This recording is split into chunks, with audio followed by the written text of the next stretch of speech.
Soul Harvest. Chapter 1. Rayford Steele wore the uniform of the enemy of his soul, and he hated himself for it. He strode through Iraqi sand toward Baghdad airport in his dress blues and was struck by the incongruity of it all. From across the parched plain he heard the wails and screams of hundreds he couldn't begin to be able to help. Any prayer of finding his wife alive depended on how quickly he could get to her. There was no quick here, only sand. And what about Chloe and Buck in the States? And Sion? Desperate, frantic, mad with frustration, he ripped off his natty waistcoat with its yellow braid, heavy epaulets, and arm patches that identified a senior officer of the global community. Rayford did not take the time to unfasten the solid gold buttons, but sent them popping across the desert floor. He let the tailored jacket slide from his shoulders and clutched the collar in his fists. 3, 4, 5 times he raised the garment over his head and slammed it to the ground. Dust billowed and sand kicked up over his patent leather shoes. Rayford considered abandoning all vestiges of his connection to Nikolai Carpathia's regime. But his attention was drawn again to the luxuriously appointed arm patches. He tore at them, intending to rip them free, as if busting himself from his own rank in the service of the Antichrist. But the craftsmanship allowed not even a fingernail between the stitches, and Rayford slammed the coat to the ground one more time. He stepped and booted it like an extra point, finally aware of what had made it heavier. His phone was in the pocket. As he knelt to retrieve his coat, Rayford's maddening logic returned. The practicality that made him who he was. Having no idea what he might find in the ruins of his condominium, he couldn't treat as dispensable what might constitute his only remaining set of clothes. Rayford jammed his arms into the sleeves like a little boy made to wear a jacket on a warm day. He hadn't bothered to shake the grit from it, so as he plunged on toward the skeletal remains of the airport, Rayford's lanky frame was less impressive than usual. He could have been the survivor of a crash, a pilot who'd lost his cap and seen the buttons stripped from his uniform. Rayford could not remember a chill before sundown in all the months he'd lived in Iraq. Yet something about the earthquake had changed not only the topography, but also the temperature. Rayford had been used to damp shirts and a sticky film on his skin. But now wind, that rare, mysterious draft, chilled him as he speed-dialed Mac McCullum and put the phone to his ear. At that instant he heard the chug and whir of Mac's chopper behind him. He wondered where they were going. "Mac here," came McCullum's gravelly voice. Rayford whirled and watched the copper eclipse the descending sun. "I can't believe this thing works," Rayford said. He had slammed it to the ground and kicked it, but he also assumed the earthquake would have taken out nearby cellular towers. "Soon as they get out of range, it won't, Ray," Mac said. "Everything's down, far as I can see. These units act like walkie-talkies when we're close. When you need a cellular boost, you won't find it. So, any chance of calling the States is out of the question," Mac said. "Ray, Potentate Carpathia wants to speak to you. But first, I don't want to talk to him, and you can tell him that. But before I give him to you," Mac continued, "I need to remind you that our meeting, yours and mine, is still on for tonight, right?" Rayford slowed and stared at the ground, running a hand through his hair. "What? What are you talking about?" "All right, then. Very good," Mac said. "We're still meeting tonight, then. Now, the Potentate—" "I understand you want to talk to me later, Mac, but don't put Carpathia on, or I swear I'll—" "Stand by for the Potentate."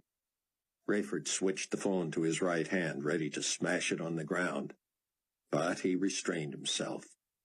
When avenues of communication reopened, he wanted to be able to check on his loved ones.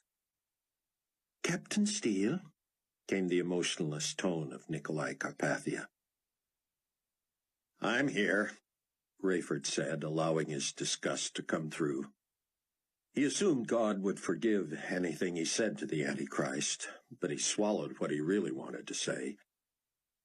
Though we both know how I could respond to your egregious disrespect and insubordination, Carpathia said, I choose to forgive you. Rayford continued walking, clenching his teeth to keep from screaming at the man. I can tell you are at a loss for how to express your gratitude, Carpathia continued. Now, listen to me. I have a safe place and provisions where my international ambassadors and staff will join me. You and I both know we need each other, so I suggest— You don't need me, Rayford said, and I don't need your forgiveness. You have a perfectly capable pilot right next to you, so let me suggest that you forget me. Just be ready when he lands, Carpathia said, the first hint of frustration in his voice. The only place I would accept a ride to is the airport, Rayford said, and I'm almost there. Don't have Max set down any closer to this mess. Captain Steele, Carpathia began again condescendingly, I admire your irrational belief that you can somehow find your wife. But we both know that is not going to happen. Rayford said nothing. He feared Carpathia was right, but he would never give him the satisfaction of admitting it. And he would certainly never quit looking until he proved to himself Amanda had not survived. Come with us, Captain Steele. Just reboard, and I will treat your outburst as if it never— I'm not going anywhere until I've found my wife. Let me talk to Mac. Officer McCullum is busy. I will pass along a message. Mac could fly that thing with no hands. Now let me talk to him. If there is no message, then, Captain Steele. All right, you win. Just tell Mac— Now is no time to neglect protocol, Captain Steele. A pardoned subordinate is behooved to address his superior. All right, potentate Carpathia. Just tell Mac to come for me if I don't find a way back by 2200 hours. And should you find a way back, the shelter is 3.5 clicks northeast of the original headquarters. You will need the following password: Operation Wrath. What? Carpathia knew this was coming. You heard me, Captain Steele. Cameron Buck Williams stepped gingerly through the rubble near the ventilation shaft, where he had heard the clear, healthy voice of Rabbi Tzion ben Judah, trapped in the underground shelter. Tzion assured him he was unhurt, just scared and claustrophobic. That place was small enough without the church imploding above it. With no way out unless someone tunneled to him, the rabbi, Buck knew, would soon feel like a caged animal. Had Tzion been in immediate danger, Buck would have dug with his bare hands to free him. But Buck felt like a doctor in triage, having to determine who most urgently needed his help. Assuring Tzion he would return, he headed toward the safe house to find his wife. To get through the trash that had been the only church home he ever knew, Buck had to crawl again past the remains of the beloved Loretta. What a friend she had been. First to the late Bruce Barnes, and then to the rest of the Tribulation Force. The force had begun with 4, Rayford, Chloe, Bruce, and Buck. Amanda was added. Bruce was lost. Tzion was added. Was it possible now that they had been reduced to just Buck and Tzion? Buck didn't want to think about it. He found his watch, gunked up with mud, asphalt, and a tiny shard of windshield. He wiped the crystal across his pant leg and felt the crusty mixture tear his trousers and bite into his knee. It was 9 o'clock in the morning in Mount Prospect, and Buck heard an air raid siren, a tornado warning siren, emergency vehicle sirens, one close, 2 farther away, shouts, screams, sobbing, engines. Could he live without Chloe? Buck had been given a second chance. He was here for a purpose. He wanted the love of his life by his side, and he prayed. Selfishly he realized that she had not already preceded him to heaven. In his peripheral vision, Buck noticed the swelling of his own left cheek. He had felt neither pain nor blood, and had assumed the wound was minor. Now he wondered. He reached in his breast pocket for his mirror-lensed sunglasses. One lens was in pieces. In the reflection of the other he saw a scarecrow, hair wild, eyes white with fear, mouth open and sucking air. The wound was not bleeding yet. It appeared deep. There would be no time for treatment. Buck emptied his shirt pocket, but kept the frames, a gift from Chloe. He studied the ground as he moved back to the Range Rover, picking his way through glass, nails, and bricks like an old man, assuring himself solid purchase. Buck passed Loretta's car and what was left of her, determined not to look. Suddenly the earth moved, and he stumbled. Loretta's car, which he had been unable to budge moments before, rocked and disappeared. The ground had given way under the parking lot. Buck stretched out on his stomach and peered over the edge of a new crevice. The mangled car rested atop a water main 20 feet beneath the earth.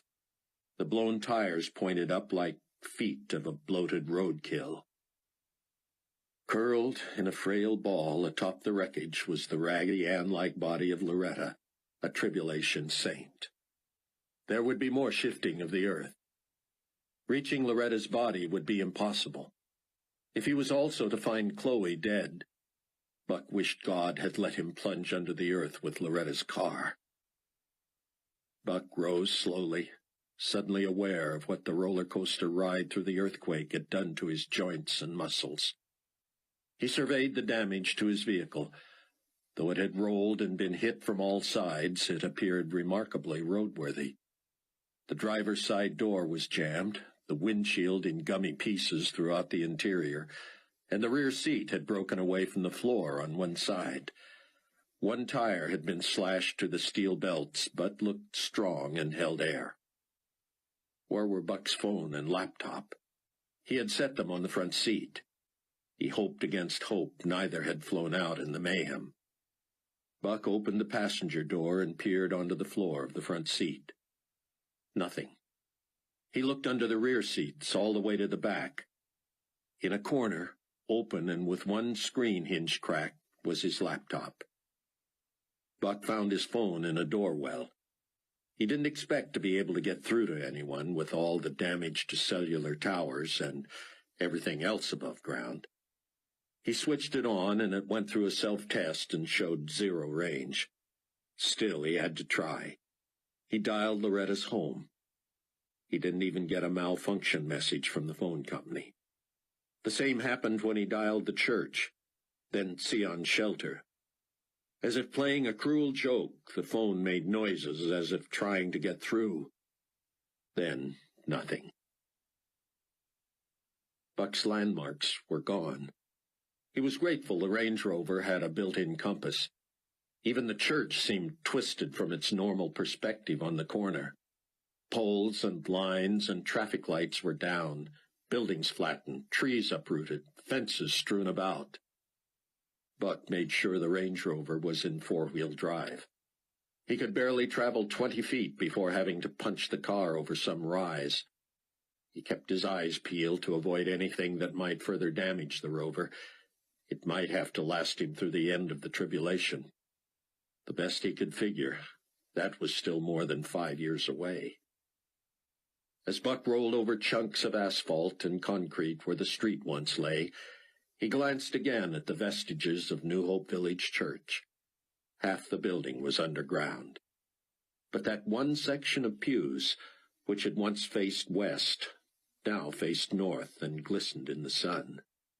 The entire sanctuary floor appeared to have turned 90 degrees. As he passed the church, he stopped and stared.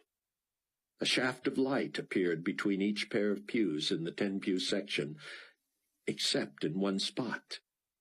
There something blocked Buck's view. He threw the Rover into reverse and carefully backed up. On the floor in front of one of those pews were the bottoms of a pair of tennis shoes, toes pointing up. Buck wanted above all to get to Loretta's and search for Chloe, but he could not leave someone lying in the debris. Was it possible someone had survived? He set the brakes and scrambled over the passenger seat and out the door, recklessly trotting through stuff that could slice through his shoes. He wanted to be practical, but there was no time for that. Buck lost his footing 10 feet from those tennis shoes and pitched face forward. He took the brunt of the fall on his palms and chest. He pulled himself up and knelt next to the tennis shoes, which were attached to a body. Thin legs and dark blue jeans led to narrow hips. From the waist up, the small body was hidden under the pew. The right hand was tucked underneath. The left lay open and limp. Buck found no pulse, but he noticed the hand was broad and bony, the third finger bearing a man's wedding band. Buck slipped it off, assuming a surviving wife might want it. Buck grabbed the belt buckle and dragged the body from under the bench. When the head slid into view, Buck turned away. He had recognized Donnie Moore's blonde coloring only from his eyebrows. The rest of his hair, even his sideburns, was encrusted with blood. Buck didn't know what to do in the face of the dead and dying at a time like this. Where would anyone begin disposing of millions of corpses all over the world? Buck gently pushed the body back under the pew, but was stopped by an obstruction. He reached underneath and found Donnie's beat-up, hard-sided briefcase. Buck tried the latches, but combination locks had been set. He lugged the briefcase back to the Range Rover and tried again to find his bearings. He was a scant 4 blocks from Loretta's, but could he even find the street? Rayford was encouraged to see movement in the distance at Baghdad Airport. He saw more wreckage and carnage on the ground than people scurrying about, but at least not all had been lost.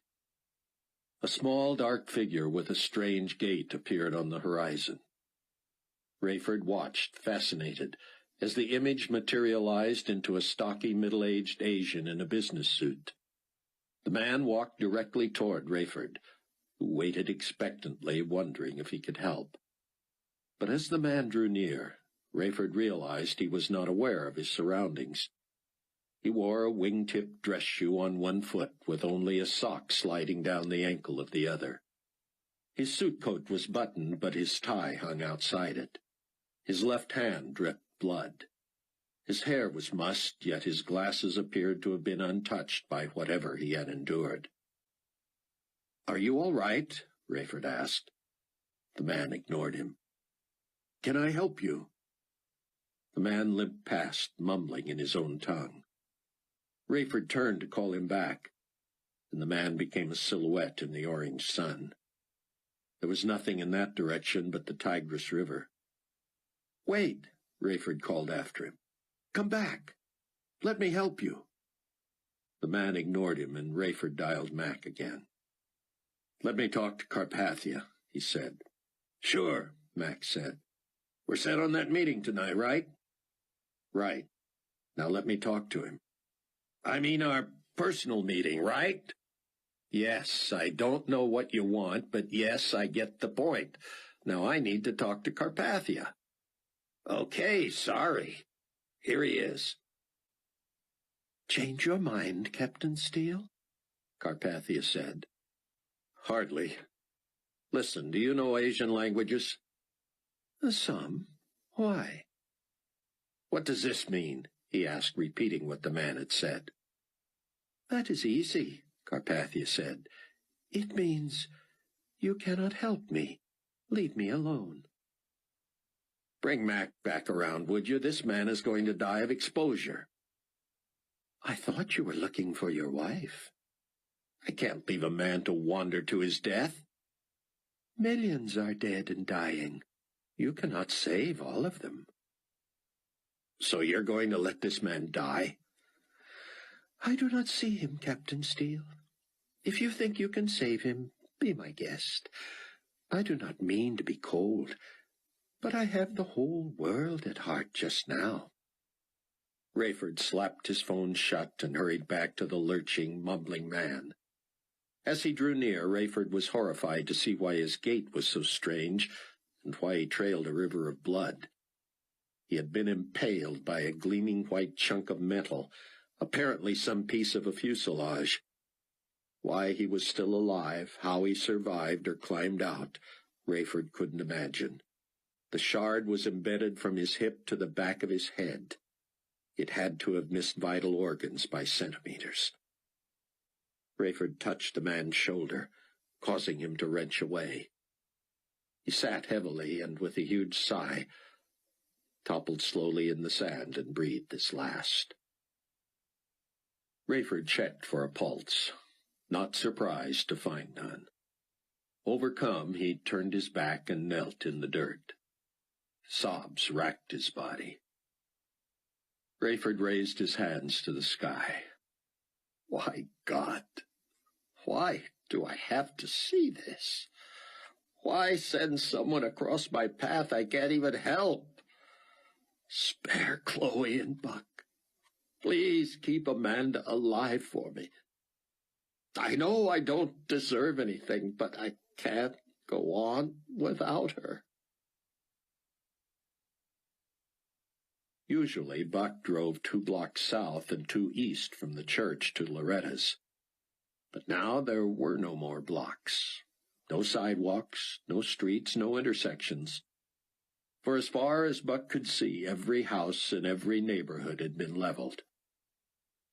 Could it have been this bad all over the world? Sion taught that 1/4 of the world's population would fall victim to the wrath of the Lamb. But Buck would be surprised if even 1/4 of the population of Mount Prospect was still alive. He lined up the Range Rover on a southeastern course. A few degrees above the horizon, the day was as beautiful as any Buck could remember. The sky, where not interrupted by smoke and dust, was baby blue.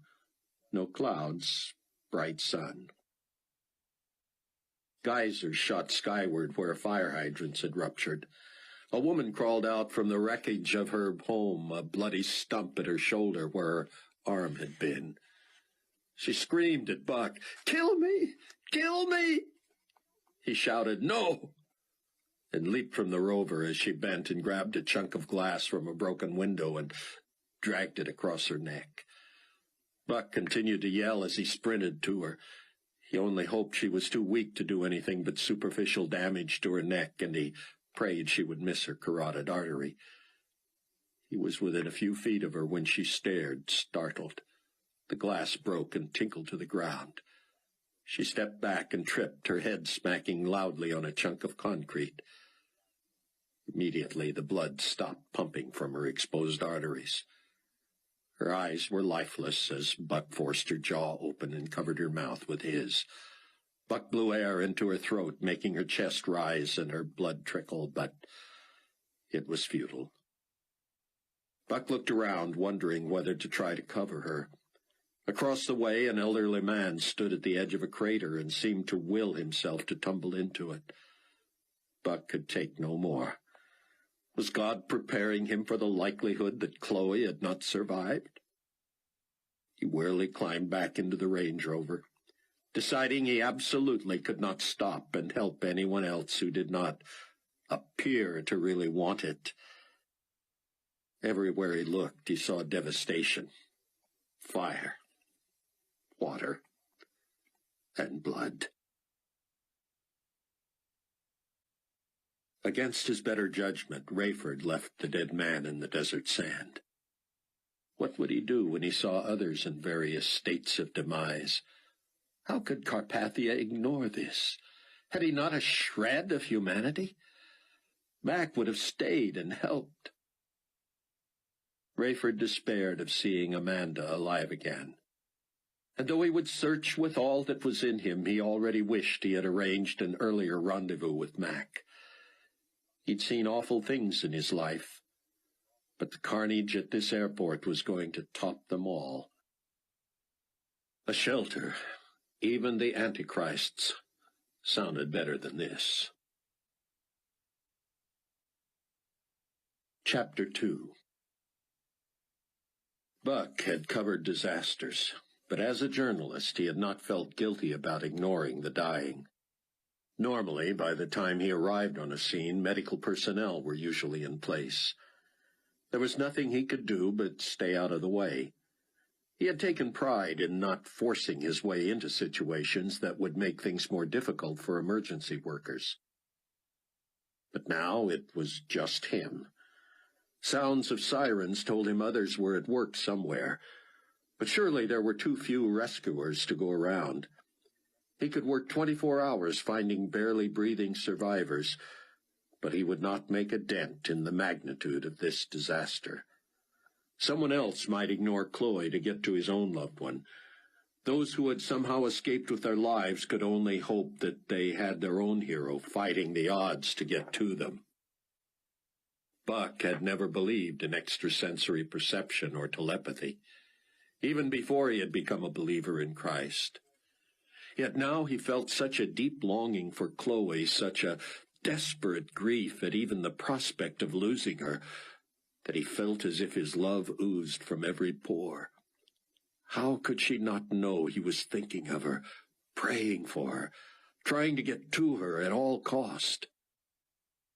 Having kept his eyes straight ahead as despairing, wounded people waved or screamed out to him, Buck bounced to a dusty stop. A couple of blocks east of the main drag was some semblance of recognizable geography. Nothing looked like it had before, but ribbons of road gouged up by the churning earth lay sideways in roughly the same configuration they had before. The pavement of Loretta's street now stood vertically, blocking the view of what was left of the homes. Buck scrambled from his car and climbed atop the asphalt wall. He found the upturned street about 4 feet thick with a bed of gravel and sand on its other side. He reached up and over and dug his fingers into the soft part, hanging there and staring at Loretta's block. 4 stately homes had stood in that section, Loretta's the second from the right. The entire block looked like some child's box of toys that had been shaken and tossed to the ground. The home directly in front of Buck, larger even than Loretta's, had been knocked back off its foundation, flipped onto its front, and collapsed. The roof had toppled off upside down in one piece, apparently when the house hit the ground. Buck could see the rafters, as he would have had he been in the attic. All 4 walls of the house lay flat, flooring strewn about. In 2 places, Buck saw lifeless hands at the end of stiff arms poking through the debris. A towering tree more than 4 feet in diameter had been uprooted and had crashed into the basement. 2 feet of water lay on the cement floor, and the water level was slowly rising. Strangely, what appeared to be a guest room in the northeast corner of the cellar looked unmolested, neat and tidy. It would soon be underwater. Buck forced himself to look at the next house, Loretta's. He and Chloe had not lived there long, but he knew it well. The house, now barely recognizable, seemed to have been lifted off the ground and slammed down in place, causing the roof to split in 2 and settle over the giant box of sticks. The roof line all the way around was now about 4 feet off the ground. 3 massive trees in the front yard had fallen toward the street, angled toward each other, branches intertwined, as if 3 swordsmen had touched their blades together. Between the 2 destroyed houses stood a small metal shed that, while pitched at an angle, had nonsensically escaped serious damage. How could an earthquake shake, rattle, and roll a pair of 5-bedroom, 2-story homes into oblivion and leave untouched a tiny utility shed? Buck could only surmise that the structure was so flexible it did not snap when the earth rolled beneath it. Loretta's home had shrunk flat where it sat, leaving her backyard empty and bare. All this, Buck realized, had happened in seconds. A fire truck with makeshift bullhorns on the back rolled slowly into view behind Buck. As he hung on that vertical stretch of pavement, he heard, "Stay out of your homes. Do not return to your homes. If you need help, get to an open area where we can find you." A half-dozen police officers and firefighters rode the giant ladder truck. A uniformed cop leaned out the window. "You all right there, buddy?" "I'm all right," Buck hollered. "That your vehicle?" "Yes." "We could sure use it in the relief effort." "I've got people I'm trying to dig out," Buck said. The cop nodded. "Don't be trying to get into any of those homes." Buck let go and slid to the ground. He walked toward the fire truck as it slowed to a stop. "I heard the announcement, but what are you guys talking about?" "We're worried about looters, but we're also worried about danger. These places are hardly stable." "Obviously," Buck said. "But looters? You're the only healthy people I've seen. There's nothing of value left, and where would somebody take anything if they found it?" "We're just doing what we're told, sir. Don't try to go in any of the homes, okay?" "Of course I will. I'm going to be digging through that house to find out if somebody I know and love is still alive." "Trust me, pal. You're not going to find survivors on this street. Stay out of there." "Are you going to arrest me? Do you have a jail still standing?" The cop turned to the fireman driving. Buck wanted an answer. Apparently, the cop was more level-headed than he was, because they slowly rolled away. Buck scaled a wall of pavement and slid down the other side, covering his entire front with mud. He tried wiping it off, but it stuck between his fingers. He slapped at his pants to get the bulk of it off his hands, then hurried between the fallen trees to the front of the fractured house. It seemed to Rayford that the closer he got to the Baghdad airport, the less he could see. Great fissures had swallowed every inch of runway in all directions, pushing mounds of dirt and sand several feet into the air, blocking a view of the terminal. As Rayford made his way through, he could barely breathe. Two jumbo jets, one a 747 and the other a DC-10, apparently fully loaded and in line for takeoff on an east-west runway, appeared to have been in tandem before the earthquake slammed them together and ripped them apart. The result was piles of lifeless bodies. He couldn't imagine the force of a collision that would kill so many without a fire. From a massive ditch on the far side of the terminal, at least a quarter-mile from where Rayford stood, a line of survivors clawed their way to the surface from another swallowed aircraft. Black smoke billowed from deep in the earth, and Rayford knew if he was close enough he could hear the screams of survivors not strong enough to climb out. Of those who emerged, some ran from the scene, while most, like the Asian, staggered trance-like through the desert. The terminal itself, formerly a structure of steel and wood and glass, had not only been knocked flat, but it had also been shaken as a prospector would sift sand through a screen. The pieces were spread so widely that none of the piles stood higher than 2 feet. Hundreds of bodies lay in various states of repose. Rayford felt as if he were in hell. He knew what he was looking for. Amanda's scheduled flight had been on a Pan-Continental 747, the airline and equipment he used to fly. It would not have surprised him if she were on one of the very aircraft he had once piloted. It would have been scheduled to land south to north on the big runway. If the earthquake occurred with the plane in the air, the pilot would have tried to stay airborne until it was over, then looked for a flat patch of ground to put down. If it occurred at any time after landing, the plane could be anywhere on that strip, which was now fully underground and covered with sand. It was a huge, long runway. But surely, if a plane was buried there, Rayford ought to be able to sight it before the sun went down. Might it be facing the other direction on one of the auxiliary runways, having already begun taxiing back to the terminal? He could only hope it was obvious and pray there was something he could do in the event that Amanda had somehow miraculously survived. The best-case scenario, short of the pilot having had enough foresight to have landed somewhere safely, would have been if the plane had landed and either stopped or was traveling very slowly when the earthquake hit. If it had somehow been fortunate enough to be in the middle of the airstrip when the runway slipped from the surface, there was a chance it would still be upright and intact.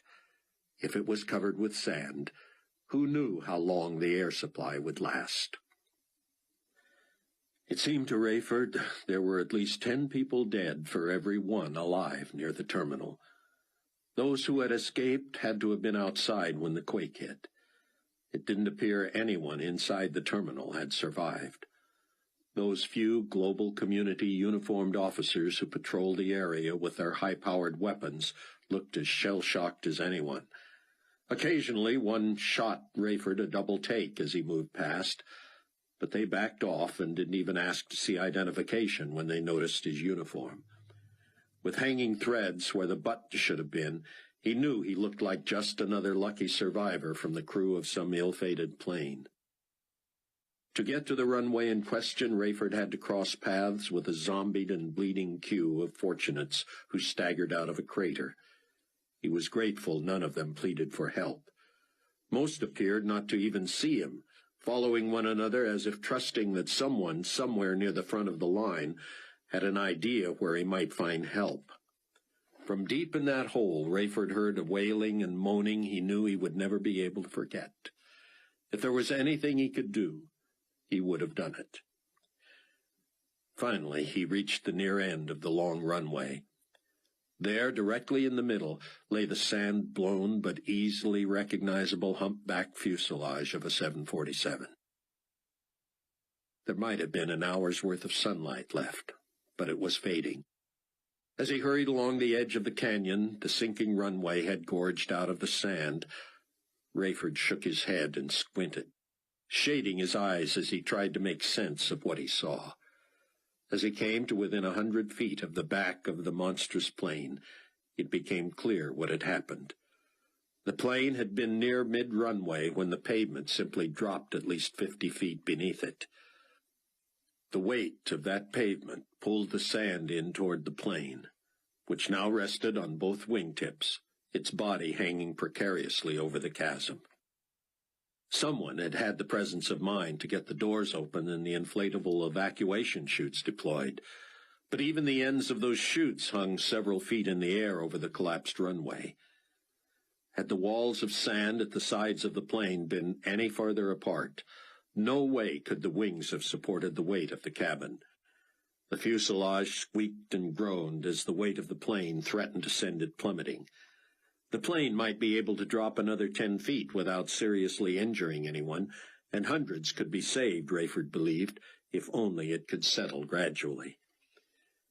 He prayed desperately that Amanda was safe, that she had been buckled in, that the plane had stopped before the runway gave way. The closer he got, the more obvious it was that the plane must have been moving at the time of the cave-in.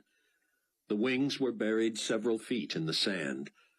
That may have kept the craft from dropping, but it also would have provided a killing jolt for anyone not fastened in.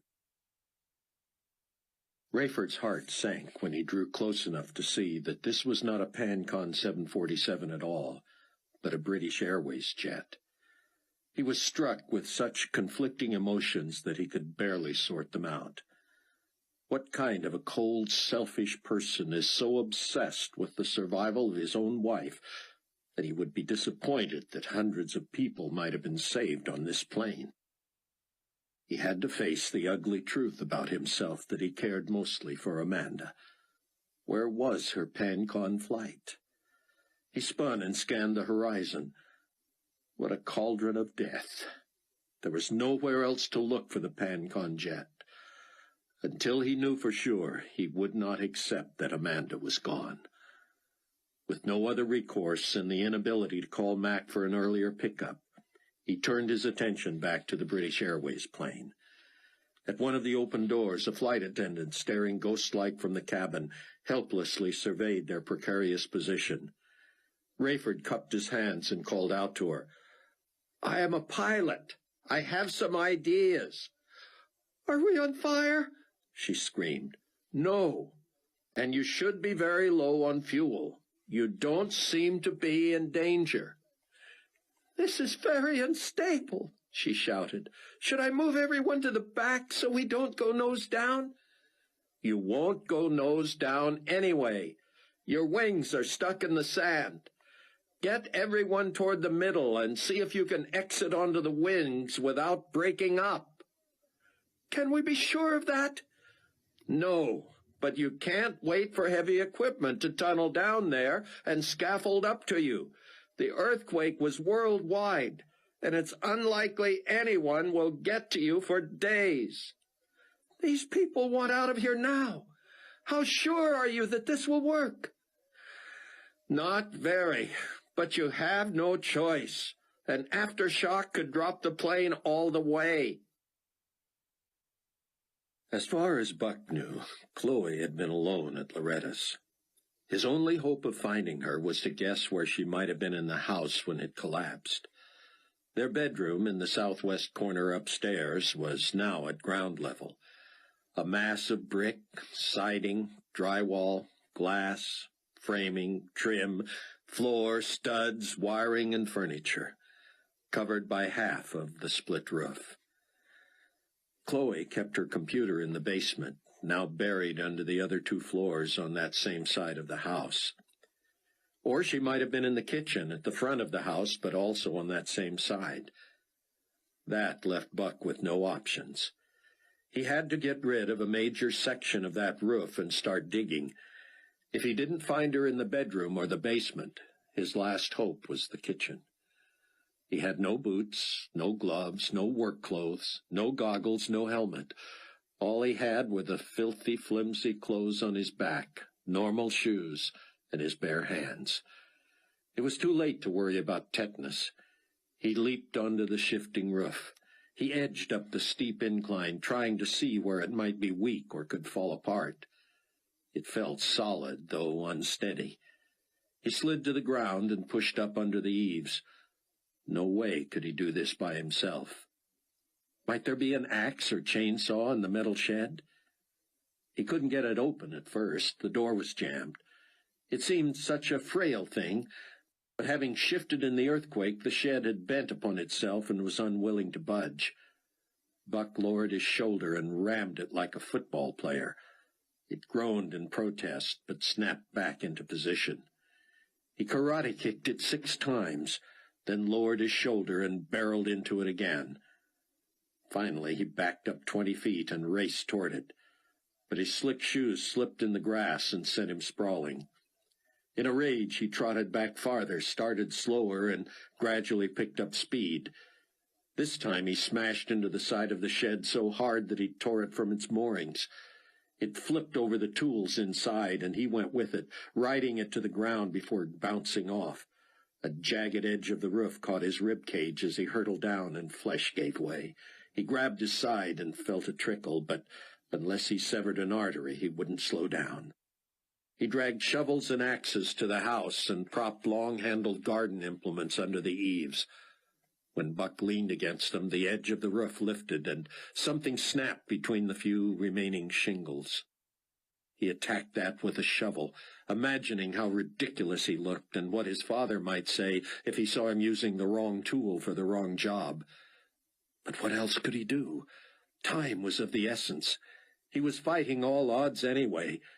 Yet stranger things had happened. People had stayed alive under rubble for days. But if water was getting into the foundation of the house next door, what about this one? What if Chloe was trapped in the basement?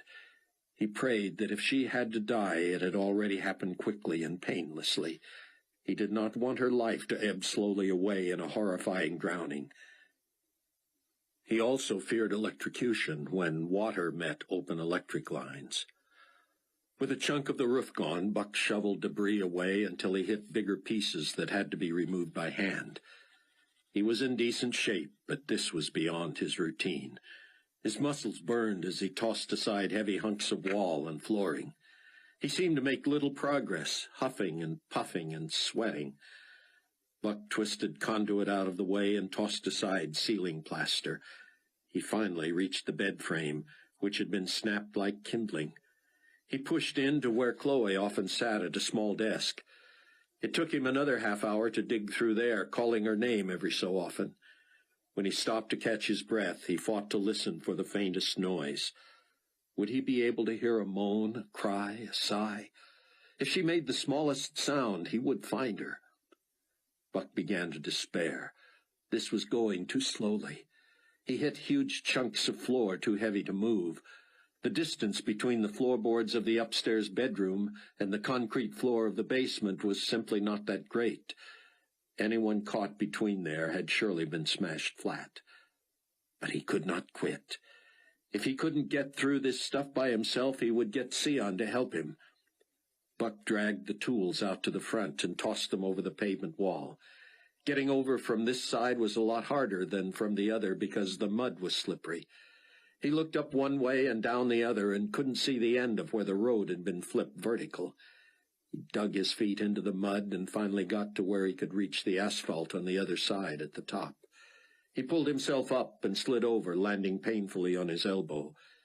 He tossed the tools into the back of the rover and slid his muddy body behind the wheel. The sun was dropping in Iraq as several survivors of other crashes joined Rayford to watch the plight of the British Air 747. He stood helpless, hoping.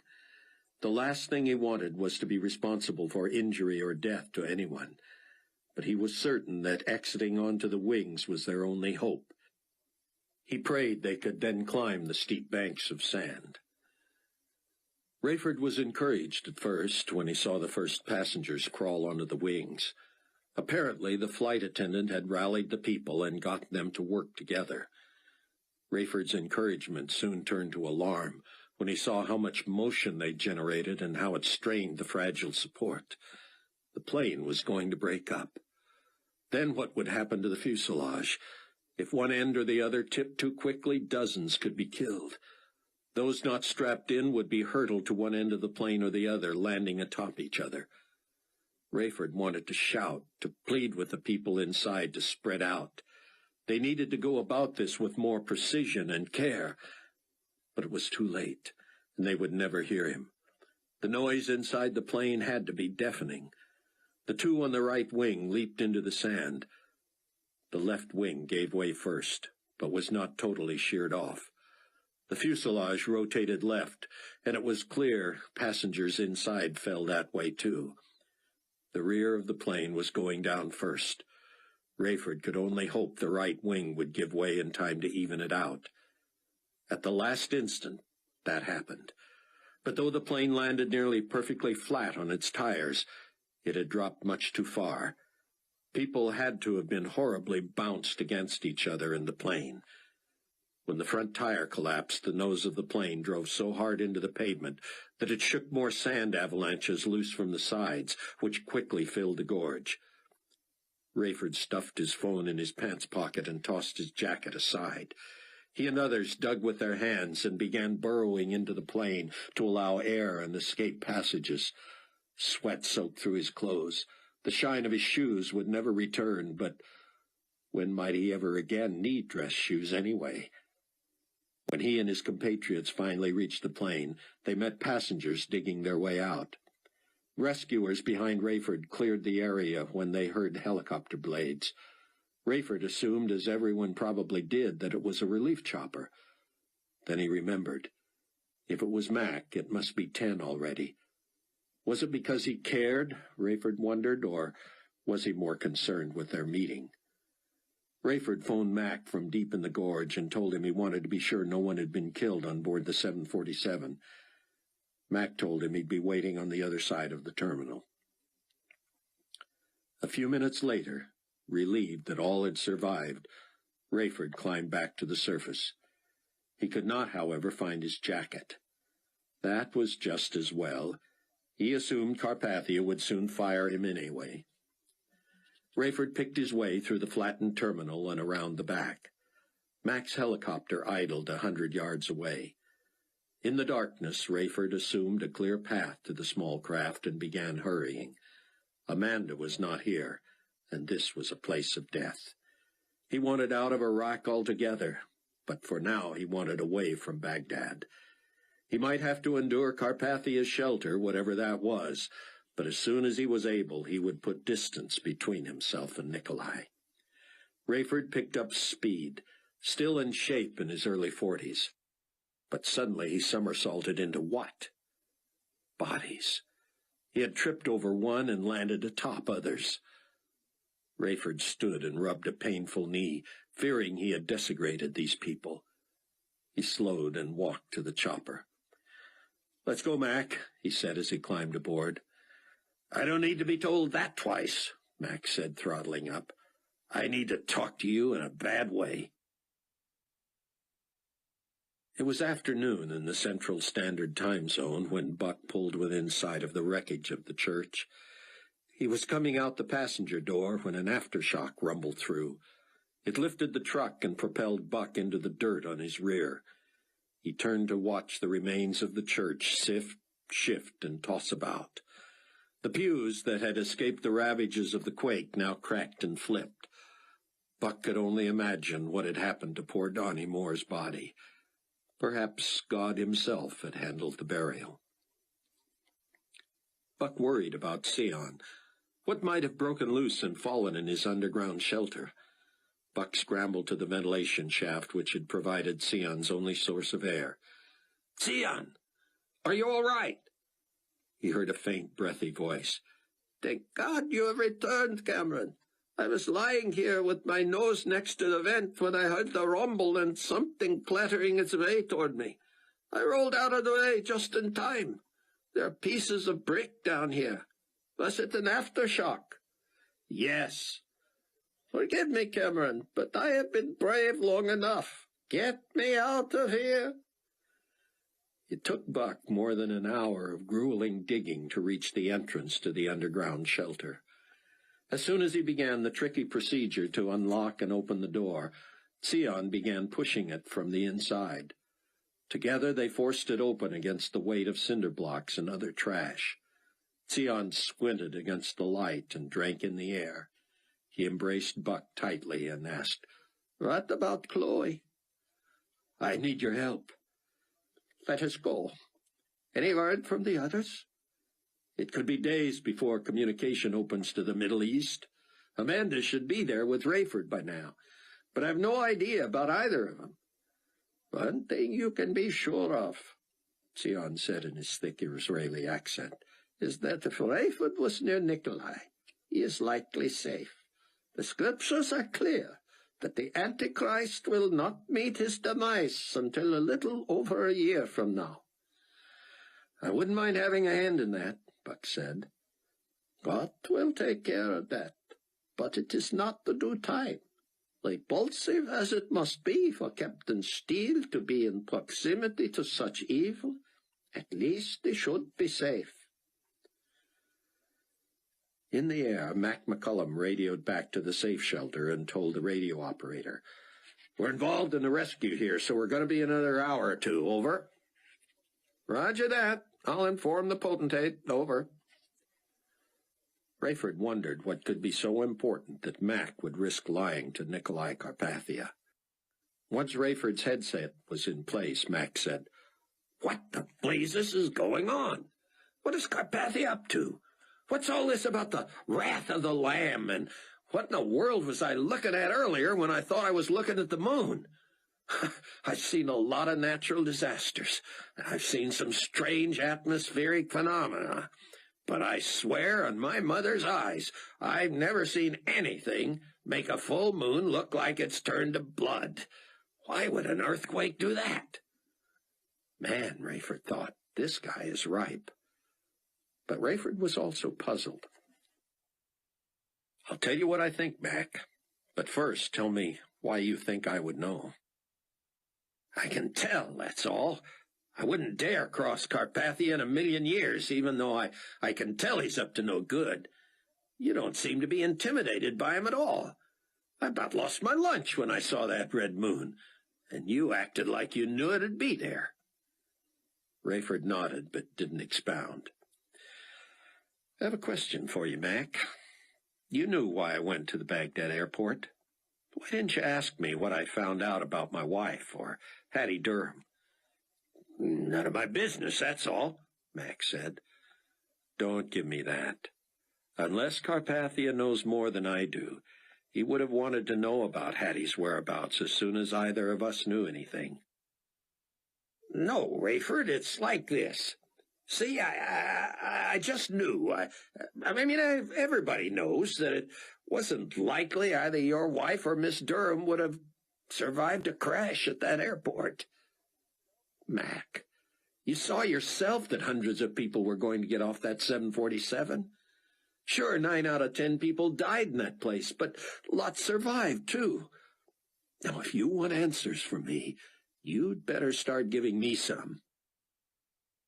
Mac nodded toward a clearing he had illuminated with a spotlight. We'll talk down there.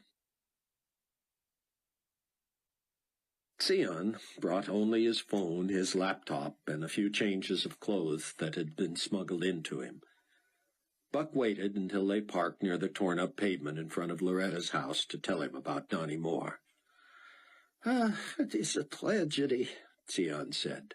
And he was the one I told you about, the computer whiz who put together our laptops. One of those quiet geniuses. He'd gone to this church for years and was still embarrassed that he had this astronomical IQ and yet had been spiritually blind. He said he simply missed the essence of the gospel that whole time. He said he couldn't blame it on the staff or the teaching or anything or anyone but himself. His wife had hardly ever come with him in those days because she didn't see the point. They lost a baby in the rapture. And once Donnie became a believer, his wife soon followed. They became quite devout. Sion shook his head. How sad to die this way. But now they are reunited with their child. What do you think I ought to do about the briefcase? Buck asked. Do about it? Donnie must have something very important in there. I saw him with it constantly. But I don't know the combinations. Should I leave it alone? Sion seemed in deep thought. Finally, he said, At a time like this, you must decide if there is something in there that might further the cause of Christ. The young man would want you to have access to it.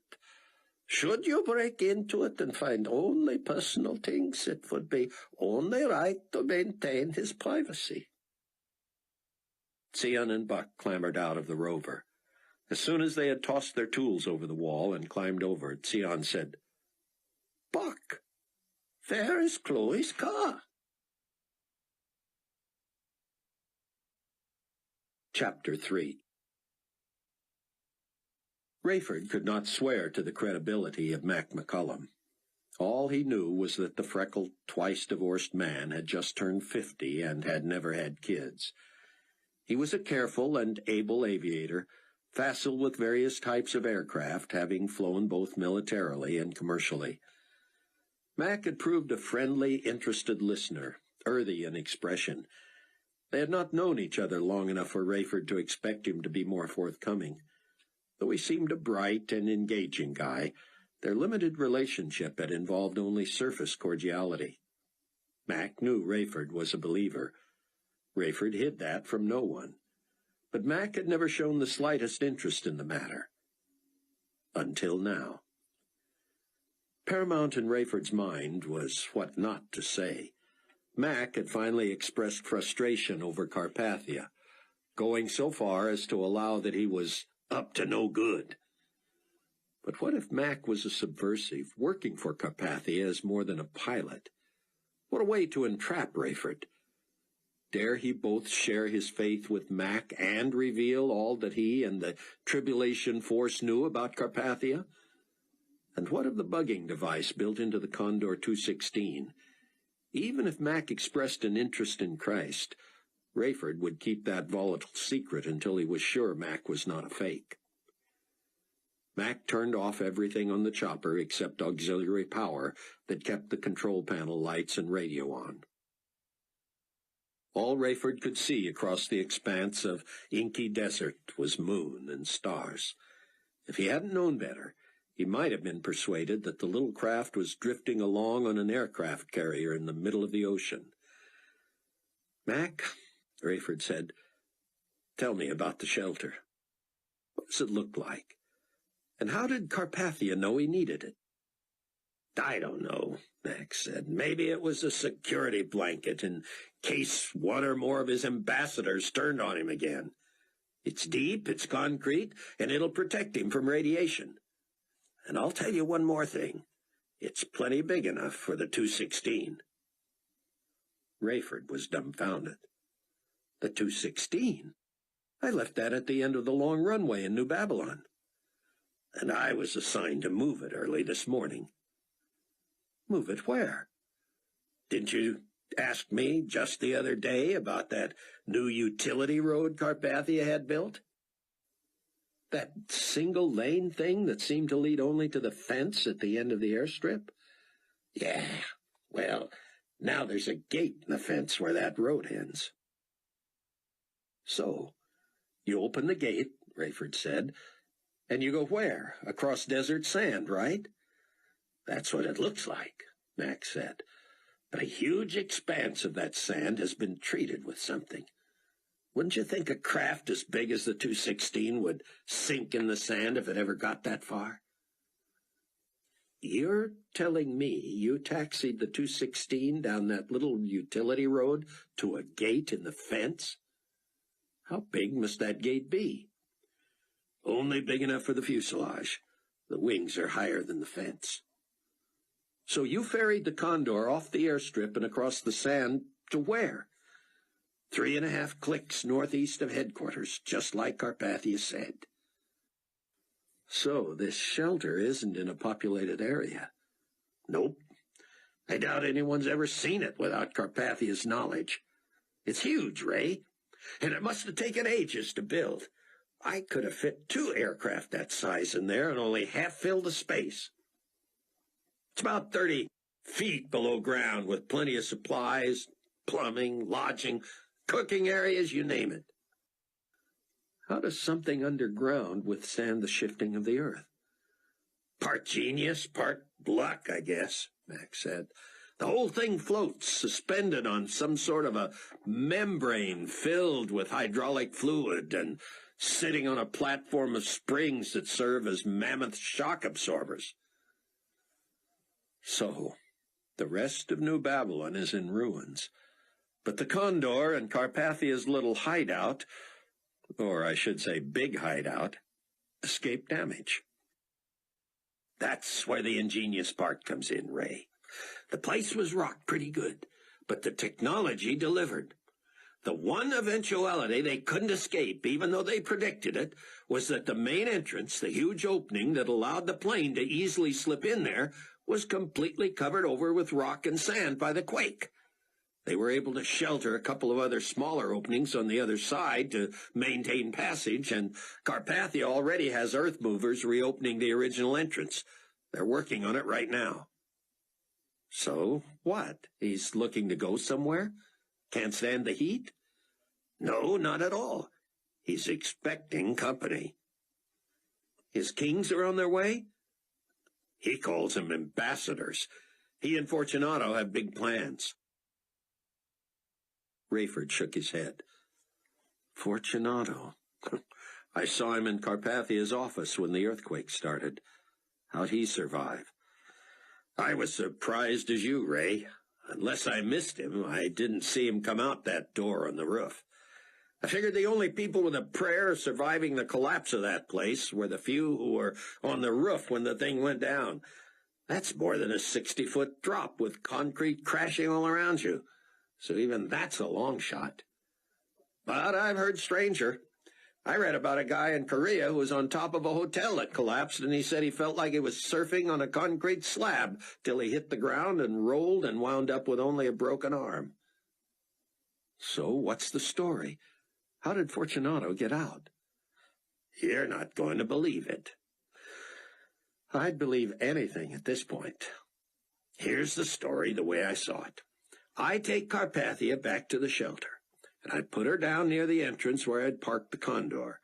It was totally covered over, like I say, so Carpathia directs me around to the side where there's a smaller opening. We go in and find a big staff of people working, almost as if nothing's happened. I mean, there's people cooking, cleaning, setting up, all that. Carpathia's secretary? Mac shook his head. I guess she was killed in the building collapse along with most of the other headquarters staff. But he's got her and all the rest of them replaced already. Unbelievable. And Fortunato? He wasn't there either. Somebody tells Carpathia there were no survivors at headquarters. And I swear, Ray, it looked to me like Carpathia paled. It was the first time I've ever seen him rattled, except when he pretends to go into a rage about something. I think those are always planned. Me too. So what about Leon? Carpathia recovers real quick and says, we'll just see about that. He says he'll be right back, and I ask him, can I take him somewhere? He says no and leaves. When was the last time you saw him go anywhere by himself? Never. Bingo. He's gone about half an hour, and the next thing you know, he's back, and he's got Fortunato with him. Fortunato was covered with dust from his head to his feet, and his suit was a mess. But his shirt was tucked in and his coat buttoned up, tie straightened and everything. There wasn't a scratch on him. What was his story? It gave me chills, Ray. A bunch of people gathered around, I'd say about 100. Fortunato, real emotional, calls for order. Then he claims he went crying and screaming down in the rubble along with everybody else. He said halfway down, he was wondering if it was possible to get lucky enough to be wedged in somewhere where he could breathe and stay alive till rescuers might find him. He said he felt himself free-falling and smacking into huge chunks of building. Then something caught his feet and flipped him so he was going straight down head first. When he hit, he said, it felt and sounded like he'd cracked his head open. Then it was like the whole weight of the building came down on him. He felt his bones breaking and his lungs bursting and everything went black. He said it was like somebody pulled the plug on his life. He believes he died. And yet, there he is, wearing a dusty suit and not a scratch on him. I saw him with my own eyes, Ray. He claims he was lying there dead, not conscious of anything. No out-of-body experience or anything like that, just black nothingness like the deepest sleep a person could ever have. He says he woke up, came back from the dead when he heard his name called. At first he thought he was dreaming, he says. He thought he was a little boy again, and his mother was softly calling his name, trying to rouse him.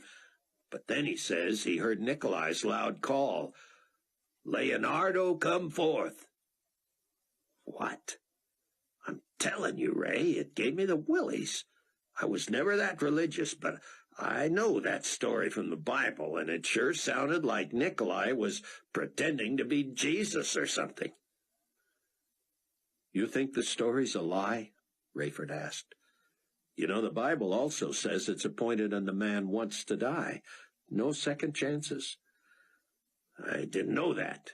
I didn't know what to think when he told that story. Carpathia bringing somebody back from the dead? You know, at first I loved Carpathia. Couldn't wait to work for him.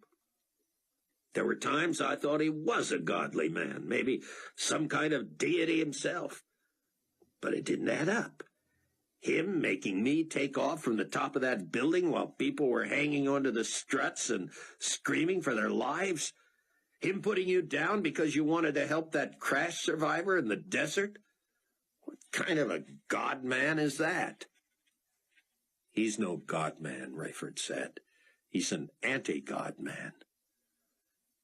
You think he's the Antichrist, like some say? So there it was. Mac had put the question to him. Rayford knew he had been reckless. Had he now sealed his own fate? Had he revealed himself completely to one of Carpathia's own henchmen? Or was Mac sincere? How could he ever know for sure? Buck spun in a circle. Where was Chloe's car?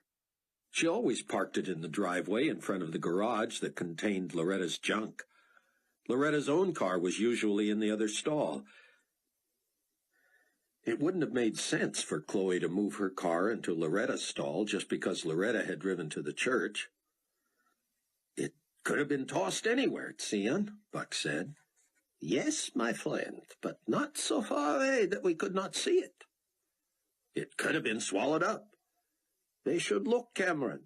If her car is here, we can assume she is here.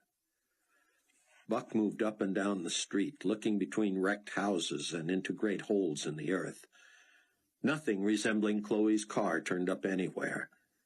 When he met Sion back at what used to be Loretta's garage, the rabbi was trembling.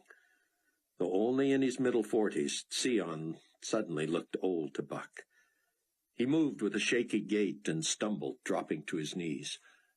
"Sion, are you all right?" "Have you ever seen anything like it?" Sion said, his voice just above a whisper.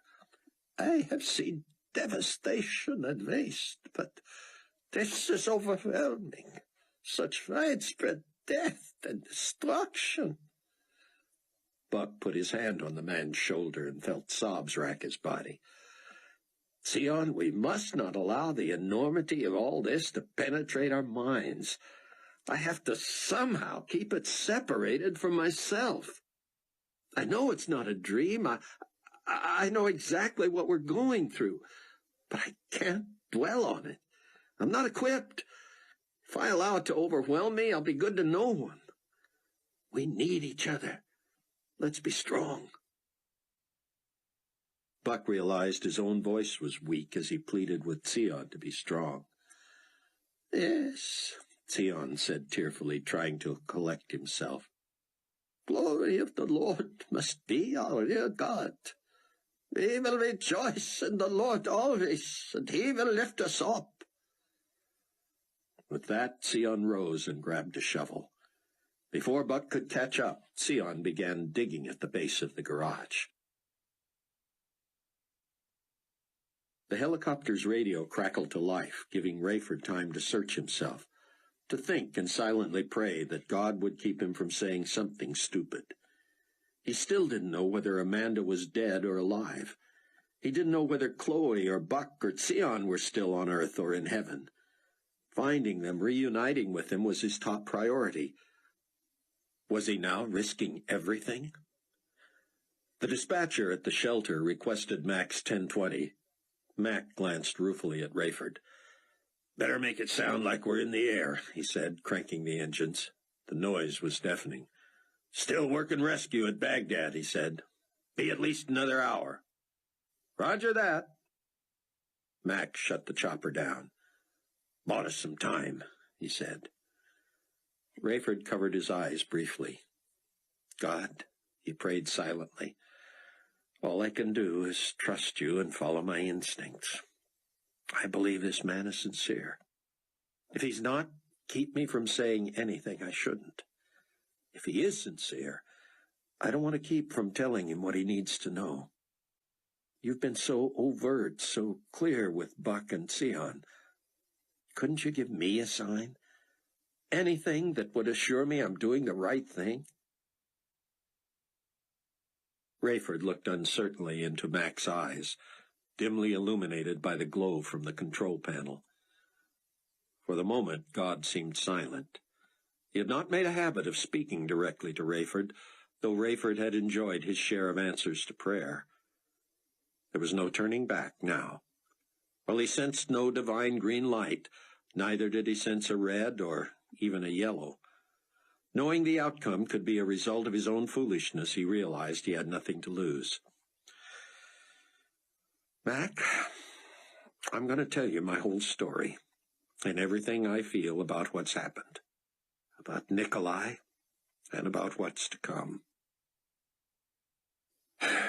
But before I do, I need you to tell me what Carpathia knows, if you know, about whether Hattie or Amanda were really expected in Baghdad tonight." Mac sighed and looked away, and Rayford's heart fell. Clearly he was about to hear something he'd rather not hear. "Well, Ray, the truth is, Carpathia knows Hattie's still in the States. She got as far as Boston, but his sources tell him she boarded a nonstop to Denver before the earthquake hit. To Denver? I thought that's where she'd come from. It was. That's where her family is. Nobody knows why she went back. Rayford's voice caught in his throat. And Amanda? Carpathia's people tell him she was on a Pancon Heavy out of Boston that should have been on the ground in Baghdad before the quake hit. It had lost a little time over the Atlantic for some reason, but the last he knew it was in Iraqi airspace. Rayford dropped his head and fought for composure. So it's underground somewhere, he said. Why wouldn't I have seen it at the airport? I don't know, Max said. Maybe it was completely swallowed by the desert. But all the other planes monitored by Baghdad Tower have been accounted for, so that doesn't seem likely. There's still hope, then, Rayford said. Maybe that pilot was far enough behind schedule that he was still in the air and just stayed there until everything stopped moving and he could find a spot to put down. Maybe, Max said, but Rayford detected flatness in his voice. Clearly Mac was dubious. I won't stop looking until I know. Mac nodded, and Rayford sensed something more. Mac, what are you not telling me? Mac looked down and shook his head. Listen to me, Mac. I've already hinted what I think of Carpathia. That's a huge risk for me. I don't know where your true loyalties lie. And I'm about to tell you more than I should tell anyone that I wouldn't trust with my life. If you know something about Amanda that I need to know, you've got to tell me. Mac drew a hesitant breath. You really don't want to know. Trust me, you don't want to know. Is she dead? Probably, he said. I honestly don't know that, and I don't think Carpathia does either. But this is worse than that, Rayford. This is worse than her being dead. Getting into the garage at the wreckage of Loretta's home seemed impossible even for two grown men. It had been attached to the house and somehow appeared the least damaged. There was no basement under the garage area, thus not far for its cement slab and foundation to go. When the roof had fallen in, the section doors had been so heavily compressed that their panels had overlapped by several inches. One door was angled at least 2 feet off track, pointing to the right. The other was off track about half that much and pointed in the other direction. There was no budging them. All Buck and Sion could do was start hacking through them. In their normal state, the wood doors might easily have been cracked through, but now they sat with a huge section of roof and eaves jamming them awkwardly down to concrete, which rested 2 feet below the surface. To Buck, every whack at the wood with his axe felt as if he were crashing steel against steel. With both hands at the bottom of the handle and swinging with all his might, the best he could do was chip tiny pieces with each blow. This was a quality door, made only more solid by the crush of nature. Buck was exhausted. Only nervous energy and grief held in check kept him going. With every swing of the axe, his desire grew to find Chloe. He knew the odds were against him, but he believed he could face her loss if he knew anything for sure. He went from hoping and praying that he would find her alive to that he would simply find her in a state that proved she died relatively painlessly. Wouldn't be long, he feared, before he would be praying that he find her regardless. Sion Ben Judah was in good shape for his age. Up until he had gone into hiding, he had worked out every day. He had told Buck that though he had never been an athlete, he knew that the health of his scholar's mind depended also on the health of his body.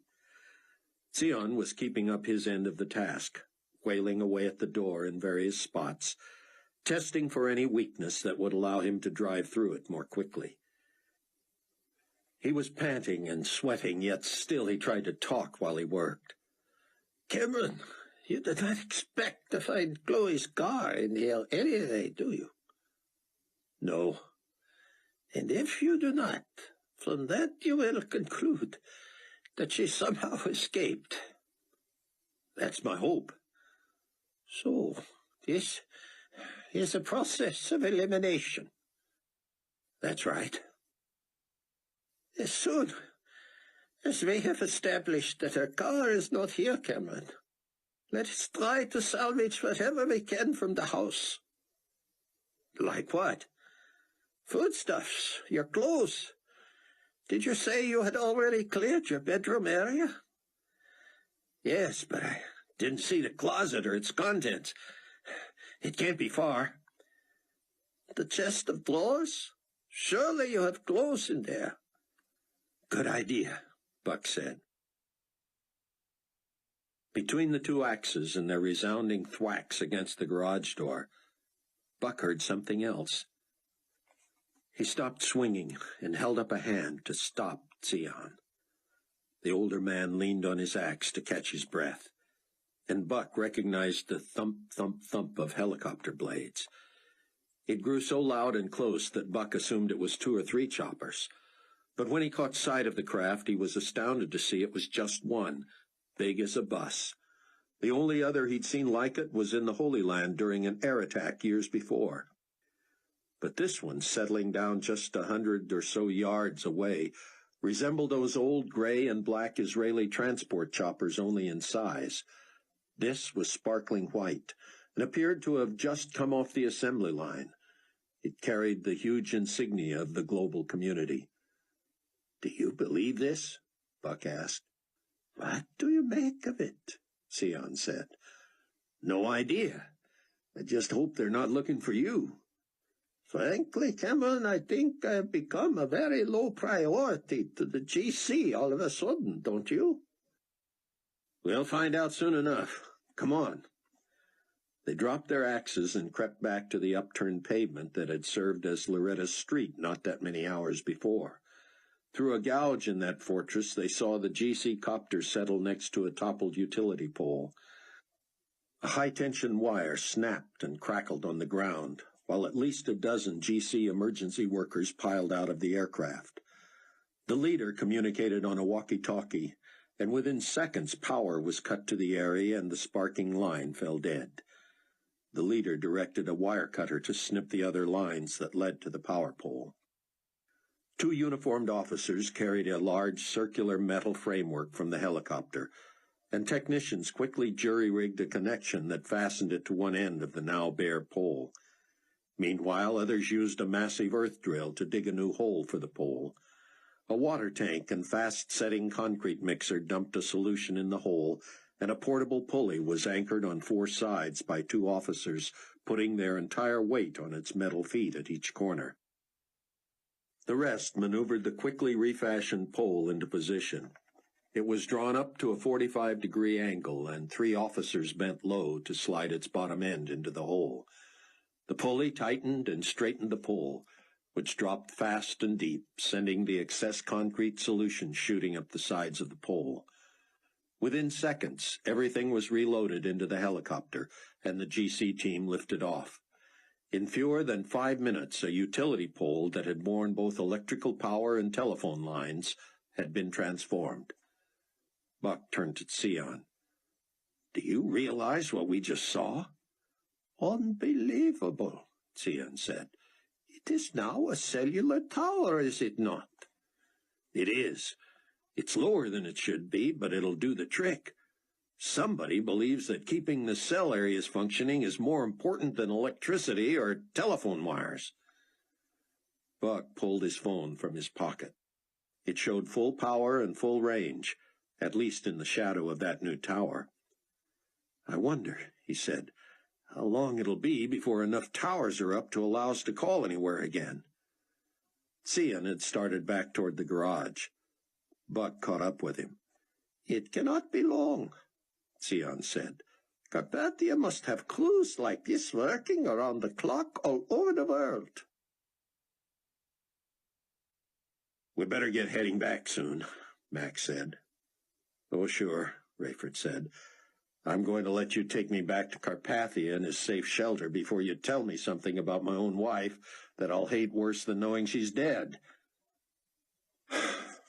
Ray, please don't make me say any more. I said too much already. I can't corroborate any of this stuff, and I don't trust Carpathia. Just tell me, Rayford said. But if you respond the way I would, you won't want to talk about what I want to talk about. Rayford had nearly forgotten, and Mac was right. The prospect of bad news about his wife had made him obsess over it to the exclusion of anything else important enough to talk about. Mac, I give you my word. I'll answer any question you have and talk about anything you want. But you must tell me anything you know about Amanda.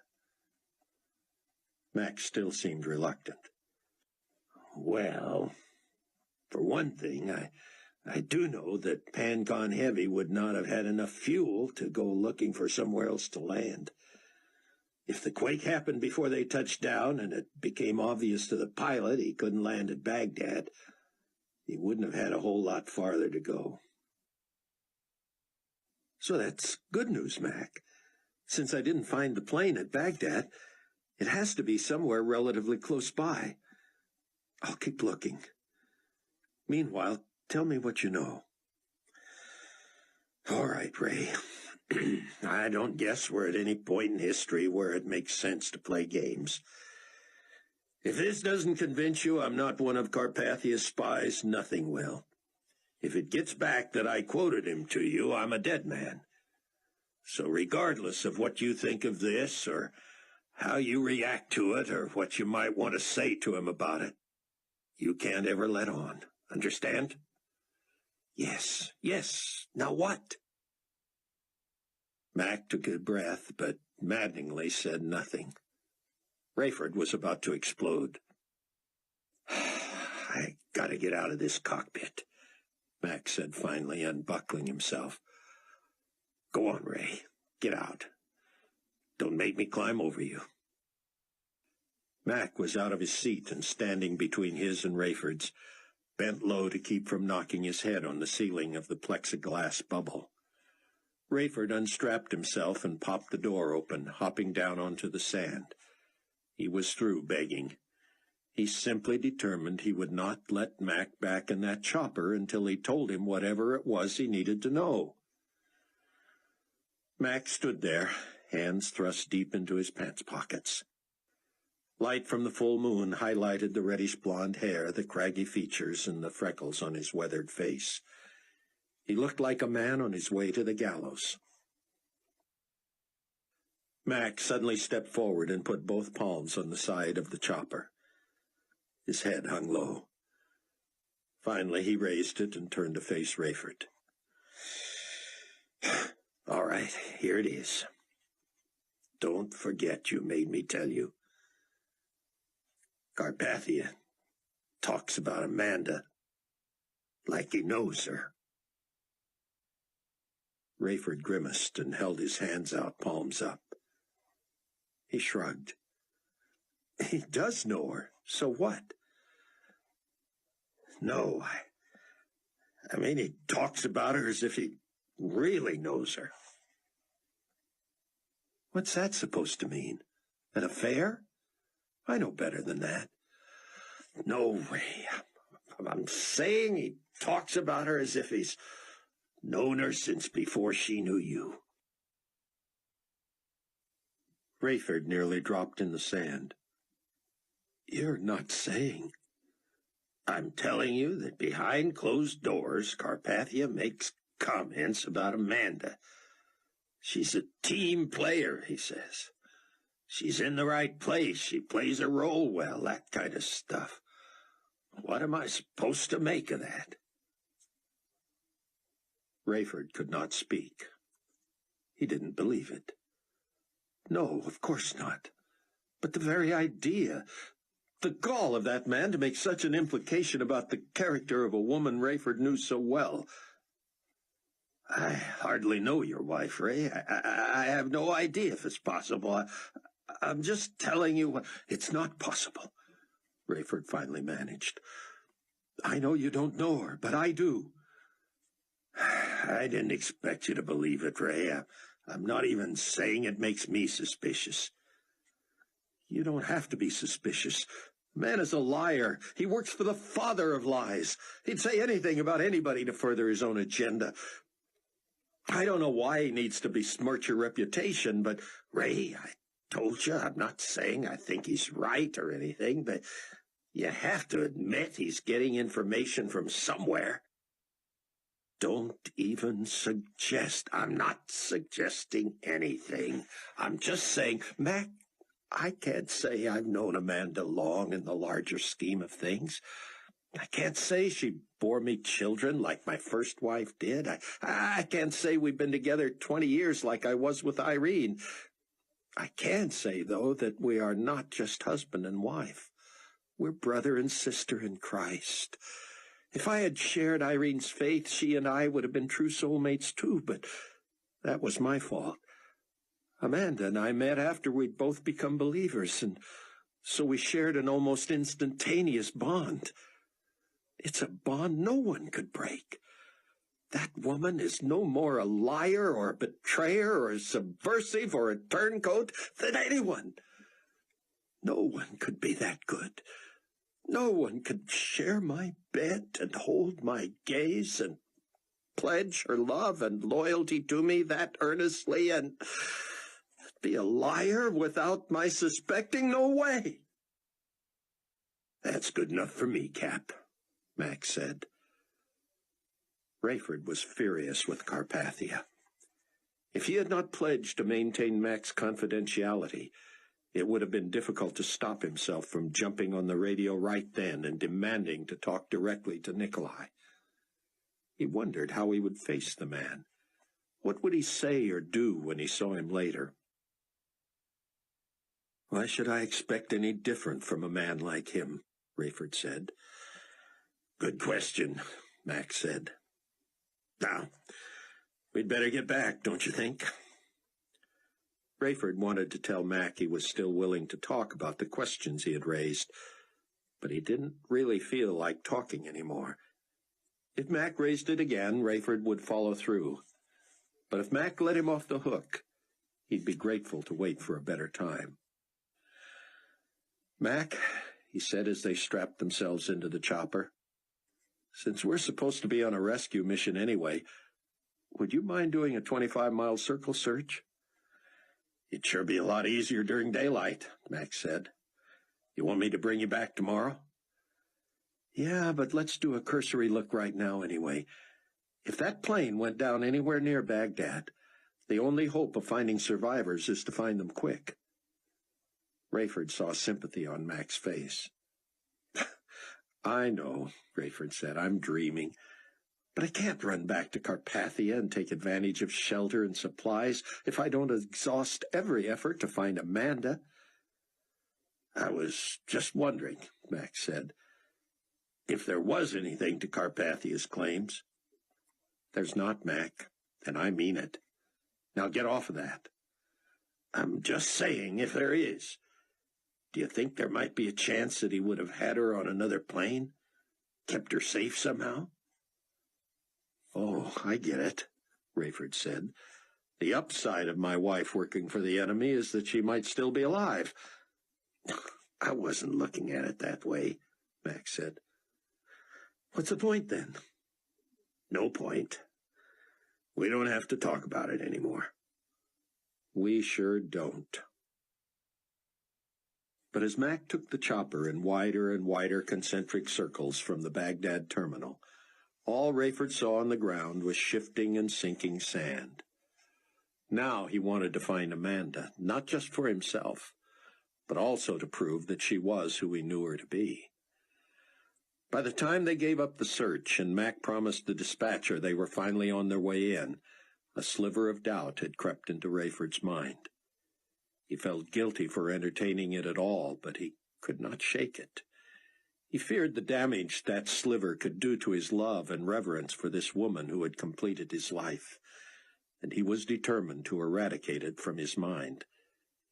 His problem was that despite how romantic she had made him and how emotional he had waxed since his conversion and his exposure to more tragedy than anyone should ever endure, he still possessed the practical, analytical, scientific mind that made him the airman he was. He hated that he couldn't simply dismiss a doubt because it didn't fit what he felt in his heart. He would have to exonerate Amanda by somehow proving her loyalty and the genuineness of her faith, with her help if she was alive, and without it if she was dead. It was mid-afternoon when Buck and Sion finally ripped a big enough hole in one of the garage doors to allow Sion to crawl through. Sion's voice was so hoarse and faint that Buck had to turn his ear toward the opening. "Kevin, Chloe's car is here. I can get the door open just far enough to put the inside light on. It is empty, except for her phone and computer." "I'll meet you at the back of the house," Buck shouted. "Hurry, Sion! If her car's still here, she's still here." Buck scooped up as many of the tools as he could carry and raced to the back. This was the evidence he had hoped and prayed for. If Chloe was buried in that rubble, and there was one chance in a million she was still alive, he would not rest. Buck attacked the wreckage with all his might, having to remind himself to breathe. Sion appeared and picked up a shovel and an axe. "Should I start in at some other location?" he asked. "No, we have to work together if we have any hope."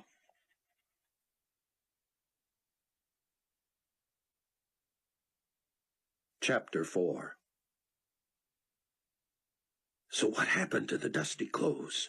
Rayford whispered as he and Mac were escorted into the auxiliary entrance of Carpathia's huge underground shelter. Far across the structure, past the Condor 216 and amongst many subordinates and assistants, Fortunato looked chipper in a fresh suit. "Nikolai's got him cleaned up already," Mac muttered. Rayford had eaten nothing for more than 12 hours, but had not thought about hunger until now. The milling crowd of surprisingly upbeat Carpathia lackeys had been through a buffet line and sat balancing plates and cups on their knees. Suddenly ravenous, Rayford noticed ham, chicken, and beef, as well as all sorts of Middle Eastern delicacies. Fortunato greeted him with a smile and a handshake. Rayford did not smile and barely gripped the man's hand. "Potentate Carpathia would like us to join him in his office in a few moments. But please, eat first." "Don't mind if I do," Rayford said. Though an employee, he felt as if he was eating in the enemy's camp. Yet it would be foolish to go hungry just to make a point. He needed strength. As he and Mac made their way around the buffet, Mac whispered, "Maybe we shouldn't look too buddy-buddy." "Yeah," Rayford said. "Carpathia knows where I stand, but I assume he sees you as a loyalist." "I'm not, but there's no future for those who admit that." "Like me," Rayford said. "A future for you? Not a long one. But what can I say? He likes you. Maybe he feels secure knowing you don't hide anything from him." Rayford ate even as he ladled choices onto his plate. It might be the enemy's food, he thought, but it does the job. He felt well-fed and suddenly logy when he and Mac were ushered into Carpathia's office. Mac's presence surprised Rayford. He had never before been in on a meeting with Carpathia. As was often true during times of international crisis and terror, it seemed Nikolai could barely contain a grin. He, too, had changed into fresh clothes and appeared well-rested. Rayford knew he himself looked terrible. "Please," Carpathia said expansively. "Captain Steele, Officer McCullum. Sit." "I prefer to stand, if you don't mind," Rayford said. "There is no need. You look weary, and we have important items on the agenda." Rayford reluctantly settled into a chair. He did not understand these people. Here was a beautifully decorated office that rivaled Carpathia's main digs, now in a pile less than half a mile away. How was it this man was prepared for every eventuality? Leon Fortunato stood at a corner of Carpathia's desk. Carpathia sat on the front edge, staring down at Rayford, who decided to beat him to the punch. "Sir, my wife, Captain Steele, I have some bad news for you." "Oh, no." Rayford's mind immediately went on the defensive. It didn't feel as if Amanda was dead, and so she wasn't. He didn't care what this liar said, the same man who dared call her his compatriot. If Carpathia said Amanda was dead, Rayford didn't know if he could keep Mac's confidence and refrain from attacking him and making him retract the slander. "Your wife, God rest her soul, was—" Rayford gripped the chair so tight he thought his fingertips might burst. He clenched his teeth. The Antichrist himself bestowing a God rest her soul on his wife? Rayford trembled with rage. He prayed desperately that if it was true, if he had lost Amanda, that God would use him in the death of Nikolai Carpathia. That was not to come until 3.5 years into the tribulation, and the Bible foretold that Antichrist would then be resurrected and indwelt by Satan anyway. Still, Rayford pleaded with God for the privilege of killing this man. What satisfaction, what revenge he might exact from it, he did not know. It was all he could do to keep from executing the deed right then. "As you know, she was aboard a pan-continental 747 flight from Boston to Baghdad today. The earthquake hit moments before the plane was to touch down.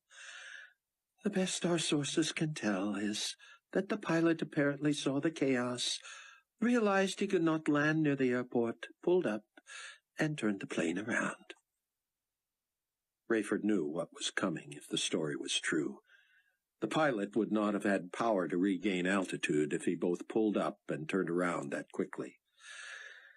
"PanCon officials tell me," Carpathia continued, "that the plane was simply not airworthy at that speed. Eyewitnesses say it cleared the banks of the Tigris, hit first nearly halfway across the river, flipped tail up, then plunged out of sight." Rayford's whole body pulsed with every heartbeat. He lowered his chin to his chest and fought for composure. He looked up at Carpathia, wanting details, but could not open his mouth, let alone utter a sound. "The current is swift there, Captain Steele. But PanCon tells me a plane like that would drop like a stone. Nothing has surfaced downriver. No bodies have been discovered. It will be days before we get equipment for a salvage operation. I am sorry." Rayford no more believed Carpathia was sorry than that Amanda was dead. He believed even less that she had ever acted in concert with Nikolai Carpathia. Buck worked like a madman, his fingers nicked and blistered. Chloe had to be in there somewhere. He didn't want to talk, he just wanted to dig. But Sion enjoyed hashing things over. "I do not understand, Cameron," he said. "Why Chloe's car would have been in the garage where Loretta's car usually sits."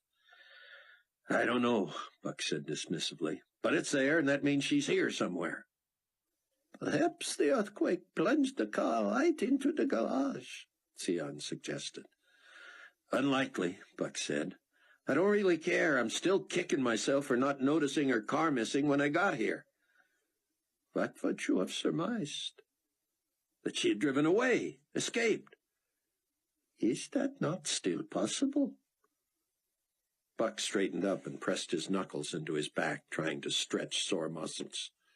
"She wouldn't have gotten anywhere on foot. This thing hit so suddenly, there was no warning." "Ah, but there was." Buck stared at the rabbi. "You were underground, Sion. How would you know?"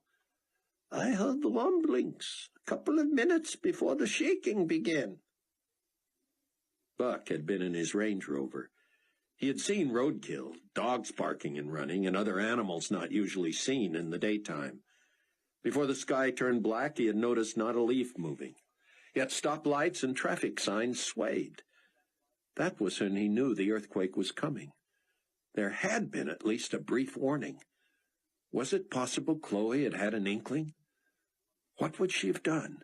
Where would she have gone? Buck went back to digging.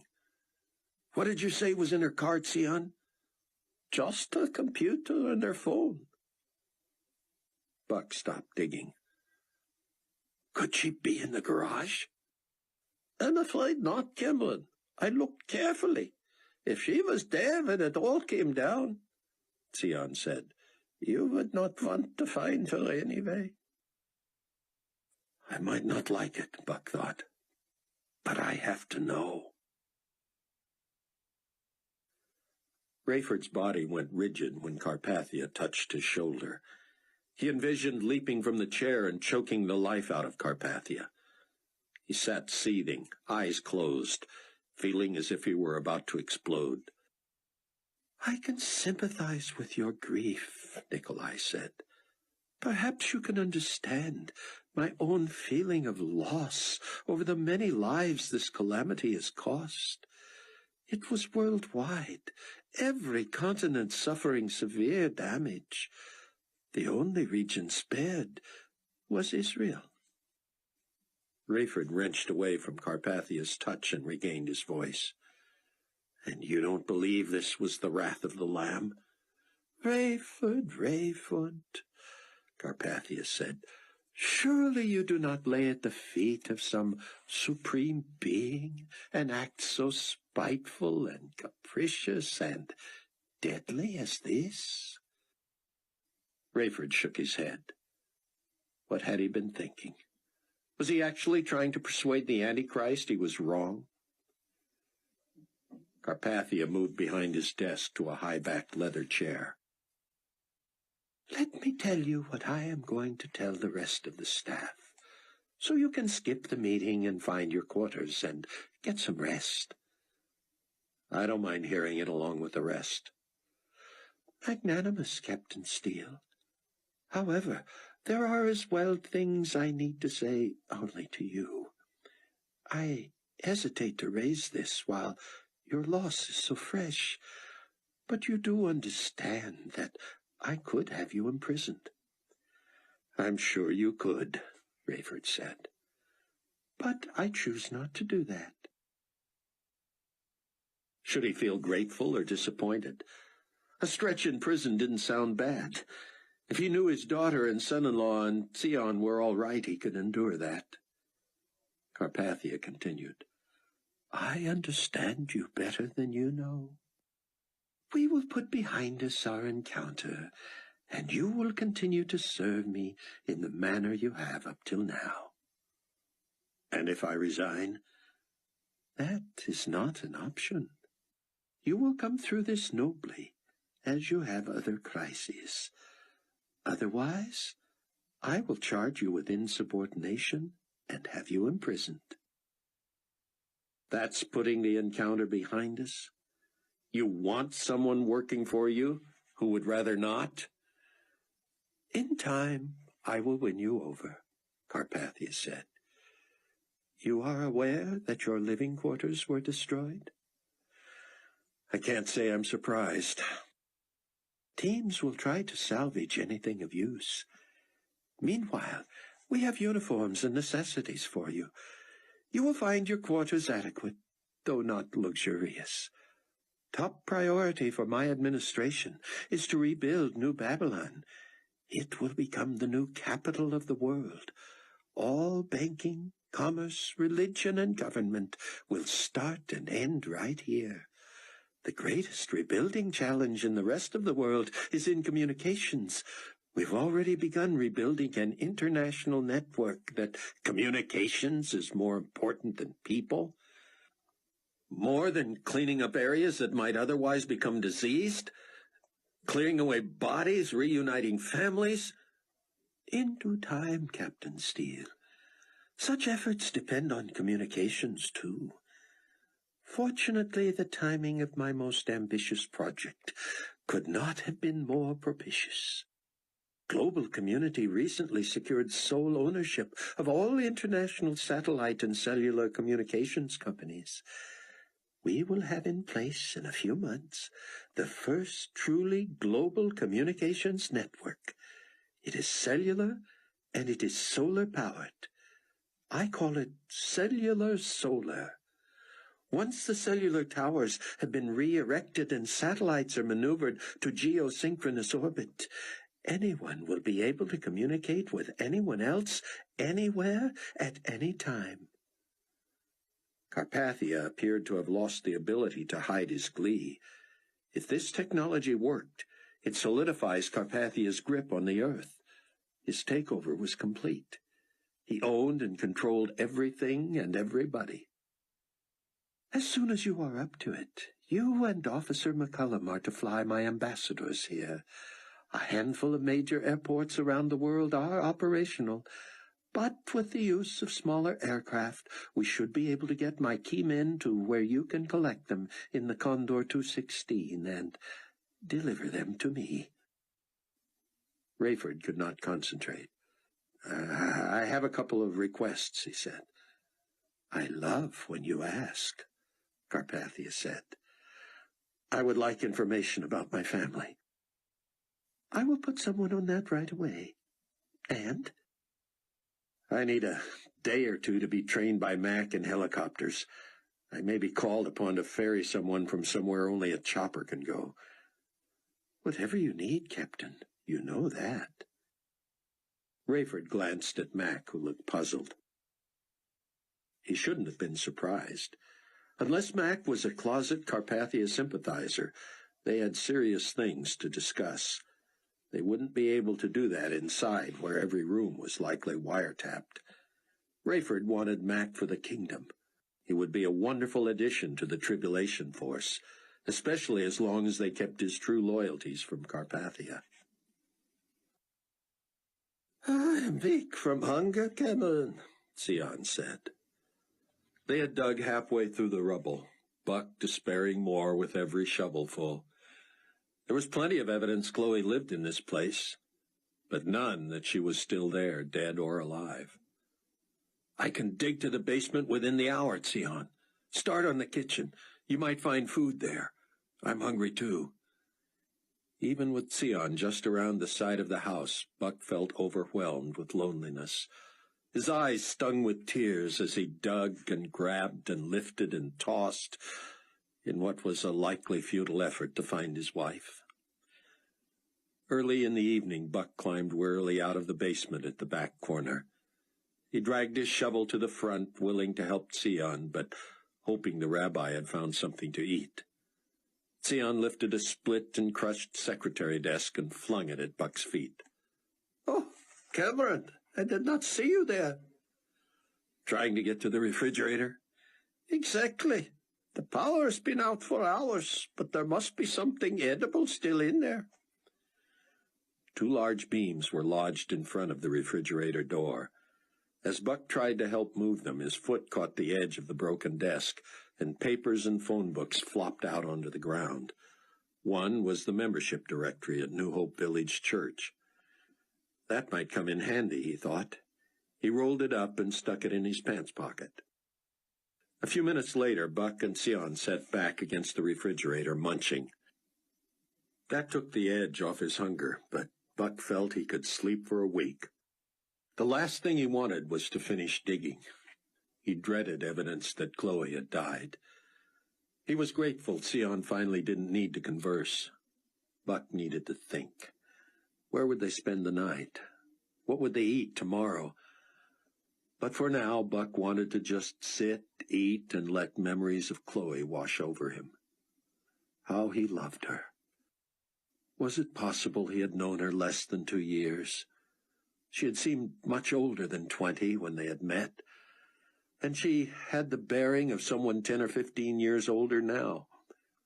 She had been a gift from God, more precious than anything he had ever received except salvation. What would his life have been worth following the rapture had it not been for Chloe? He would have been grateful and would have enjoyed that deep satisfaction of knowing he was right with God. but he would have also been lonely and alone. Even now, Buck was grateful for his father-in-law and Amanda, grateful for his friendship with Chaim Rosenzweig, grateful for his friendship with Zion. He and Zion would have to work on Chaim. The old Israeli was still enamored of Carpathia. That had to change. Chaim needed Christ. So did Ken Ritz, the pilot Buck had used so many times. He would have to check on Ken, make sure he was all right, see if he had planes that still flew. He pushed his food aside and hung his head, nearly asleep. "I need to go back to Israel," Zion said. Buck mumbled. "I need to go back to my homeland." Buck raised his head and stared at Zion. "We're homeless," he said. "We can barely drive to the next block. We don't know we'll survive tomorrow. You're a hunted criminal in Israel. You think they'll forget about you now that they have earthquake relief to do?" "On the contrary, but I have to assume the bulk of the 144,000 witnesses, of whom I am one, must come from Israel. Not all of them will. Many will come from tribes all over the globe. But the greatest source of Jews is Israel. These will be zealous as Paul, but new to the faith and untrained. I feel a call to meet them and greet them and teach them. They must be mobilized and sent out. They are already empowered." "Let's assume I get you to Israel. How do I keep you alive?" "But you think you kept me alive on our flight across the Sinai?" "I helped." "You helped? You amused me, Cameron. In many ways, yes, I owe you my life. But you were as much in the way as I was. That was God's work, and we both know it." Buck stood. "Fair enough. Still, taking you back to where you're a fugitive seems lunacy." He helped Zion stand. "Send word ahead that I was killed in the earthquake," the rabbi said. "Then I can go in disguise under one of those phony names you come up with." "Not without plastic surgery, you won't," Buck said. "You're a recognizable guy even in Israel, where everybody your age looks like you." The sunlight softened and faded as they finished picking through the kitchen. Zion found plastic bags and wrapped food he would store in the car. Buck wrenched a few clothes out of the mess that had been his and Chloe's bedroom, while Zion collected Chloe's computer and phone from the garage. Neither had the strength to climb over the pavement barrier, so they took the long way around. When they reached the Range Rover, both had to get in the passenger side. "And so, what do you think now?" Zion said. "If Chloe were alive somewhere in there, she would have heard us and called out to us, would she not?" Buck nodded miserably. "I'm trying to resign myself to the fact that she's at the bottom. I was wrong, that's all. She wasn't in the bedroom or the kitchen or the basement. Maybe she ran to another part of the house.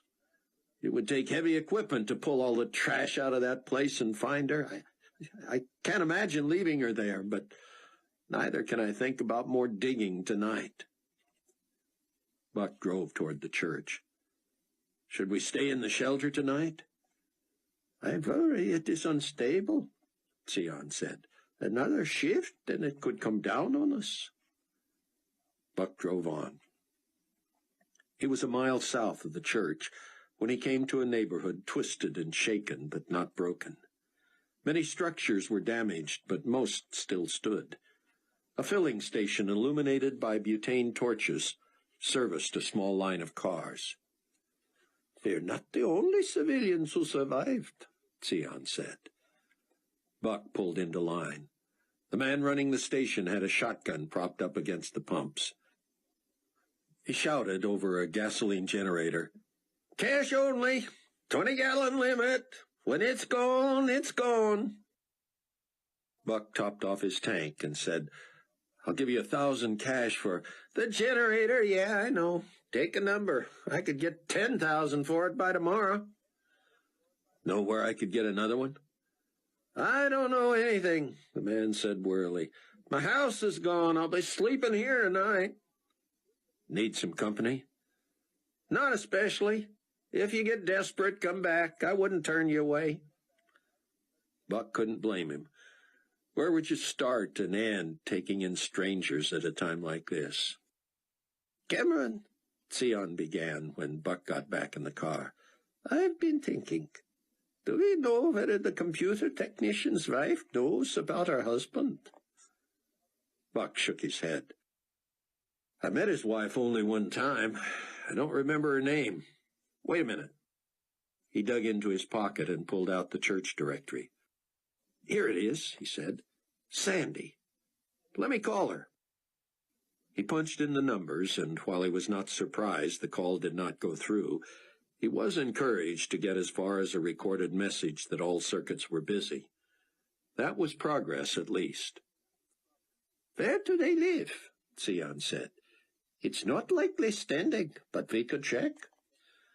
Buck read the street address. I don't know where that is. He saw a squad car ahead, lights flashing. Let's ask him. The cop was leaning against his car, having a cigarette. You on duty? Buck asked. Taking a break, the cop said. I've seen more in one day than I cared to see in a lifetime, if you know what I mean. Buck showed him the address. I don't know what I'll tell you as far as landmarks, but, just follow me. You sure? There's nothing more I can do for anybody tonight. In fact, I didn't do anybody any good today. Follow me. I'll point out the street you want. Then I'm gone. A few minutes later, Buck flashed his lights in thanks and pulled up in front of a duplex. Sion opened the passenger door, but Buck put a hand on his arm. Let me see Chloe's phone. Sion crawled back and fished it from a pile he had wrapped in a blanket. Buck flipped it open and found it had been left on. He rummaged in the glove box and produced a cigarette lighter adapter that fit the phone and made it come to life. He touched a button that brought up the last dialed number. He sighed. It was his own. Sion nodded and they got out. Buck pulled a flashlight from his emergency toolbox. The left side of the duplex had broken windows all around and a foundational brick wall that had crumbled and left the front of the place sagging. Buck got into position where he could shine his light through the windows. Empty, he said. No furniture. Look, Sion said. A for rent sign lay in the grass. Buck looked again at the directory. Donnie and Sandy lived on the other side. The place looked remarkably intact. The drapes were open. Buck gripped the wrought iron railing on the steps and leaned over to flash his light into the living room. It looked lived in. Buck tried the front door and found it unlocked. As he and Sion tiptoed through the house, it became obvious something was amiss in the tiny breakfast nook at the back. Buck gaped, and Sion turned away and bent at the waist. Sandy Moore had been at the table with her newspaper and coffee when a huge oak tree crashed through the roof with such force that it flattened her and the heavy wood table. The dead girl's finger was still curled around the cup handle, and her cheek rested on the tempo section of the Chicago Tribune. Had not the rest of her body been compressed to inches, she might have appeared to be dozing. She and her husband must have died within seconds of each other, Sion said quietly. Miles apart. Buck nodded in the faint light. We should bury this girl. We will never get her out from under that tree, Sion said. We have to try. In the alley, Buck found planks, which they forced under the tree as levers. But a trunk with enough mass to destroy roof, wall, window, woman, and table would not be budged. They need heavy equipment, Sion said. What's the use, Buck said. No one will ever be able to bury all of the dead. I confess I am thinking less of respect for her body than for the possibility that we have found a place to live. Buck shot him a double take. "What?" Sion said. "Is it not ideal? There's actually a bit of pavement out front. This room, open to the elements, can easily be closed off. I don't know how long it would take to get power, but—" "Say no more," Buck said. "We have no other prospects." Buck threaded the rover between the duplex and the burned-out shell of whatever had been next door. He parked out of sight in the back, and he and Sion unloaded the car. Coming through the back door, Buck noticed they might be able to extricate Mrs. Moore's body from underneath. Branches were lodged against a huge cabinet in the corner. That would keep the tree from dropping further if they could somehow cut under the floor. "I am so tired I can barely stand, Cameron," Sion said as they descended narrow steps to the cellar. "I'm about to collapse myself," Buck said. He shined his light toward the underside of the first floor and saw that Sandy's elbow had been driven through and hung exposed. They found mostly discarded computer parts until they came upon Donnie's stash of tools. A hammer, chisels, crowbar, and a handsaw should do it, Buck thought. He dragged a stepladder under the spot, and Sion held it as Buck wrapped his legs around the top step to brace himself. Then began the arduous task of driving the crowbar up through the floorboards with a hammer. His arms ached, but he stayed at it until he had punched out a few holes large enough to get the saw wedged in. He and Sion traded off sawing the hardwood, which seemed to take forever with the dull blade. They were careful not to touch Sandy Moore's body with the saw. Buck was struck that the shape of the cut looked like the pine boxes in which cowboys were buried in the Old West. When they had sawn to about her waist, the weight of her upper body made the boards beneath her give way, and she slowly dropped into Buck's arms. He gasped and held his breath, fighting to keep his balance. His shirt was covered with her sticky blood, and she felt light and fragile as a child. Sion guided him down. All Buck could think of as he carried her broken body out the back door was that this was what he had expected to do with Chloe at Loretta's. He lay her body gently in the dewy grass, and he and Sion quickly dug a shallow grave. The work was easy because the quake had loosened the topsoil. Before they lowered her into the hole, Buck pulled Donnie's wedding ring from deep in his pocket. He put it in her palm and closed her fingers around it. They covered her with the dirt. Sion knelt, and Buck followed suit. Sion had not known Donnie or his wife. He pronounced no eulogy. He merely quoted an old hymn, which made Buck cry so loudly he knew he could be heard down the block. But no one was around, and he could not stop the sobs. "I will love thee in life, I will love thee in death, and praise thee as long as thou lendest me breath. And say, when the death dew lies cold on my brow, if ever I loved thee, my Jesus, 'tis now." Buck and Sion found 2 tiny bedrooms upstairs, one with a double bed, the other with a single. "Take the bigger bed," Sion insisted. "I pray Chloe will join you soon." Buck took him up on it. Buck went into the bathroom and shed his mud and blood-caked clothes. With only his flashlight for illumination, he hand-dipped enough water out of the toilet tank for a sponge bath. He found a big towel to dry off with, then collapsed onto Donnie and Sandy Moore's bed. Buck slept the sleep of the morning, praying he would never have to wake up. Half a world away, Rayford Steele was awakened by a phone call from his first officer. It was 9 o'clock Tuesday morning in New Babylon, and he had to face another day, whether he wanted to or not. At the very least, he hoped he would get a chance to tell Mac about God.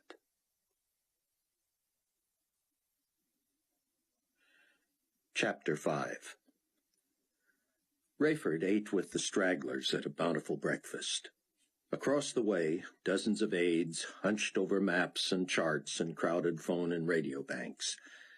He ate lethargically, Mac next to him drumming his fingers and bouncing a foot. Carpathia sat with Fortunato and other senior staffers at a table not far from his office. Now he pressed a cell phone to his ear and talked earnestly in a corner, his back to the room.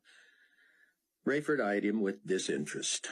He wondered about himself now, about his resolve. If it was true Amanda had gone down with the 747, Chloe and Buck and Sion were all he cared about. Could he be the only Tribulation Force member left standing? Rayford could muster not a whit of interest in whom Carpathia might be talking to or what about. If a gadget allowed him to listen in, he wouldn't even flip the switch. He had prayed before he ate, a prayer ambivalent about sustenance provided by the Antichrist. Still, he had eaten, and it was good that he had.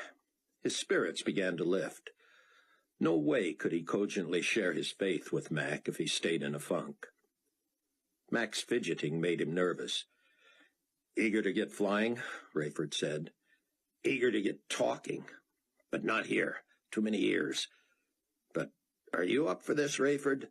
With what you're going through?"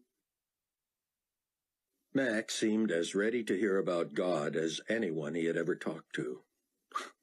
Why did it happen this way? When he had been most eager to share, he had tried to get through to his old senior pilot, Earl Halliday, who had had no interest and was now dead. He had tried without success to reach Hattie Durham, and now he could only pray there was still time for her. Here was Mac, in essence, begging him for the truth, and Rayford would rather be back in bed. He crossed his legs and folded his arms. He would will himself to move today. In the corner, Carpathia wheeled around and stared at him, the phone still at his ear. Nikolai waved enthusiastically, then seemed to think better of showing such enthusiasm to a man who had just lost his wife. His face grew somber and his wave stiffened. Rayford did not respond, though he held Carpathia's gaze. Nikolai beckoned with a finger. "Oh, no," Max said. Let's go. But they couldn't walk out on Nikolai Carpathia. Rayford was in a testy mood. He didn't want to talk to Carpathia. Carpathia wanted to talk to him. He could come Rayford's way. What have I become? Rayford wondered. He was playing games with the potentate of the world. Petty, silly, immature. But I don't care. Carpathia snapped his phone shut and slipped it into his pocket. He waved at Rayford, who pretended not to notice and turned his back. Rayford leaned toward Mac. "So, what are you going to teach me today?" "Don't look now, but Carpathia wants you. He knows where I am." "Ray, he could still toss you in jail." "I wish he would. So anyway, what are you going to teach me today?" "Teach you? You've flown whirlybirds." "A long time ago," Rayford said. "More than 20 years. "Chopper jockeying is like riding a bike," Mac said. "You'll be as good as me in an hour." Mac looked over Rayford's shoulder, stood and thrust out his hand. "Potentate Carpathia, sir." "Excuse Captain Steele and me for a moment, would you, Officer McCullum?" "I'll meet you in the hangar," Rayford said. Carpathia slid McCullum's chair close to Rayford's and sat. He unbuttoned his suit coat and leaned forward, forearms on his knees. Rayford still had legs crossed and arms folded. Carpathia spoke earnestly. "Rayford, I hope you do not mind my calling you by your first name, but I know you are in pain." Rayford tasted bile. "Lord, please," he prayed silently, "keep my mouth shut." It only made sense that the embodiment of evil himself was the slimiest of liars. To imply that Amanda had been his plant, a mole in the Tribulation Force for the global community, and then to feign sorrow over her death? A lethal wound to the head was too good for him. Rayford imagined torturing the man who led the forces of evil against the God of the universe. "I wish you had been here earlier, Rayford. Well, actually, I am glad you were able to get the rest you needed. But those of us here for the first breakfast were treated to Leon Fortunato's account of last night." Max said something about it. "Yes, Officer McCullum has heard it twice. You should ask him to share it with you again. Better yet, schedule some time with Mr. Fortunato." It was all Rayford could do to feign civility. "I'm aware of Leon's devotion to you." "As am I. However, even I was moved and flattered at how his view has been elevated." Rayford knew the story, but couldn't resist baiting Carpathia.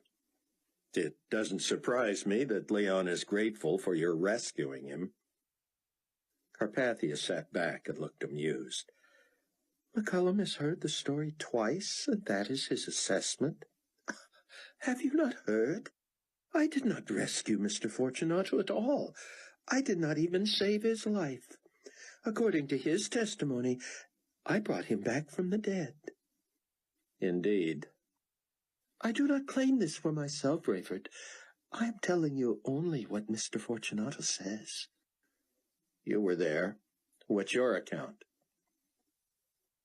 "Well, when I heard that my most trusted aide and personal confidant had been lost in the ruins of our headquarters, something came over me. I simply refused to believe it. I willed it to be untrue. Every fiber of my being told me to simply go by myself to the site and bring him back." "Too bad you didn't take witnesses." "You do not believe me?" "It's quite a tale." "You must talk with Mr. Fortunato." "I'm really not interested." "Rayford, that 50-foot pile of bricks, mortar, and debris had been a 200-foot-tall building. Leon Fortunato had been with me on the top floor when that building gave way. Despite the earthquake precautions designed into it, everyone in there should have been killed. And they were. You know, there were no survivors." "So you're saying it's Leon's contention, and yours, that even he was killed in the fall?" "I called him out of the middle of that wreckage. No one could have survived that." "And yet he did." "He did not. He was dead. He had to be." "And how did you extricate him?" "I commanded him to come forth, and he did." Rayford leaned forward. "That had to make you believe the story of Lazarus. Too bad it's from a book of fairy tales, huh?" "No, Rayford. I have been most tolerant, and have never disparaged your beliefs. Neither have I hidden that I believe you are at best misguided, but yes, it gave me pause that this incident mirrored an account I believe was allegorical." "Is it true you used the same words Jesus used with Lazarus?" "So Mr. Fortunato says. I was unaware of precisely what I said. I left here with full confidence that I would come back with him, and my resolve never wavered, not even when I saw that mountain of ruins and knew that rescuers had found no one alive." Rayford wanted to vomit. "So now you're some sort of deity?" "That is not for me to say, though clearly raising a dead man is a divine act. Mr. Fortunato believes I could be the Messiah." Rayford raised his eyebrows. "If I were you, I'd be quick to deny that, unless I knew it to be true." Carpathia softened. "It does not seem the time for me to make such a claim. But I am not so sure it is untrue." Rayford squinted. "You think you might be the Messiah?" "Let me just say, especially after what happened last night, I have not ruled out the possibility." Rayford thrust his hands in his pockets and looked away. Come now, Rayford, do not assume I do not see the irony. I am not blind. I know a faction out there, including many of your so-called tribulation saints, labels me an antichrist, or even the antichrist. I would delight in proving the opposite. Rayford leaned forward, pulled his hands from his pocket, and entwined his fingers. Let me get this straight. There's a possibility you are the Messiah, but you don't know for sure? Carpathia nodded solemnly. That makes no sense, Rayford said. Matters of faith are mysteries, Carpathia intoned. I urge you to spend time with Mr. Fortunato. See what you think after that. Rayford made no promises. He looked toward the exit. Why don't you need to go, Captain Steele? I just wanted to share with you the tremendous progress already made in my rebuilding initiative. As early as tomorrow, we expect to be able to communicate with half the world. At that time, I will address anyone who can listen. He pulled a sheet from his coat pocket. Meanwhile, I would like you and Mr. McCullum to load whatever equipment you need onto the 216 and chart a course to bring these international ambassadors to join those who are already here. Rayford scanned the list. It appeared he would fly more than 20,000 miles. Where are you on rebuilding runways? Global community forces are working around the clock in every country. Cellular Solar will network the entire world within weeks. Virtually anyone not on that project is rebuilding airstrips, roads, and centers of commerce. I have my assignment, Rayford said flatly. I would like to know your itinerary as soon as it is set. Did you notice the name on the back? Rayford turned the sheet over. Pontifex Maximus Peter Matthews, Enigma, Babylon, One World Faith. So, we bring him too? Though he is in Rome, pick him up first. I would like him on the plane when each of the other ambassadors boards. Rayford shrugged. He wasn't sure why God had put him in this position, but until he felt led to leave it, he would hang in. Oh, one more thing, Carpathia said. Mr. Fortunato will go with you and serve as host. Rayford shrugged again. Now, may I ask you something? Carpathia nodded, standing. Could you let me know when the dredging operation commences? The what? When they pull the Pancon 747 out of the Tigris, Rayford said evenly. Oh, yes, that. Now, Rayford, I have been advised it would be futile. There's a chance you won't do it? Most likely we will not. The airline informed us who was aboard, and we know there are no survivors. We are already at a loss for what to do with the bodies of so many victims of this disaster. I have been advised to consider the aircraft a sacred burial vault. Rayford felt his face flush, and he slumped. You're not going to prove to me my wife is dead, are you? Oh, Rayford, is there any doubt? As a matter of fact, there is. It doesn't feel like she's dead, if you know what... Well, of course you don't know what I mean. I know it is difficult for loved ones to let go, unless they see the body. But you are an intelligent man. Time heals. I want that plane dredged up. I want to know whether my wife is dead or alive. Carpathia stepped behind Rayford and placed a hand on each shoulder.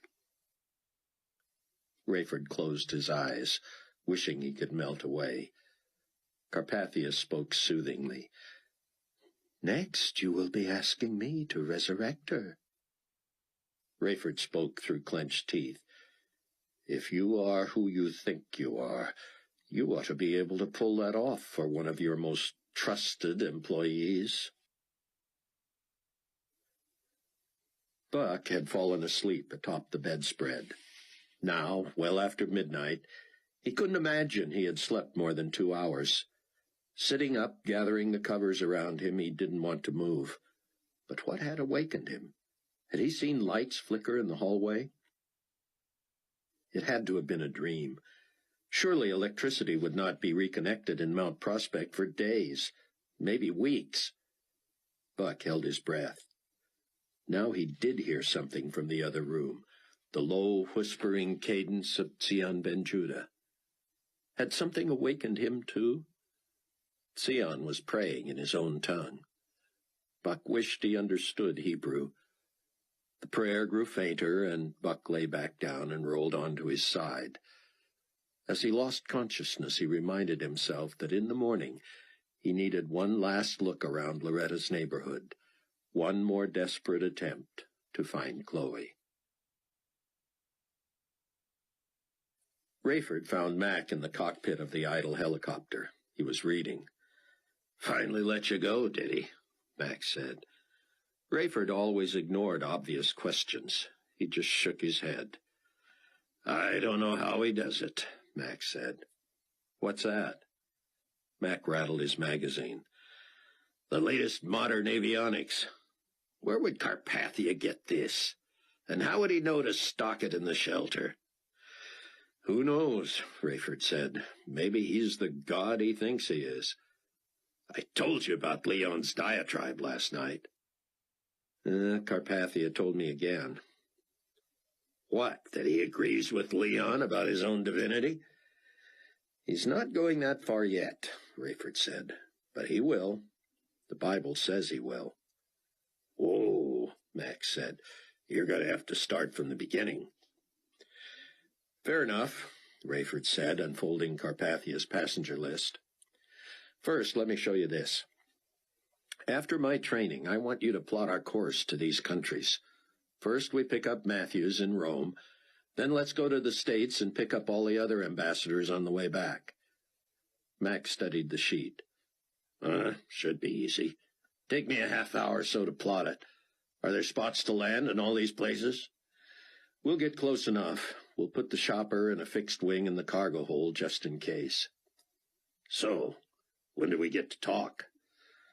"Our training session should take until about 5, don't you think?" "Nah, I told you, you'll be up to speed in no time." "We'll need a break for a late lunch somewhere," Rayford said. "And then we'll still have several hours to train, right?" "You're not following me, Ray. You don't need a whole day playing with this toy. You know what you're doing, and these things fly themselves." Rayford leaned close. "Who's not following whom?" he said. "You and I are away from the shelter today, training until 1700 hours. Is that understood?" Mac smiled sheepishly. "Oh, you learned the whirlybird by late lunch at around 1, and we're still on leave till 5. You catch on quick." Rayford took notes as Mac walked him through every button, every switch, every key. With the blades at top speed, Mac feathered the controls until the bird lifted off. He went through a series of maneuvers, turning this way and that, dipping and climbing. "It'll come back to you quick, Ray." "Let me ask you something first, Mac. You were stationed in this area, weren't you?" "For many years," Mac said, slowly flying south. "You know people, then?" "Locals, you mean?" "Yeah. I couldn't tell you if any of them survived the earthquake. What are you looking for?" "Scuba equipment." Mac glanced at Rayford, who did not return his gaze. "There's a new one for the middle of the desert. Where do you want to go diving, in the Tigris?" Mac grinned, but Rayford shot him a serious look, and he paled. "Oh, sure. Forgive me, Rayford. Man, you don't really want to do that, do you?" "I've never wanted anything more, Mac. Now, do you know somebody or not?" "Let 'em dredge the thing, Ray." "Carpathia says they're going to leave it alone." Mac shook his head. I don't know, Ray. You ever scuba dive in a river?" "I'm a good diver. But, no, never in a river." "Well, I have. and it's not the same, believe me. The current isn't much calmer at the bottom than the top. You'll spend half your time keeping from getting sucked downstream. You could wind up 300 miles southeast in the Persian Gulf. Rayford was not amused. What's the story, Mac? You got a source for me? Yeah, I know a guy. He was always able to get anything I wanted from just about anywhere. I've never seen scuba stuff around here, but if it's available and he's still alive, he can get it. Who and where? He's a national. He runs a tower at the airstrip down at Al-Basra. That's northwest of Abadan, where the Tigris becomes the Shat al-Arab. I wouldn't begin to try to pronounce his real name. To all of his clients, he goes by Al-B. I call him Albie. What's his arrangement? He takes all the risks. Charges you double retail, no questions asked. You get caught with contraband stuff, he's never heard of you. Try to reach him for me? Just say the word. That's what I'm asking, Mac. Quite a risk. Being honest with you is a risk, Mac. How do you know you can trust me? I don't. I have no choice. Thanks a lot. You'd feel the same way if the shoe was on the other foot. Yeah, true enough, Max said. Only time will prove I'm not a rat. Yeah, Rayford said, feeling as reckless as he had ever been. If you're not a friend, there's nothing I can do about it now. Uh-huh. But would a Fink make a dangerous dive with you? Rayford stared at him. I couldn't let you do that. You can't stop me. If my guy can get a suit and a tank for you, he can get them for me, too. Why would you do that? Well, not just to prove myself. I'd like to keep you around a while. You deserve to know if your wife's in the drink. But that dive's going to be dangerous enough for two, let alone solo. I'll have to think about that. Oh, for once, quit thinking so much. I'm going with you, that's that. I gotta figure some way to keep you alive long enough to tell me what the devil has been going on since the disappearances. Put her down, Rayford said, and I'll tell you. Right here? Right now? Right now. Mac had flown a few miles to where Rayford could see the city of Al-Hilal. He banked left and headed for the desert, landing in the middle of nowhere. He shut the engine down quickly to avoid sand damage. Still, Rayford saw grains on the back of his hands and tasted them on his lips. "Let me get behind the controls," Rayford said, unstrapping himself. "Not on your life," Max said. "Next, you're going to try starting her up and lifting off. I know you can do it, and it's not that dangerous. But Lord knows nobody else around here can explain things to me. Now out with it. Let's go." Rayford hopped out and landed in the sand. Mac followed. They strolled half an hour in the sun, Rayford sweating through his clothes. Finally, Rayford led the way back to the helicopter where they leaned against the struts on the shade side. He told Mac his life story, starting with the kind of family he was raised in, decent, hard-working, but uneducated people. He had shown a proclivity for math and science and was fascinated by aviation. He did well in school, but his father could not afford to send him to college. A high school counselor told him he should be able to get scholarships, but that he needed something extra on his resume. "Like what?" Rayford had asked her. "Extracurricular activities, student government, things like that." "What about flying solo before I graduate?" "Now that would be impressive," she admitted. "I've done it." That helped him earn a college education that led to military training and commercial flying. All the while, he said, "I was a pretty good guy, good citizen, you know the drill. Drank a little, chased a little, never anything illegal. Never saw myself as a rascal. Patriotic, the whole bit. I was even a churchgoer." He told Mac he had been smitten with Irene from the beginning. She was a little too goody-goody for me, he admitted, but she was pretty and loving and selfless. She amazed me. I asked, she accepted, and though it turned out she was a lot more into church than I wasn't about to let her go. Rayford told of how he broke his promise to be a regular churchgoer. They'd had fights, and Irene had shed tears, but he sensed she had resigned herself to the fact that, at least in this one area, I was a creep who couldn't be trusted. I was faithful, a good provider, respected in the community. I thought she was living with the rest of it. Anyway, she left me alone about it. She couldn't have been happy about it, but I told myself she didn't care. I sure didn't. When we had Chloe, I turned over a new leaf. I believed I was a new man. Seeing her born convinced me of miracles, forced me to acknowledge God, and made me want to be the best father and husband in history. I made no promises. I just started going back to church with Irene.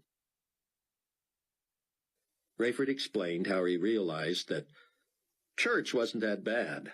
Some of the same people we saw at the country club we saw at church.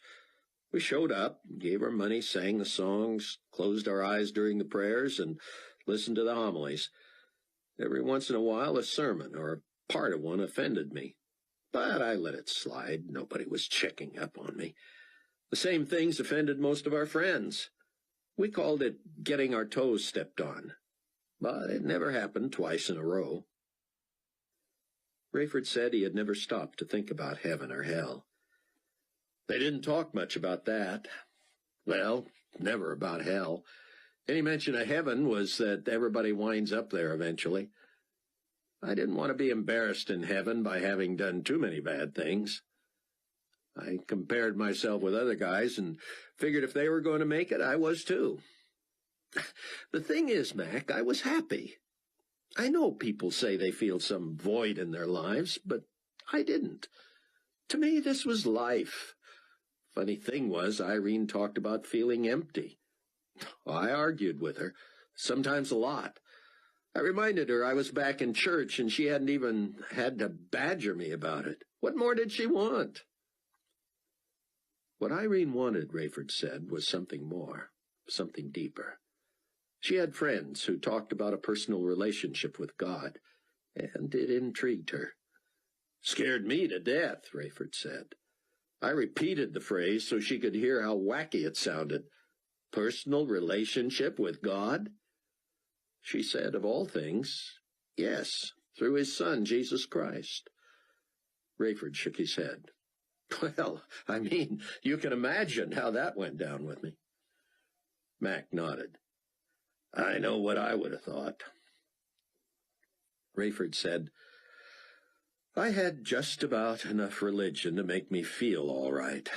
Saying words like God or Jesus Christ out loud in front of people, that was for pastors and priests and theologians. I resonated with people who said religion was private. Anybody who tried to convince you of something from the Bible or shared his faith with you, well, those guys were right-wingers or zealots or fundamentalists or something. I stayed as far away from them as I could. I know what you mean, Max said. There was always somebody around trying to win souls for Jesus. Rayford nodded. Well, fast forward a whole bunch of years. Now we've got Rayford Jr. I had the same feeling when he was born as I had with Chloe, and I admit I'd always wanted a son. I figured God must be pretty pleased with me to bless me that way. And let me tell you something I've told precious few other people, Mac. I was almost unfaithful to Irene while she was pregnant with Ramey. I was drunk. It was at a company Christmas party, and it was stupid. I felt so guilty. Not because of God, I don't think, but because of Irene. She didn't deserve that. But she never suspected, and that made it worse. I knew she loved me. I convinced myself I was the scum of the earth, and I made all kinds of bargains with God. Somewhere I had this idea he might punish me. I told him if I could just put this behind me and never do it again, would he please not let our unborn baby die? If anything had been wrong with our baby, I don't know what I would have done. But the baby had been perfect, Rayford explained. He soon got a promotion and a raise. They moved to a beautiful home in the suburbs. He kept going to church, and he was soon satisfied with his life again. But, Max said, what happened then? Irene switched churches on me, Rayford said. You getting hungry? I'm sorry? Are you hungry? It's coming up on 1 o'clock. That's the storyteller you are, leaving me hanging so you can eat? You ran that all together like Irene's changing churches should make me hungry? Point me to a place to eat, Rayford said. I'll get us there. You'd better. Chapter 6. Rayford spent 20 minutes scaring the life out of himself and Mac. The skill of piloting a chopper may never leave, but with the advance of technology, this took some getting used to. He remembered bulky, sluggish heavicopters. This one darted like a dragonfly. The throttle was as responsive as a joystick, and he found himself overcompensating. He banked one way, too hard and too fast, then the other, straightening himself quickly, but then rolling the other way. I'm about to barf, Mac shouted. Not in my chopper, you're not, Rayford said. He put the helicopter down 4 times, the second time much too hard. That won't happen again, he promised. As he took off for the last time, he said, I've got it now. This should be easy to keep straight and steady. It is for me, Max said. You want to go all the way to Albies? You mean put down at an airport in front of people? A baptism of fire. Mac plotted their bearings. Keep her set right there, and we could snooze till we see the tower at El Basra. Line her up, let her go, and tell me about Irene's new church. Rayford spent the trip finishing his story. He told how Irene's frustration with finding nothing deep or meaty or personal at their church gave him an excuse to start going only sporadically himself. When she called him on it, he reminded her that she wasn't happy there either. When I pretty much stopped going altogether, she started church shopping. She met a couple of women she really liked at a church she didn't care so much for, but they invited her to a women's Bible study. That's where she heard something about God she'd never known was in the Bible. She found out where the speaker went to church, started going there, and eventually dragged me along. What was it she heard? I'm getting to it. Don't stall. Rayford checked the controls to make sure he had enough lift. I mean, don't stall your story, Max said. Well, I didn't understand the new message myself, Rayford said. In fact, I never really got it until after she was gone. Church was different, all right. Made me uncomfortable. When people didn't see me around, they had to figure I was working. When I did show up, people asked me about work, and I just kept smiling and telling them how wonderful life was. But even when I was home, I went only about half the time. My daughter Chloe was a teenager by then, and she picked up on that. If Dad didn't have to go, she didn't have to go. Irene, however, really loved the new church. She made me nervous when she started talking about sin and salvation and forgiveness and the blood of Christ and winning souls. She said she'd received Christ and been born again. She was pushing me, but I would have none of that. It sounded weird, like a cult. People seemed all right, but I was sure I was going to get pushed into knocking on doors and handing out literature or something. I found more reasons to not be in church. And one day, Irene was going off about how Pastor Billings was preaching on the end times and the return of Christ. He called it the rapture. She said something like, wouldn't it be great to not die but to meet Jesus in the air? I came back with something like, yeah, that would kill me. I offended her. She told me I shouldn't be so flippant if I didn't know where I was going. That made me mad. I told her I was glad she was sure. I told her I figured she'd fly to heaven and I'd go straight to hell. She didn't like that a bit. I can imagine, Mac said. The whole issue of church became so volatile that we just avoided it. Eventually, I started to get those old stirrings again, and I had my eye on my senior flight attendant. Uh-oh, Mac said. Tell me about it. We had a few drinks, shared a few meals, but it never went past that. Not that I didn't want it to. One night I decided to ask her out when we got to London. Then I thought, hey, I'll ask her in advance. I'm way out over the Atlantic in the middle of the night with a fully loaded 747, so I put it on autopilot and go looking for her. Rayford paused, disgusted with himself even now for how low he had sunk. Mac looked at him. Yeah. Everybody remembers where they were when the disappearances happened. You're not saying, Mac said. I was looking for a date when all those people disappeared. Man. Rayford snorted. She wanted to know what was going on. Were we going to die? I told her I was pretty sure we weren't going to die, but that I had no more idea than she did what had happened. The truth was, I knew. Irene had been right. Christ had come to rapture his church, and we had all been left behind.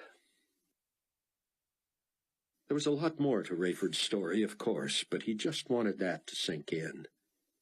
Mac sat staring straight ahead. He would turn, take a breath, and then turn back and watch the scenery as they continued toward Al-Basra. Mac checked his clipboard and stared at the dials. We're close enough, he said. I'm going to see what I can find out. He set the frequency and depressed the mic button. Golf Charlie 9er to Al-Basra Tower, do you read? Static. Al-Basra Tower, this is Golf Charlie 9er. I'm switching to Channel 11, over. Mac made the switch and repeated the call. Al-Basra Tower, came the reply. Go ahead, 9er. I'll be around. Stand by, 9er. Mac turned to Rayford. Here's hoping, he said. Golf Charlie, this is Albie, over. Albie, you old son of a gun. Mac here. You're okay, then? Not totally, my friend. We just raised our temporary tower. Lost 2 hangars. I'm on crutches. Please, not to be bringing a fixed-winged plane. Not for 2-3 days. We're in a bird, Mac said. Welcome, then, Albie said. We need help. We need company. We can't stay long, Albie. Our ETA is 30 minutes. Roger that, Mac. We watch for you. Rayford saw Mac bite his lip. That's a relief, he whispered, his voice shaky. He monitored the controls, stashed his clipboard, and turned to Rayford. Back to your story. Rayford was intrigued that Mac cared so much for his friend. Had Rayford had a friend like that before he was a believer? Had he ever cared about another man enough to become emotional over his well-being? Rayford looked at the devastation below. Tents had been erected where homes had disappeared in the quake. Bodies dotted the landscape, and expeditions of cheap trailers came to cart them off. Here and there, bands of people with shovels and pickaxes worked on a paved road. If they saw what Rayford could see, they would know that even if they spent days on their tiny stretch of twisted pavement, the road for miles ahead would take months to fix, even with heavy equipment. Rayford told Mac how he had landed at O'Hare after the disappearances, walked to the terminal, saw the devastating reports from around the world, lost his co-pilot to suicide, paid heavily for a ride home, and had his worst fears confirmed. Irene and Ramey were gone. Chloe, a skeptic like me, was trying to get home from Stanford. It was my fault. She followed my example. and we had both been left behind. Rayford remembered as if it were yesterday. He didn't mind telling the story because it came to a good end, but he hated this part. Not just the horror, not just the loneliness, but the blame. If Chloe had never come to Christ, he wasn't sure he could have forgiven himself. He wondered about Mac. He would tell Mac what was going on, exactly who Nikolai Carpathia was, the whole package. He would tell him of the prophecies in Revelation, walk him through the judgments that had already come, show him how they had been foretold and could not be disputed. But if Mac was phony, if Mac worked for Carpathia, he would have already been brainwashed. He could fake this emotion, this interest. He could even insist he wanted to make a dangerous scuba dive with Rayford just to stay on his good side. But Rayford was already beyond the point of no return. Again, he prayed silently that God might give him a sign whether Mac was sincere. If he wasn't, he was one of the better actors Rayford had seen. It was hard to trust anyone anymore. When they finally came in sight of the airfield at Al-Basra, Mac coached Ray to a gentle, if lengthy, touchdown. As Ray shut down the engine, Mac said, "That's him, coming down the ladder."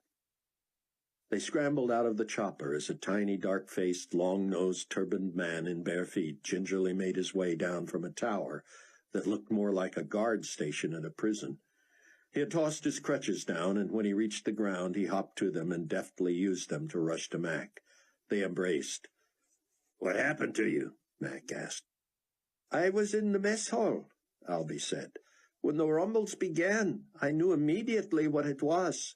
Foolishly, I raced for the tower. No one was there. We were not expecting traffic for a couple of hours. What I would do up there, I had no idea. The tower began falling before I even reached it. I was able to elude it, but a fuel truck was thrown into my path. I saw it at the last instant and tried to leap over the cab, which lay on its side. I almost reached the other side, but twisted my ankle on the tire and scraped my shin on the lug nuts. That is not the worst of it. I have broken bones in my foot, but there are no supplies to set it, and I am low on the priority list. It will grow strong. Allah will bless me." Mac introduced Rayford. "I want to hear your stories," Albie said. "Where were you when it hit? Everything. I want to know everything. But first, if you have time, we could use help."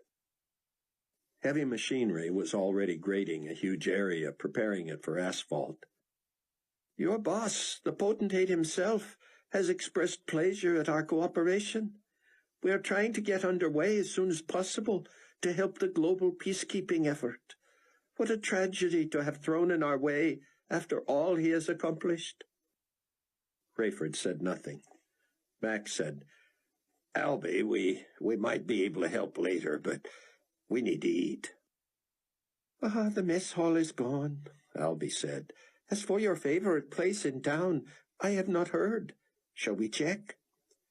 "Do you have a vehicle?" "That old pickup," Albie said. They followed as he crutched his way to it. "Clutching will be difficult," he said. "Do you mind?" Mac slid behind the wheel. Albie sat in the middle, knees spread to keep from blocking the gear shift. The pickup rattled and lurched over unpaved roads until it arrived at the outskirts of the city. Rayford was sickened by the smell. He still found it hard to accept that this was part of God's ultimate plan. Did this many people have to suffer to make some eternal point? He took comfort in that this was not God's desired result. Rayford believed God was true to his word, that he had given people enough chances that he could now justify allowing this to get their attention. Wailing men and women carried bodies over their shoulders or pushed them in wheelbarrows through the crowded streets. It seemed every other block had been left in pieces by the earthquake. Mac's favorite eatery was missing a concrete block wall. But the management had draped something over it and was open for business. One of the few eating establishments still open, it was wall-to-wall with customers who ate while standing. Mac and Rayford shouldered their way in, drawing angry stares until the townspeople saw Albie. Then they made room, as much as they could, still pressed shoulder to shoulder. Rayford had little faith in the sanitation of this food, but still he was grateful for it. After 2 bites of a rolled-up pastry stuffed with ground lamb and seasonings, he whispered to Mac, "I can see and I can smell, and yet somehow even here hunger is the best seasoning." On the way back, Mac pulled to the side of a dusty field and turned off the engine. "I wanted to know you were all right, Albie," he said. "But this is also a business mission." "Splendid," Albie said. "How can I help?" "Scuba gear," Mac said. Albie furrowed his brow and pursed his lips. "Scuba," he said simply. "You need everything. Wetsuit, mask, snorkel, tanks, fins." "All that, yes." "Weights, ballast, lights?" "I suppose." "Cash?" "Of course." "I'll have to check," Albie said. "I have a source. I have not heard from him since the disaster. If the stuff is to be had, I can get it. Let's leave it this way. If you do not hear from me, return in 1 month, and it will be here." "I can't wait that long," Rayford said quickly.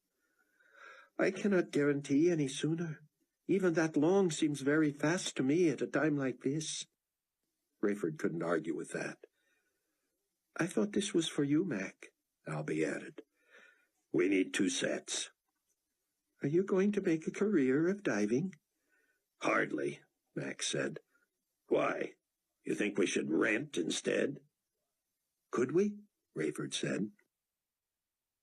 Albie and Mac looked at Rayford and burst into laughter. "No rental on the black market," Albie said. Rayford had to grin at his own naivete, but laughing seemed a distant pleasure. Back at the airport, Rayford and Mac each manned a shovel while a dump truck brought in a gravel base for the runway. Before they knew it, several hours had passed. They sent someone for Albie. "Can you get a message to New Babylon?" Mac said.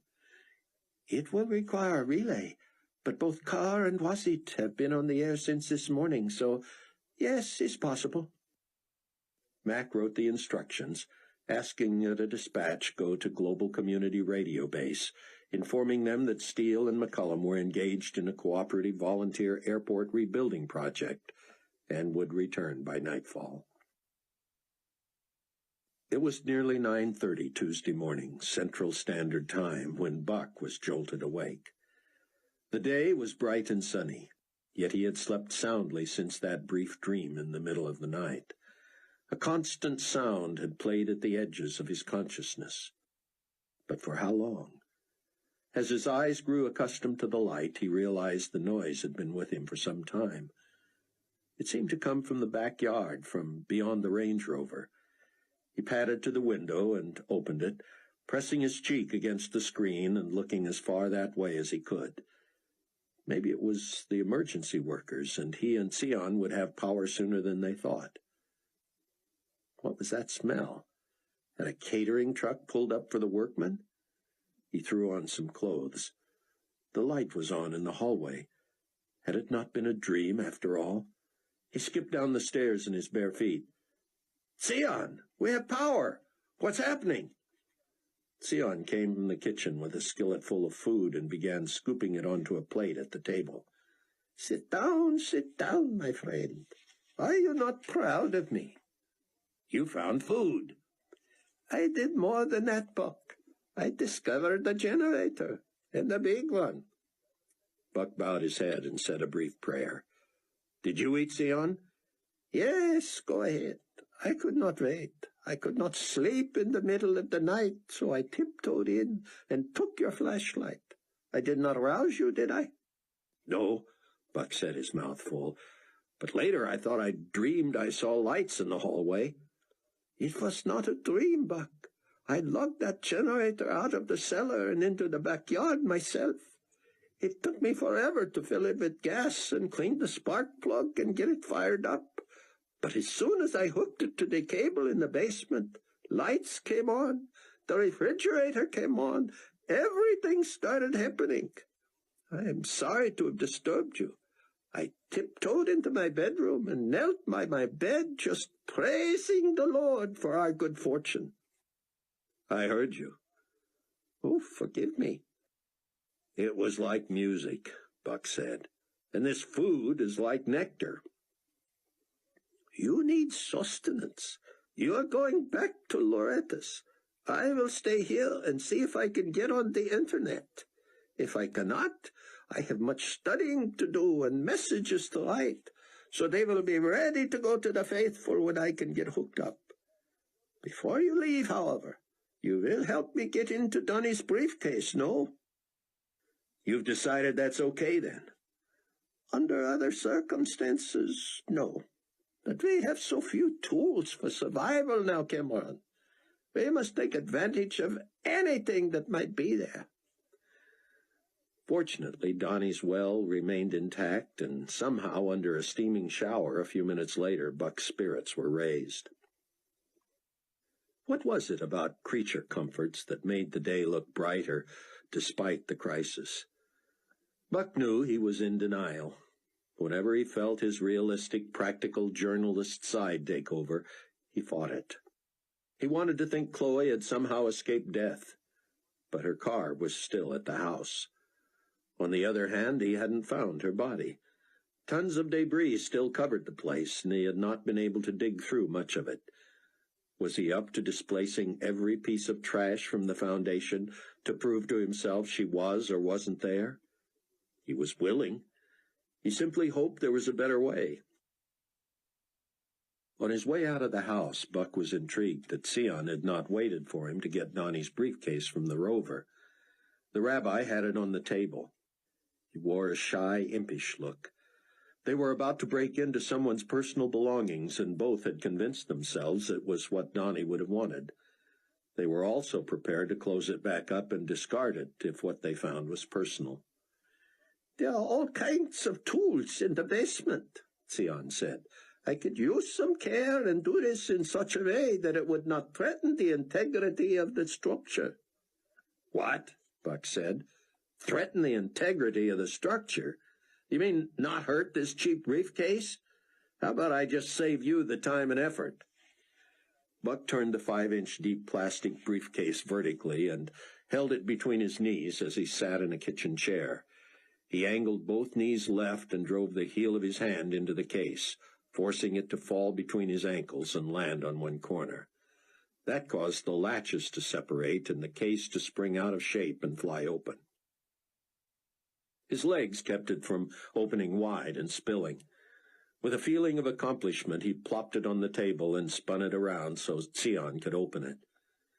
"This is what this young man has been lugging with him everywhere he goes," Sion said. Buck leaned over to peek in.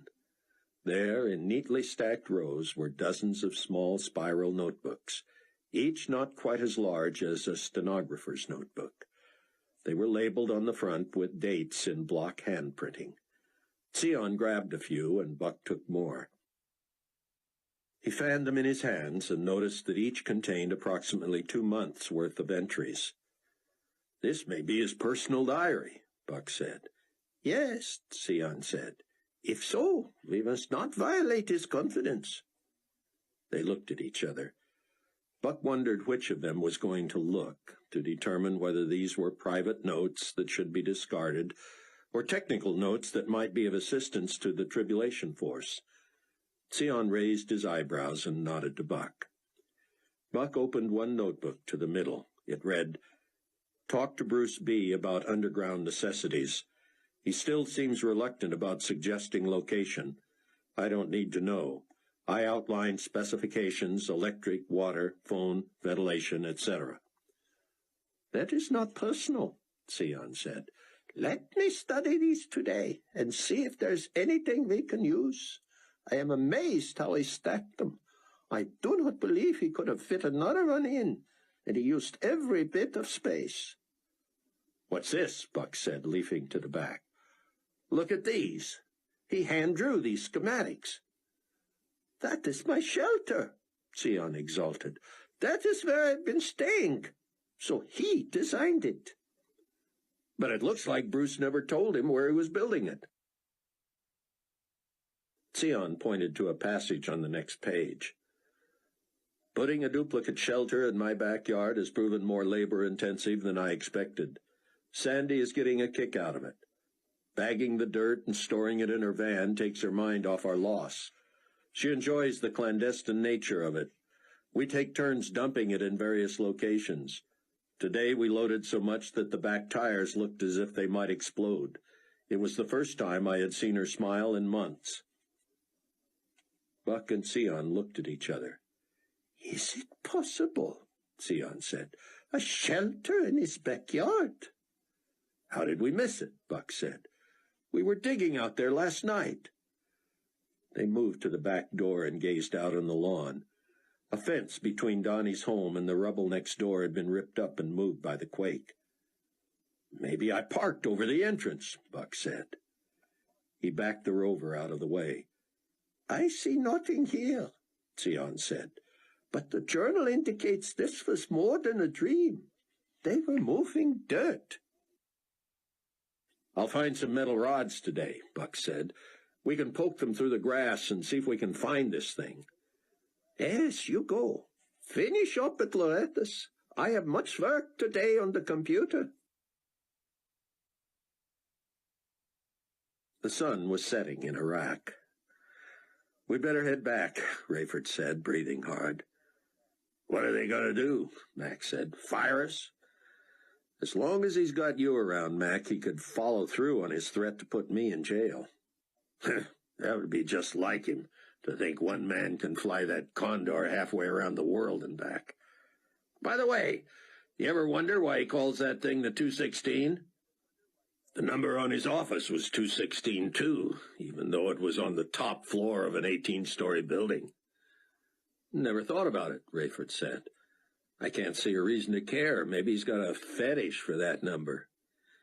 As he and Mac trudged back toward the new tower with shovels over their shoulders, Albie hurried to them on his crutches. "I can't thank you enough for your help, gentlemen. You are true friends of Allah and Iraq, true friends of the global community." "The global community might not appreciate hearing you honor Allah," Rayford said. "You are a loyalist, and yet you have not joined Enigma Babylon faith?" "On my mother's grave, I should never mock Allah with such blasphemy." So, Rayford thought, Christians and Jews are not the only holdouts against the new Pope Peter. Albie led them back to where they turned in their shovels. He spoke in hushed tones. "I am happy to inform you that I have already made some initial inquiries. I should have no trouble procuring your equipment." "All of it?" Mac said. "All of it." "How much?" Mac said. "I have taken the liberty of writing that down," Albie said. He pulled a scrap of paper from his pocket and leaned on his crutches as he opened it in the fading light. "Oh, man," Rayford said. "That's 4 times what I would pay for 2 scuba outfits." Albie stuffed the paper back into his pocket. "It is exactly double retail, not a penny more. If you do not want the merchandise, tell me now." "That does look high," Mac said. "But you've never done me wrong. We will trust you." "Need a deposit?" Rayford said, hoping to assuage the man's feelings. "No," he said, eyes darting to Mac, but not at Rayford. "You trust me, I'll trust you." Rayford nodded. Albie thrust out his bony hand and gripped Rayford's fiercely. "I will see you in 30 days, then, unless you hear from me otherwise."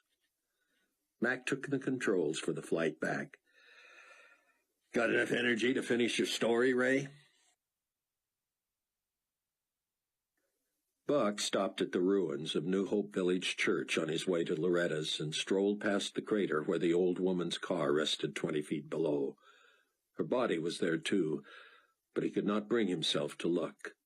If animals had gotten to her, he didn't want to know. He also avoided the spot where he had found Donnie Moore. More movement of the earth had further entombed him. He carefully climbed to where the underground shelter lay. Clearly more debris had shifted. He slipped and nearly fell down the concrete stairs that led to the door. He wondered if anything salvageable could be dragged out. He could always come back. Buck headed for the Range Rover and brushed his fingers across his still-swollen cheek. Why was it flesh wounds looked worse and felt more tender the second day?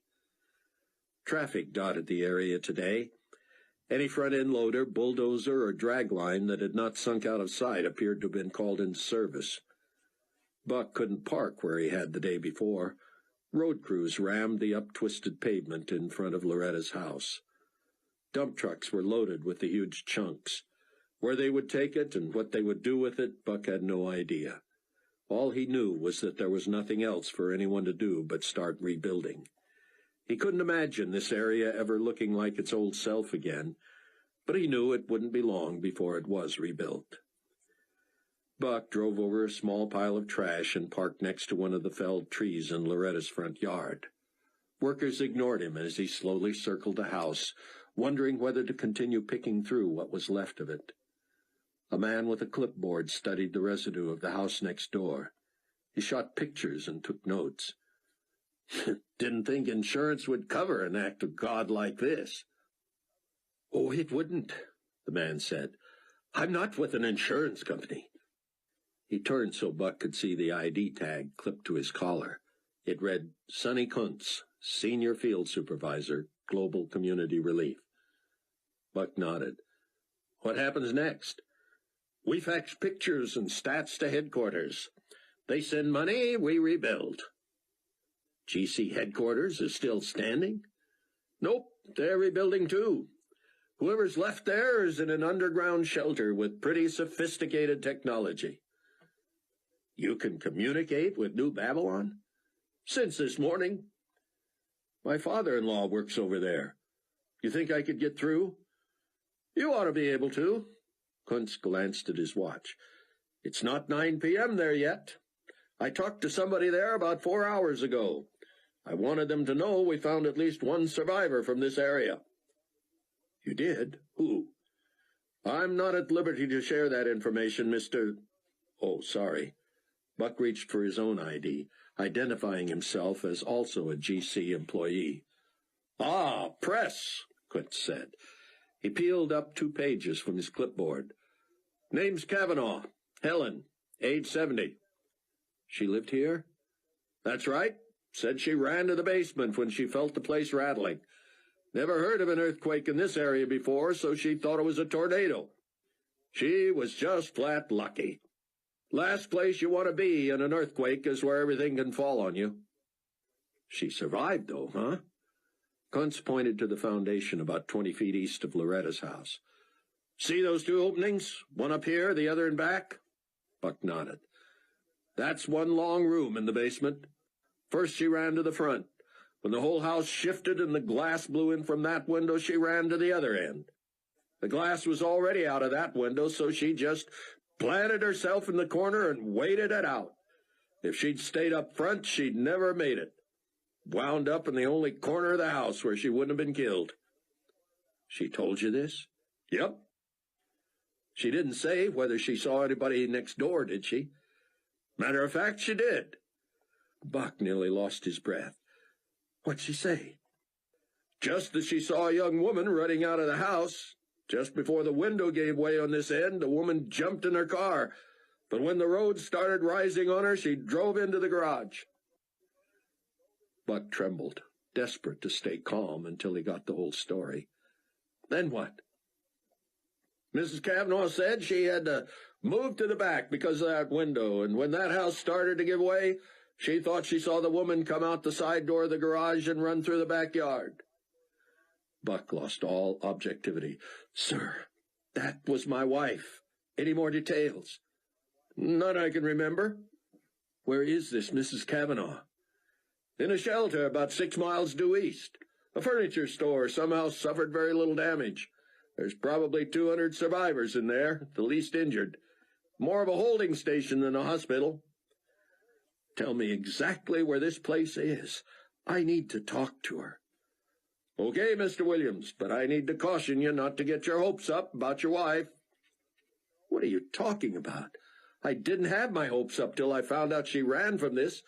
My hopes were nowhere when I tried to dig through the mess. Don't tell me not to get my hopes up now. Oh, I'm sorry. I'm just trying to be realistic. I worked disaster relief more than 15 years before joining the GC task force. This is the worst I've ever seen. And I need to ask you, if you've seen the escape route your wife might have taken, if Mrs. Cavanaugh was right and she ran through that backyard. Buck followed Kuntz to the back. Kuntz swept the horizon with his arm. Where would you go? He asked. Where would anybody go? Buck nodded somberly. He got the message. As far as he could see was nothing but piles, crevices, craters, fallen trees, and downed utility poles. There had certainly been no place to run.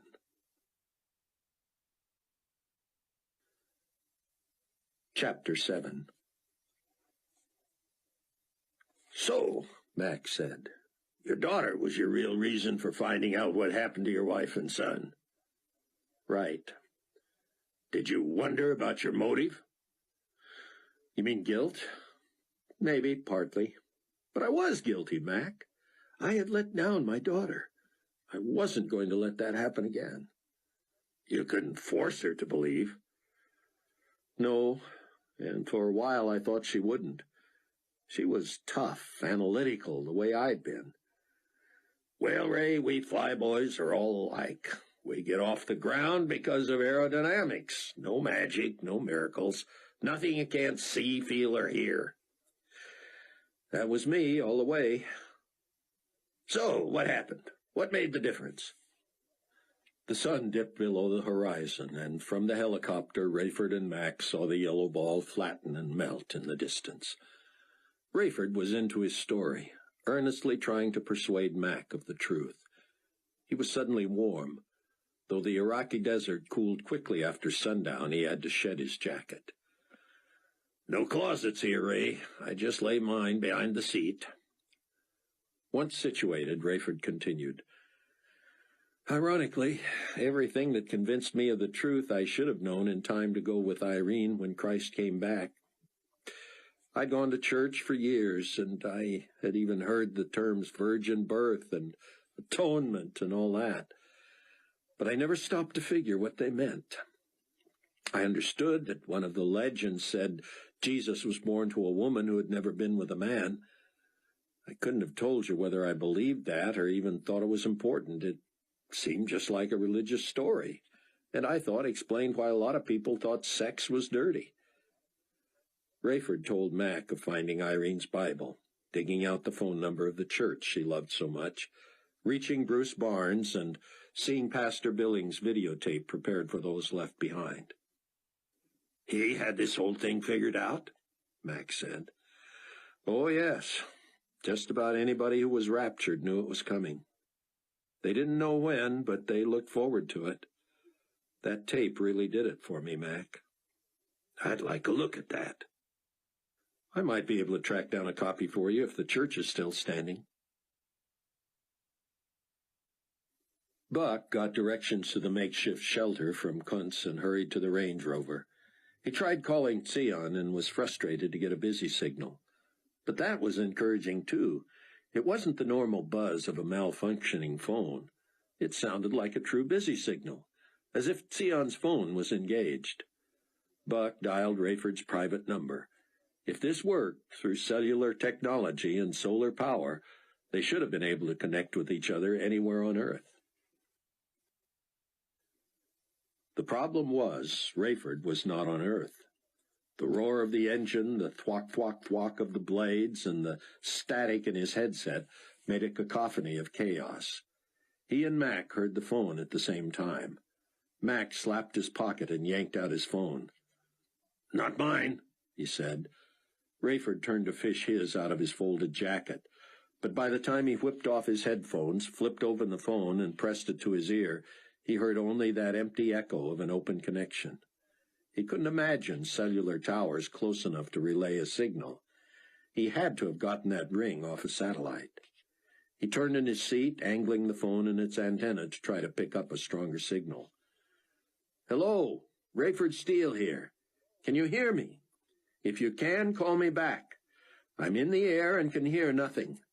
If you're family, call me within 20 seconds to make this phone ring again right away, even if we can't communicate. Otherwise, call me in about—" He looked to Mac. 90 minutes.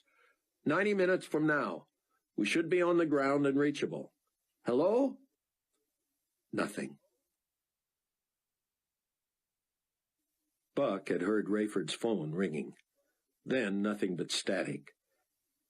At least he had not gotten an unanswered ring. Another busy signal would have been encouraging. But what was this? A click, static, nothing understandable. He slapped his phone shut. Buck knew the furniture store. It was on the way to the Edens Expressway. The drive normally took no more than 10 minutes, but the terrain had changed. He had to drive miles out of the way to go around mountains of destruction.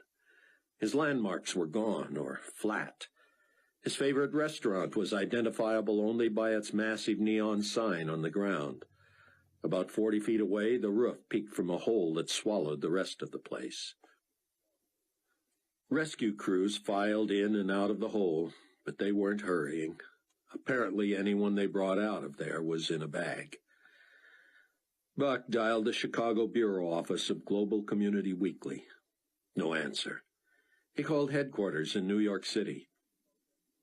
What had been a lavish area covering 3 floors of a skyscraper had been rebuilt in an abandoned warehouse following the bombing of New York. That attack had cost Buck the life of every friend he had ever made at the magazine. After several rings, a harried voice answered. "We're closed. Unless this is an emergency, please let us leave the lines open." "Buck Williams from Chicago," he said. "Yes, Mr. Williams. You've gotten the word, then?" "I'm sorry?" "You've not been in touch with anyone in the Chicago office?" "Our phones just came back up. I got no answer." "You won't. The building is gone. Almost every staff member is confirmed dead." "Oh, no."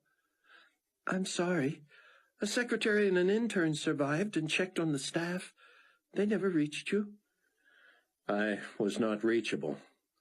"It's a relief you're okay. You are okay." "I'm looking for my wife, but I'm all right, yes." "The 2 survivors are cooperating with the Tribune and have a web page already. Punch in any name and whatever is known is flashed. Dead, alive, being treated, or no known whereabouts. I'm the only one on the phones here. We've been decimated, Mr. Williams. You know we're printed on, 10 or 12 different presses around the world?" 14. "Yes, well, as far as we know, one in Tennessee still has some printing capability and one in Southeast Asia. Who knows how long it'll be before we can go back to press?" "How about the North American staff?" "I'm online right now," she said. "We're about 50% confirmed dead and 40% unaccounted for. It's over, isn't it?" "For the Weekly, you mean?" "What else would I mean?" "Mankind, I thought you were saying." "It's pretty much over for mankind, too, wouldn't you say, Mr. Williams?" "It looks bleak," Buck said, "but it's far from over. Maybe we can talk about that sometime." Buck heard phones ringing in the background. "Maybe," she said. "I've got to get these." After more than 40 minutes of driving, Buck had to stop for a procession of emergency vehicles. A grader built a dirt mound over a fissure in a road that had otherwise escaped damage. No one could drive through until that mound was leveled off. Buck grabbed his laptop and plugged it into the cigarette lighter. He searched the web for the Global Community Weekly information page. It was not working. He called up the Tribune page. He ran a people search and found the listing the secretary had told him about. A warning stipulated that no one could vouch for the authenticity of the information, given that many reports of the dead could not be corroborated for days. Buck entered Chloe's name and was not surprised to find her in the no known whereabouts category. He found himself, Loretta, and even Donnie Moore and his wife in the same category. He updated each entry, but he chose not to include his private phone number. Anyone needing that already had it. He entered Sion's name. No one seemed to know where he was either. Buck tapped in Rayford Steele, Captain, Global Community Senior Administration. He held his breath until he saw Confirmed Alive, Global Community, Temporary Headquarters, New Babylon, Iraq. Buck let his head fall back and breathed a quivering sigh. "Thank you, God," he whispered. He straightened and checked the rearview mirror. Several cars were behind him, and he was fourth in line. It would be several more minutes. He entered Amanda White Steele. The computer ground on for a while and then noted with an asterisk, Check Domestic Airlines, Pan-Continental International.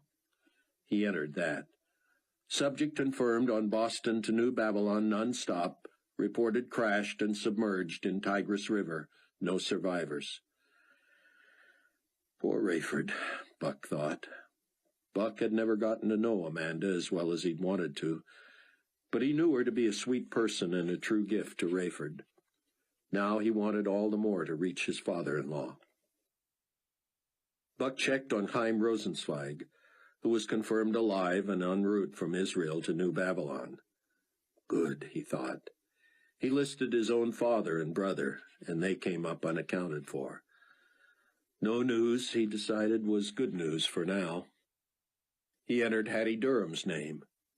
The name was not recognized. Hattie can't be a real name. What is Hattie short for? Hilda? Hildegard? What else starts with an H? Harriet? That sounds as old as Hattie. It worked. He was again directed to the airlines, this time for a domestic flight. He found Hattie confirmed on a nonstop flight from Boston to Denver. No report of arrival. So, Buck thought, if Amanda made her flight, she's gone. If Hattie made her flight, she could be gone. If Mrs. Cavanaugh was right, and she saw Chloe run from Loretta's house, Chloe might still be alive. Buck could not get his mind around the possibility that Chloe could be dead. He wouldn't allow himself to consider it until he had no other alternatives. I have to admit, Mac, a lot of it was just plain logic, Rayford said. Pastor Billings had been raptured, but he'd made that video first, and on it he talked about everything that had just happened, what we were going through, and what we were probably thinking about. He had me pegged.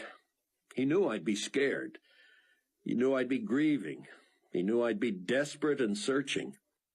And he showed from the Bible the prophecies that told of this. He reminded me I'd probably heard about it somewhere along the line. He even told of things to watch out for. Best of all, he answered my biggest question. Did I still have a chance? I didn't know a lot of people had questions about that very thing. Was the rapture the end? If you missed out because you didn't believe, were you lost forever? I'd never thought about it. But supposedly lots of preachers believed you couldn't become a believer after the rapture. They used that to scare people into making their decisions in advance. I wish I'd heard that before, because I might have believed. Mac looked sharply at Rayford. No, you wouldn't. If you were going to believe before, you would have believed your wife. Probably, but I sure couldn't argue now. What other explanation was there? I was ready. I wanted to tell God that if there was one more chance, if the rapture had been his last attempt to get my attention, it had worked. So then what? You had to do something, say something, talk to a pastor, what? On the tape, Billings walked through what he called the Bible's plan of salvation. That was a strange term to me. I'd heard it at some time or another, but not in our first church. And at New Hope, I wasn't listening. I was sure listening now. So, what's the plan? It's simple and straightforward, Mac. Rayford outlined from memory the basics about man's sin separating him from God and God's desire to welcome him back. Everybody's a sinner, Rayford said. I wasn't open to that before. But with everything my wife said coming true, I saw myself for what I was. There were worse people. A lot of people would say I was better than most. But next to God, I felt worthless. That's one thing I don't have any problem with, Ray. You won't find me claiming to be anything but a scoundrel. And yet, see? Most people think you're a nice guy. I'm okay, I guess. But I know the real me.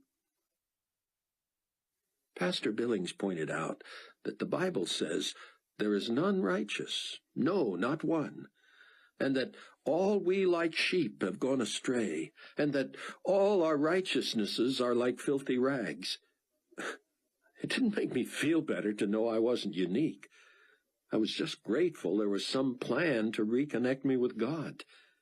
When he explained how a holy God had to punish sin but didn't want any of the people he created to die, I finally started to see it.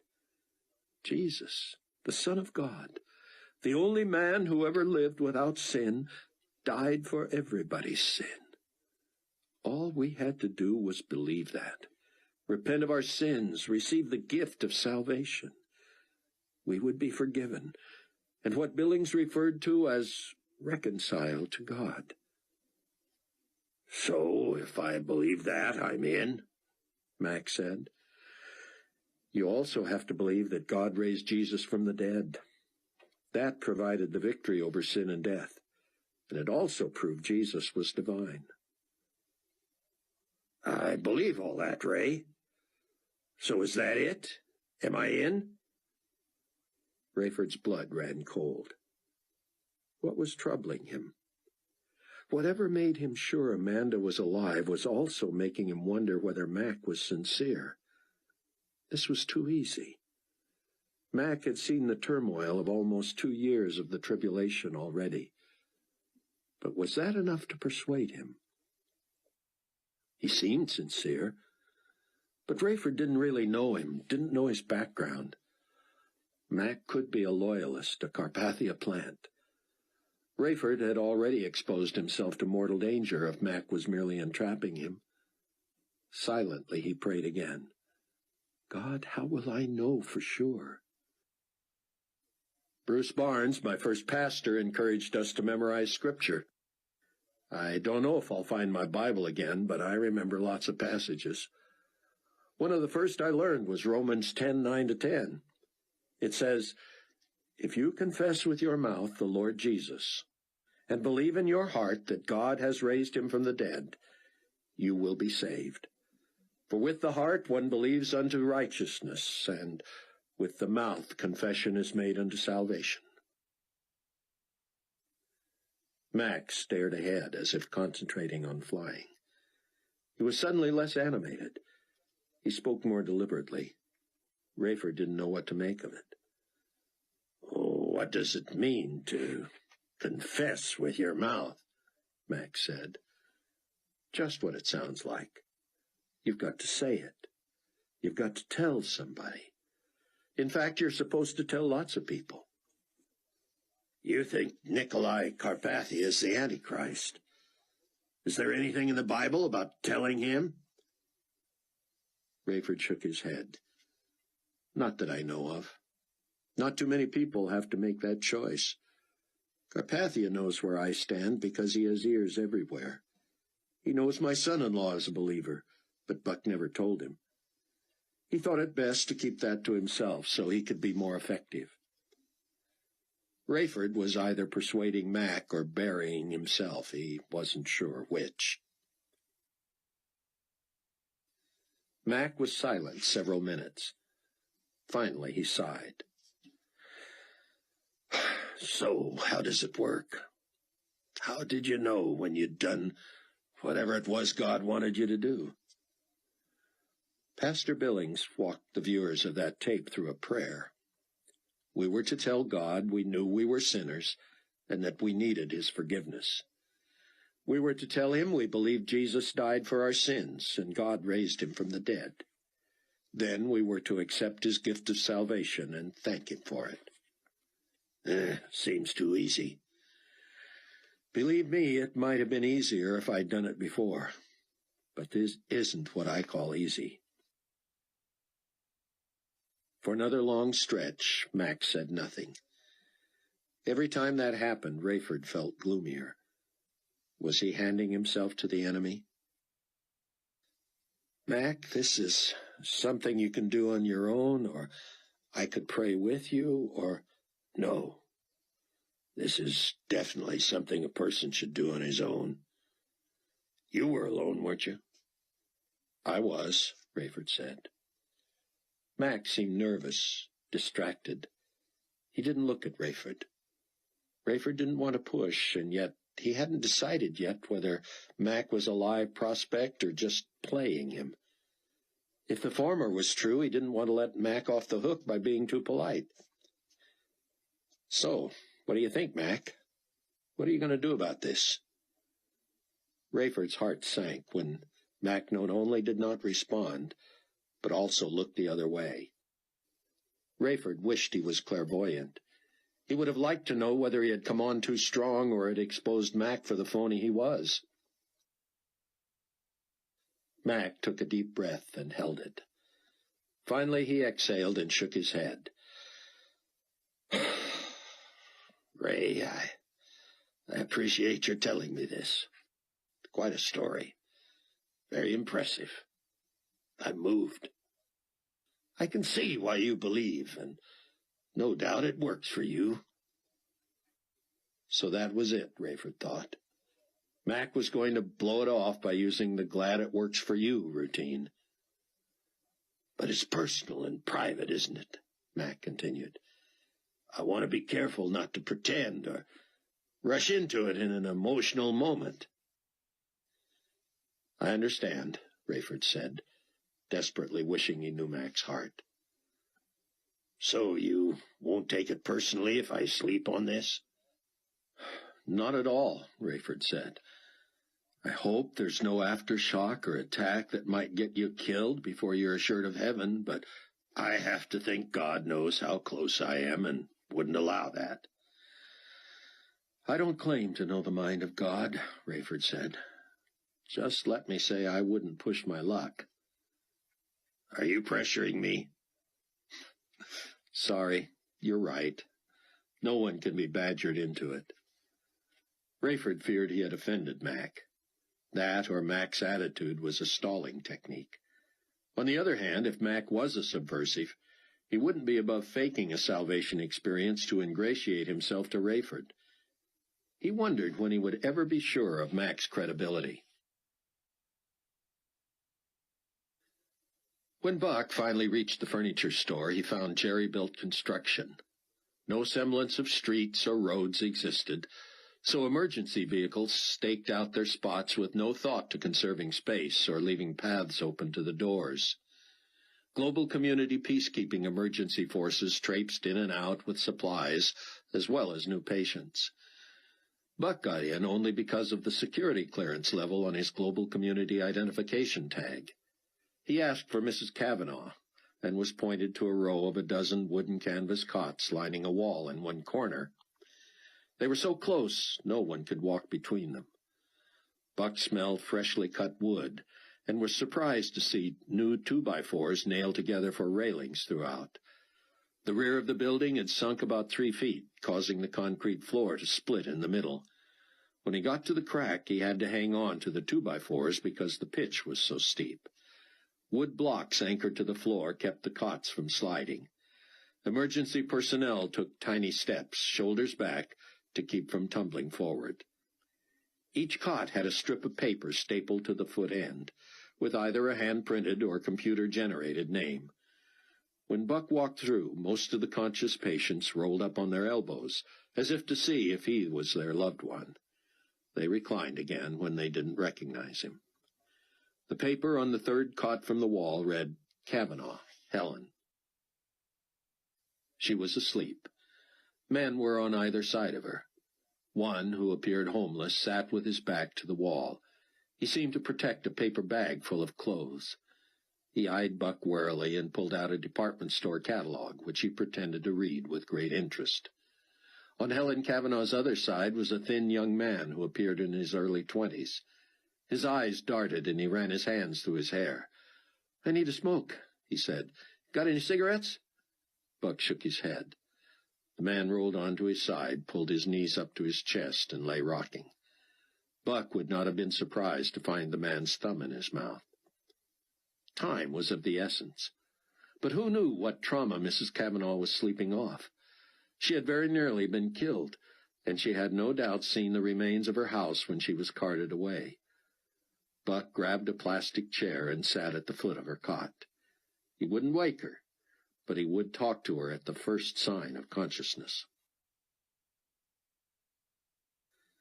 Rayford wondered when he had become such a pessimist, and why hadn't it affected his bedrock belief that his wife was still alive? He didn't believe Carpathia's implication that she had been working for the global community. Or was that, too, just a story from Mac? Since he had become a believer, Rayford had begun to look on the brighter side, in spite of the chaos. But now, a deep, dark sense of foreboding came over him as Mac landed, still silent.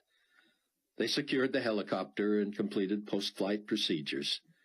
Before they passed security to enter the shelter, Mac said, "This is all complicated too, Captain, because you are my boss."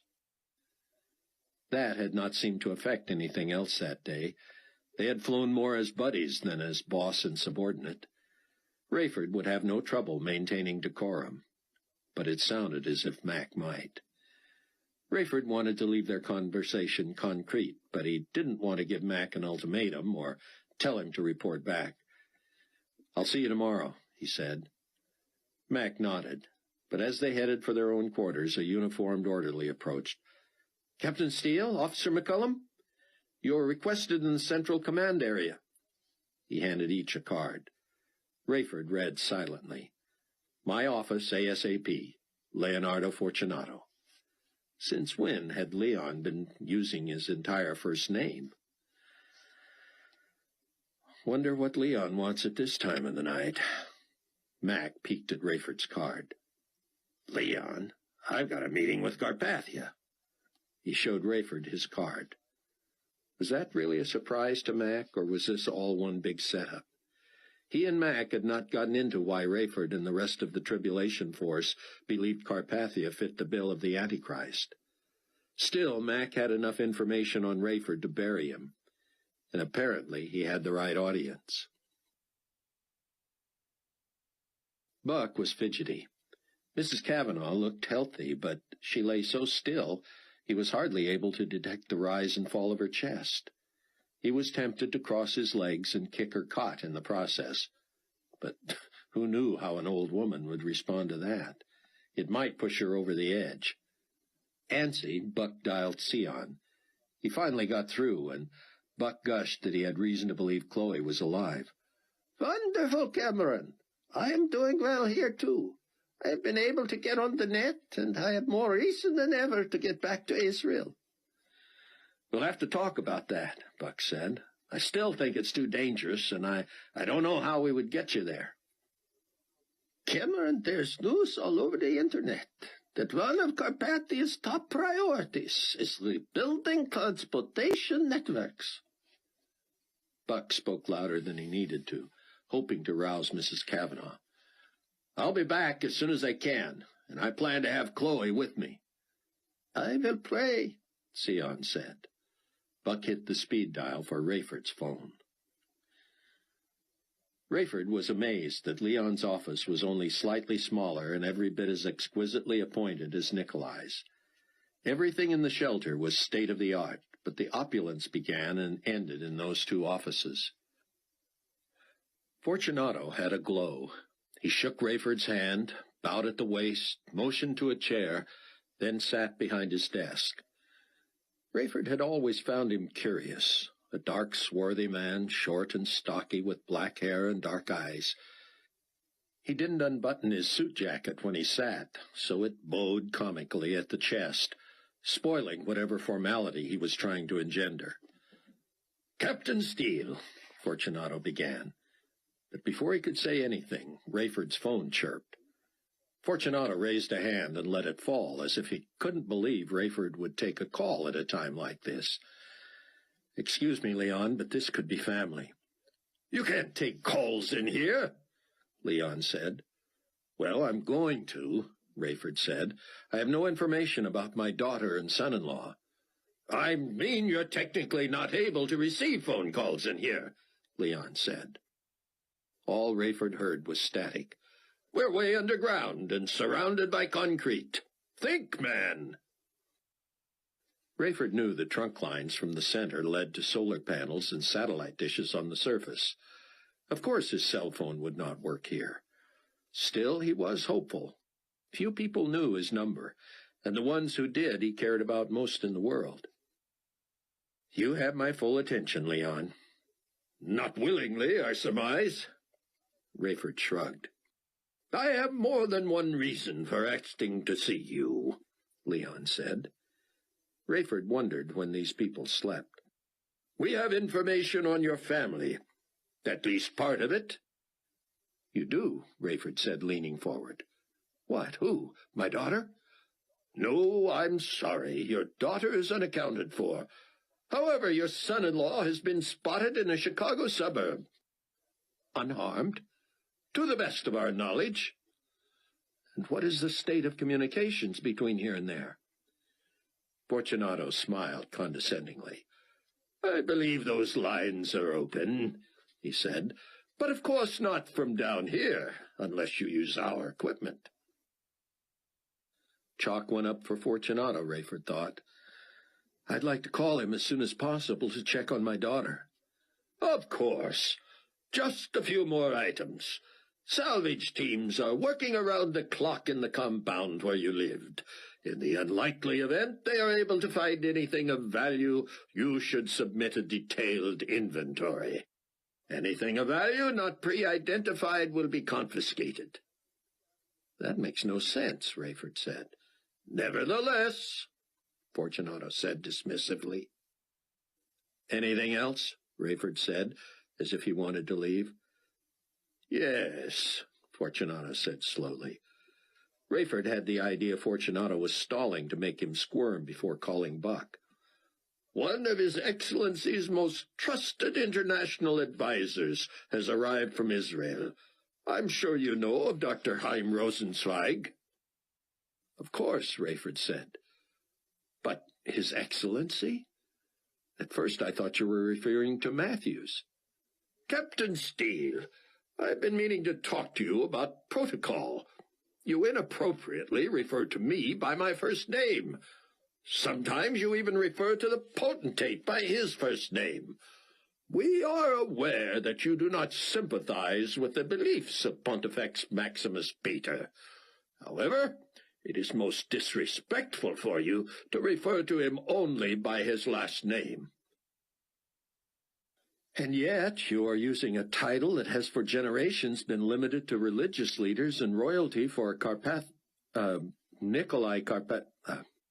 Potentate Carpathia."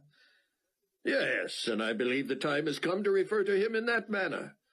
The potentate has contributed more to world unity than anyone who ever lived. He is beloved by citizens of every kingdom.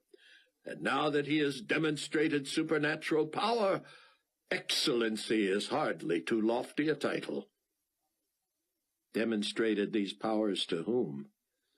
"He has asked me to share with you my own story." "I've heard the story." "From me?" "From others." "Then I won't bore you with the details, Captain Steele. Let me just say that regardless of the differences you and I have had, because of my experience, I am eager to reconcile. When a man is literally brought back from death, his perspectives change. You will feel a new sense of respect for me, whether you deserve it or not, and it will be genuine." "I can't wait. Now, what was it about "No, Captain Steele, that was sarcastic, and I was being sincere. And there you go again. It's Dr. Rosenzweig to you. The man is one of the leading botanists in history. Okay, fine, Leon. I mean Dr. Fortunato. I am not a doctor. You should refer to me as Commander Fortunato. I'm not sure I'm going to be able to do that, Rayford said with a sigh. When did you get that title? Truth be known, my title has recently changed to Supreme Commander. It was bestowed upon me by His Excellency. This is all getting a little crazy, Rayford said. Wasn't it more fun when you and I were just Rayford and Leon? Fortunato grimaced. Apparently you are unable to take anything seriously. Well, I'm serious about whatever it is you have to tell me about Rosenzweig. Dr. Rosenzweig.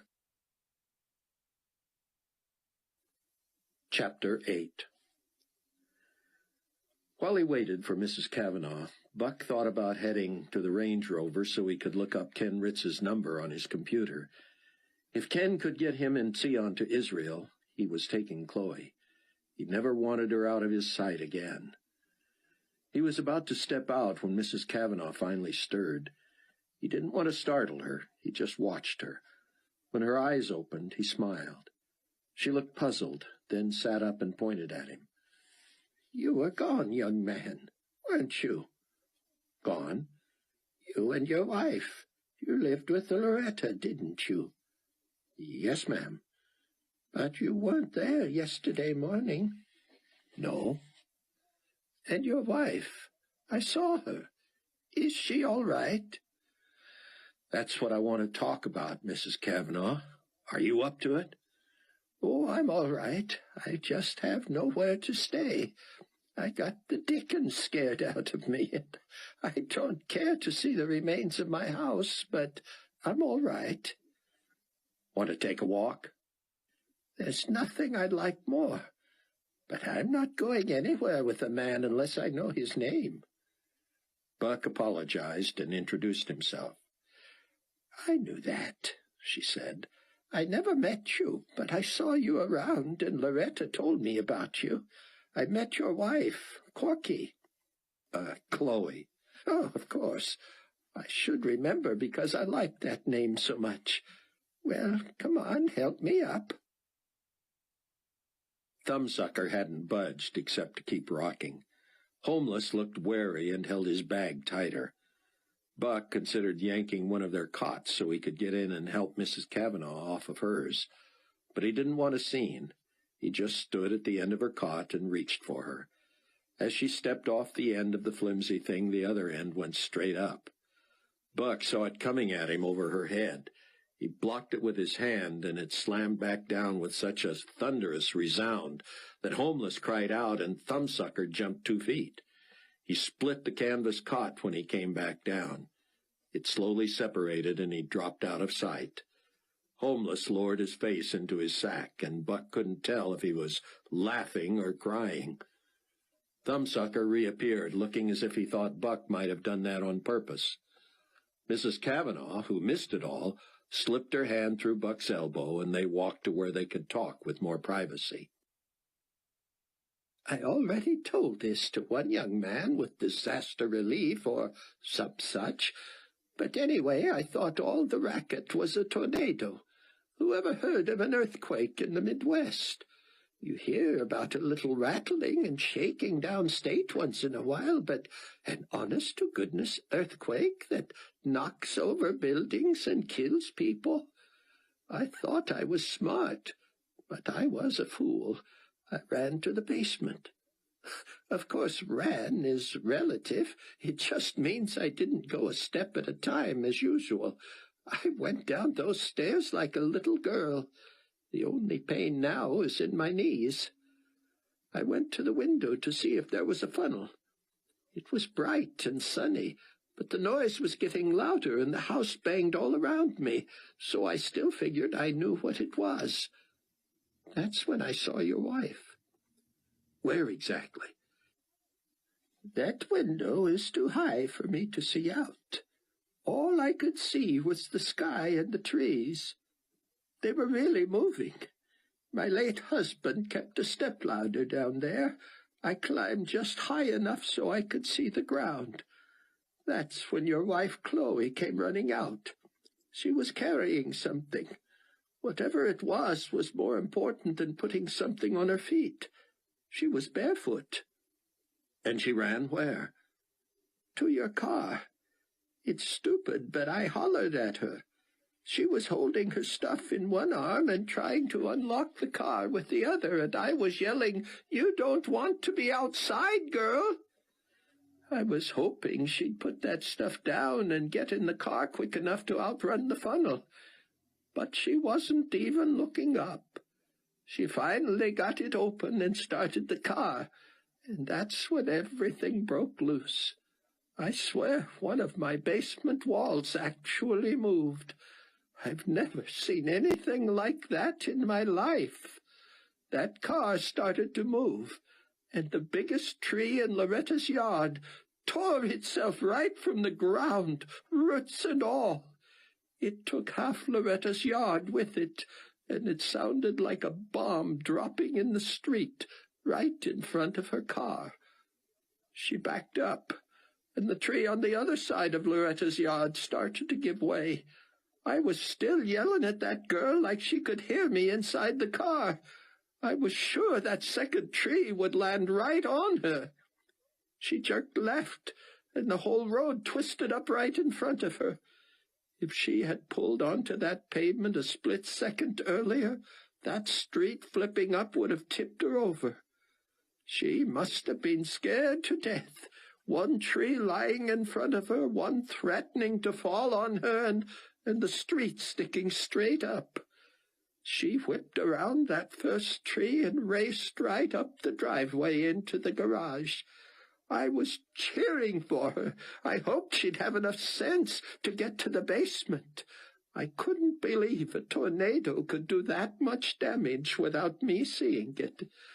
When I heard everything crash to the floor, like the whole house was coming apart, well, of course it was. I finally got it into my thick head that this wasn't a tornado. When the other two trees in Loretta's yard came down, that window blew out, so I climbed down and ran to the other end of the basement. When my front room furniture crashed into where I'd just been, I stepped over the sump pump and pulled myself up on the concrete cutout to the window. I don't know what I was thinking. I was just hoping Chloe was where she could hear me. I screamed bloody murder out that window. She came out the side door white as a sheet, still barefooted, and now empty-handed, and she went running to the back as fast as she could go. That was the last I saw of her. The rest of my house fell in, and somehow the pipes deflected everything a little and left me a tiny space to wait till somebody found me. I'm glad you're all right. It was pretty exciting. I hope you find Chloe. Do you remember what she was wearing? Sure, that off-white dress, a shift. Thank you, Mrs. Cavanaugh. The old woman stared into the distance and shook her head slowly. Chloe's still alive, Buck thought. The first thing Dr. Rosenzweig asked about was your well-being, Captain Steele. I hardly know the man, Supreme Commander Fortunato, Rayford said, carefully enunciating. Commander is sufficient, Captain. You can call me Ray. Now Fortunato was angry. I could call you Private, he said. Oh, good one, Commander. You're not going to bait me, Captain. As I told you, I'm a new man. Brand new, Rayford said, if you really were dead yesterday and alive today. The truth is, Dr. Rosenzweig next asked after your son-in-law, daughter, and Sion Ben-Judah. Rayford froze. Rosenzweig couldn't have been that stupid. On the other hand, Buck always said Rosenzweig was enamored of Carpathia. He didn't know Carpathia was as much an enemy of Ben-Judah as the state of Israel was. Rayford maintained eye contact with the glaring Fortunato, who seemed to know he had Rayford on the ropes. Rayford prayed silently. "I brought him up to date and told him your daughter was unaccounted for," Leon said. He let that hang in the air. Rayford did not respond. "And what did you wish us to tell him of Sion Ben-Judah?" "What did I wish?" Rayford said. "I have no knowledge of his whereabouts." "Then why did Dr. Rosenzweig ask about him in the same breath with your daughter and son-in-law?" "Why don't you ask him?" "Because I'm asking you, Captain. You think we weren't aware that Cameron Williams aided and abetted his escape from the state of Israel?" "Do you believe everything you hear?" "We know that to be fact," Fortunato said. "Then why do you need my input?" "We want to know where Sion Ben-Judah is. It is important to Dr. Rosenzweig that His Excellency come to Dr. Ben-Judah's aid." Rayford had listened in when that request was brought to Carpathia. Nikolai had laughed it off, suggesting his people make it appear he tried to help while actually informing Ben-Judah's enemies where they could find him. "If I knew the whereabouts of Sion Ben-Judah," Rayford said, "I would not tell you. I would ask him if he wanted you to know." Fortunato stood. Apparently the meeting was over. He walked Rayford to the door. "Captain Steele, your disloyalty has no future. I say again, you will find me most conciliatory. I would consider it a favor if you would not intimate to Dr. Rosenzweig that His Excellency is as eager to know the whereabouts of Dr. Ben-Judah as he is." "Why would I do you a favor?" Fortunato spread his hands and shook his head. "I rest my case," he said. His Excellency has more patience than I. You would not be my pilot." "That's correct, Supreme Commander. I will, however, be piloting this week when you pick up the rest of the global community boys." "I assume you're referring to the other world leaders?" "And Peter Matthews." "Pontifex Maximus, yes. But he's not actually GC." "He has a lot of power," Rayford said. "Yes, but more popular than diplomatic. He has no political authority." "Whatever you say." Buck walked Mrs. Cavanaugh back to her bunk. But before helping her settle, he approached the woman in charge of that area. "Does she have to be between those wackos?" "You can put her in any open cot," the woman said. "Just make sure her name sticker goes with her." Buck guided Mrs. Cavanaugh to a cot near other people her age. On his way out, he approached the supervisor again. "What is anyone doing about missing persons?" "Ask Ernie," she said, pointing to a small middle-aged man plotting something on a map on the wall.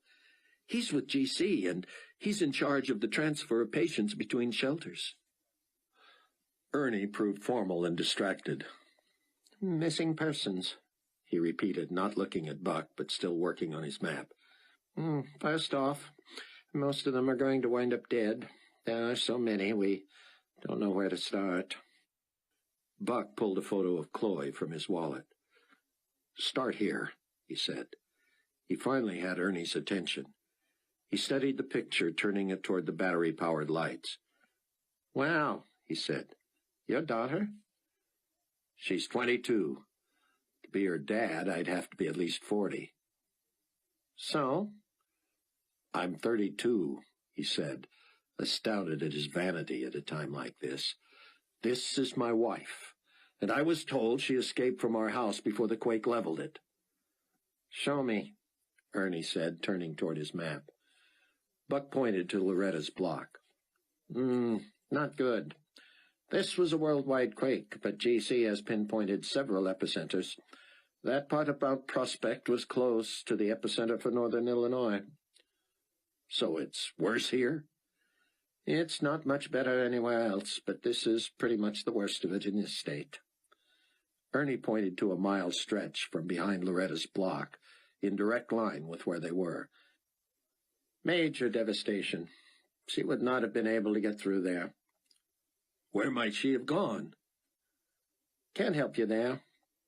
Tell you what I can do, though. I can blow a picture up and fax it to the other shelters. That's about it. I'd be grateful. Ernie did the clerical work himself. Buck was impressed at how sharp the enlarged copy was. We only got this machine working about an hour ago, Ernie said. Obviously, it's cellular. You hear about the Potentate's communications company? No, Buck said, sighing. But it wouldn't surprise me to know he's cornered the market. That's fair, Ernie said. It's called cellular solar, and the whole world will be linked again before you know it. GC headquarters calls it CellSol for short. Ernie wrote on the enlargement, Missing person, Chloe Irene Steele Williams, age 22, 5'7", 125, blonde hair, green eyes, no distinguishing marks or characteristics. He added his name and phone number. Tell me where I can reach you, Mr. Williams. You know not to get your hopes up. Too late, Ernie, Buck said, jotting his number. He thanked him again and turned to leave, then returned. You say they call the Potentate's communications network CellSol? Yeah, short for cellular solar, yeah. Buck left, shaking his head. As he climbed into the Range Rover, he felt helpless. But he couldn't shake the feeling that Chloe was out there somewhere. He decided to drive back to Loretta's another way. No sense being out without looking for her. Always. It was late, and Rayford was tired. Carpathia's office door was shut, but light streamed beneath the door. He assumed Mac was still there. Curious as he was, Rayford wasn't confident Mac would honestly debrief him.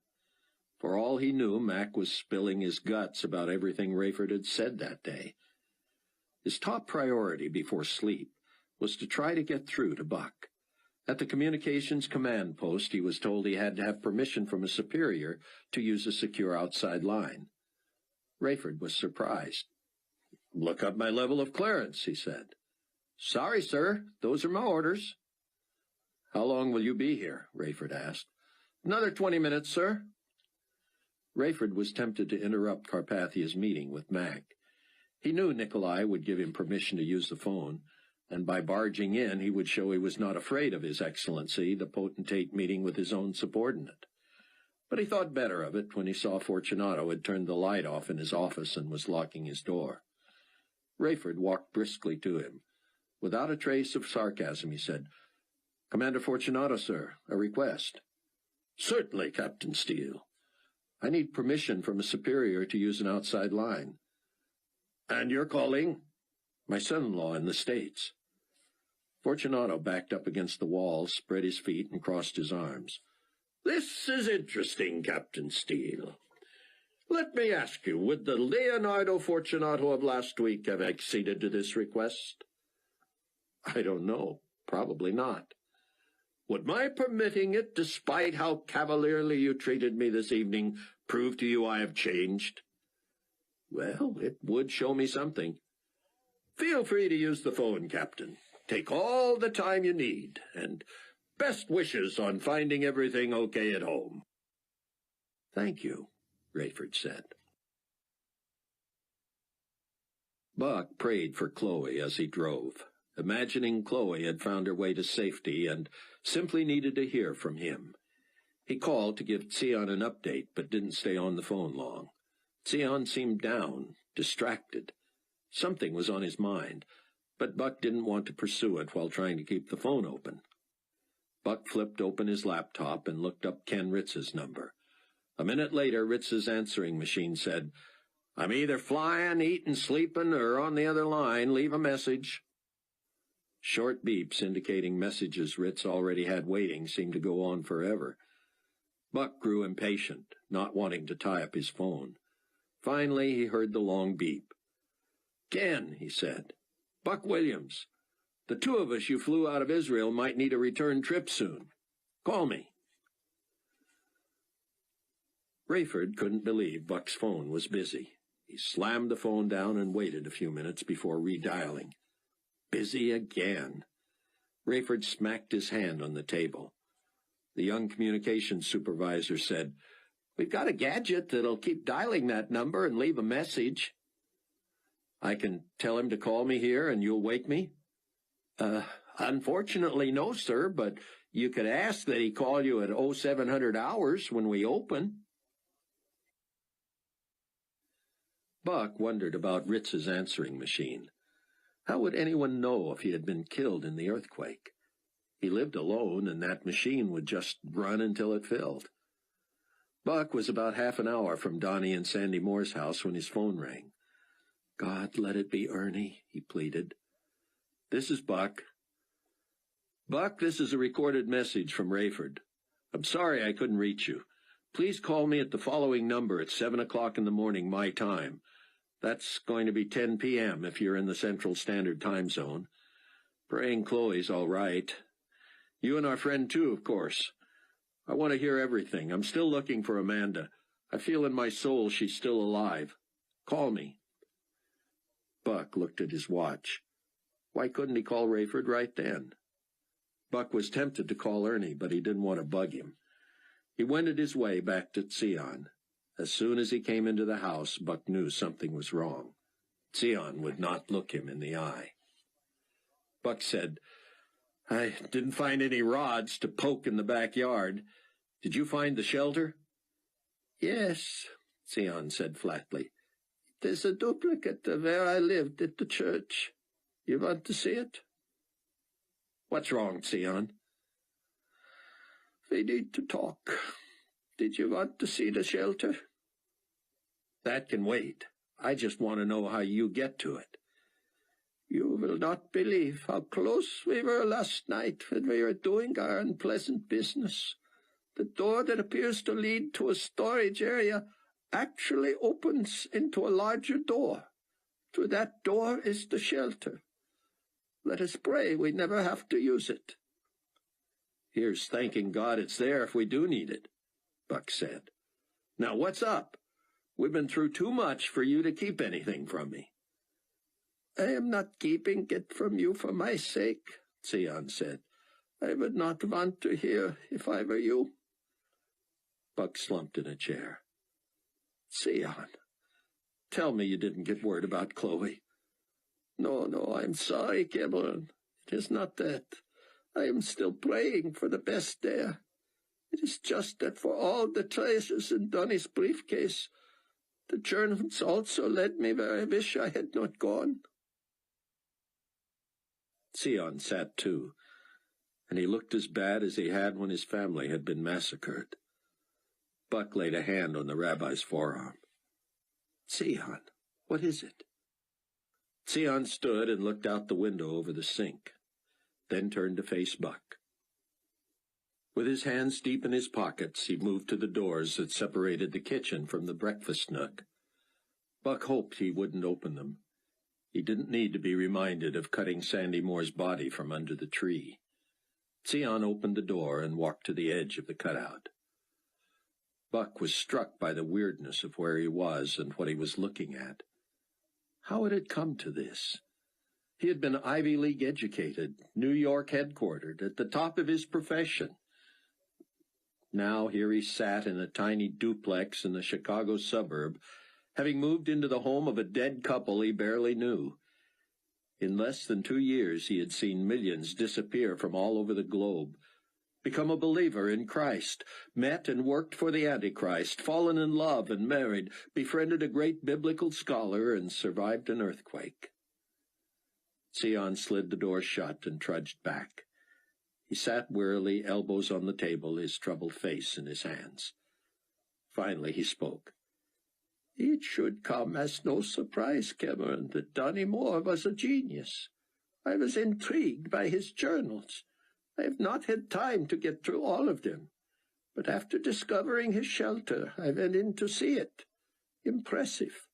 I spent a couple of hours putting the finishing touches on one of Bruce Barnes' studies that was quite ingenious. I added some linguistics that I humbly believe added some insight, and then I tried to connect to the internet. You will be happy to know I was successful. You kept your own email address invisible, I hope. You have taught me well.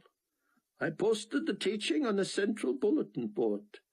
My hope and prayer is that many of the 144,000 witnesses will see it and benefit from it and respond to it.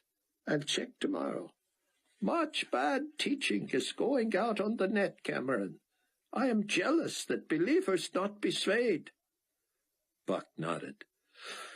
But I digress, Theon said. Finished with my work, I went back to Donnie's journals and started from the beginning. I'm only about a quarter of the way through. I want to finish, but I am heartsick. Why? First, let me say that Donnie was a true believer. He wrote eloquently of his remorse over missing his first chance to receive Christ. He told of the loss of their baby and how his wife eventually also found God.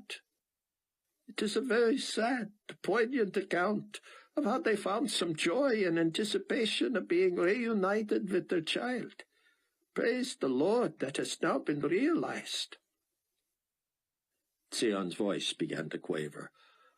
But, Cameron, I came upon some information I wish I had not discovered. Maybe I should have known it was to be avoided. Donnie taught Bruce to encrypt personal messages to make anything he wished inaccessible without his own password. As you recall, no one knew that password. Not Loretta, not even Donnie. That's right, Buck said. I asked him.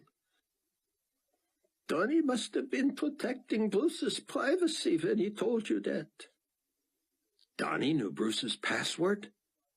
We could have used that. There was a whole gigabyte or so of information we were never able to access off Bruce's computer. It was not that Donnie knew the password, Theon said, but he developed his own code-breaking software. He loaded it onto all the computers he sold you. As you know, during my time in the shelter, I downloaded to my computer, which has astounding storage capacity, everything that had been on Bruce's. We also had those thousands and thousands of pages of printouts, helpful for when my eyes grew tired of peering at the screen. However, it simply seemed to make sense to also make an electronic backup for that material. You weren't the only one who did that, Buck said. I think that stuff is on Chloe's computer and maybe Amanda's. We did not, however, leave anything out. Even encrypted files were copied, because we didn't want to slow the process by being selective. But we never had access to those. Buck stared at the ceiling. Until now, right? That's what you're telling me. Sadly, yes, Theon said. Buck stood. If you're about to tell me something that will affect my esteem for Bruce and his memory, be careful. He's the man who led me to Christ and who helped me grow and... Put your mind at ease, Cameron. My esteem for Pastor Barnes was only elevated by what I found. I found the encryption-solving files on my own computer. I applied these to Bruce's files, and within a few minutes, everything encrypted glowed from my screen. The files were not locked. I confess I took a peek and noticed many that were merely personal, mostly memories of his wife and family. He wrote of his remorse over losing them, not being with them, that sort of thing. I felt guilty and did not read everything there. It must have been my old nature that attracted me to other private files. Cameron, I confess this excited me to no end. I believed I had found more riches from his personal study, but what I found I thought better to not risk printing. 'Tis on my computer in my bedroom. Painful as it will be, you must see it. Nothing would have kept Buck from it. But he mounted the stairs with the same reluctance he had felt digging through the rubble at Loretta's. Sion followed Buck into the bedroom and sat on the edge of the high, squeaky bed. A plastic folding chair sat in front of the dresser on which Sion's laptop rested. The screensaver bore the message, "I know that my Redeemer liveth." Buck sat and brushed the touchpad with his finger. The date of the file indicated it had been in Bruce's computer since 2 weeks after he had officiated the double wedding of Buck and Chloe and Rayford and Amanda. Buck spoke into the computer's microphone. "Open document." The screen read, "Personal Prayer Journal, 6:35 a.m. My question this morning, Father, is what would you have me do with this information? I don't know it to be true, but I cannot ignore it. I feel heavily my responsibility as shepherd and mentor to the Tribulation Force. If an interloper has compromised us, I must confront the issue. Is it possible? Could it be true? I don't claim special powers of discernment. However, I loved this woman and trusted her and believed in her from the day I met her. I thought her perfect for Rayford, and she seemed so spiritually attuned." Buck stood, his seat hitting the back of the chair and knocking it to the floor. He bent over the laptop, palms on the dresser. "Not Amanda," he thought. "Please, what damage might she have done?" Bruce's journal continued. "They are planning a visit soon. Buck and Chloe will come from New York and Rayford and Amanda from Washington. I will be returning from an international trip. I will have to get Rayford alone and show him what has come to me. In the meantime, I feel impotent, given their proximity to NC. Lord, I need wisdom." Buck's heart raced and he panted. "So where's the file in question?" he said. "What did he receive and from whom?" "It's attached to the previous day's journal entry," Sion said. "Whatever it is, I'm not going to believe it." "I feel the same, Cameron. I feel it deep in my heart, and yet here we are, despairing." Buck said, "Previous entry, open document." That day's entry. "God, I feel like David when you refused to respond to him. He pleaded with you not to turn away from him. That is my plea today. I feel so desolate. What am I to make of this?" "Open attached," Buck said. The message had been sent from Europe. It was to Bruce, but his last name had been misspelled, Barns. The sender was an interested friend. "Scroll down," Buck said, sick to his stomach. As the computer responded, the phone rang in his pocket. Chapter 9. He flipped his phone open. "This is Buck." "I'm trying to reach Cameron Williams of Global Weekly Magazine." "Speaking." "Lieutenant Ernest Covisco here. Met you earlier today." "Yes, Ernie. What have you got?" "First off, headquarters is looking for you." "Headquarters?" "The big man, or at least somebody close to him. I thought I'd widen the search for your wife, so I faxed that sheet to surrounding states. You never know. If she was hurt or got evacuated, she could be anywhere. Anyway, somebody recognized the name. Then a guy named Kuntz said he'd seen you earlier, too. Somehow your whereabouts gets into the database, and we get word headquarters is looking for you." "Thanks, I'll check in." "I know you don't report to me, and I have no jurisdiction, but since I'm the last one who saw you, I'm going to have to answer for it if you don't check in." "I said I would check in." "I'm not nagging you or anything. I'm just saying—" Buck was tired of military types covering their own tails. But this was a man he wanted to get back to him as soon as possible if Chloe turned up. "Ernie, I appreciate all you're doing for me. And you may rest assured that I will not only check in with headquarters, but I will also mention that I got the word from you. You want to spell that last name for me? Cavisto did. Now for the good news, sir. One of the Celsol guys got the fax in his truck. He wasn't happy about me broadcasting it everywhere. He said I shouldn't be tying up the whole GC network for a missing persons bulletin. Anyway, he said they saw a young woman who might fit that description being lifted into one of those ambuvans late yesterday. Where? I'm not sure exactly where, but for sure it was between that block you pointed out to me and where I am now. That's a pretty big area, Ernie. Can we narrow that at all? Sorry, wish I could. Can I talk to this guy? I doubt it. He said something about having been awake since the earthquake. I think he's bedding down in one of the shelters. I didn't see any ambulans at your shelter. We're taking in only the ambulatory. This woman wasn't? Apparently not. If she had serious ailments, she would have been taken to, just a minute here, Kenosha. A couple of hotels right next to each other just inside the city limits have been turned into hospitals. Ernie gave Buck the number for the medical center in Kenosha. Buck thanked him and asked, in case I have trouble getting through, what are the odds I can drive to Kenosha? Got a four-wheel drive? Yeah. You're going to need it. I-94 lost every overpass between here and Madison. There's a couple places you can get on, but then before you get to the next overpass, you have to go through single-lane roads, little towns, or just open fields and hope for the best. Thousands are trying it. It's a mess. I don't have a helicopter, so I have no choice. Call first. No sense trying a trip like that for nothing. Buck couldn't help feeling as if Chloe were within reach. It bothered him that she might be hurt, but at least she was alive. What would she think about Amanda? Buck scrolled back down through Bruce's journal entry and found the email Bruce had received. The message from the interested friend read, Suspect the root beer lady. Investigate her maiden name and beware the eyes and ears of New Babylon.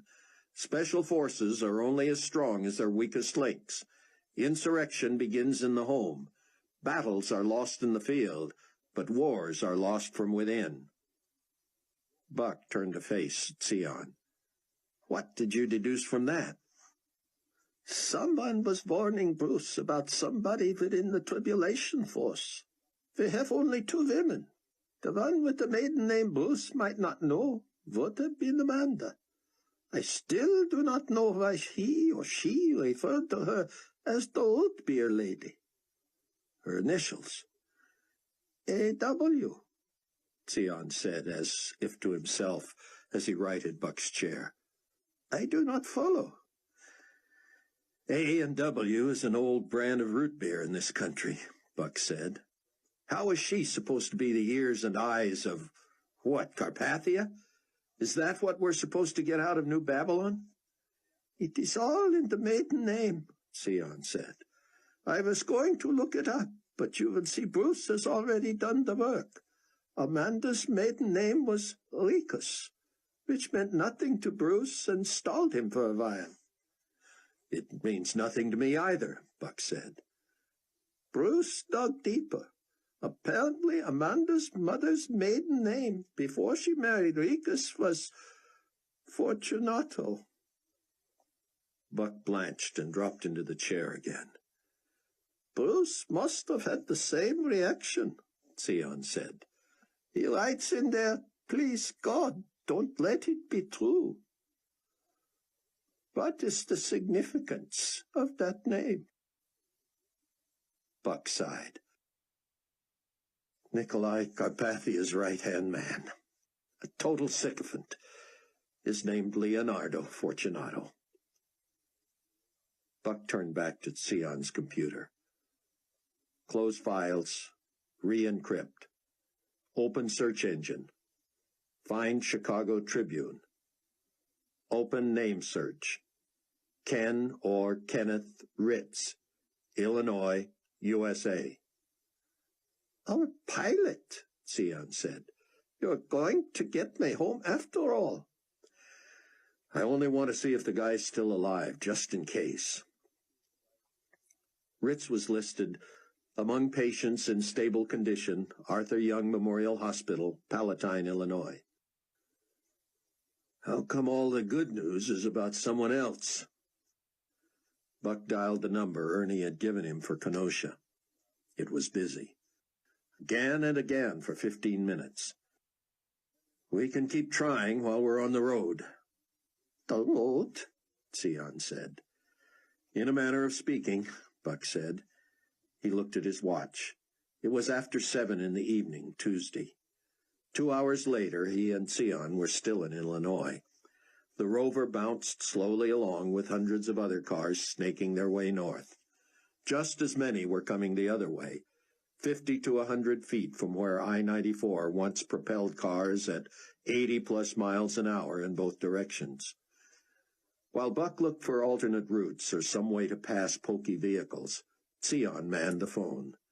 They powered it from the cigarette lighter to save the battery, and every minute or so, Sion hit the redial button. Either the phone in Kenosha was hopelessly overloaded, or it was not working. For the second day in a row, his first officer, Mac McCullum, awakened Rayford. A tick past 6:30 Wednesday morning in New Babylon, Rayford heard soft but insistent knocking. He sat up, tangled in sheet and blankets. Give me a minute, he slurred, realizing this might be news of his call from Buck. He opened the door, saw it was Mac, and collapsed back into bed. I'm not ready to wake up yet. What's up? Mac flipped the light on, making Rayford hide his face in the pillow. I did it, Cap. I did it. Did what? Rayford said, his voice muffled. I prayed. I did it. Rayford turned over, covering his left eye and peeking at Mac through a slit in his right. Really? I'm a believer, man. Can you believe it? Keeping his eyes shielded, Rayford reached with his free hand to shake Mac's. Mac sat on the edge of Rayford's bed. Man, this feels great, he said. Just a while ago I woke up and decided to quit thinking about it and do it. Rayford sat up with his back to Mac and rubbed his eyes. He ran his hands through his hair and felt his bangs brush his eyebrows. Few people ever saw him that way. What was he to make of this? He hadn't even debriefed Mac on his meeting with Carpathia from the night before. How he wished it were true. What if it was all a big act, a plot to reel him in and incapacitate him? Surely that had to be Carpathia's long-range plan, to take at least one member of the opposition out of action. All he could do until he knew for sure was to take this at face value. If Mac could fake a conversion, and the emotion that went along with it, Rayford could fake being thrilled. His eyes finally adjusted to the light, and he turned to face Mac. The usually dapper first officer was wearing his uniform as usual. Rayford had never seen him casual. But what was that? Did you shower this morning, Mac? Always. What do you mean? You've got a smudge on your forehead. Mac swiped with his fingers just below the hairline. Still there, Rayford said.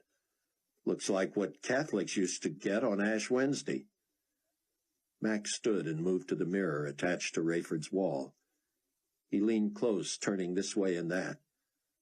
What the heck are you talking about, Ray? I don't see a thing. Maybe it was a shadow, Rayford said. I've got freckles, you know. When Mac turned around, Rayford saw it again, plain as day. He felt foolish making such a big deal of it, but he knew Mac was fastidious about his appearance. You don't see that? Rayford said, standing, grabbing Mac by the shoulders and turning him back to face the mirror. Mac looked again and shook his head. Rayford pushed him closer and leaned in so their faces were side by side. Right there, he said, pointing at the mirror. Mac still had a blank stare.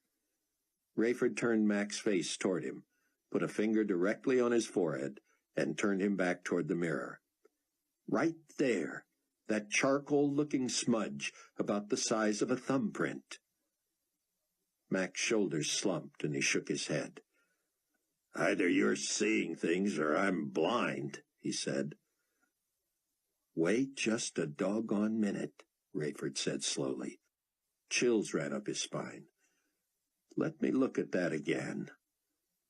Mac looked uncomfortable with Rayford staring at him, their noses inches apart. "What are you looking for?" "Shh!"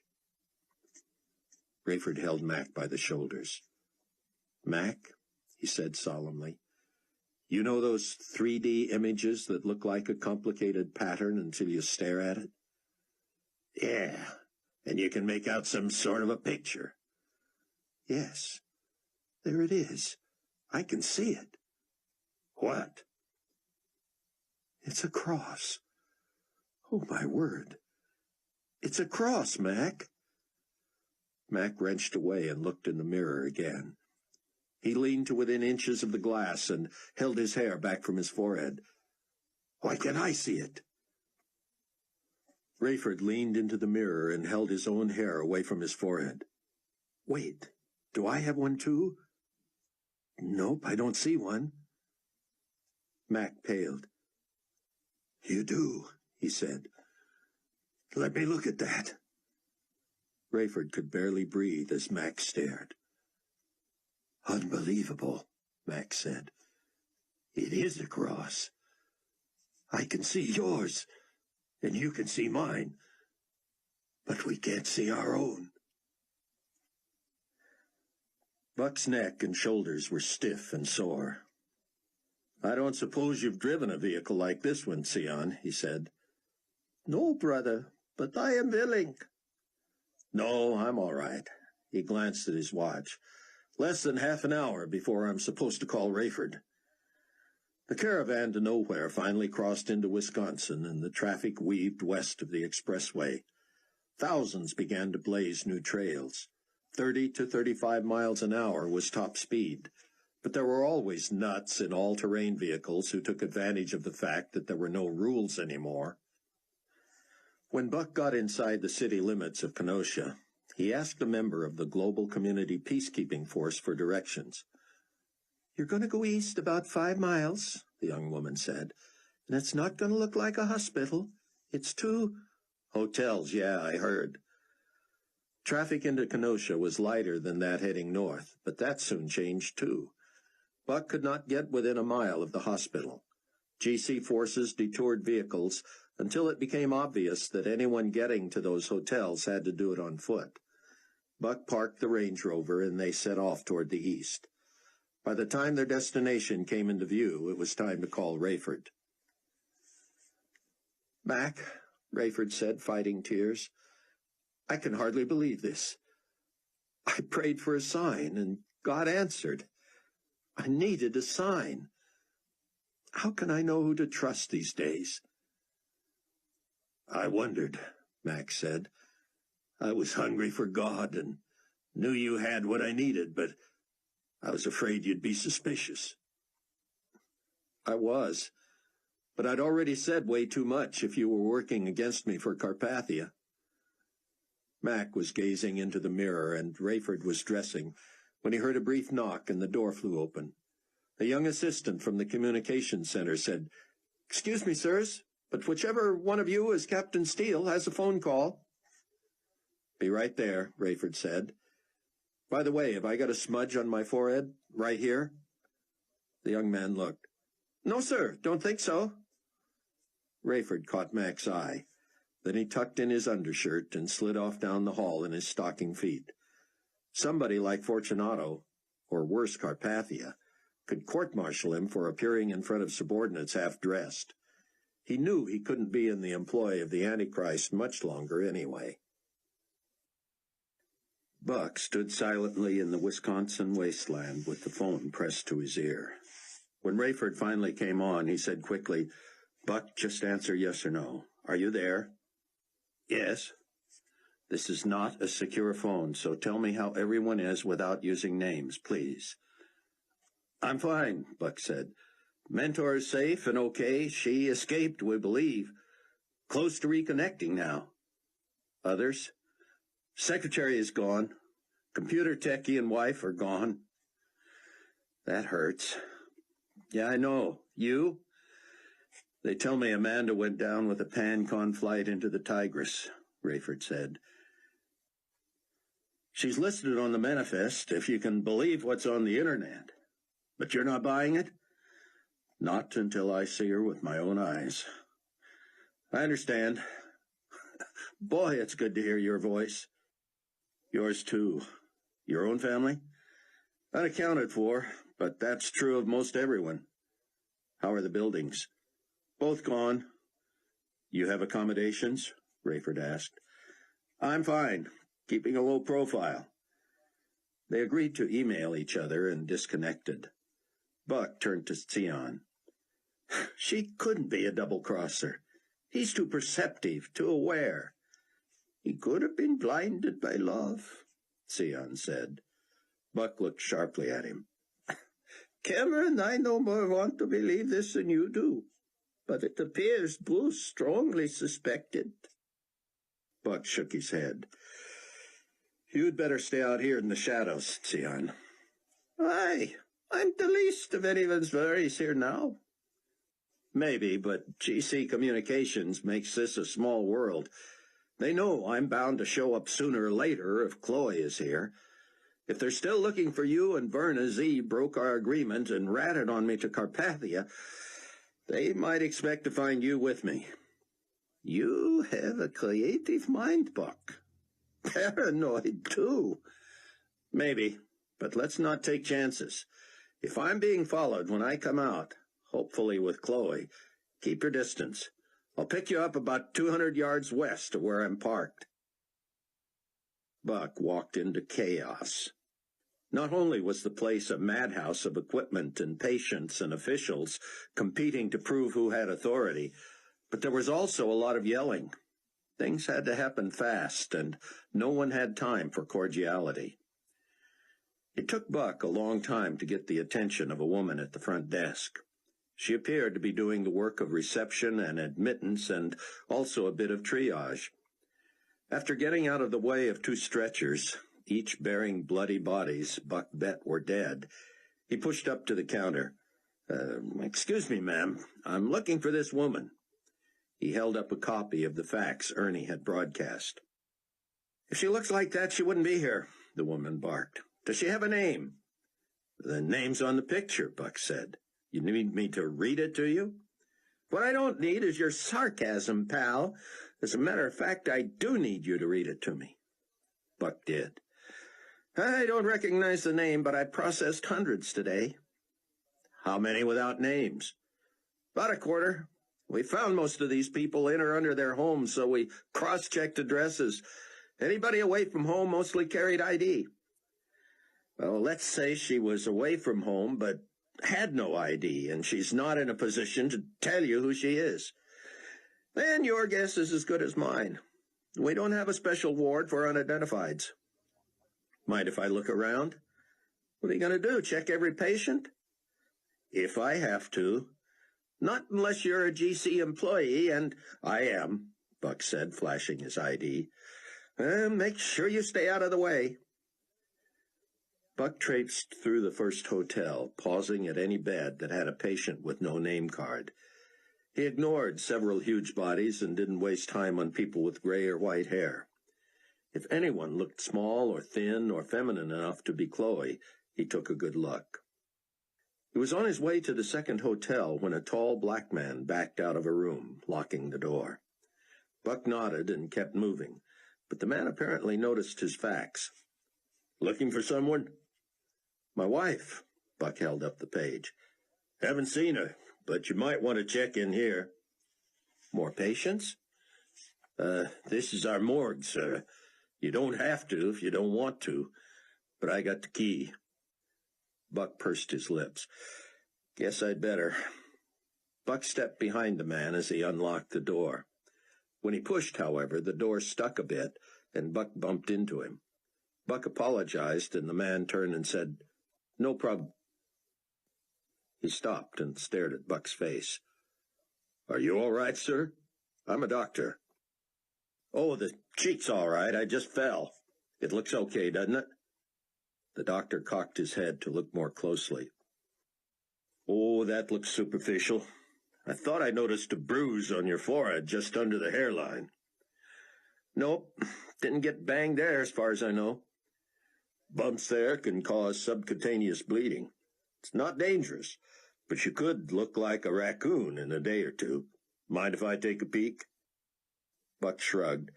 I'm in kind of a hurry, but go ahead. The doctor grabbed a fresh pair of rubber gloves from a box in his pocket and pulled them on. Oh, please don't make a big production of it, Buck said. I don't have any diseases or anything. That may be, the doctor said, pushing Buck's hair out of the way. I can't claim the same for all the bodies I deal with. They were in a huge room, nearly every foot of the floor covered with sheeted corpses. You do have a mark there, the doctor said. He pushed on it and around it. No pain? No. You know, Buck said, you've got something on your forehead, too. Looks like a smudge. The doctor swiped his forehead with his sleeve. May have picked up some newsprint. The doctor showed Buck how to pull back the shroud at the head of each body. He would have a clear view of the face and could simply let the material drop again. Ignore this row. It's all men. Buck jumped when the first body proved that of an elderly woman with bared teeth, eyes open and scared. I'm sorry, sir, the doctor said. I have not manipulated the bodies. Some appear asleep, others look like that. Sorry to startle you. Buck grew more cautious and breathed a prayer of desperation before each unveiling. He was horrified at the parade of death, but grateful each time he did not find Chloe. When he finished, Buck thanked the doctor and headed for the door. The doctor looked at him curiously and apologetically reached for Buck's smudge once more, rubbing it lightly with his thumb as if he could wash it away. He shrugged. Sorry. Buck opened the door. Yours is still there too, Doc. In the first room of the other hotel, Buck saw two middle-aged women who looked as if they'd been through a war. On his way out, he caught a glimpse of himself in a mirror. He held his hair away from his forehead. He saw nothing. Buck waited so long for an elevator that he almost gave up and took the stairs. But when a car finally had room for him, he stood there with the picture of Chloe dangling from his fingers. A heavy-set, older doctor stepped on at the third floor and stared. Buck raised the picture to eye level. May I? The doctor asked, reaching for it. She belonged to you? My wife. I saw her. Buck felt a lump in his throat. Where is she? Don't you mean, how is she? Is she all right? When last I saw her, she was alive. Step off on 4 so we can talk. Buck tried to withhold his excitement. She was alive. That was all that mattered. He followed the doctor off the elevator, and the big man motioned him to a corner. I advised she needed surgery, but we're not operating here. If they followed my advice, they scheduled her for Milwaukee or Madison or Minneapolis. What was wrong with her? At first, I thought she'd been run over. Her right side was pretty banged up from her ankle to her head. She had what appeared to be chunks of asphalt embedded into that side of her body. She had broken bones, possibly a fractured skull, totally on that side. But for her to be run over on asphalt, she would have had to have damage on her other side. And there was nothing there but a slight abrasion on her hip. Is she going to live?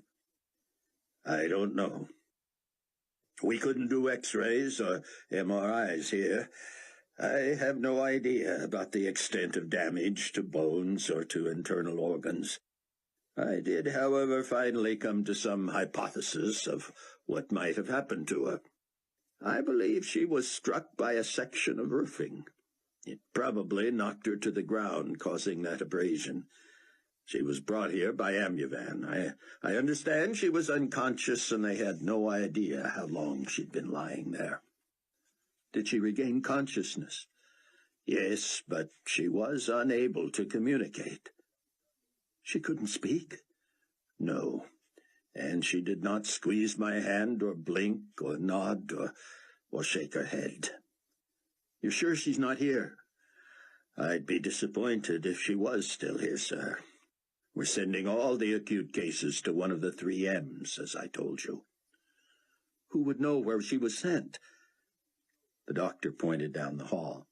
Ask that man right there for the disposition of Mother Doe. Thanks so much, Buck said. He hurried down the hall, then stopped and turned around. Mother Doe? We have been through the alphabet several times with all the unidentified Does. By the time your wife arrived, we were into descriptive terms. But she's not. Not what? A mother. Well, if she and the baby survive this, she will be in about 7 months. The doctor strode away. Buck nearly fainted. Rayford and Mac sat at breakfast that morning, planning the lengthy tour in the Condor 216 that would commence Friday. So, what did His Excellency want last night? His Excellency? Haven't you been informed that that's what we're to call him from now on? Oh, brother. I got that straight from Leon, or should I say Supreme Commander Leonardo Fortunato. That's his new moniker? Rayford nodded. Mac shook his head. These guys get more like Keystone Cops all the time. All Carpathia wanted to know was how long I thought you'd be staying with him. I told him I thought that was up to him, and he said no, that he sensed you were getting restless. I told him he ought to let up on you over that little incident near the airport, and he said he already had. He said he could have really come down hard on you for that, and he hoped you'd stay with him longer since he hadn't. Who knows, Rayford said. Anything else? He wanted to know if I knew your son-in-law. I told him I knew who he was, but that I'd never met him. Why do you think he asked that?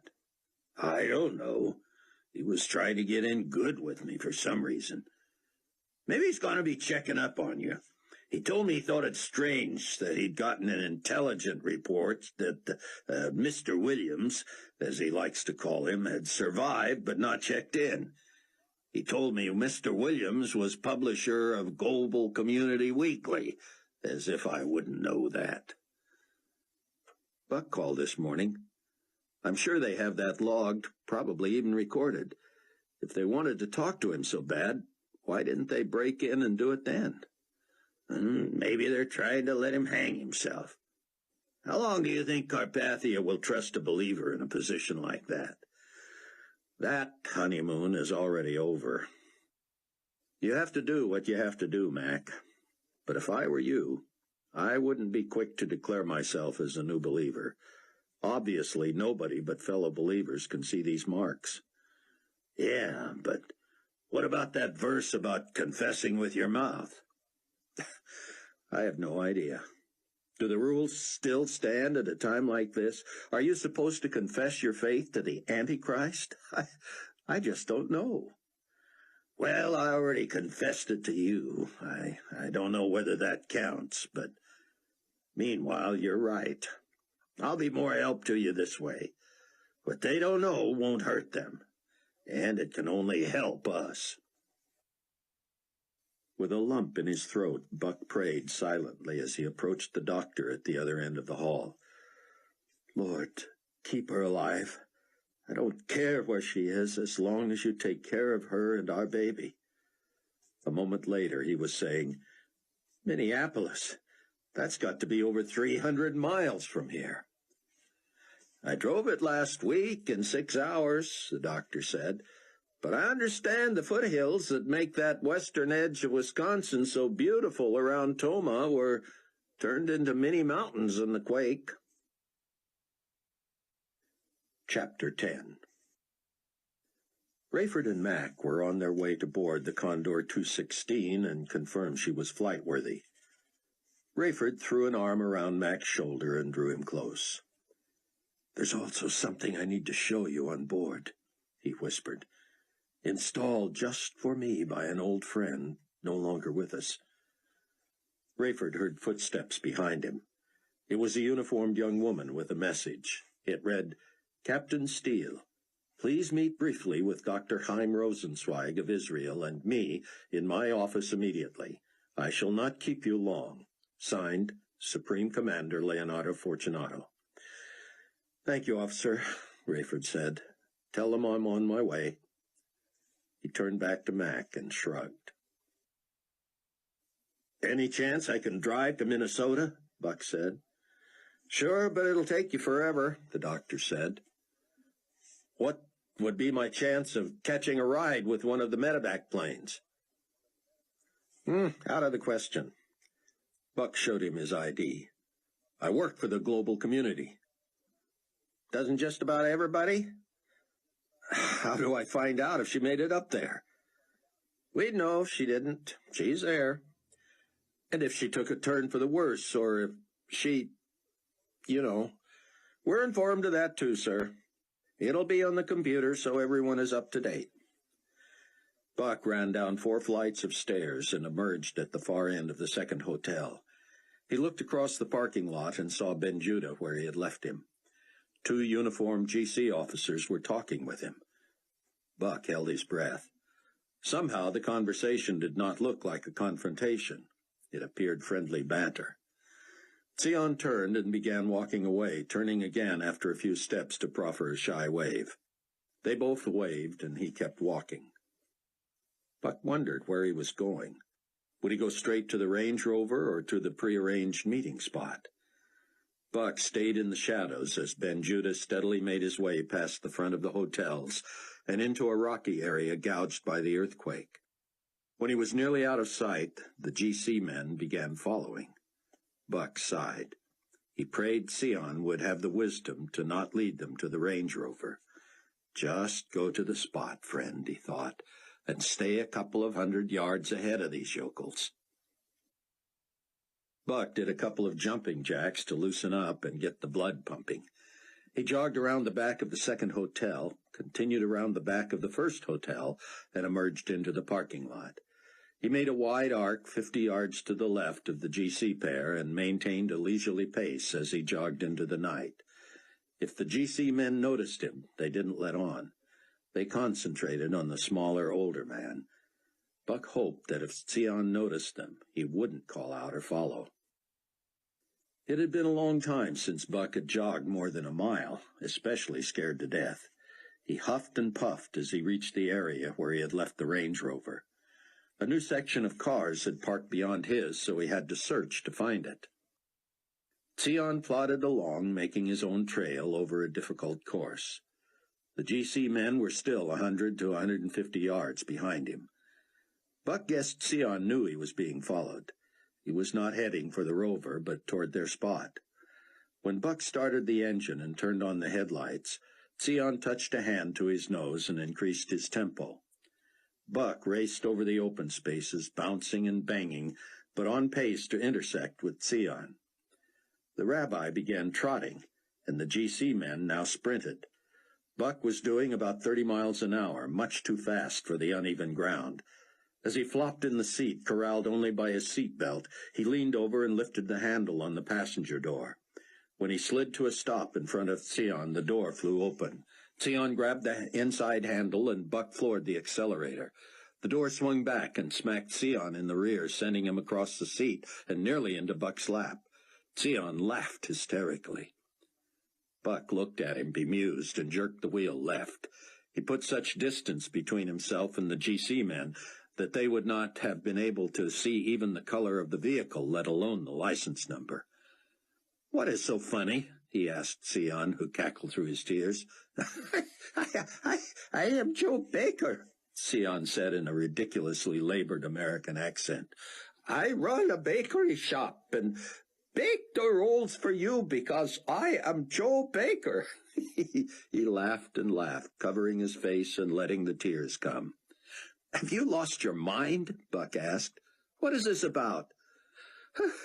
"Those officers," Sion said, pointing over his shoulder. "Those brilliant, highly trained bloodhounds." He laughed so hard he could hardly breathe. Buck had the laugh himself. He had wondered if he would ever smile again.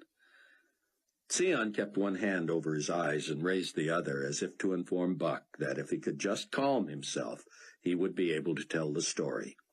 Finally, he managed. They greeted me in a friendly way. I camouflaged my Hebrew accent and did not say much, hoping they would get bored and walk away. But they continued to study me in the dim light. Finally, they asked who I was. He began to giggle again and had to collect himself.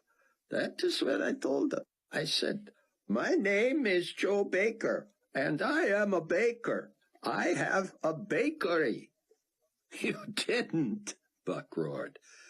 "They asked me where I was from, and I asked them to guess. One said Lithuania, and so I pointed at him and smiled and said, yes, I am Joe the baker from Lithuania." "You're crazy." "Yes," he said, "but am I not a good soldier?" "You are." They asked me if I had papers. I told them I had them at the bakery.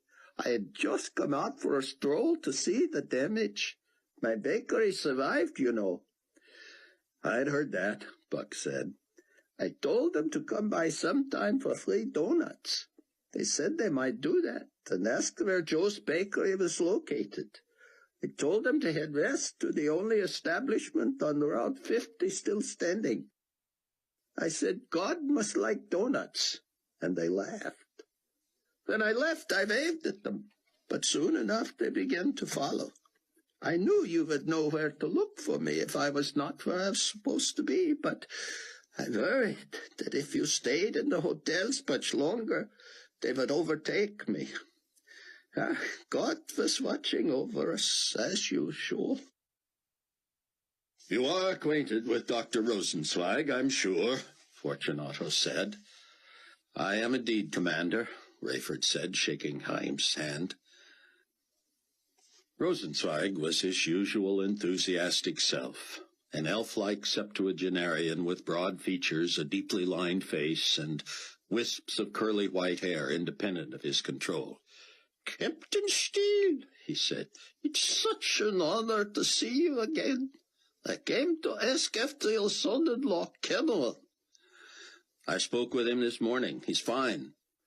Rayford looked directly into Rosenzweig's eyes, hoping to communicate the importance of confidentiality. "Everyone is fine, Doctor," he said. "And Dr. Benjuda," Rosenzweig said. Rayford felt Fortunato's eyes all over him. "Dr. Benjuda?" he said. "Surely you know him, an old protege of mine. Cameron helped him escape zealots in Israel with the help of Excellency Carpathia." Leon appeared pleased that Rosenzweig had used the proper title. He said, "You know how much His Excellency thinks of you, Doctor. We promised to do all we could." "And so where did Cameron take him?" Rosenzweig asked. "And why has he not reported to the global community?" Rayford fought for composure. "If what you say is true, Dr. Rosenzweig, it was done independent of my involvement. I followed the news of the rabbi's misfortune and escape, but I was here." "Surely your own son-in-law would tell you." "As I say, Doctor, I have no first-hand knowledge of the operation. I was unaware the global community was involved." "So he didn't bring Zion back to the States?" "I am unaware of the rabbi's whereabouts. My son-in-law is in the States, but whether he's with Dr. Benjuda, I couldn't say." Rosenzweig slumped and crossed his arms. "Oh, this is awful. I had so hoped to learn that he is safe. The global community could offer tremendous resistance in protecting him. Cameron was not sure of Excellency Carpathia's concern for Zion. But surely he proved himself by helping to find Zion and get him out of the country."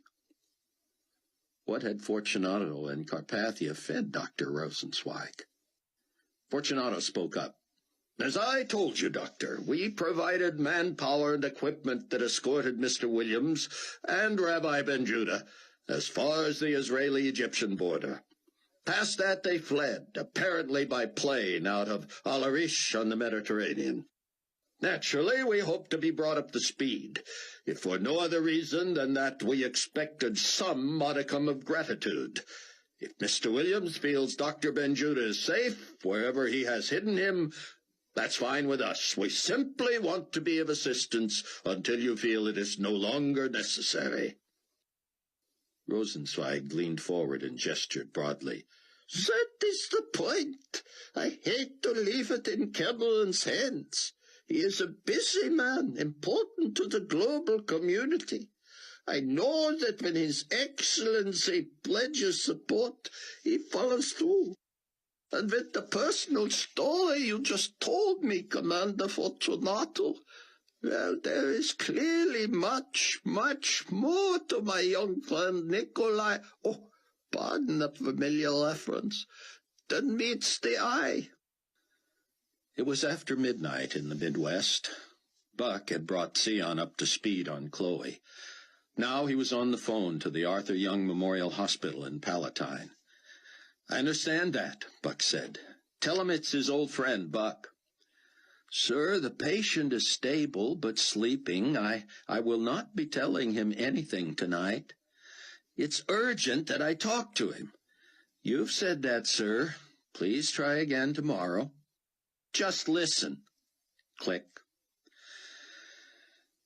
Buck hardly noticed road construction ahead. He skidded to a stop. A traffic director approached. Sorry, sir, but I'm going to hold you here for a minute. We're filling in a fissure. Buck put the Rover in park and rested his head against the back of the seat. So, what do you think, Joe the baker? Should we let Ritz test his wings to Minneapolis before we let him take us back to Israel? Sion smiled at the mention of Joe the baker, but he suddenly sobered. What is it? Buck said. Just a minute, Sion said. Up ahead, a bulldozer turned, its lights shining through the Range Rover. I did not notice you had injured your forehead too, Sion said. Buck sat up quickly and looked in the rearview mirror. I don't see anything. You're the second person tonight who said he saw something on my forehead. He spread his hair. Now where? What? Look at me, Sion said. He pointed to Buck's forehead. Buck said, Well, look at yourself. There's something on yours, too. Sion pulled down the visor mirror.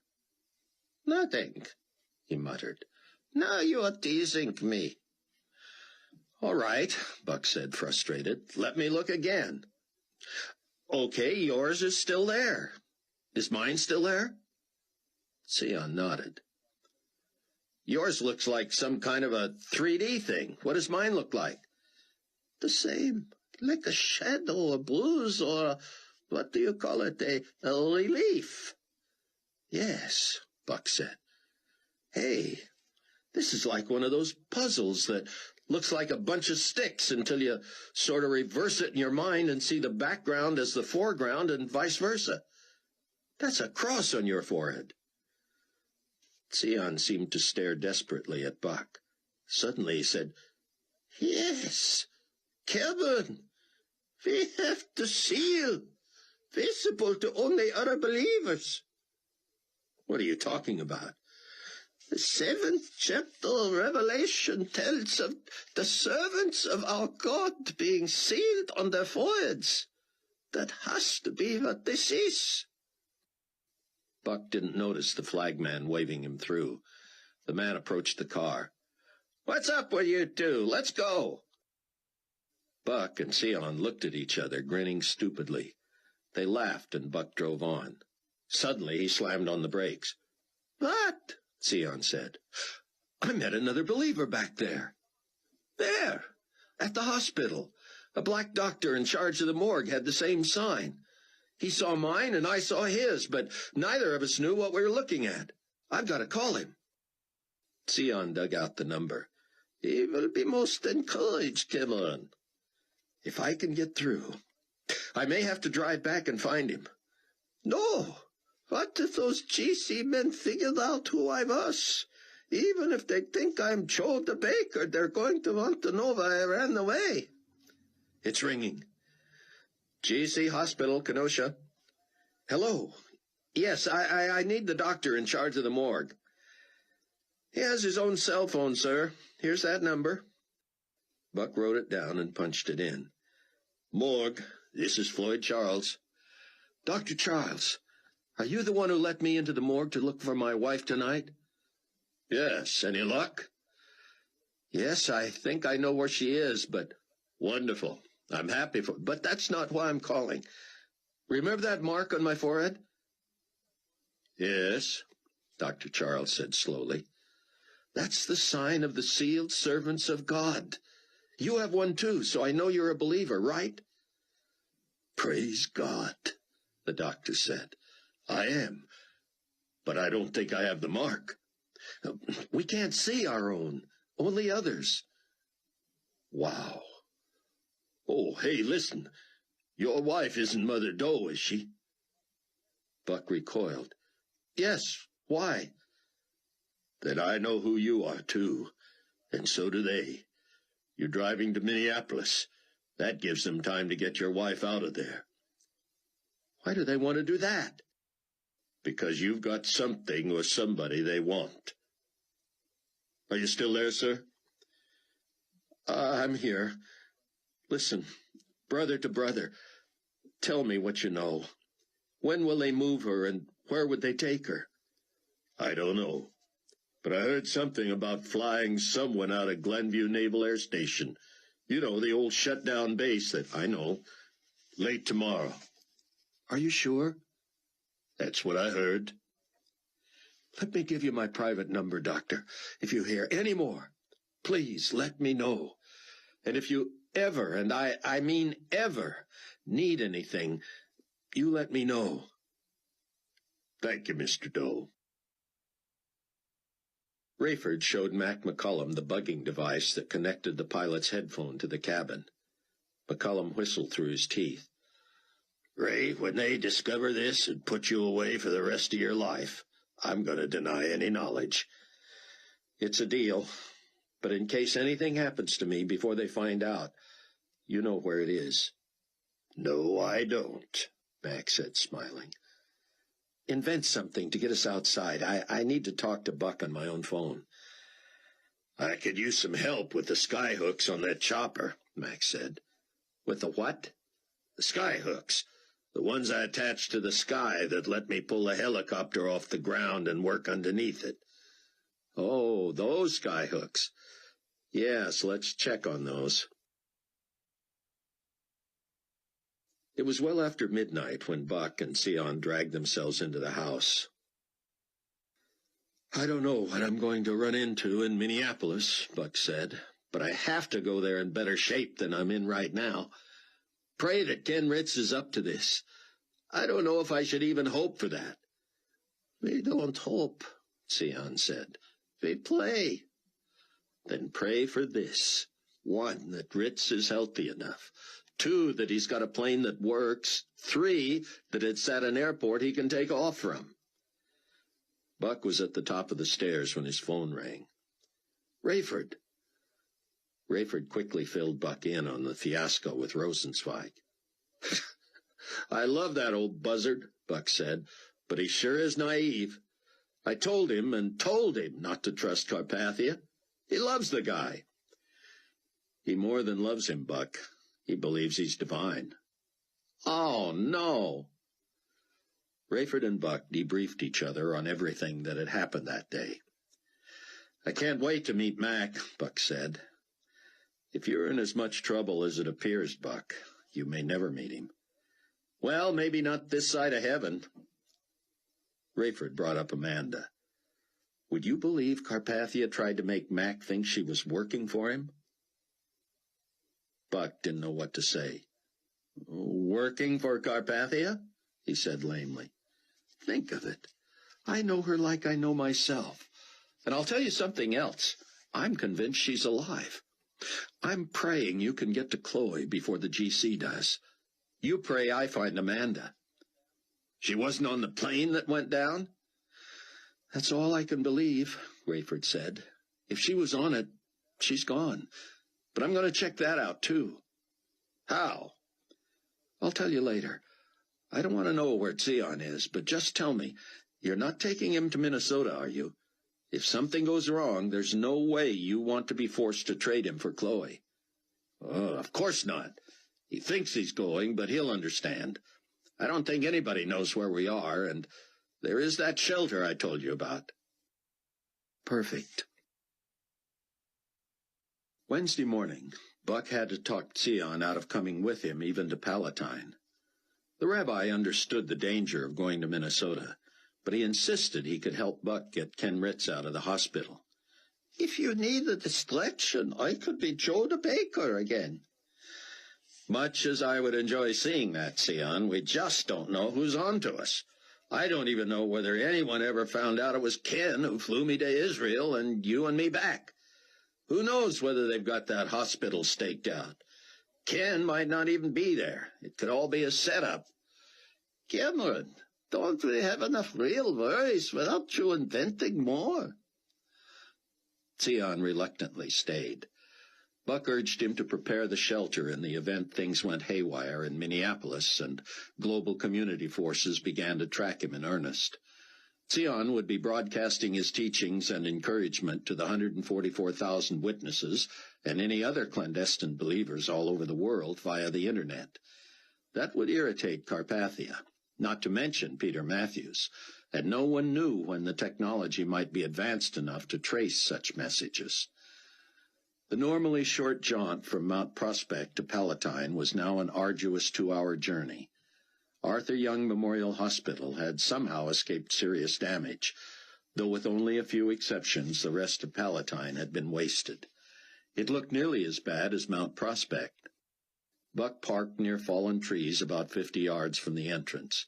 Seeing nothing suspicious, he walked straight in. The hospital was full and busy, and with auxiliary power and the fact that the place was not just a retrofitted hotel like the ones the night before, it seemed to run much more efficiently. "I'm here to see Ken Ritz," he said. "And you are?" a candy striper said. Buck hesitated. Herb Katz," he said, using an alias Ken Ritz would recognize. "May I see some identification?" "No, you may not." "I'm sorry." "My identification was lost with my house in Mount Prospect, which is now earthquake residue, okay?" "Mount Prospect? I lost a sister and brother-in-law there.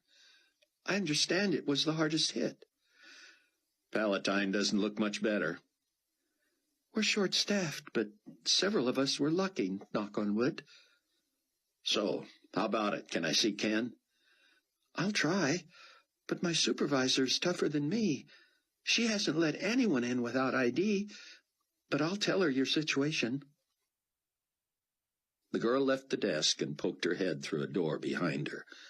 Buck was tempted to just head into the main hospital and find Ritz, especially when he overheard the conversation. "Absolutely not. You know the rules." "But he lost his home and his ID, and—" "If you can't tell him no, I'll have to." The candy striper turned and shrugged apologetically.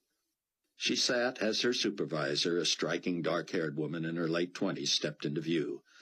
Buck saw the mark on her forehead and smiled, wondering if she was aware of it yet. She smiled shyly, quickly growing serious when the girl turned to look. "Who was it you wanted to see, sir?" "Ken Ritz." "Tiffany, please show this gentleman to Ken Ritz's room." She held Buck's gaze, then turned and went back into her office. Tiffany shook her head. "She's always had a thing for blondes." She walked Buck to the ward. "I have to make sure the patient wants visitors," she said. Buck waited in the hall as Tiffany knocked and entered Ken's room. "Mr. Ritz, are you up to a visitor?" "Not really," came the gravelly but weak voice Buck recognized. "Who is it?" "A Herb Katz." Herb Katz. Ritz seemed to turn the name over in his mind. Herb Katz. Send him in. Shut the door. When they were alone, Ken winced as he sat up. He thrust out an entubed hand and shook Buck's weakly. Herb Katz, how in the world are you? That's what I was going to ask you. You look terrible. Thanks for nothing. I got hurt in the stupidest possible way. But please tell me you got a job for me. I need to get out of this place and get busy. I'm going stir-crazy. I wanted to call you, but I lost all my phone numbers. Nobody knows how to get a hold of you. I've got a couple of jobs for you, Ken. But are you up to them? I'll be good as new by tomorrow, he said. I just got banged on the head with one of my own little fixed wingers. What? The danged earthquake hit while I was in the air. I circled and circled, waiting for the thing to stop. Almost crashed when the sun went down, and finally put down over here at Palwaki. I didn't see the crater.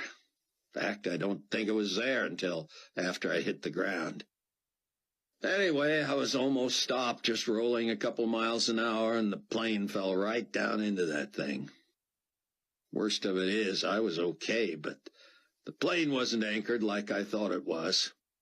I jumped out worrying about fuel and everything, and wanting to see how my other aircraft were and how everybody else was, so I hopped up top and ran down the wing to jump out of the hole.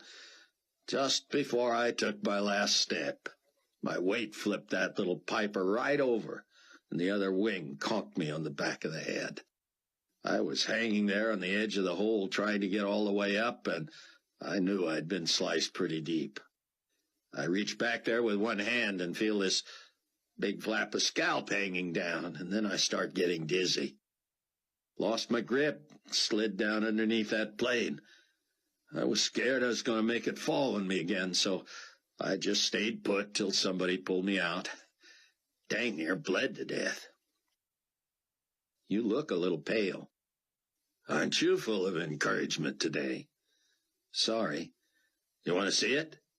See it? My wound. Sure, I guess. Ritz turned so Buck could see the back of his head. Buck grimaced. It was as ugly an injury as he had seen. The huge flap that had been stitched into place had been shaved, along with an extra 1-inch border around the area. No brain damage, they tell me, so I still got no excuse for being crazy. Buck filled him in on his dilemma and that he needed to get to Minneapolis before the GC did something stupid with Chloe. I'm going to need you to recommend somebody, Ken. I can't wait till tomorrow. The heck I'll recommend somebody else, Ken said. He unhooked the IV and yanked the tape off. Slow down, Ken. I can't let you do this. You've got to get a clean bill of health before... Forget me, will you? I may have to go slow, but we both know if there's no brain trauma, there's little danger I'm going to hurt myself worse. I'll be a little uncomfortable, that's all. Now, come on. Help me get dressed and get out of here. I appreciate this, but really, Williams, if you don't let me do this, I'm going to hate you for the rest of my life. I sure wouldn't want to be responsible for that. There was no way to sneak out. Buck put his arm around Ken and tucked his hand in Ken's armpit. They moved as quickly as possible, but a male nurse came running. Whoa, he's not allowed out of bed. Help, someone, get his doctor. This ain't prison, Ken called out. I signed in and I'm checking out. They were headed through the lobby when a doctor hurried toward them. The girl at the desk summoned her supervisor. Buck pleaded with his eyes. The supervisor glared at him, but stepped directly in front of the doctor, and he stumbled trying to avoid her. I'll handle this, she said. The doctor left with a suspicious look, and the candy striper was sent to the pharmacy to get Ken's prescriptions. The supervisor whispered, Being a believer doesn't guarantee you're not stupid. I'm making this happen, but it had better be necessary. Buck nodded his thanks. Once in the Rover, Ken sat still, gently cradling his head in his fingers. You okay? Buck asked. Ritz nodded. Run me by Palwaki. I got a bag of stuff they're keeping for me, and we got to get to Waukegan. Waukegan? Yeah, my Learjet got blown around over there, but it's okay. Only problem is the hangars are gone. Their fuel tanks are fine, they tell me. One problem, though. I'll bite. Runways. What about them? Apparently they don't exist anymore. Buck was cruising as quickly as he could manage. One advantage of no roads was that he could drive from one place to another as the crow flies. Can you take off in a Learjet without pavement beneath you? Never had to worry about it before. We'll find out, though, won't we? Ritz, you're crazier than I am. That'll be the day. Every time I'm with you, I'm sure you're going to get me killed. Ritz fell silent for a moment. Then, speaking of getting killed, you know I wasn't just calling you because I needed work. No.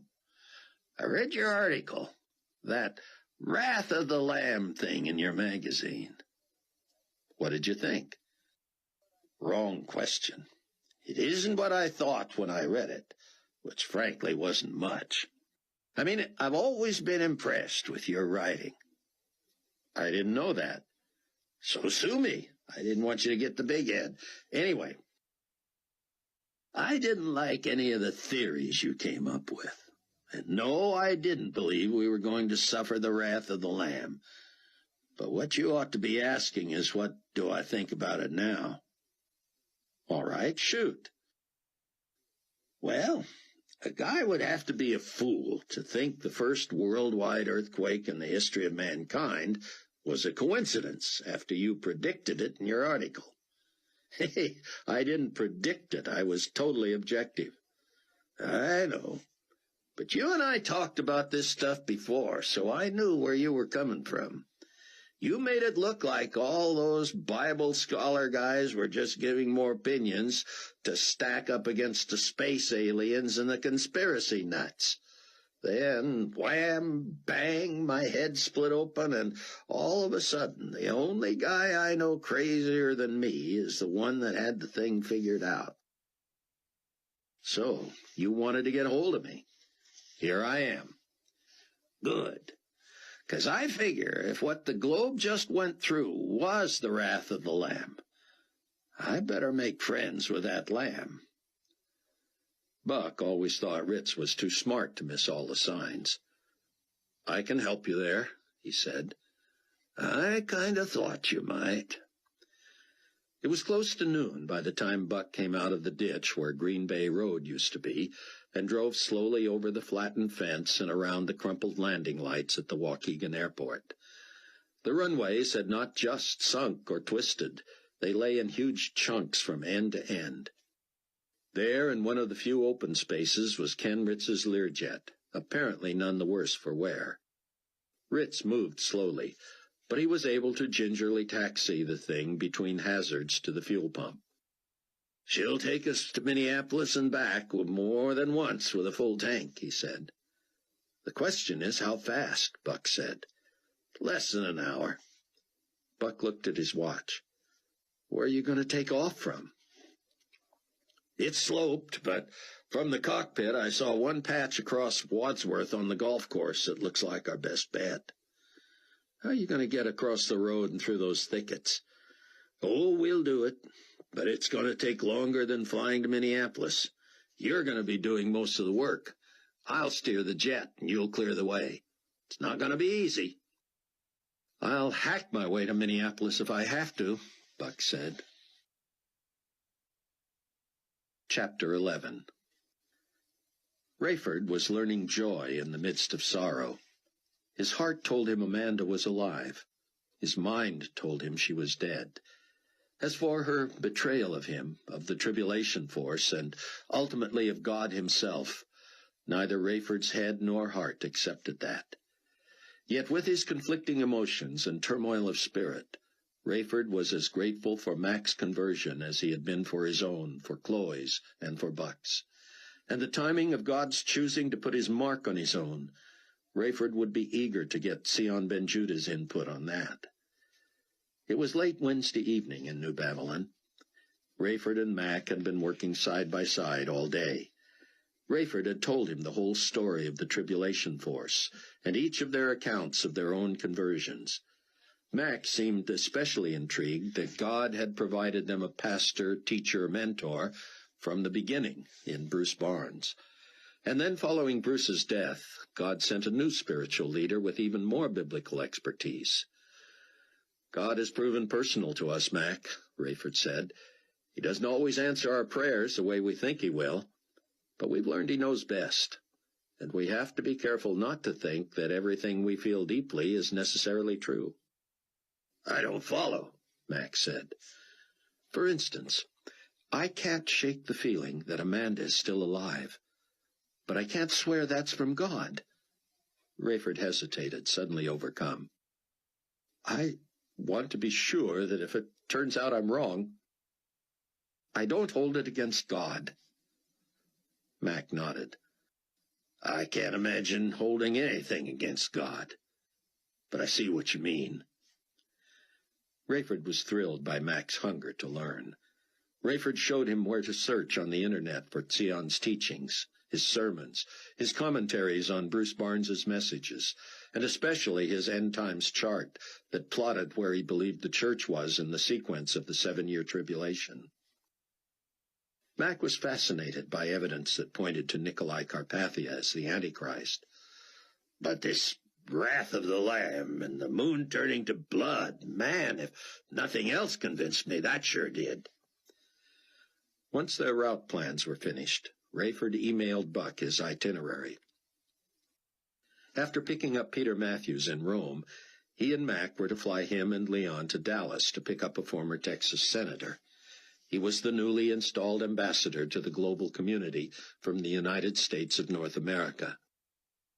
You have to wonder, Mac, whether this guy ever dreamed when he got into politics that he would one day be one of the 10 kings foretold of in the Bible. A little more than half the Dallas-Fort Worth airport was still operational, and the rest was quickly being rebuilt.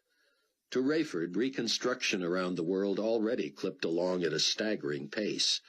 It was as if Carpathia had been a student of prophecy, and though he insisted that events were not as they seemed, he seemed to have been prepared to begin rebuilding immediately.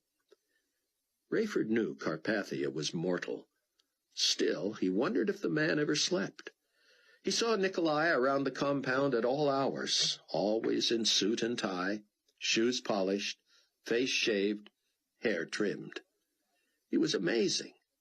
Despite the hours he kept, he was short-tempered only when it served his purpose. Normally he was gregarious, smiling, confident. When appropriate, he feigned grief and empathy. Handsome and charming, it was easy to see how he could deceive so many.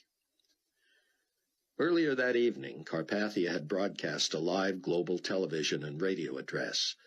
He told the masses, "Brothers and sisters in the global community, I address you from New Babylon.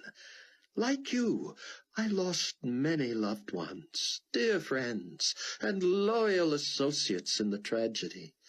Please accept my deepest and most sincere sympathy for your losses on behalf of the administration of the global community." No one could have predicted this random act of nature, the worst in history to strike the globe. We were in the final stages of our rebuilding effort, following the war against a resistant minority. Now, as I trust you are able to witness wherever you are, rebuilding has already begun again. New Babylon will, within a very short time, become the most magnificent city the world has ever known. Your new international capital will be the center of banking and commerce, the headquarters for all global community governing agencies, and eventually the new holy city where Enigma Babylon One World Faith will relocate. It will be my joy to welcome you to this beautiful place. Give us a few months to finish, and then plan your pilgrimage. Every citizen should make it his or her life's goal to experience this new utopia and see the prototype for every city. With a couple of hundred other GC employees, Rayford and Mac had watched on a television high in the corner of the mess hall. Nikolai, in a small studio down the hall, played a virtual reality disc that took the viewer through the new city, gleaming as if already completed. It was dizzying and impressive. Carpathia pointed out every high-tech, state-of-the-art convenience known to man, each blended into the beautiful new metropolis. Mac whispered, "With those gold spires, it looks like old Sunday school pictures of heaven." Rayford nodded. "Both Bruce and Sion say Antichrist just counterfeits what God does." Carpathia finished with a stirring pep talk. "Because you are survivors, I have unwavering confidence in your drive and determination and commitment to work together, to never give up, to stand shoulder to shoulder and rebuild our world. I am humbled to serve you, and pledge that I will give my all for as long as you allow me the privilege. Now, let me just add that I am aware that due to speculative reporting in one of our own global community publications, many have been confused by recent events. While it may appear that the global earthquake coincided with the so-called Wrath of the Lamb, let me clarify. Those who believe this disaster was God's doing are also those who believe that the disappearances nearly 2 years ago were people being swept away to heaven. Of course, every citizen of the global community is free to believe as he or she wants and to exercise that faith in any way that does not infringe upon the same freedom for others. The point of Enigma Babylon One World Faith is religious freedom and tolerance. For that reason, I am loath to criticize the beliefs of others. However, I plead for common sense. I do not begrudge anyone the right to believe in a personal God. However, I do not understand how a God they describe as just and loving would capriciously decide who is or who is not worthy of heaven, and effect that decision in what they refer to as the twinkling of an eye. Has this same loving God come back 2 years later to rub it in? He expresses his anger to those unfortunates he left behind by laying waste their world and killing off a huge percentage of them. Carpathia smiled condescendingly. I humbly ask devout believers in such a supreme being to forgive me if I have mischaracterized your God. But any thinking citizen realizes that this picture simply does not add up. So, my brothers and sisters, do not blame God for what we are enduring. See it simply as one of life's crucibles, a test of our spirit and will, an opportunity to look within ourselves and draw on that deep wellspring of goodness we were born with. Let us work together to make our world a global phoenix, rising from the ashes of tragedy to become the greatest society ever known. I bid you goodbye and goodwill, until next I speak with you. When the global community employees in the mess hall leaped to their feet, cheering and clapping, Rayford and Mac stood only to keep from appearing conspicuous. Rayford noticed Mac staring off to the left. "What?" Rayford said. "Just a minute," Mac said. Rayford was about to leave when everyone sat back down, still glued to the TV. "I noticed someone else slow to stand," Mac whispered. "A young guy. Works in communications, I think." Everyone had sat back down because a message on the screen read, "Please stand by for Supreme Commander Leonardo Fortunato." Fortunato did not cut as impressive a figure as Carpathia, but he had a dynamic television visage.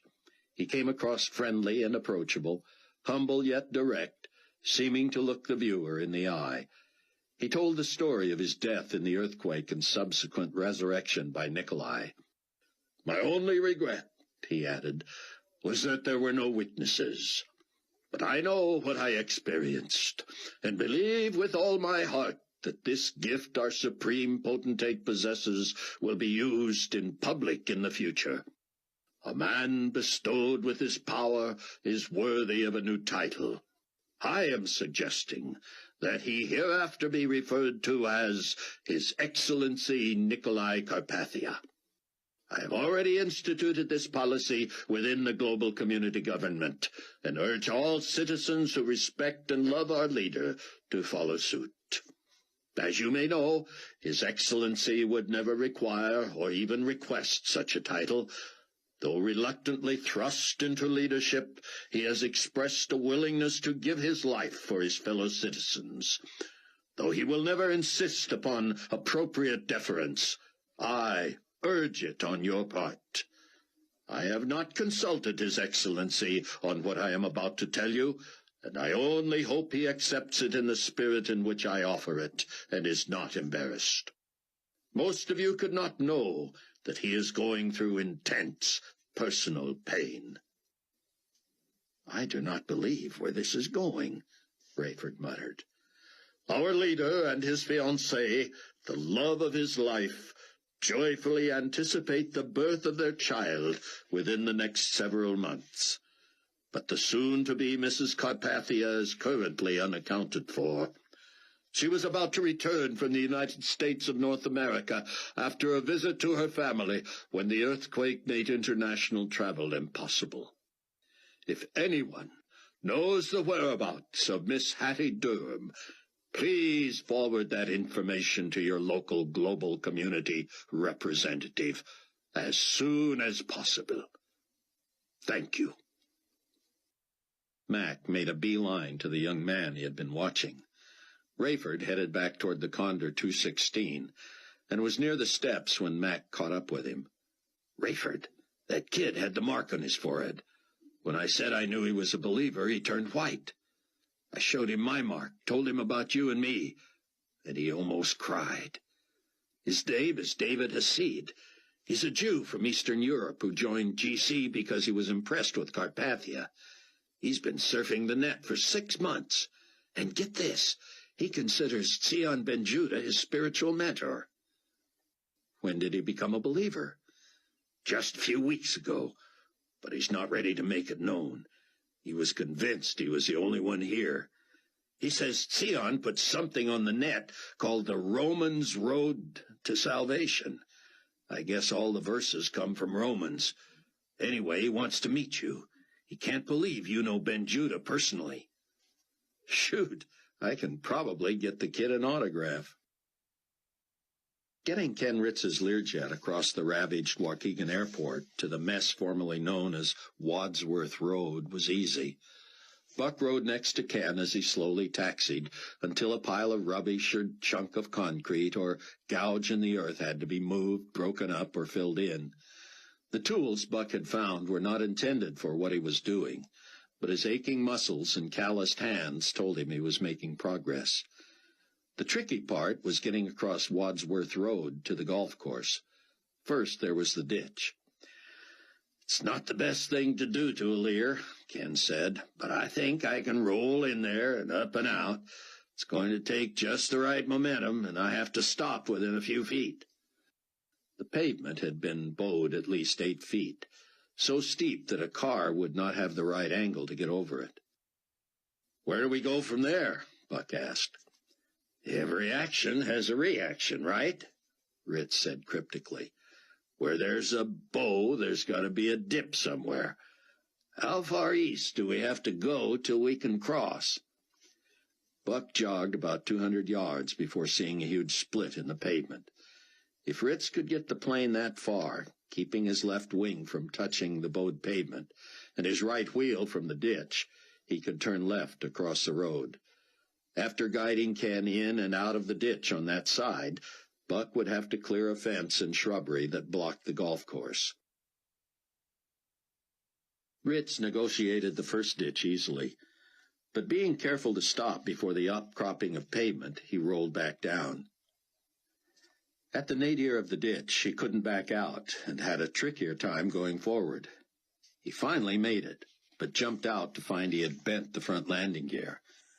"Shouldn't affect anything, but I wouldn't want to land on it too many times," he said.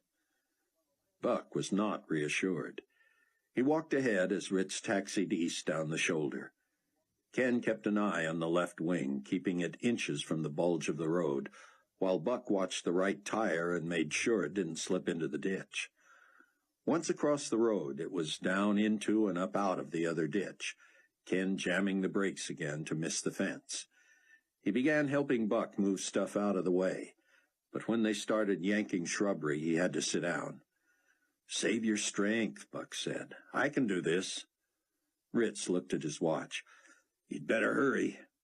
What time did you want to be in Minneapolis?" "Not much after 3. My source says GC guys are coming from Glenview late this afternoon." When Rayford and Mac finished in the Condor, Rayford said, "Let me leave first. You and I shouldn't constantly be seen together. You need credibility with the brass." Rayford was tired, but eager to get the long trip behind him and get back for his scuba expedition. He prayed his hunch would be right, and he would not find Amanda in that submerged plane.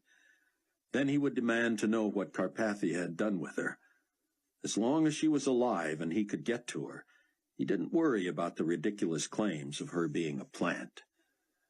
An officer greeted Rayford as he got to his quarters. "His Excellency would like to see you, sir." Rayford thanked him and masked his disgust. He had enjoyed a day without Carpathia. His disappointment was doubled when he discovered Fortunato in Carpathia's office as well. They apparently didn't feel the need for their usual smarmy cordiality. Neither rose to greet him or shake his hand. Carpathia pointed to a chair and referred to a copy of Rayford's itinerary. "I see you have scheduled a 24-hour layover in North America." "We need the downtime for the plane and the pilots." "Will you be seeing your daughter and son-in-law?" "Why?" "I am not implying your personal time is my business," Carpathia said, "but I need a favor." "I'm listening." "It is the same matter we discussed before the earthquake." "Hattie?" "Yes." "You know where she is, then?" Rayford said. "No, but I assume you do." "How would I if you don't?" Carpathia stood. "Is it time for the gloves to come off, Captain Steele? Do you really think I could run the international government and not have eyes and ears everywhere? I have sources you could not even imagine. You do not think I know that the last time you and Miss Durham flew to North America, you were on the same flight?" "I've not seen her since, sir." "But she interacted with your people. Who knows what they might have filled her head with? She was supposed to have come back much earlier. You had your assignment. Whatever she was doing over there, she missed her original flight, and we know she was then traveling with your wife." "That was my understanding, too." "She did not board that plane, Captain Steele. If she had, as you know, she would no longer be a problem." "She's a problem again?" Carpathia did not respond. Rayford continued. "I saw your broadcast. I was under the impression you were despairing over your fiancée." "I did not say that." "I did," Fortunato said. "I was on my own there." "Oh," Rayford said. "That's right. His Excellency had no idea you were going to confer divinity upon him and then overstate his turmoil over the missing fiancée." "Do not be naive, Captain Steele," Carpathia said. "All I want to know is that you will have the talk with Miss Durham. The talk in which I tell her she can keep the ring, live in New Babylon, and then, what was it about the baby? I'm going to assume she's already made the right decision there, and you may assure her that I will cover all expenses. For the child throughout its life? That is not the decision I was referring to, Carpathia said. Just so I'm clear, then, you will pay for the murder of the child. Do not be maudlin, Rayford. It is a safe, simple procedure. Just pass along my message. She will understand. Believe it or not, I don't know where she is. But if I do pass along your message, I can't guarantee she'll make the choice you want. What if she chooses to bear the child? Carpathia shook his head. I must end this relationship. But it will not go over well if there is a child. I understand, Rayford said. We agree, then. I didn't say that. I said I understood. You will talk to her, then? I have no idea of her whereabouts or well-being. Could she have been lost in the earthquake? Carpathia said, his eyes brightening. Wouldn't that be the best solution? Rayford suggested with disgust. Actually, yes, Carpathia said. But my contacts believe she is hiding. And you think I know where? She is not the only person in exile with whom you have a connection, Captain Steele. Such leverage is keeping you out of prison. Rayford was amused. Carpathia had overestimated him. If Rayford had thought harboring Hattie and Sion would give him the upper hand, he might have done it on purpose. But Hattie was on her own, and Sion was Buck's doing. Nonetheless, he left Carpathia's office that night with a temporary advantage, according to the enemy himself. Buck was sweaty and exhausted when he finally strapped himself in next to Ken Ritz. The plane sat at the south end of the golf course, which itself had been snapped and rolled by the earthquake. Before them lay a long stretch of rolling, grassy turf. We really ought to walk that and see if it's as solid as it looks, Ken said, but we don't have time. Against his better judgment, Buck did not protest. Still, Ken sat there staring. I don't like it, he said finally. It looks long enough, and we'll know right away if it's solid. The question is, can I gain enough speed to get airborne? Can you abort if you don't? I can try.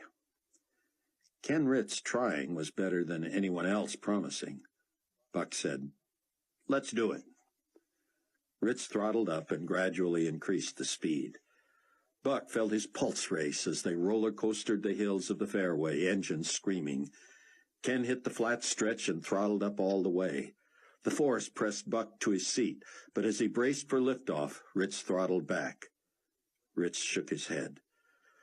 We've got to be at top speed by the flats. I was only at about 3/4. He turned around and took the plane back.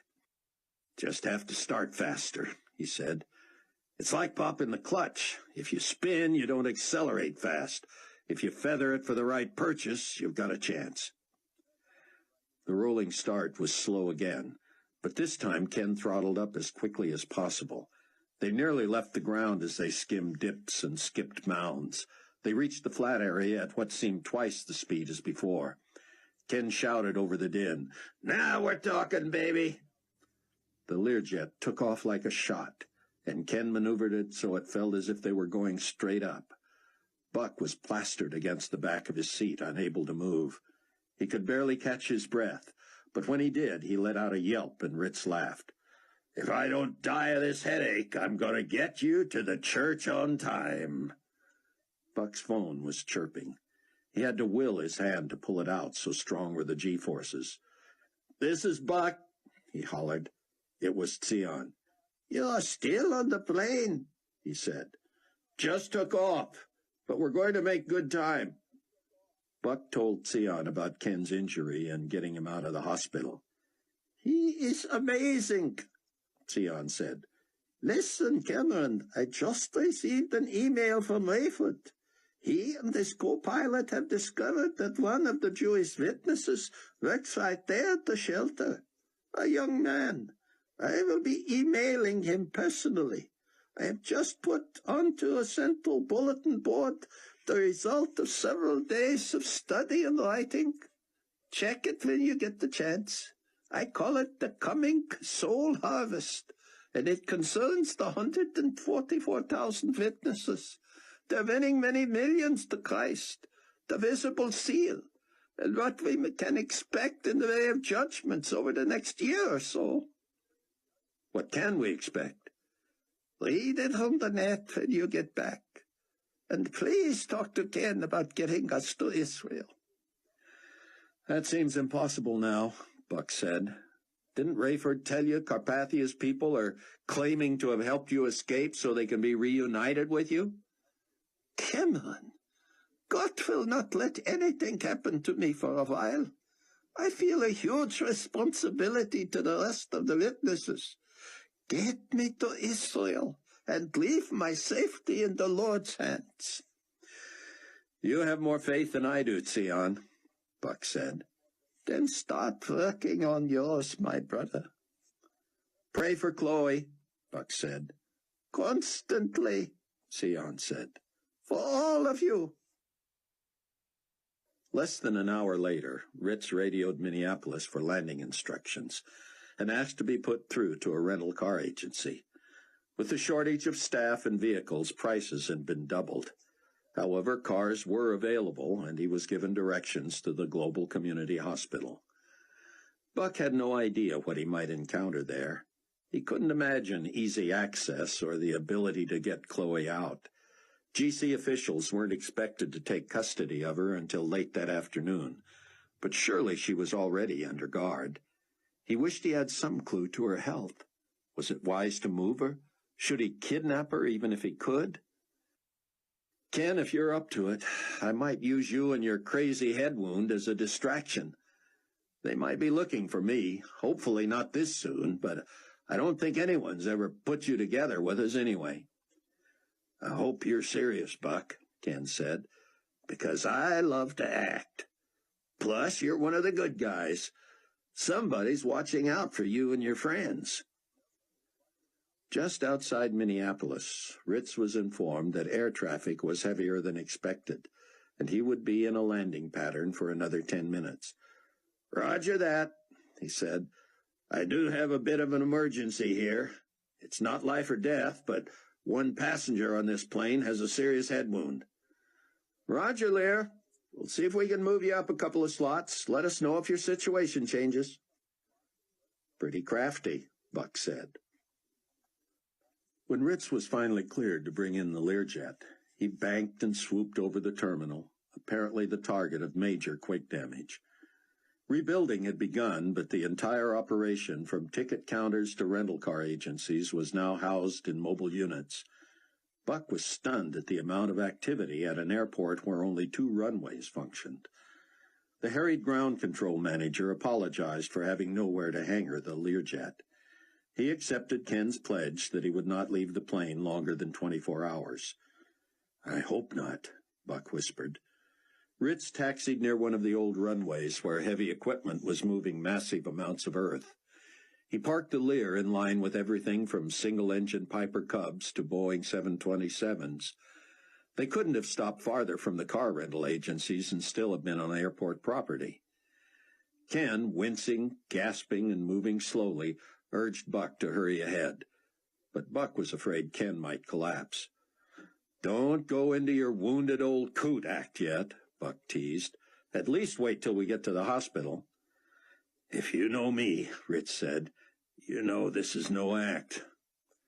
"I don't believe this," Buck said when they finally reached the car rental area and found themselves at the end of a long line. "Looks like they're sending people to the other side of the parking lot for cars." Ken, several inches taller than Buck, stood on tiptoes and peered into the distance. "You're right," he said. And you may have to get the car and come get me. I'm not up to walking anymore now. As they neared the head of the line, Buck told Ritz to rent the car on his credit card, and Buck would reimburse him. I don't want my name all over the state in case the GC thinks to check around. Ritz slapped his card on the counter. A young woman studied it. We're down to subcompacts. Will that be acceptable? What if I say no, honey? He said. She made a face. That's all we have. Then what difference does it make whether it's acceptable? You want it then? I don't have any choice. Just how subcompact is this rig? She slid a glossy card across the counter and pointed to the smallest car pictured. My word, Ritz said. There's barely room in there for me, let alone my son here. Buck fought a smile. The young woman, already clearly weary of Ritz and his banter, began filling out the paperwork. That thing even have a back seat? Not really. There's a little space behind the seats, though. You can put your luggage there. Ritz looked at Buck, and Buck knew what he was thinking. The two of them were going to get to know each other better than they cared to in that car. Adding a grown woman in fragile condition took more imagination than Buck possessed. Do you have a color preference? The girl asked. I get to choose, Ritz said. You've got only one model left, but it comes in different colors? Usually, she said. We're down to just the red ones now. But I get to choose. If you choose red. Okay, then, give me a second. You know what I think I'd like? You got any red ones? Yes. I'll take a red one. Wait a minute. Son, red okay with you? Buck just closed his eyes and shook his head. As soon as he had the keys, he ran for the car. He tossed his and Ritz's bags behind the seats, pushed both seats back as far as they would go, jammed himself behind the wheel, and raced back to the exit road where Ritz waited. Buck had been gone only a few minutes, but apparently standing there had become too much for Ken. He sat with his knees pulled up, hands clasped in front of him. Ritz struggled to his feet and appeared woozy, covering his eyes. Buck whipped open his door, but Ken said, Stay there. I'm all right. He squeezed himself in, knees pushing against the dashboard and his head pressing against the roof. He chuckled. Buddy boy, I have to duck to see out. There's not much to see, Buck said. Try to relax. Ritz snorted. You must have never been hit in the back of the head with an airplane. Can't say I have, Buck said, pulling onto the shoulder and passing several cars. Relaxing isn't the point. Surviving is. Why did you let me out of that hospital anyway? I needed another day or two of shut-eye. Don't put that on me. I tried to talk you out of leaving. I know. Just help me find my dope, would you? Where's my bag? The Twin Cities expressways were in relatively decent shape compared to the Chicago area. By snaking between lane closures and detours, Buck moved at a steady pace. With his eyes on the road and one hand on the wheel, he reached behind Ken and grabbed his big leather bag. He strained, pulling it over the back of Ken's seat, and in the process dragged it hard across the back of Ken's head, causing him to screech. Oh, Ken, I'm so sorry. Are you all right? Ken sat with the bag in his lap.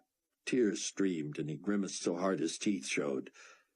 If I thought you did that on purpose, he rasped, I'd kill you. Chapter 12. Rayford Steele enjoyed a hunger for the Word of God from the day he had received Christ. He found, however, that as the world slowly began to get back to speed following the disappearances, he became busier than ever.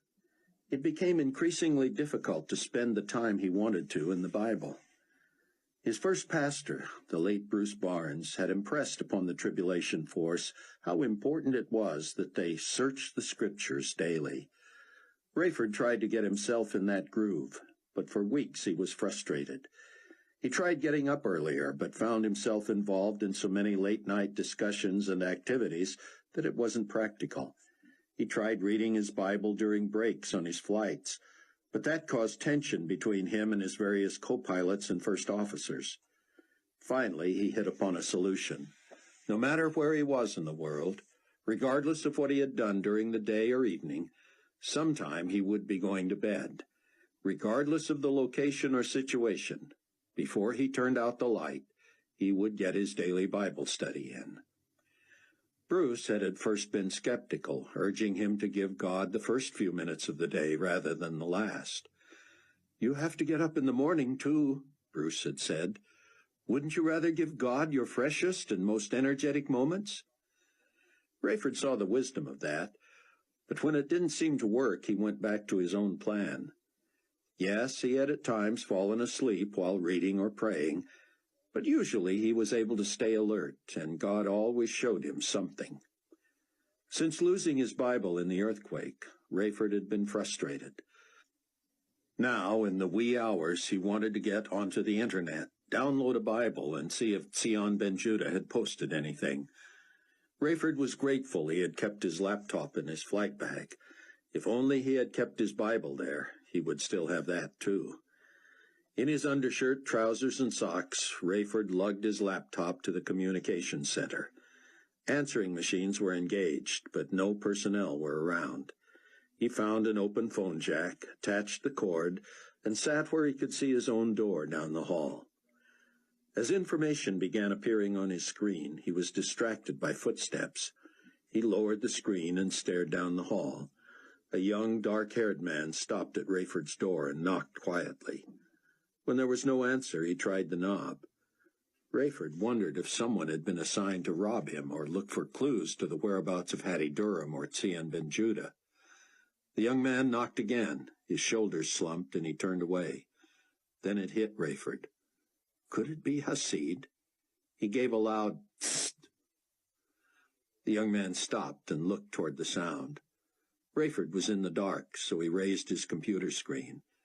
The young man paused, clearly wondering if the figure at the computer was whom he wanted to see. Rayford imagined his concocting a story in case he encountered a superior officer. Rayford signaled him, and the young man approached. His nameplate read David Hasid. "May I see your mark?" Hasid whispered. Rayford put his face near the screen and pulled his hair back. "Like the young Americans say, that is so cool." Rayford said, "You were looking for me?" "I just wanted to meet you," Hasid said. "By the way, I work here in communications." Rayford nodded. "Though we don't have phones in our rooms, we do have phone jacks." "I don't. I looked." "They are covered with stainless steel plates." "I did see that," Rayford said. "So you don't need to risk getting caught out here, Captain Steele." "That's good to know. It wouldn't surprise me if they could tell where I've been on the web through here." "They could. They can trace it through the lines in your room, too. But what will they find?" "I'm just trying to find out what my friend Zion Ben Judah is saying these days." "I could tell you by heart," Hasid said. "He is my spiritual father." "Mine, too." "He led you to Christ?"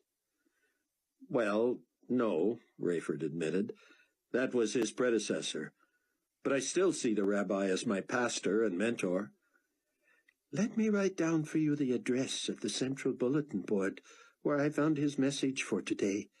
It's a long one, but it's so good. He and a brother of his discovered their marks yesterday, too.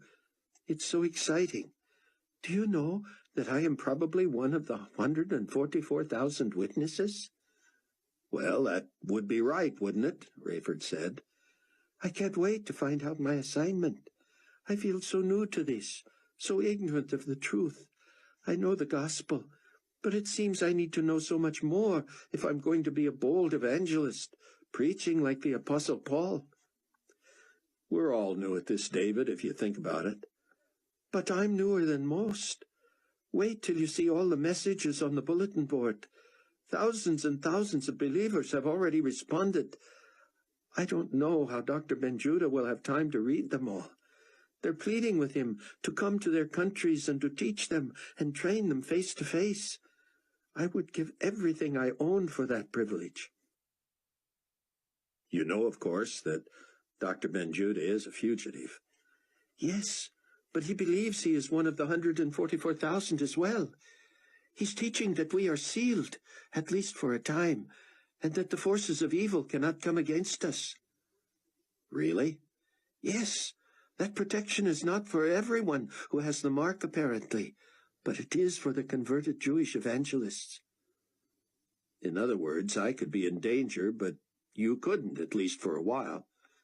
That seems to be what he is teaching. I'll be eager to hear your response. I can't wait to plug in. Rayford unplugged his machine, and the two strolled down the corridor, whispering. Rayford discovered Hasid was just 22 years old, a college graduate who had aspired to military service in Poland. But I was so enamored of Carpathia, I immediately applied for service to the global community. It wasn't long before I discovered the truth on the internet. Now I am enlisted behind enemy lines, but I didn't plan it that way. Rayford advised the young man that he was wise in not declaring himself until the time was right. It'll be dangerous enough for you to be a believer, but you'll be of greater help to the cause right now if you remain silent about it, as Officer McCullum is doing. At Rayford's door, Hasid gripped his hand fiercely and squeezed hard. "It is so good to know I am not alone," he said. "Did you want to see my mark?" Rayford smiled. "Sure." Still shaking Rayford's hand, Hasid reached with his free hand and pulled his hair out of the way. "Sure enough," Rayford said. "Welcome to the family."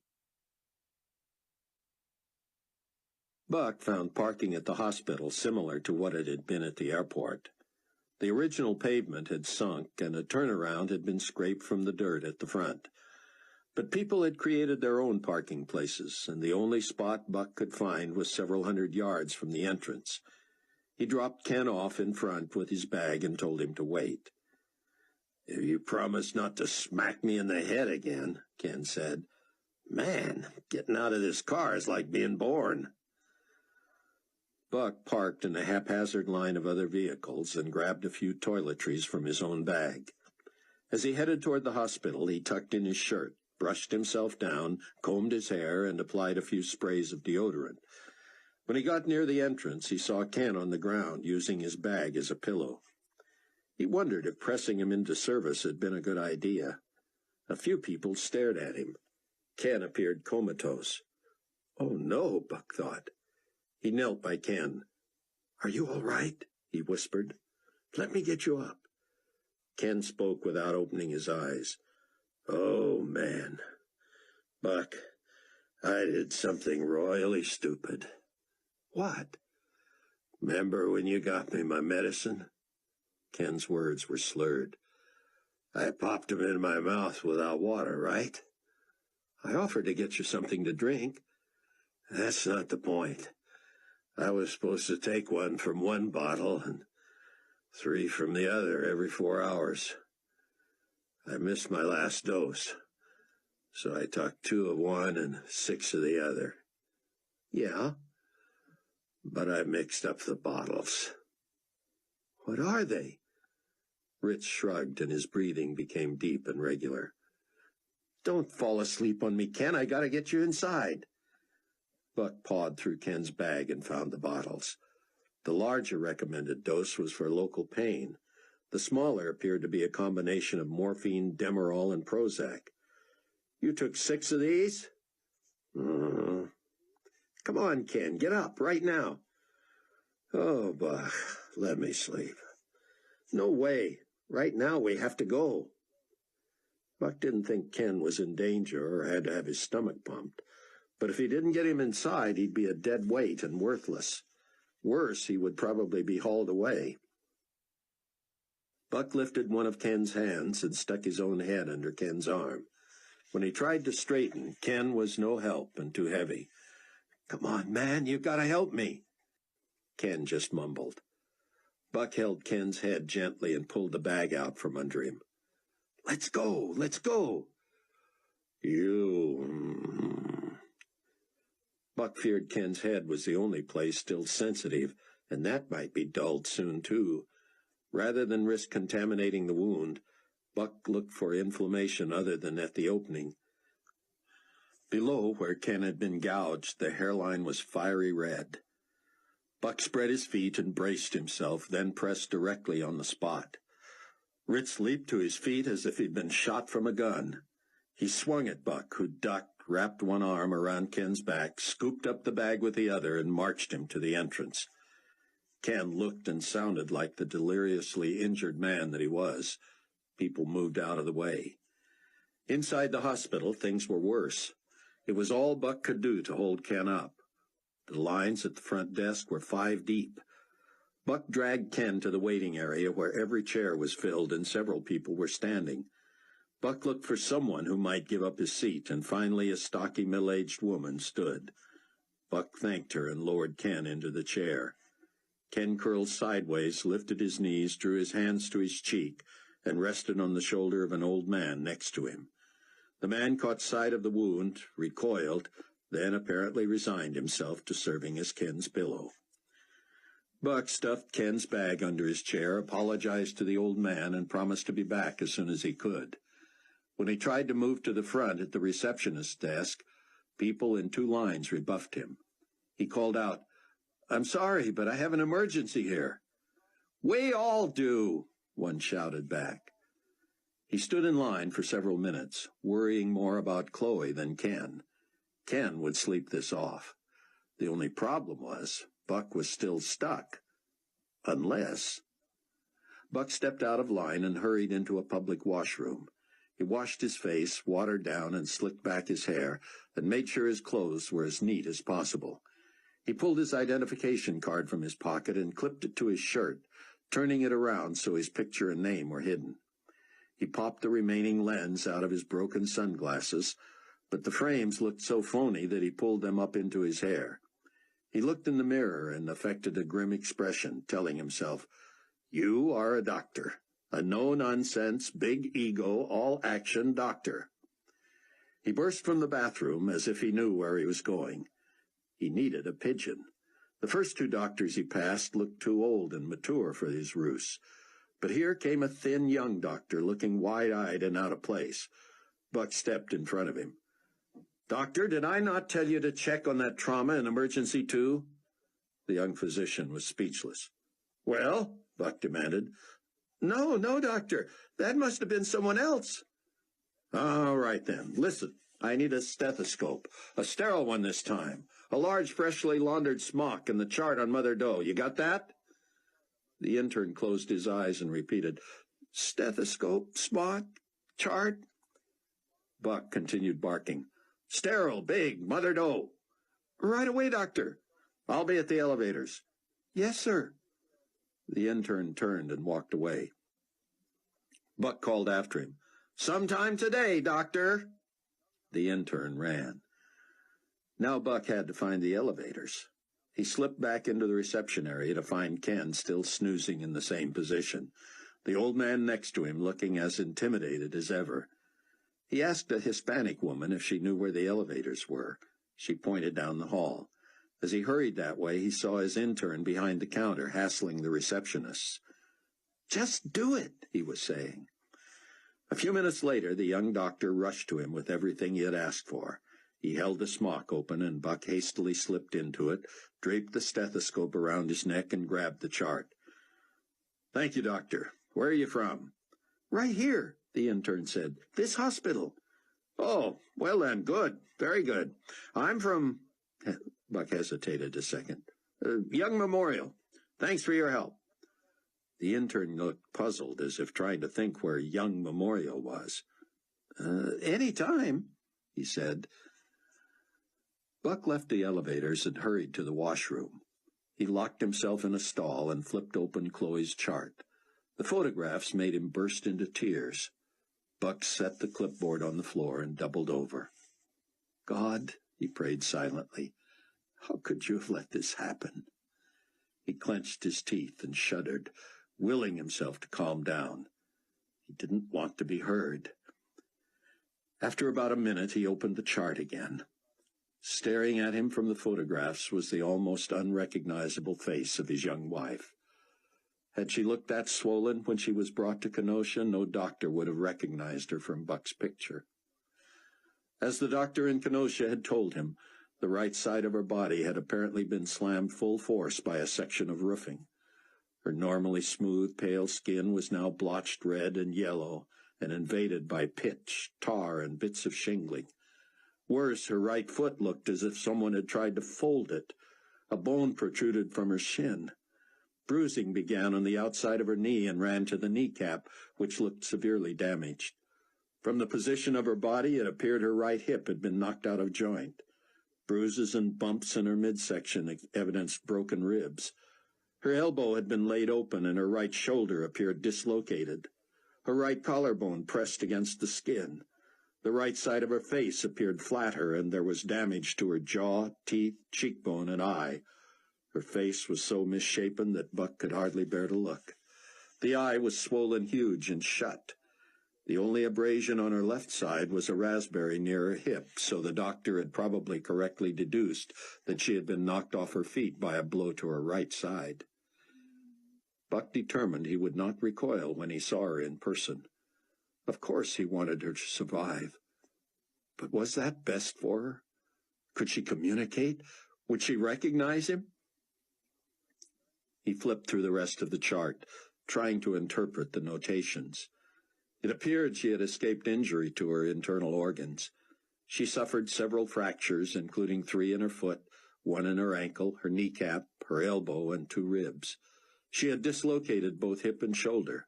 She had also sustained fractures of the jaw, cheekbone, and cranium. Buck scanned the rest quickly, looking for a key word. There it was. Fetal heartbeat detected. Oh, God, save them both. Buck didn't know medicine, but her vital signs looked good for someone who had suffered such a trauma. Though she had not regained consciousness at the time of the report, her pulse, respiration, blood pressure, and even brain waves were normal. Buck looked at his watch. The GC contingent should arrive soon. He needed time to think and to collect himself. He would be no good to Chloe if he went off half-cocked. He memorized as much of the chart as he could, noted that she was in room 335A, and tucked the clipboard under his arm. He left the restroom with rubbery knees, but he effected a purposeful stride once he was in the corridor. While he pondered his options, he moved back into the reception area. The old man was gone. Ken Ritz no longer leaned on anyone, but his gigantic frame was curled in a fetal position like an overgrown child, the healthy part of his head resting on the back of the chair. He looked as if he could sleep for a week. Buck took the elevator to the 3rd floor to get the lay of the land. As the doors opened, however, something struck him. He whipped open the chart. 335A. She was in a double room. What if he was the doctor for the other patient? Even if he wasn't on a security list, they'd have to let him in, wouldn't they? He might have to bluster, but he would get in. 2 uniformed GC guards stood on either side of the 335 doorway. One was a young man, the other a slightly older woman. 2 strips of white adhesive tape were attached to the door, both written on in black marker. The top said, A. Mother Doe, no visitors. The other read, B. A. Ashton. Buck was weak with longing to check on Chloe. With the clock working against him, he wanted to get in there before GC officials did. He passed the room, and at the end of the hall turned, and walked directly back to 335. Rayford had not been prepared for what he found on the internet. Sion had outdone himself. As David Hasid had said, thousands upon thousands had already responded. Many put messages on the bulletin board identifying themselves as members of the 144,000. Rayford scrolled through the messages for more than an hour, still not coming to the end. Hundreds testified that they had received Christ after reading Sion's message and the verses from Romans that showed their need of God. It was late, and Rayford was bleary-eyed. He had intended to spend not more than an hour on the net, but he had spent that and more merely working through Zion's message. The coming soul harvest was a fascinating study of biblical prophecy. Zion made himself so understandable and personable that it did not surprise Rayford that thousands considered themselves his protégés, though they had never met him. From the looks of the bulletin board, however, that would have to change. They clamored for him to come where they could meet him and sit under his tutelage. Zion responded to the request by telling his own story, how as a biblical scholar he had been commissioned by the state of Israel to study the claims of the coming Messiah. He explained that by the time of the rapture of the church he had come to the conclusion that Jesus of Nazareth fulfilled every qualification of the Messiah prophesied in the Old Testament. But he did not receive Christ as his own Savior until the rapture convinced him. He kept his belief to himself until he was asked to go on international television to reveal the results of his lengthy study. He was astounded that the Jews still refused to believe that Jesus was who the Bible claimed he was. Zion revealed his finding at the very end of the program, causing tremendous outcry, especially among the Orthodox. His wife and 2 teenage children were later slaughtered, and he barely escaped. He told his internet audience he was now in hiding, but that he would continue to teach and to proclaim that Jesus Christ is the only name under heaven given among men through whom one can be saved. Rayford forced himself to stay awake, poring over Zion's teachings. A meter on his screen showed the number of responses as they were added to the central bulletin board. He believed the meter was malfunctioning. It raced so fast that he could not even see the individual numerals. He sampled a few of the responses. Not only were many converted Jews claiming to be among the 144,000 witnesses, but Jews and Gentiles were also trusting Christ. Thousands more encouraged each other to petition the global community for protection and asylum for this great scholar. Rayford felt a tingle behind his knees that shot to his head. One bit of leverage with Nikolai Carpathia was the court of public opinion. It wasn't beyond him to have Zion ben Judah assassinated or accidentally killed and make it appear other forces were at work.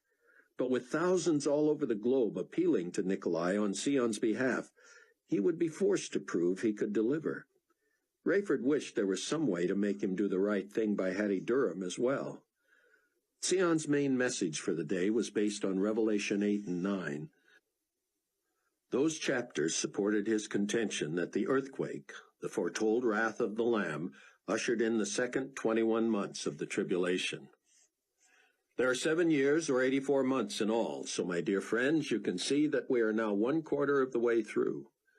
Unfortunately, as bad as things have been, they get progressively worse as we race headlong toward the end, the glorious appearing of Christ. What is next? In Revelation 8:5, an angel takes a censer, fills it with fire from the altar of God, and throws it to the earth. That results in noise, thunder, lightning, and an earthquake. That same chapter goes on to say that 7 angels with 7 trumpets prepared themselves to sound. That is where we are now. Sometime over the next 21 months, the first angel will sound, and hail and fire will follow, mingled with blood thrown down to the earth. This will burn 1/3 of the trees and all the green grass. Later, a second angel will sound the second trumpet, and the Bible says a great mountain burning with fire will be thrown into the sea. This will turn 1/3 of the water to blood, kill 1/3 of the living creatures in the sea, and sink 1/3 of the ships. The third angel's trumpet sound will result in a great star falling from heaven, burning like a torch. It will somehow fall over a wide area and land in 1/3 of the rivers and springs. This star is even named in Scripture. The book of Revelation calls it wormwood. Where it falls, the water becomes bitter, and people die from drinking it. How can a thinking person see all that has happened and not fear what is to come? If there are still unbelievers after the third trumpet judgment, the fourth should convince everyone. Anyone who resists the warnings of God at that time will likely have already decided to serve the enemy. The fourth trumpet judgment is a striking of the sun, the moon, and the stars, so that a third of the sun, a third of the moon, and a third of the stars are darkened. We will never again see sunshine as bright as we have before. The brightest summer day with the sun high in the sky will only be 2/3 as bright as it ever was. How will this be explained away? In the middle of this, the writer of the Revelation says he looked and heard an angel flying through the midst of heaven.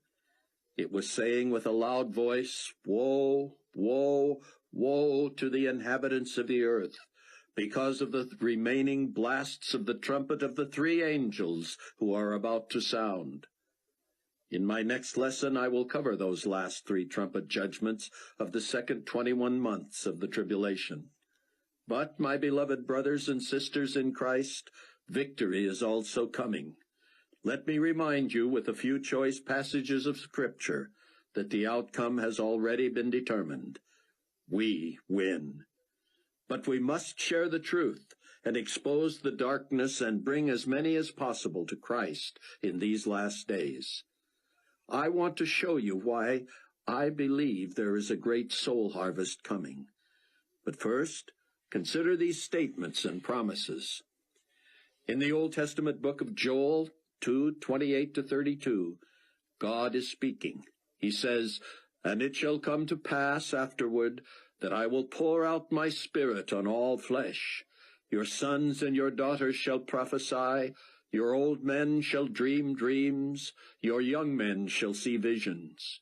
And also on my menservants and on my maidservants I will pour out my Spirit in those days.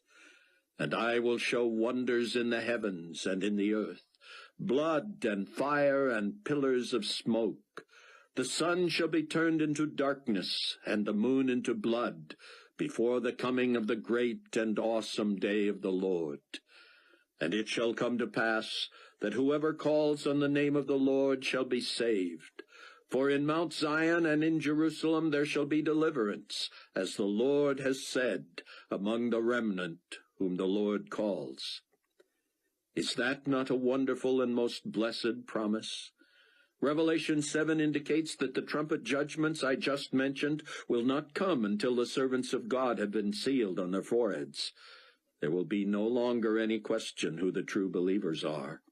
Those first 4 angels, to whom it was granted to carry out the first 4 trumpet judgments, were instructed, "Do not harm the earth, the sea, or the trees, till we have sealed the servants of our God on their foreheads." Thus it is clear that this sealing comes first. Just within the last several hours, it has become clear to me and to other brothers and sisters in Christ that the seal on the forehead of the true believer is already visible, but apparently only to other believers. This was a thrilling discovery, and I look forward to hearing from many of you who detect it on each other. The word servants, from the Greek word doulos, is the same word the apostles Paul and James used when they referred to themselves as the bond slaves of Jesus Christ. The chief function of a servant of Christ is to communicate the gospel of the grace of God. We will be inspired by the fact that we can understand the book of Revelation, which was given by God, according to the first verse of the first chapter, to show his servants things which must shortly take place.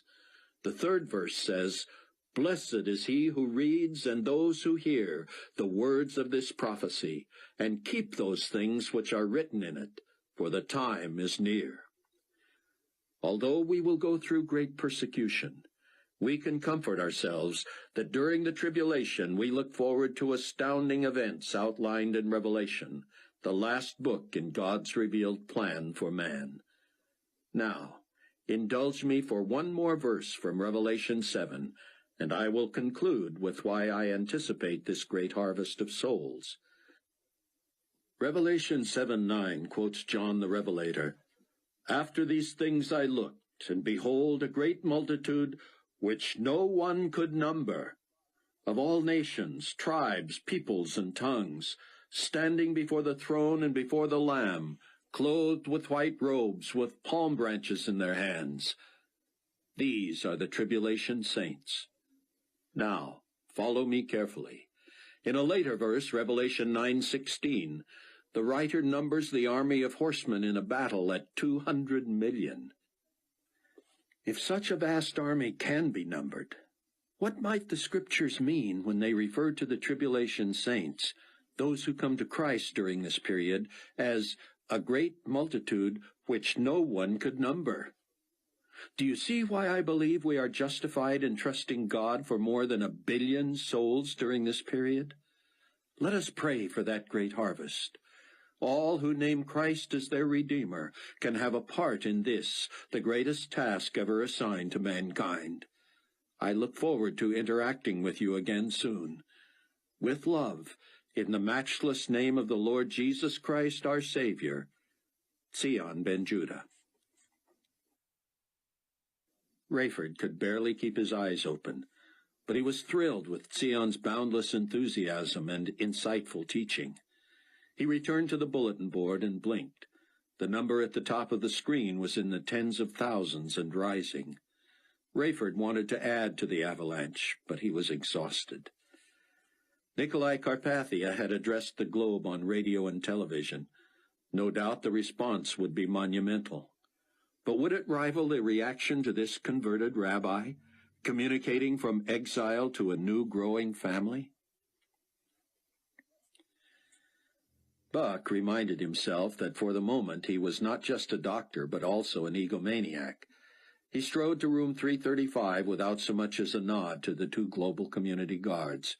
As he pushed open the door, they stepped into his path. "Excuse me," he said with disgust. "Miss Ashton's alarm rang, so unless you want to be responsible for the death of my patient, you will let me pass." The guards looked at each other, appearing uncertain.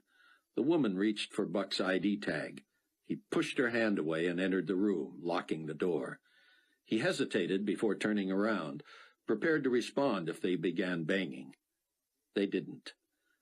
Draperies hid both patients. Buck pulled back the first to reveal his wife.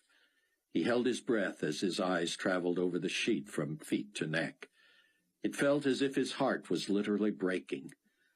Poor, sweet Chloe had no idea what she was getting into when she agreed to marry him. He bit his lip hard. There was no time to emote. He was grateful she seemed to be sleeping peacefully. Her right arm was in a cast from wrist to shoulder. Her left arm lay motionless at her side, an IV needle in the back of her hand. Buck set the clipboard on the bed and slipped his hand under hers. The baby-soft skin he cherished made him long to gather her in his arms, to soothe her, to take her pain. He bent and brushed her finger with his lips, his tears falling between them. He jumped when he felt a weak grip and looked at her. She stared at him. "I'm here," he whispered desperately. He moved to where he could caress her cheek. "Chloe, sweetheart, it's Buck." He leaned close. Her gaze followed him. He forced himself not to look at her shattered right side. She was his sweet, innocent wife on one side, and a monster on the other. He took her hand again. "Can you hear me? Chloe, squeeze my hand again." No response. Buck hurried to the other side and pulled back the drape to peek through to the other bed. A. Ashton was in her late 50s and appeared to be in a coma. Buck returned, grabbed his clipboard, and studied Chloe's face. Her look still followed him. Could she hear? Was she conscious? He unlocked the door and stepped quickly into the hall. "She's out of danger for the moment," he said, "but we've got a problem. Who told you Miss Ashton was in bed B?"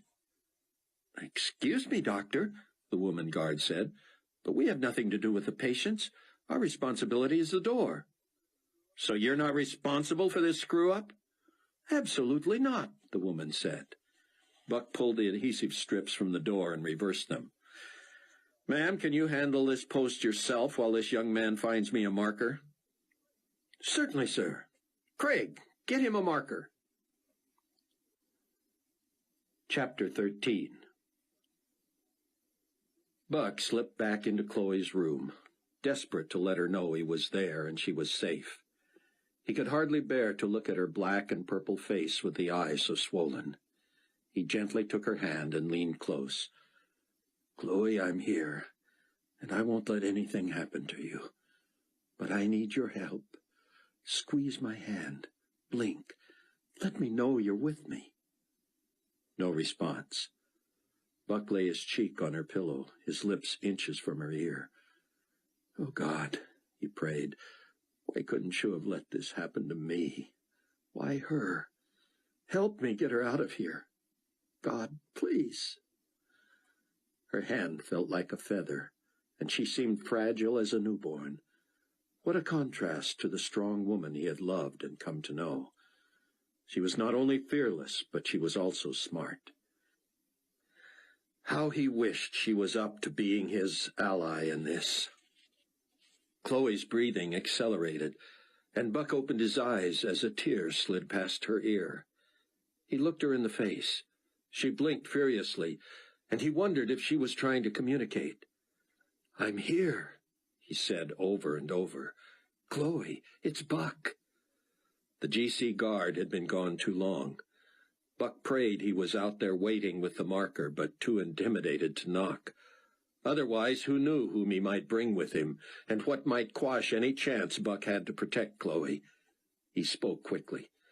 "Sweetheart, I don't know if you can hear me, but try to concentrate. I'm switching your name with the woman's in the other bed. Her name is Ashton, and I'm pretending to be your doctor. Okay? Can you grasp that?" Buck waited, hoping. Finally, a flicker. "I got you those," she whispered. "What? Chloe, what? It's me, Buck. You got me what?" She licked her lips and swallowed. "I got you those, and you broke them." He concluded she was delirious. This was gibberish. He shook his head and smiled at her. "Stick with me, kid. We'll pull something off." "Dr. Buck," she rasped, attempting a lopsided smile. "Yes, Chloe, you know me." She squinted and blinked slowly now, as if staying awake was an effort. "You should take better care of gifts." "I don't know what you're saying, sweetness, and I'm not sure you do either. But whatever I did, I'm sorry." For the first time, she turned to face him. "You broke your glasses, Dr. Buck." Buck reflexively touched the frames on his head. "Yes. Chloe, listen to me. I'm trying to protect you. I switched the names on the door. You're Ashton," she managed. "Yes, and your first initial is A. What's a good A name?" "Annie," she said. "I'm Annie Ashton." "Perfect. And who am I?" She pressed her lips together and started to form a B, then changed. "My doctor," she said. Buck turned to go see if Craig the guard had brought the marker.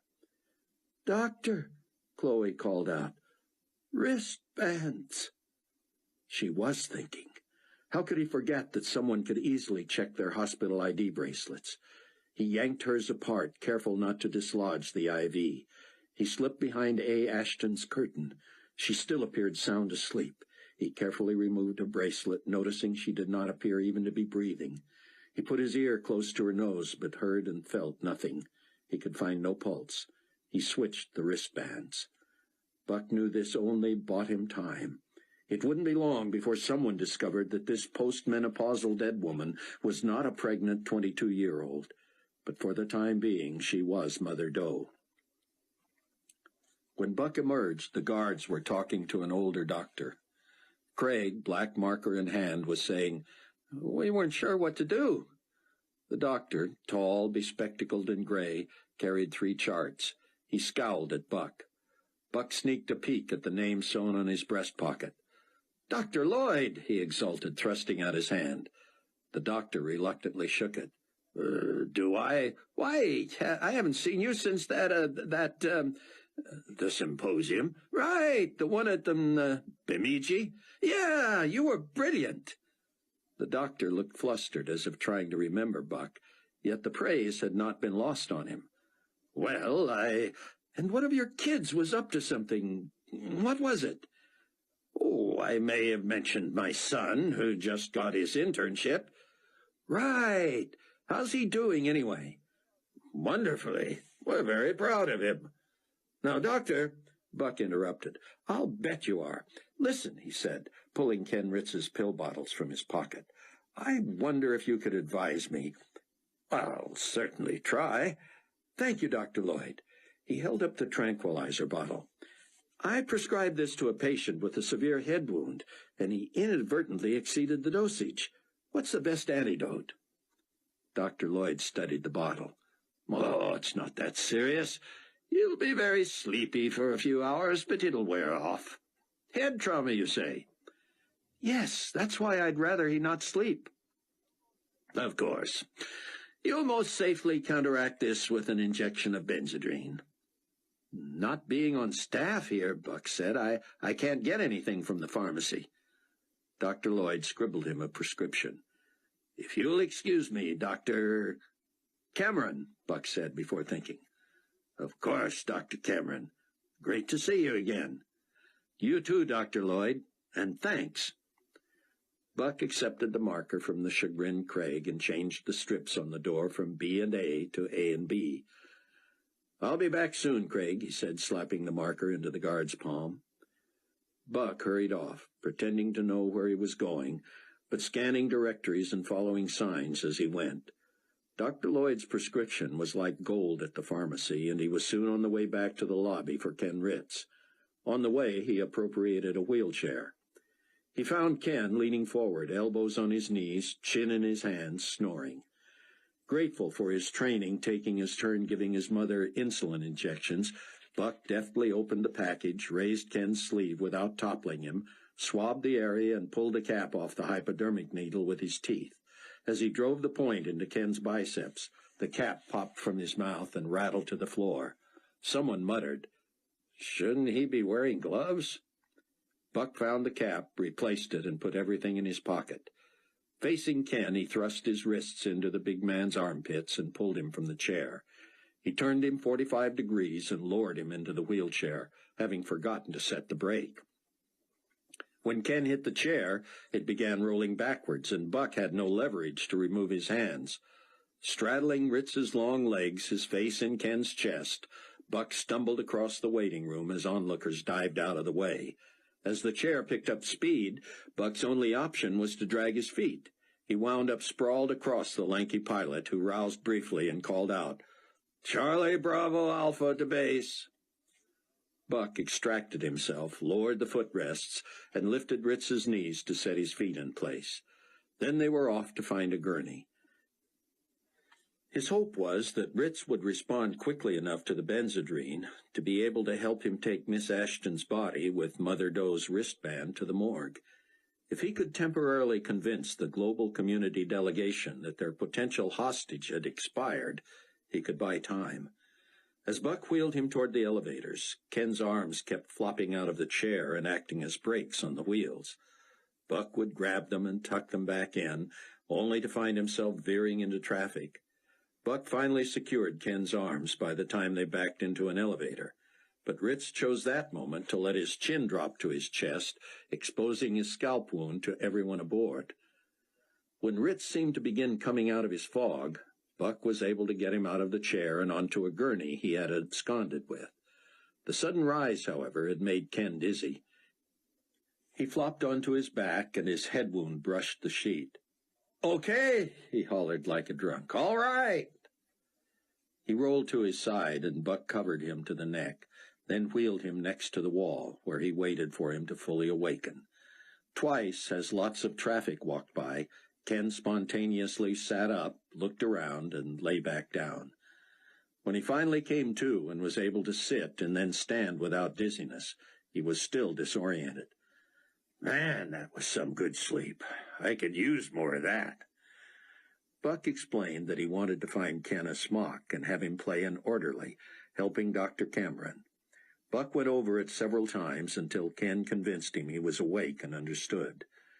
"Wait right here," Buck said. Near a surgical unit, he saw a doctor hang a smock on a hook before heading the other way. It looked clean, so Buck took it back to Ken. But Ken was gone. Buck found him at the elevator. "What are you doing?" "I've got to get my bag," Ken said. "We left it outside." "It's under a chair in the waiting room. We'll get it later. Now put this on." The sleeves were 4 inches short. Ken looked like the last renter in a costume shop.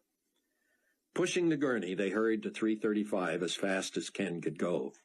The woman guard said, "Doctor, we just got a call from our superiors that a delegation is on its way from the airport, and—" "I'm sorry, ma'am," Buck said, "but the patient you're guarding has died." "Died?" she said. "Well, it certainly wasn't our fault. No one is saying it's your fault. Now I need to take the body to the morgue. You can tell your delegation or whomever where to find her." "Then we don't need to stay here, do we?" "Of course not. Thanks for your service." As Buck and Ken entered the room, Craig caught sight of Ritz's head. "Man, are you an orderly or a patient?" Ken whirled around. "Are you discriminating against the handicapped?" "No, sir, I'm sorry. It's just—" "Everybody needs a job," Ken said. Chloe tried to smile when she saw Ken, whom she had met at Palwaki after Buck and Sion's flight from Egypt. Buck looked pointedly at Ritz. "Meet Annie Ashton," he said. "I'm her doctor." "Dr. Buck," Chloe said quietly. "You broke his glasses." Ritz smiled. "Sounds like we're on the same medication." Buck pulled the sheet over the dead woman's head, rolled her bed out, and replaced it with the gurney. He wheeled the bed to the door and asked Ken to stay with Chloe, just in case. "In case what?" "In case those GC guys show up." "I get to play doctor?" "In a manner of speaking. If we can convince them the woman they want is in the morgue, we might have time to hide Chloe." "You don't want to strap her to the top of our rental car?" Buck pushed the bed down the corridor to the elevators. Getting off were 4 people, 3 of them men dressed in dark business suits. Tags on their jackets identified them as global community operatives. One said, "What are we looking for again?" Another said, 335. Buck averted his face, not knowing whether his picture had been circulated. As soon as he rolled the bed onto the elevator, a doctor hit the emergency stop button. A half-dozen people were in the car with Buck and the body. "Sorry, ladies and gentlemen," the doctor said. "Just a moment, please." He whispered in Buck's ear. "You're not a resident here, are you?" "No. There's strict rules about transporting corpses on other than the service elevators." "Oh, I didn't know." The doctor turned to the others. "I'm sorry, but you're going to need to take another elevator." "Gladly," somebody said. The doctor turned the elevator back on, and everyone else got off. He hit the button for the sub-basement. "First time in this hospital?" "Yes." "Left and all the way to the end." At the morgue, Buck thought about leaving the body outside the door and hoping it would be misidentified temporarily as Mother Doe. But he was seen by a man behind the desk who said, "You're not supposed to bring beds in here. We can't be responsible for that. You'll have to take it back with you." "I'm on a tight schedule." "That's your problem. We're not answering for a room bed being down here."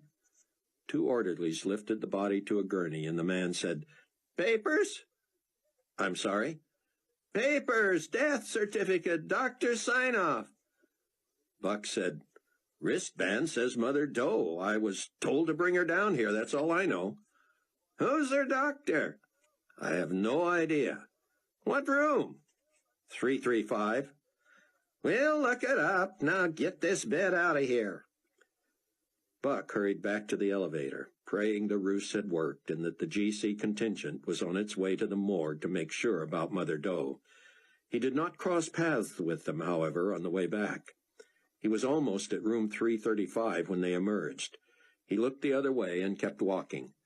One said, "Where's Charles, anyway?" The woman said, "We should have waited.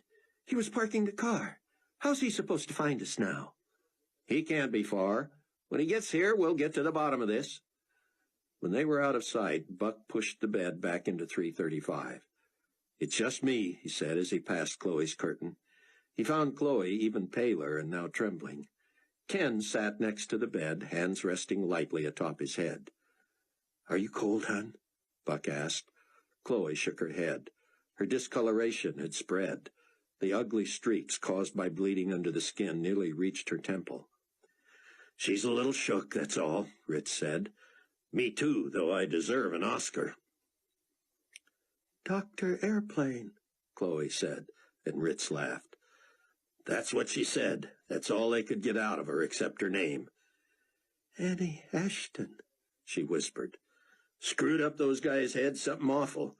They come in complaining, especially the woman, about having no guards assigned like they asked." "We didn't ask," Ken said, mimicking her voice. "It was a directive." Chloe nodded. Ken continued. "They shuffled past, snagging the end of our drape, talking about how she's in bed B, all proud of themselves because they can read an adhesive strip on the door. I call out, 2 visitors at a time, please, and I'd appreciate you keeping it down. I have a toxic patient here." I meant infectious, but it means the same, doesn't it? Of course, they saw right away there was just an empty gurney over there. One of the guys pokes his head in here, and I raise way up on my tiptoes, doctor-like, and say, "If you don't want typhoid fever, you better pull your face out of here." Typhoid fever? It sounded good to me, and it did the trick. That scared them off? Well, almost. He shut the curtain and said from behind it, "Doctor, may we speak to you in private, please?" I said, "I can't leave my patient, and I'd have to scrub before I talk to anybody. I'm immune, but I can carry the disease." Buck raised his eyebrows. "They bought this?" Chloe shook her head, appearing amused. Ken said, "Hey, I was good. They asked who my patient was. I could have told them Annie Ashton, but I thought it was more realistic if I acted insulted by the question. I said, her name's not as important as her prognosis. Anyway, her name's on the door." I heard them going, and one said, "Is she conscious?" I said, "If you're not a doctor, it's none of your business." The woman said something about their having a doctor who hadn't caught up to them yet, and I said, "You can ask me whatever you need to know." One of them says, "We know what it says on the door, but we were told Mother Doe was in that bed." I said, "I'm not going to stand here and argue. My patient is not Mother Doe." One of the guys says, "You mind if we ask her what her name is?" I say, "As a matter of fact, I do mind. She needs to concentrate on getting better." The guy says, "Ma'am, if you can hear me, tell me your name." I nod to Chloe so she'll tell him, but I'm stomping toward the curtain like I'm mad. She hesitates, not sure what I'm up to, but finally she says, acting real weak-like, "Annie Ashton." Chloe raised her hand. "Not acting," she said. "Why'd they name me Mother Doe?" "You don't know?" Buck said, reaching for her hand. She shook her head. "Let me finish my story," Ritz said. "I think they're coming back. I whipped that curtain open and stared them down. I don't guess they expected me to be so big. I said, 'There, satisfied? Now you've upset her and me too.' The woman says, 'Excuse us, Doctor,' and Chloe says, 'Dr. Airplane.' I had to bite my tongue. I said, 'The medication's getting to her,' which it was. I said, 'I'm Dr. Lahaye, but we better not shake hands, all things considered.' The rest of them are all crowded around the door, and the woman peeks through the curtain and says, 'Do you have any idea what happened to Mother Doe?' I tell her, 'One patient from this room was taken to the morgue.' She says, 'Oh, really?' in a tone that tells me she doesn't believe that one bit.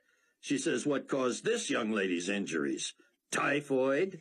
Real sarcastic. I wasn't ready for that one, and while I'm trying to think up a smart, doctory answer, she says, 'I'm going to have our physician examine her.' I tell her I don't know how they do it where you're from, but in this hospital only the attending physician or the patient can ask for a second opinion. Well, even though she's a good foot shorter than me, she somehow looks down her nose at me. She says, "We are from the global community, here under orders from His Excellency himself, so be prepared to give ground." I say, "Who the heck is His Excellency?" She says, "Where have you been, under a rock?" Well, I couldn't tell her that was just about right, and that because I'd OD'd on tranks, I wasn't too sure where I was now. So I said, "Serving mankind, trying to save lives, ma'am." She huffed out, and a couple of minutes later you walked in. You're up to date. "And they're bringing in a doctor," Buck said. "Terrific. We'd better hide her someplace and see if we can get her lost in the system." "Answer me," Chloe whispered. "What?"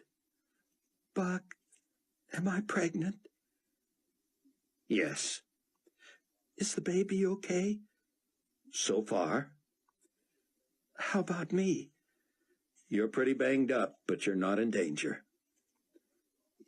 "Your typhoid fever's almost gone," Ritz said. Chloe frowned. "Dr. Airplane," she scolded. "Buck, I have to get better fast. What do these people want?" "It's a long story. Basically, they want to trade you for either Sion or Hattie or both." "No," she said, her voice stronger. "Don't worry," Buck said, "but we'd better get going. We're not going to fool a real doctor for long, despite Joe Thespian here." "That's Dr. Airplane to you," Ken said. Buck heard people at the door. He dropped to the floor and crawled under two curtains squatting in the area already crowded with both bed and gurney. "Dr. Lahaye," one of the men said, "this is our physician from Kenosha. We would appreciate it if you would let him examine this patient." "I don't understand," Ritz said. "Of course you don't," the doctor said. "But I helped treat an unidentified patient yesterday who matched this description. That's why I was invited." Buck shut his eyes. The voice sounded familiar. If it was the last doctor he'd talked to in Kenosha, the one who'd taken pictures of Chloe, all hope was gone. Even if Buck surprised him and came out swinging, there was no way he could get Chloe out of that place. Ritz said, "I've already told these people who this patient is." "And we've already proven your story false, Doctor," the woman said. "We asked for Mother Doe in the morgue. It didn't take long to determine that that was the real Miss Ashton." Buck heard an envelope being opened, something being pulled out. "Look at these pictures," the woman said. "She may not be a dead ringer, but she's close. I think that's her." "There's only one way to be sure," the doctor said. "My patient had 3 small scars on her left knee from arthroscopic surgery when she was a teenager, and also an appendectomy scar." Buck was reeling. Neither was true of Chloe. What was going on? Buck heard the rustle of blanket sheet and gown. "You know, this doesn't really surprise me," the doctor said. "I thought the face was a little too round and the bruising more extensive on this girl." "Well," the woman said, "even if this isn't who we're looking for, it isn't Annie Ashton, and she certainly doesn't have typhoid fever." "Nobody in this hospital has typhoid fever," Ken said. "I say that to keep people's noses out of my patient's business." "I want this man brought up on charges," the woman said. "Why wouldn't he know the name of his own patient?" "There are too many patients right now," Ken said. "Anyway, I was told this was Annie Ashton. That's what it says on the door." "I'll talk to the chief of staff here about Dr. Lahaye," the doctor said. "I suggest the rest of you check admissions again for Mother Doe." "Doctor," Chloe said in a tiny voice, "you have something on your forehead." "I do," he said. "I don't see anything," the woman said. "This girl is doped up." "No, I'm not," Chloe said. "You do have something there, Doctor." "Well," he said pleasantly but dismissively, "you're probably going to have something on your forehead, too, once you recover." "Let's get going," one of the men said. "I'll find you after I've talked to the chief of staff," the doctor said. The others left. As soon as the door shut, the doctor said, "I know who she is. Who are you?" "I'm doctor." "We both know you're no doctor." Yes, he is, Chloe slurred. He's Dr. Airplane. Buck emerged from behind the curtain. Dr. Charles, meet my pilot, Ken Ritz. Have you ever been an answer to prayer before? It wasn't easy getting assigned to this, Floyd Charles said, but I thought I might come in handy. I don't know how I can ever thank you, Buck said. Keep in touch, the doctor said. I may need you someday. I suggest we transfer your wife out of here. They'll come look more closely when they don't find Mother Doe.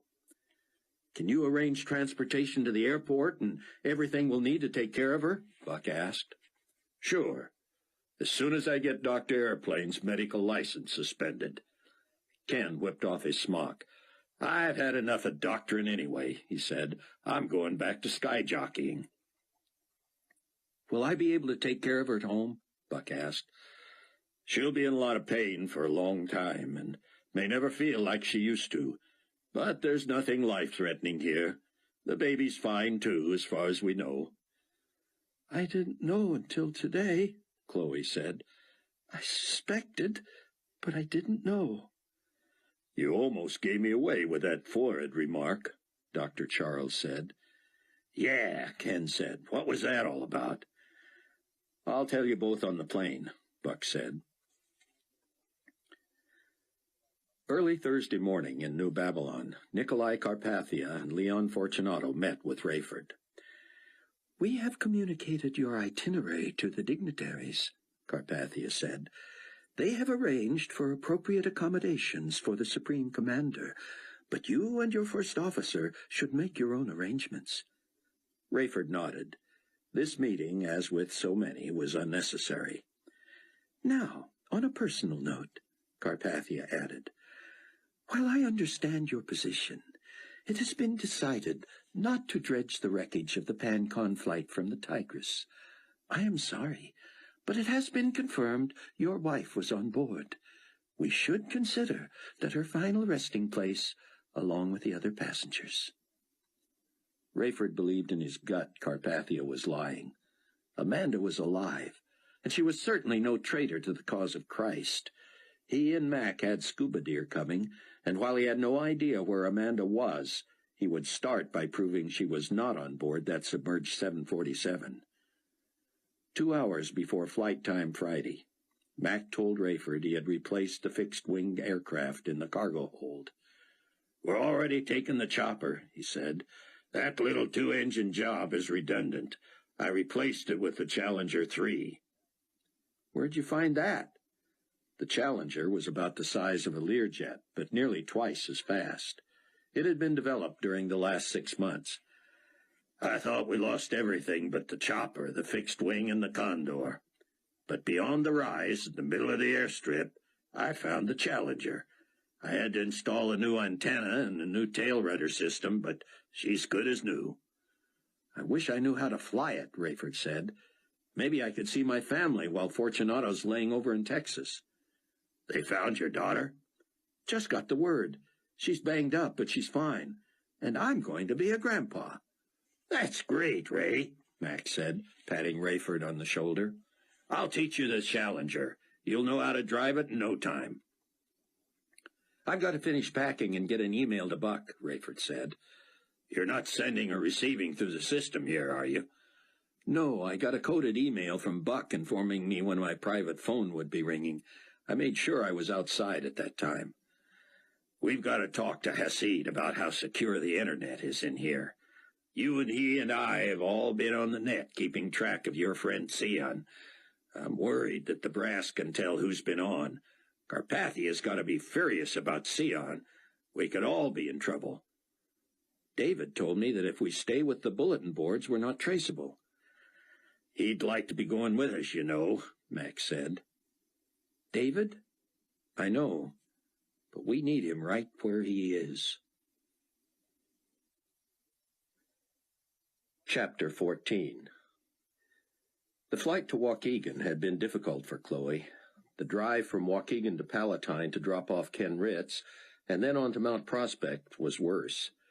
She had slept in Buck's arms during virtually the entire flight, but the Range Rover had been torture.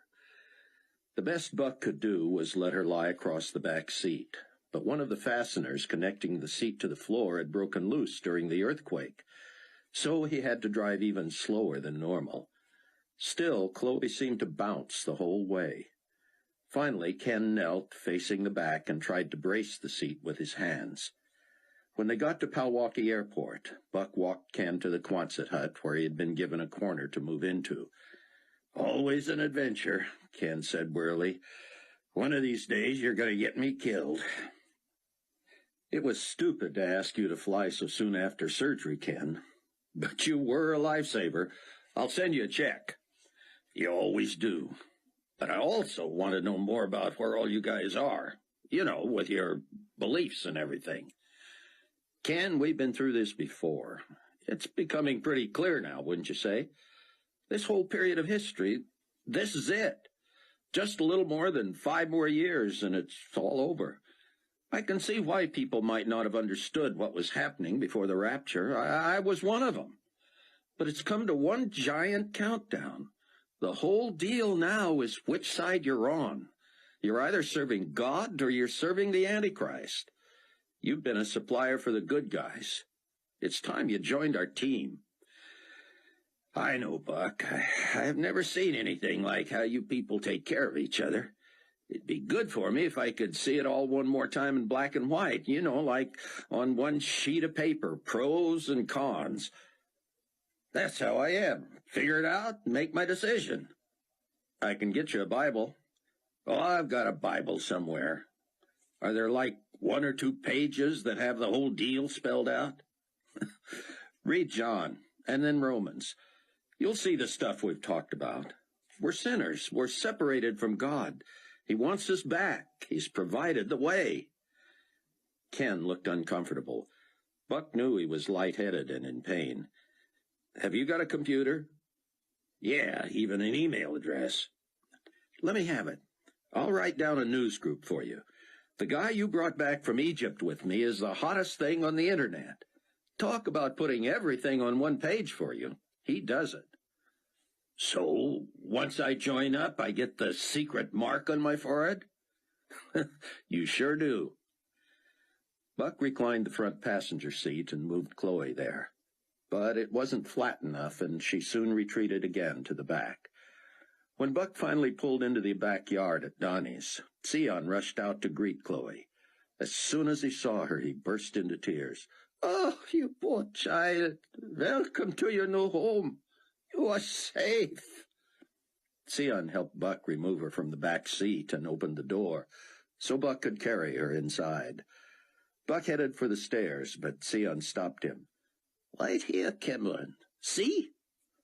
Sion had brought down his bed for her. "She cannot use the stairs yet."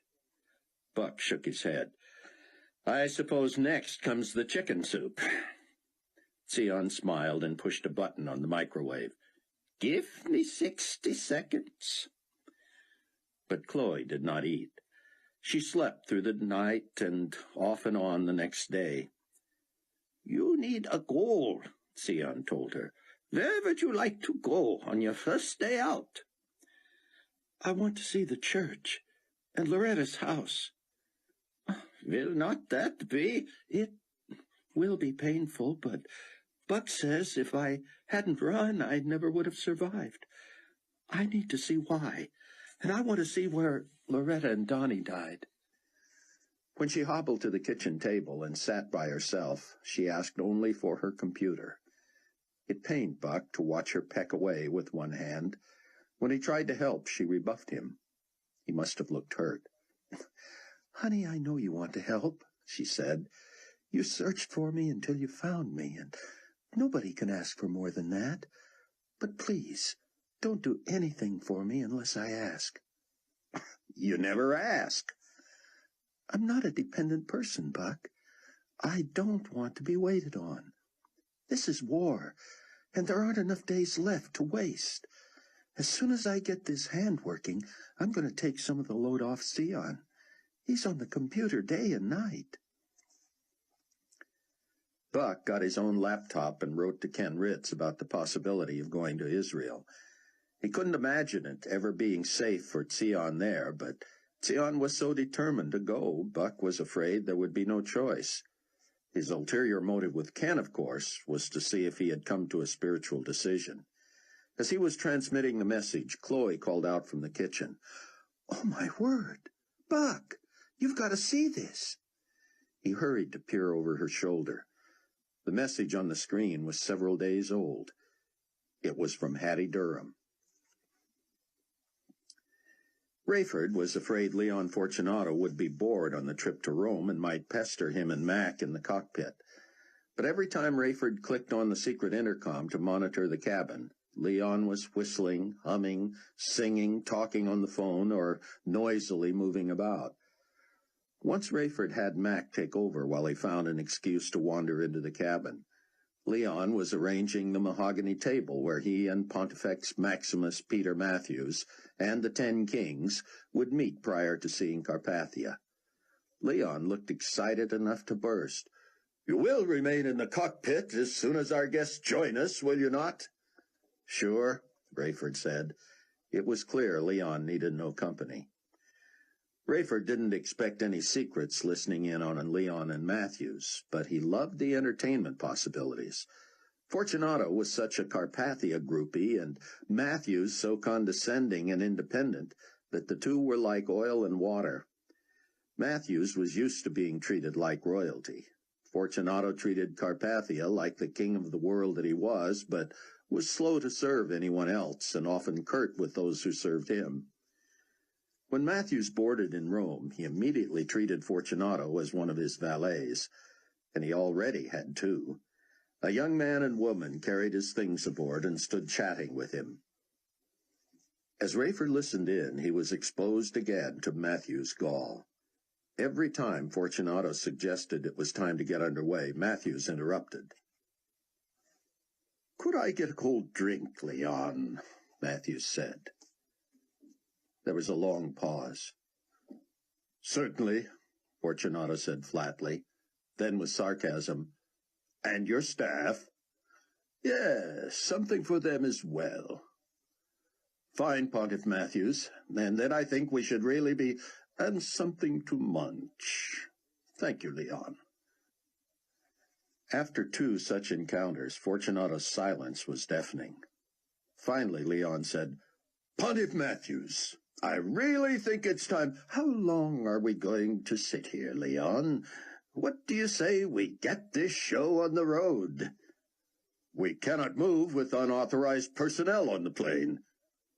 "Who's not authorized?" "Your people." "I introduced you, Leon. These are my personal assistants." "You were under the impression they were invited?" "I go nowhere without them." "I'm going to have to check with His Excellency." "I'm sorry?" "I'll have to check with Nikolai Carpathia." "You said His Excellency." "I plan to talk that over with you en route." "Talk to me now, Leon." "Pontiff, I would appreciate your addressing me by my title. Is that too much to ask?"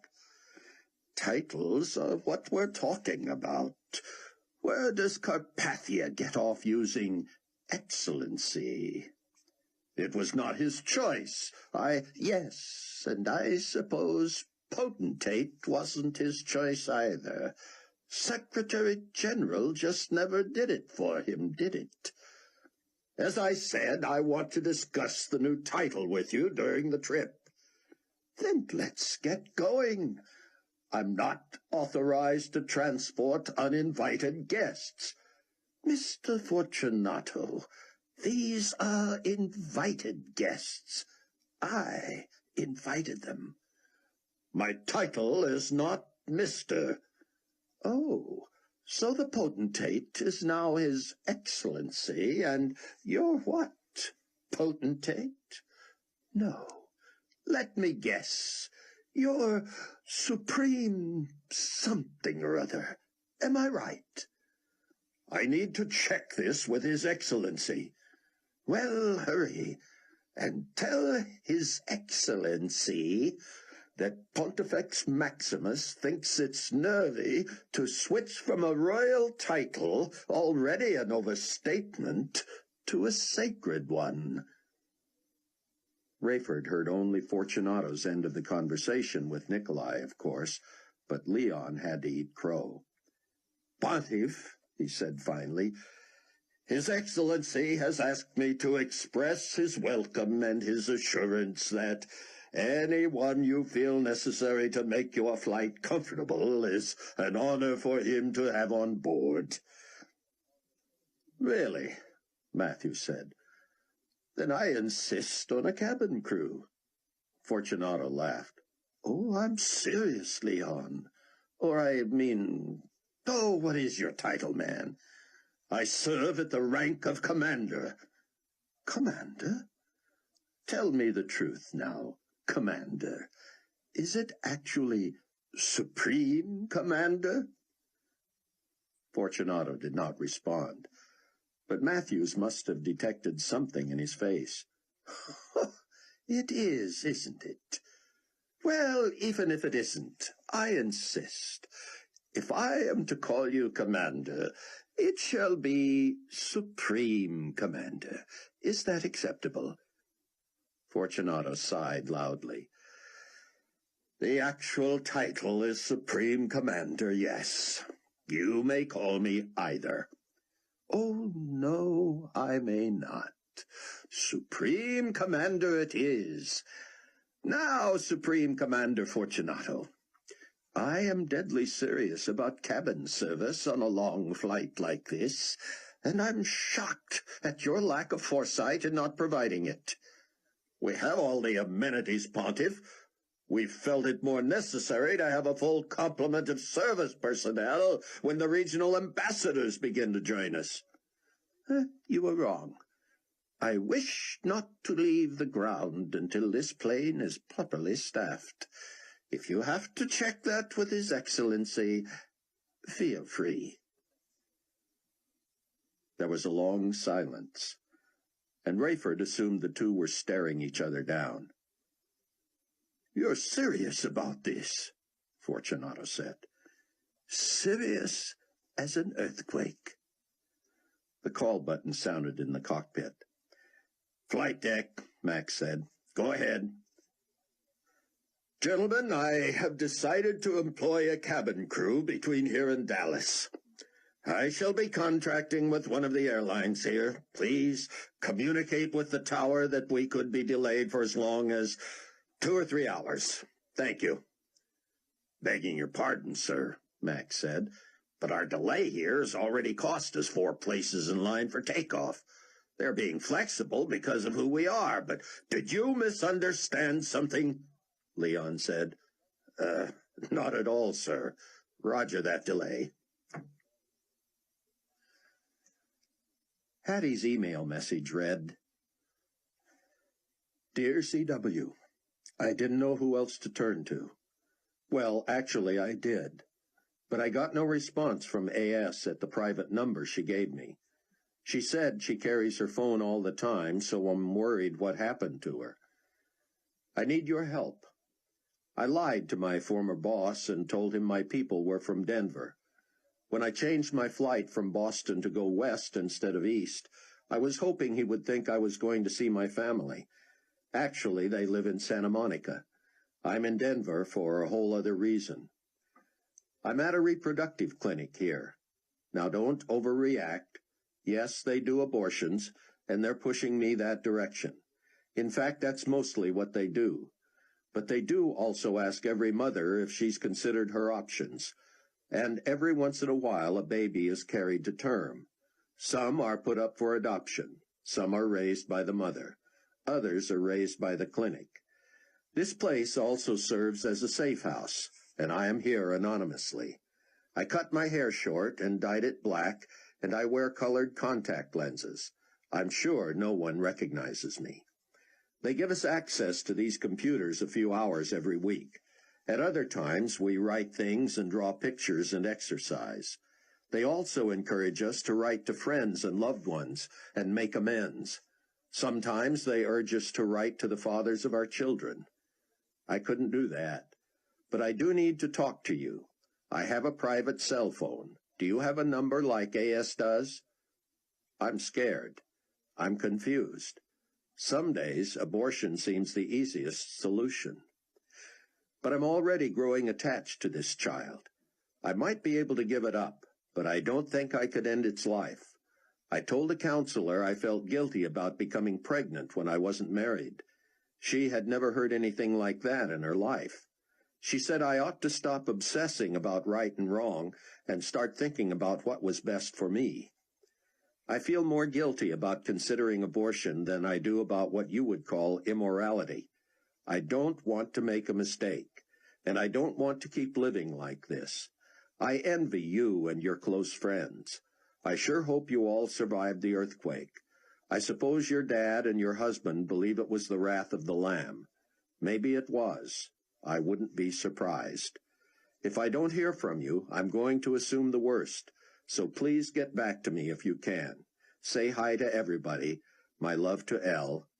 Love, H. Now, Buck, Chloe said, I don't mind if you help me. Just reply as fast as you can that I was hurt and away from my email, that I'm going to be fine, and here's my phone number, okay? Buck was already typing. Rayford slipped his laptop out of his flight bag and left the plane.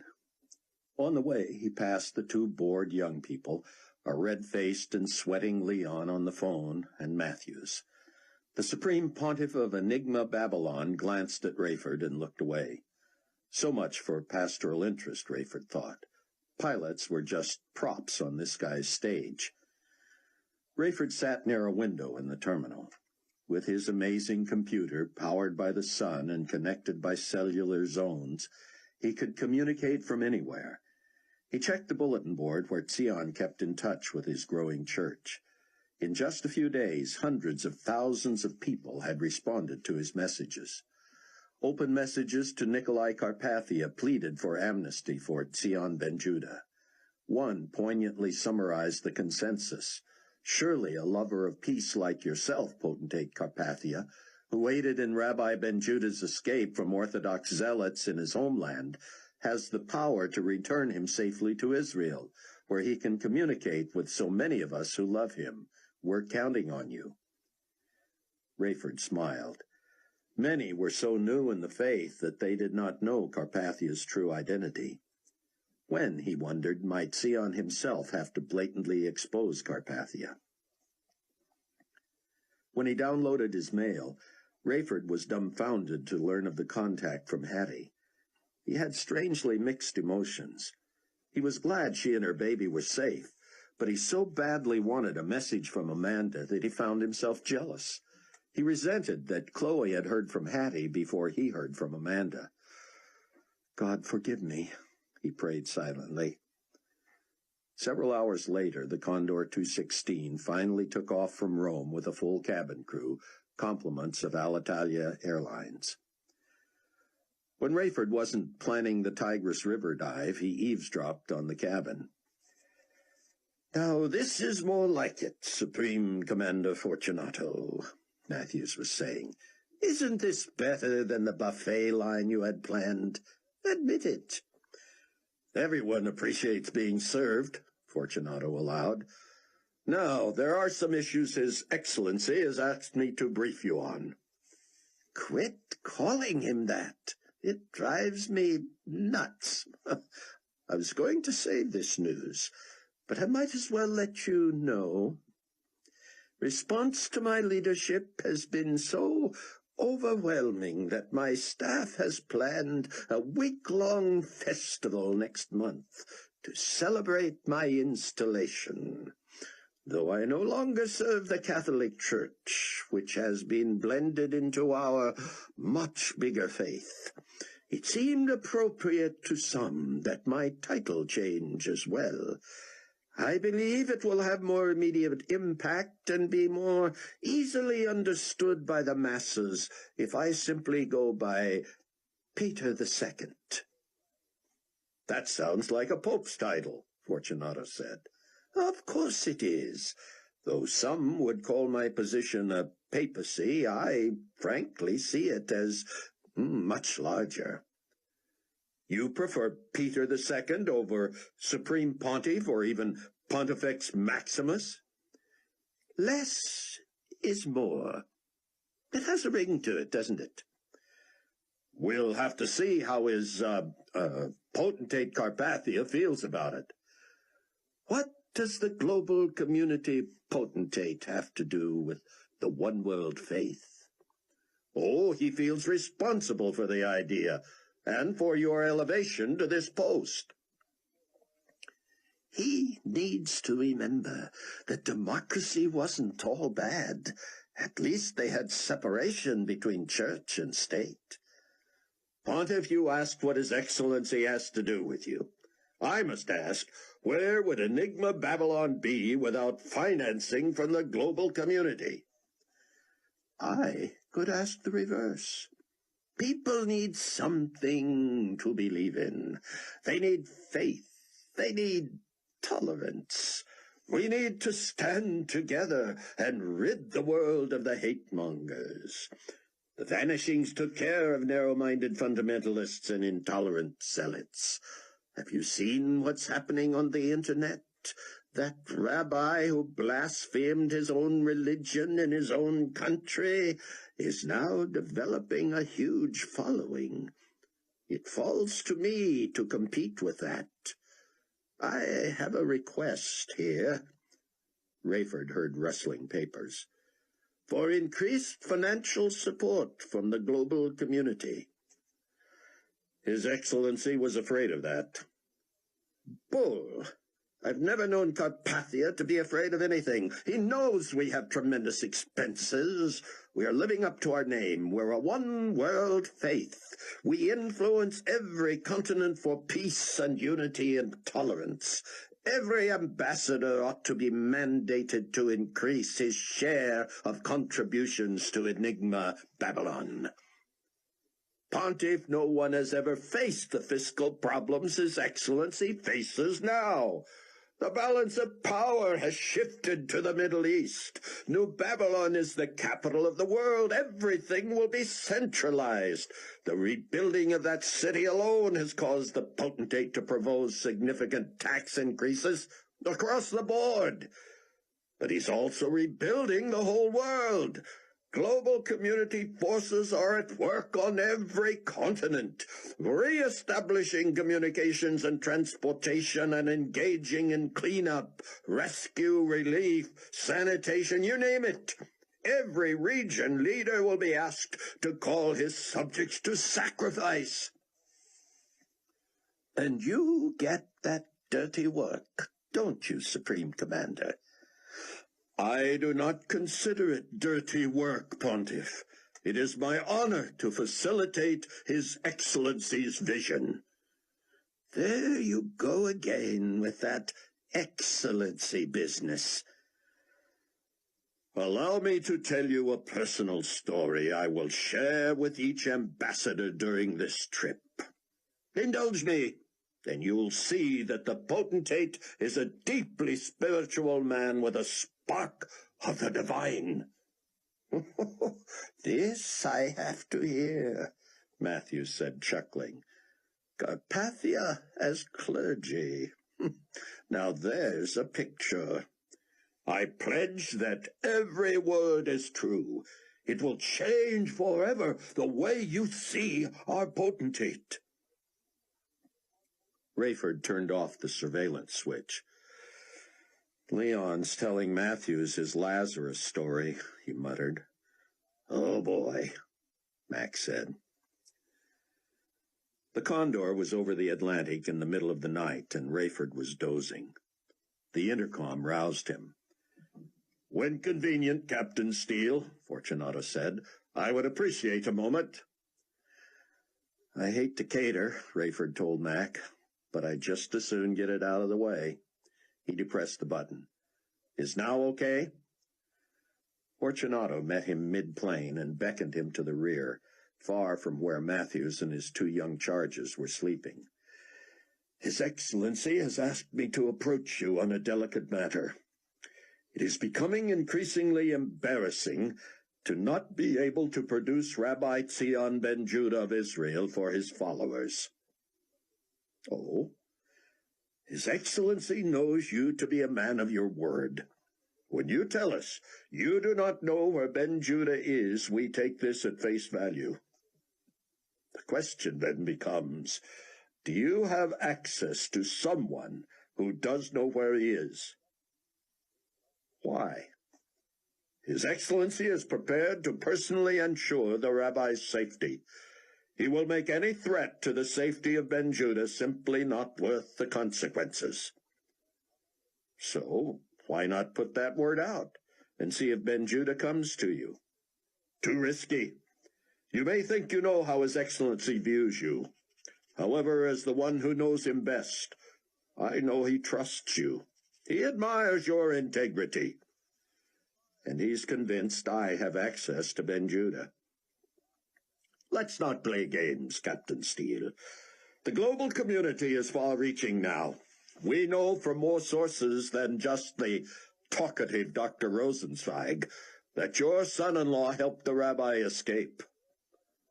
Rosenzweig is one of Carpathia's greatest admirers, more loyal than Nikolai deserves. Didn't Chaim seek Carpathia's help in the Ben Judah matter back when Nikolai first became prominent? We did all we could. That is not true. If you expect me to be a man of my word, don't insult my intelligence. If my own son-in-law aided in Ben Judah's flight from Israel, wouldn't I have an idea whether he had assistance from the global community? Fortunato did not respond. Rayford was careful not to reveal anything he had heard solely through the bugging device. He would never forget when Fortunato had passed on Rosenzweig's plea for help for his beleaguered friend. Ben Judah's family had been massacred, and he was in hiding. Yet Carpathia had laughed it off, and said in so many words that he might turn Ben Judah over to the zealots. Those close to the situation know the truth, Leon. Carpathia's claim to credit for the well-being of Zion ben Judah is bogus. I have no doubt he could protect the rabbi, and he would have been able to then, but he did not. You may be right, Captain Steele. I do not have personal knowledge of that situation. Leon, you know every detail of everything that goes on. It appeared Leon enjoyed hearing that. He didn't argue it. Regardless, it would be counterproductive from a public relations standpoint for us to adjust our position now. We are believed to have helped him escape, and we would lose credibility to admit we had nothing to do with that. But since I know, Rayford said, am I not allowed some skepticism? Leon sat back and steepled his fingers. He exhaled. All right, he said. His Excellency has authorized me to ask what you require in order to grant him this favor. And the favor is the delivery of Zion ben Judah to Israel. What Rayford wanted was his wife's name cleared, but he could not betray Mac's confidence. So, I'm asked my price now, rather than being required to trade my own daughter. It didn't seem to surprise Fortunato that Rayford had heard about the fiasco in Minneapolis. That was a mistake in communications, he said. You have His Excellency's personal word that he intended that the wife of one of his employees be reunited with her husband and given the best care. Rayford wanted to laugh aloud or spit in Fortunato's face. He couldn't decide which. Let me think about it, he said. How long do you need? There is pressure on His Excellency to do something about Ben Judah. We will be in the States tomorrow. Can we not make some arrangement? You want me to ferry him back on the Condor with all the ambassadors? Of course not. But as long as we're going to be in that region, it only makes sense that we take care of it now. assuming Sion Ben Judah is there. We believe that if we can locate Cameron Williams, we will have located Sion Ben Judah. Then you know more than I do. Rayford began to stand, but Fortunato held up a hand. There is one more thing. Let me guess. Are her initials HD? Yes. It is important to His Excellency that the relationship be gracefully severed. Despite what he said to the world? Actually, I said it. He did not sanction it. I don't believe that. Believe what you wish.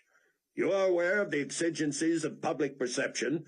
His Excellency is determined not to be embarrassed by Miss Durham. You recall they were introduced by your son-in-law, whom I had not even met yet, Rayford said.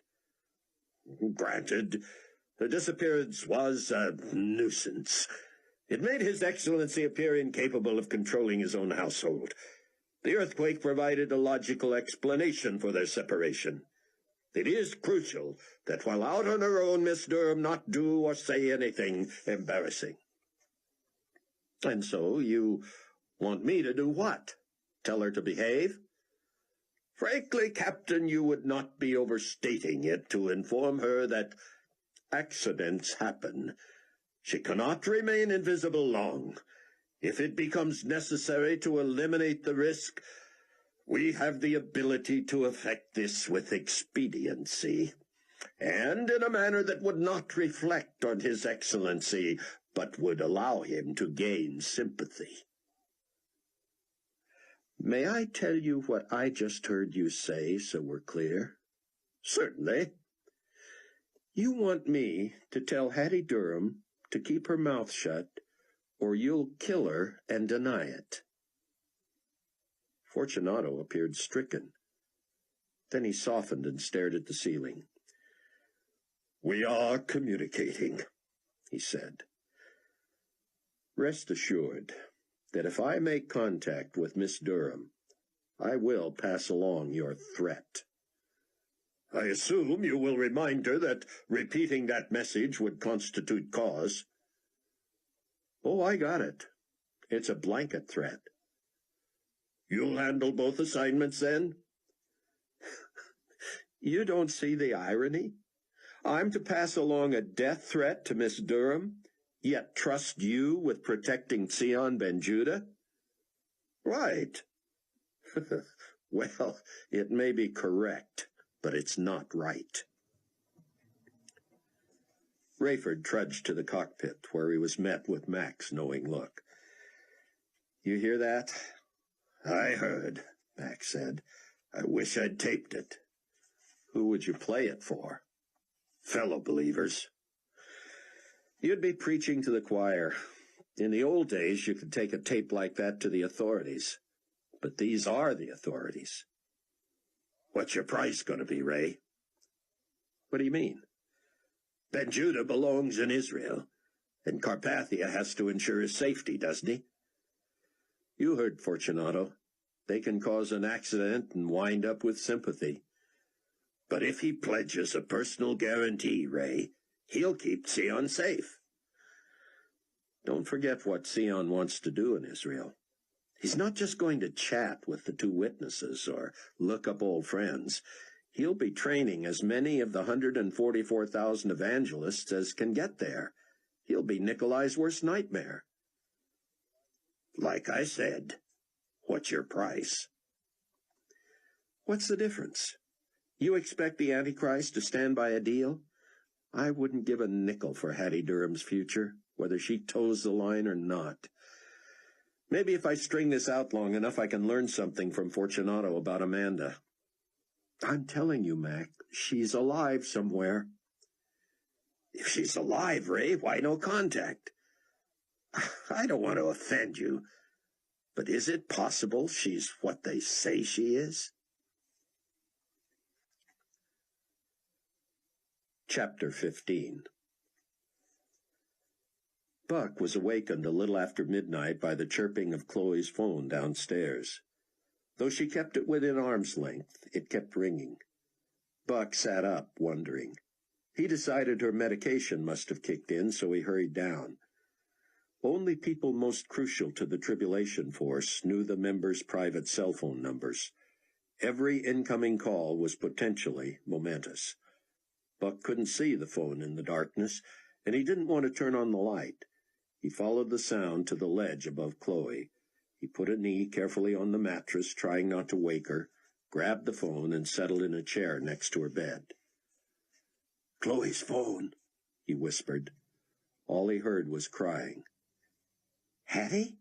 he tried. "Buck," she said. "Chloe slept through the ring, Hattie. I hate to wake her." "Please don't," she said through sobs. "I'm sorry to call so late." "She really wanted to talk to you, Hattie. Is there anything I can do?" "Oh, Buck," she said, and lost control again. "Hattie, I know you don't know where we are, but it's not close enough to help if you're in danger. Do you need me to call someone?" "No." "Don't rush then. I can wait. I'm not going anywhere." "Thank you," she managed. As Buck waited, his eyes grew accustomed to the darkness. For the first time since she had been home, Chloe was not on her left side, keeping weight off the myriad breaks, bruises, strains, sprains, and scrapes of her other side. Every morning she spent half an hour massaging sleeping body parts. He prayed that someday soon she would enjoy a restful night's sleep. Maybe she was doing that now. But could one really enjoy a sleep so deep that a ringing phone a few feet away would not penetrate? He hoped her body would benefit, and her spirit as well. Chloe lay still, flat on her back, her left arm by her side, her mangled right foot pigeon-toed to the left, her casted arm resting on her stomach. "Bear with me," Hattie managed. "No rush," Buck said, scratching his head and stretching. He was struck by Chloe in repose. What a gift of God she was, and how grateful he was that she had survived. Her top sheet and blanket were bunched.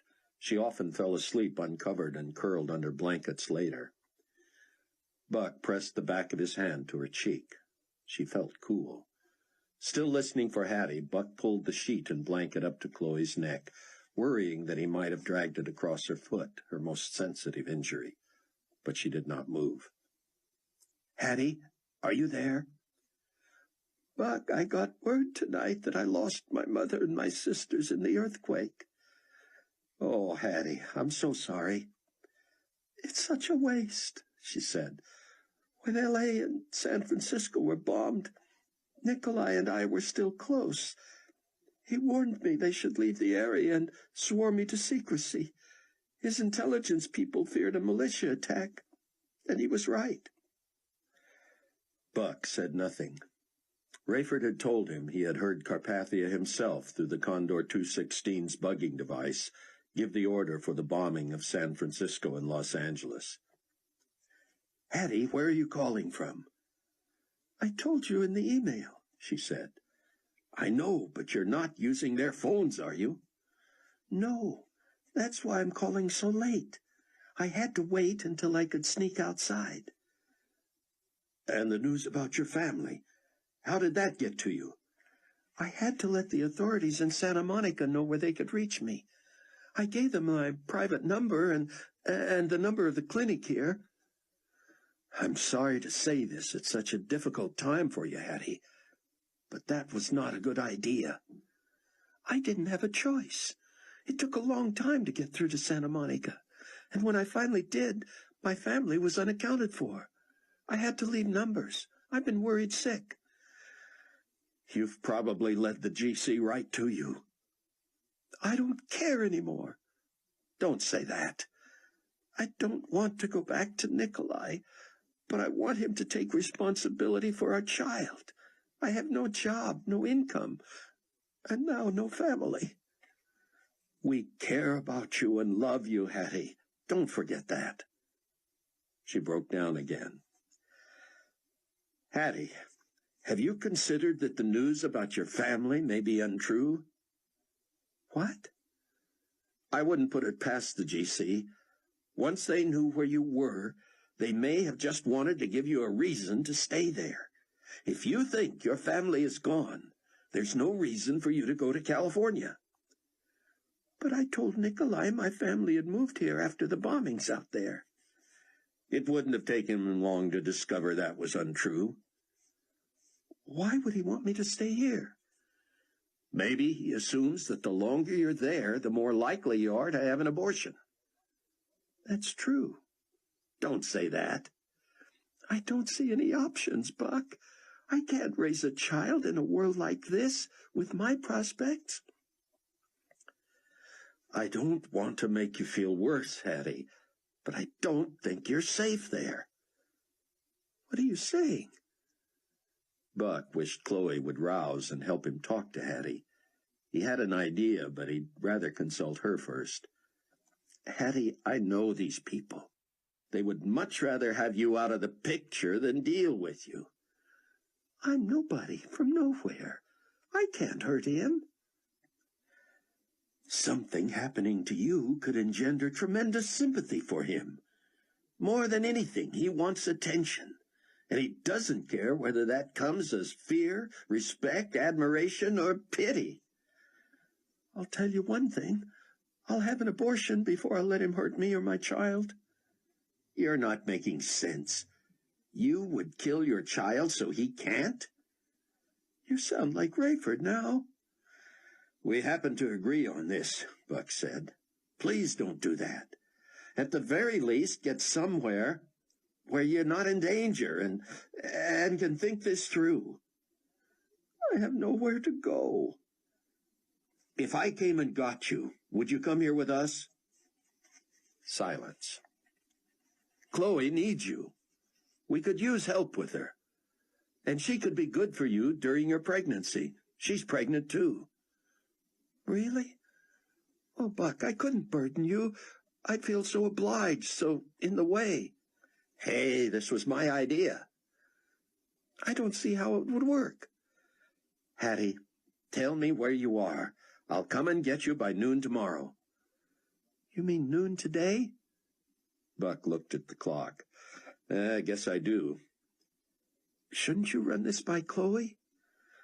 I don't dare bother her. If there's a problem, I'll get back to you. Otherwise, be ready to go. No response. Hattie? Oh, I'm still here, Buck. I was just thinking. Remember when we met? Of course.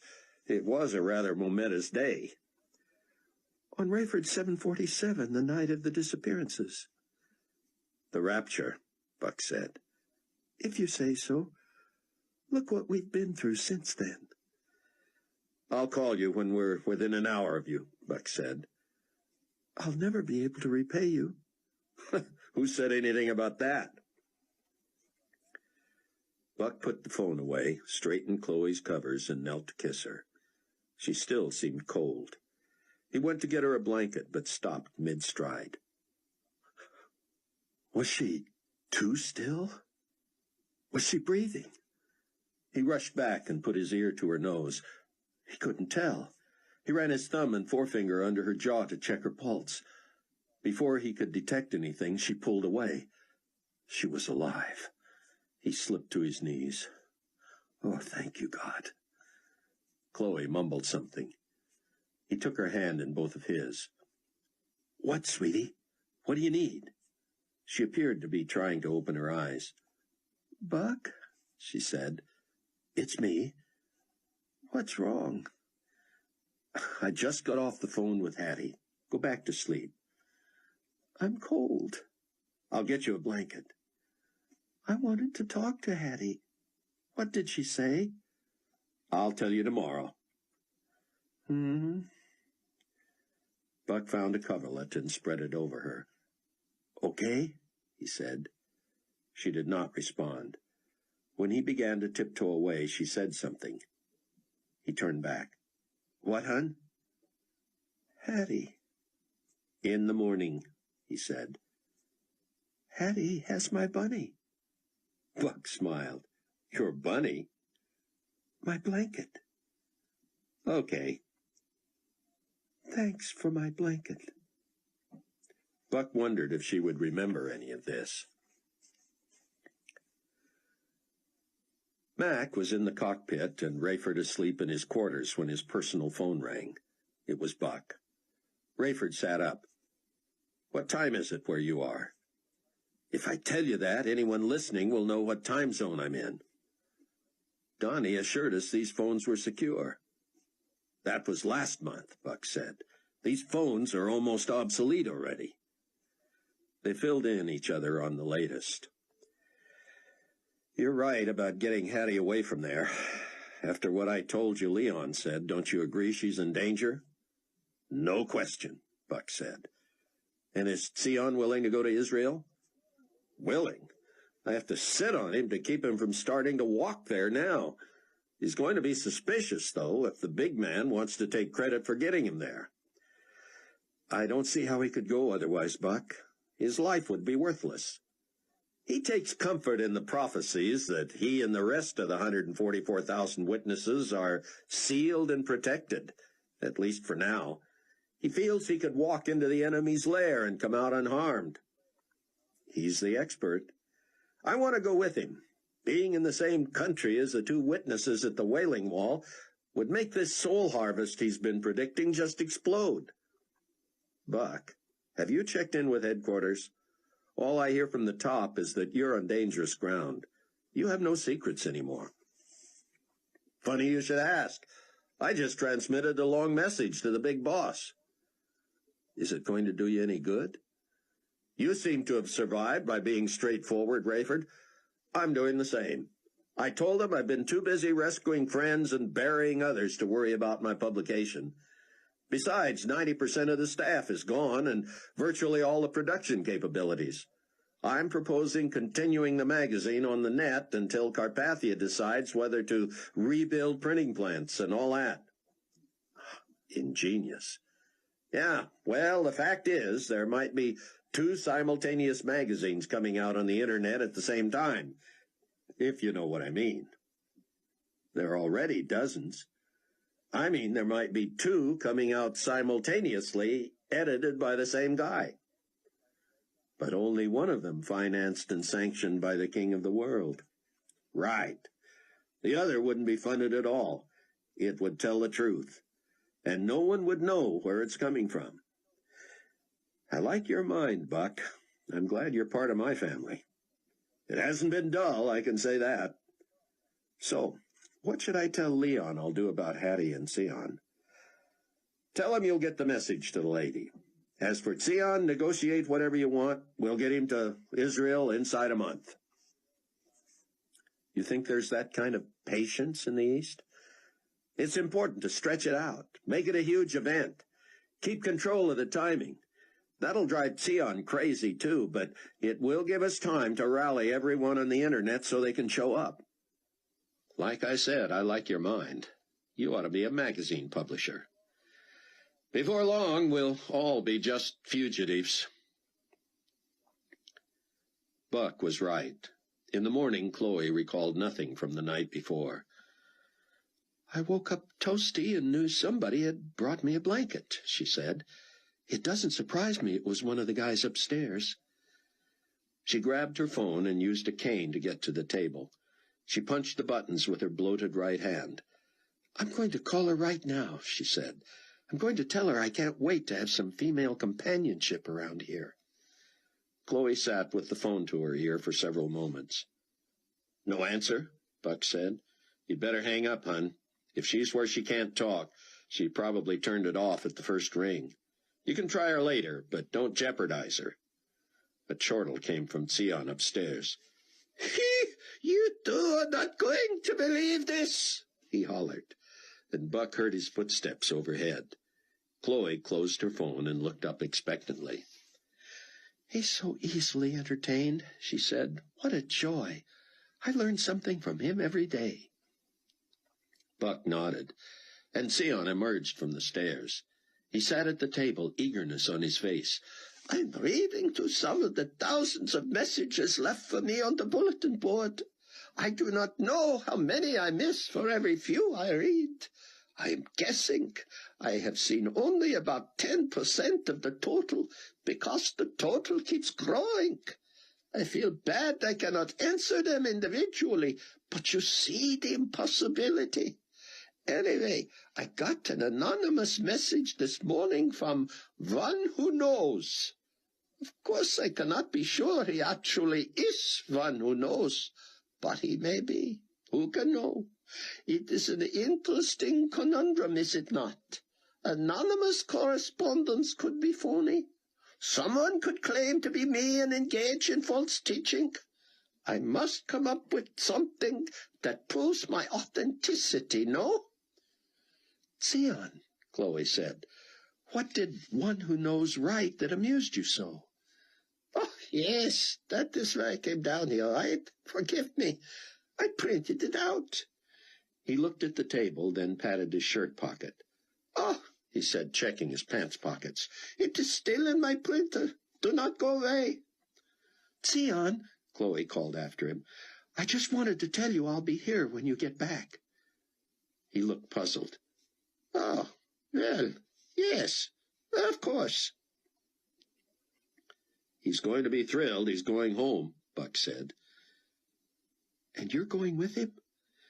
Wouldn't miss it, Buck said. Big story. I'm going with you.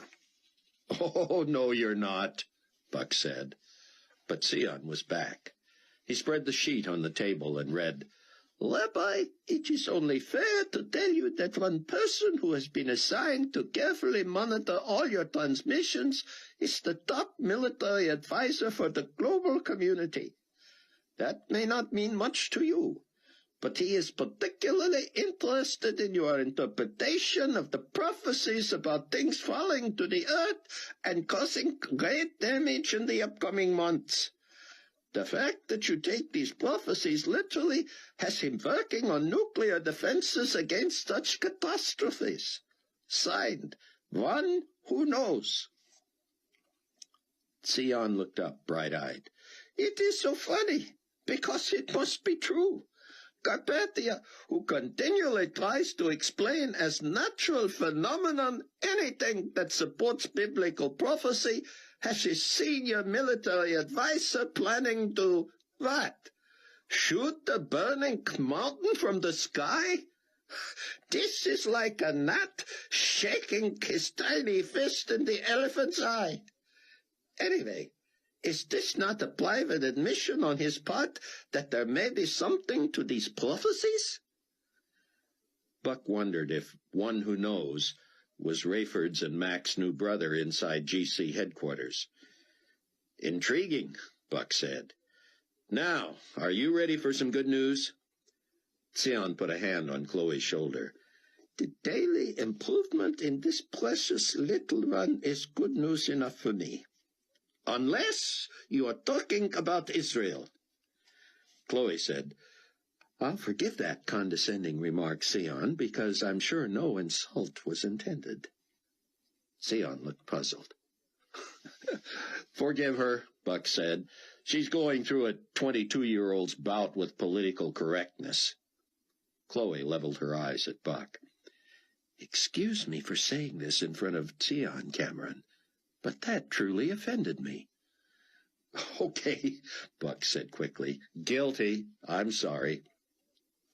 But I'm about to tell Zion he's going to get his wish. Yes, Zion exulted. And Chloe, I don't have the energy to fight over whether you're going. Then let's not fight. I'm going. Oh, no, Zion said. You must not. You're not nearly up to it. Zion, it's not for another month. By then I'll... Another month, Zion said. Why so long? I'm all ready now. I must go soon. The people are clamoring for it, and I believe God wants me there. We're concerned about security, Zion, Buck said. A month will also allow us to get as many of the witnesses there as possible from around the world. But a month? Works for me, Chloe said. I'll be walking on my own by then. Buck shook his head. Zion was already in his own world. You do not need to worry about security, Cameron. God will protect me. He will protect the witnesses. I do not know about other believers. I know they are sealed, but I do not know yet if they are also supernaturally protected during this time of harvest. If God can protect you, Chloe said, he can protect me. Buck said, Chloe, you know I have your best interest at heart. I'd love for you to go. I'd never miss you more than when I'm away from you in Jerusalem. Then tell me why I can't go. I would never forgive myself if something happened to you. I can't risk it. I'm just as vulnerable here, Buck. Every day is a risk. Why are we allowed to risk your life and not mine? Buck had no answer. He scrambled for one. Hattie will be that much closer to her delivery date. She'll need you. And what about our child? I won't even be showing by then, Buck. I'll be 3 months along. You're going to need me. Who's going to handle logistics? I'll be communicating with thousands of people on the internet, arranging these meetings. It only makes sense that I show up. You haven't answered the Hattie question. Hattie's more independent than I am. She would want me to go. She can take care of herself. Buck was losing, and he knew it. He looked away, unwilling to give in so soon. Yes, he was being protective. It's just that I so recently nearly lost you. Listen to yourself, Buck. I knew enough to get out of that house before it crushed me. You can't blame that flying roof on me. We'll see how healthy you are in a few weeks. I'll start packing. Don't jump to conclusions. Don't parent me, Buck. Seriously, I don't have a problem submitting to you because I know how much you love me. I'm willing to obey you even when you're wrong, but don't be unreasonable. And don't be wrong if you don't have to be. You know I'm going to do what you say, and I'll even get over it if you make me miss out on one of the greatest events in history. But don't do it out of some old-fashioned, macho sense of protecting the little woman. I'll take this pity and help for just so long, and then I want back in the game full time. I thought that was one of the things you liked about me. It was. Pride kept him from agreeing right then. He'd give it a day or two and then tell her he'd come to a decision. Her eyes were boring into his. It was clear she was eager to win this one. He tried to stare her down and lost. He glanced at Sion. Listen to her, Sion said. You keep out of it, Buck said, smiling. I don't need to be ganged up on. I thought you were on my side. I thought you would agree that this was no place for... For what? Chloe said. A girl? The little woman? An injured pregnant woman? Am I still a member of the Tribulation Force? Or have I been demoted to mascot now? Buck had interviewed heads of state easier than this. You can't defend this one, Buck, she added. You want to just pin me while I'm down, Buck said. I won't say another word, she said. Buck chuckled. That'll be the day. If you two chauvinists will excuse me, I want to try Hattie again. We're going to have a telephone meeting of the Weak Sister Club. Buck flinched. Hey, you weren't going to say another word. Well, then get out of here so you don't have to listen. I need to call Ritz anyway. When you reach Hattie, be sure and find out what name she was admitted under there.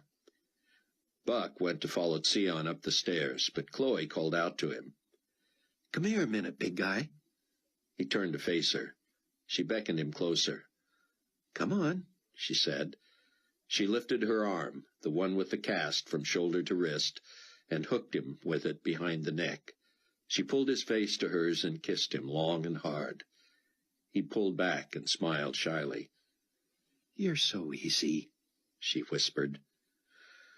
Who loves you, baby? He said, heading for the stairs again.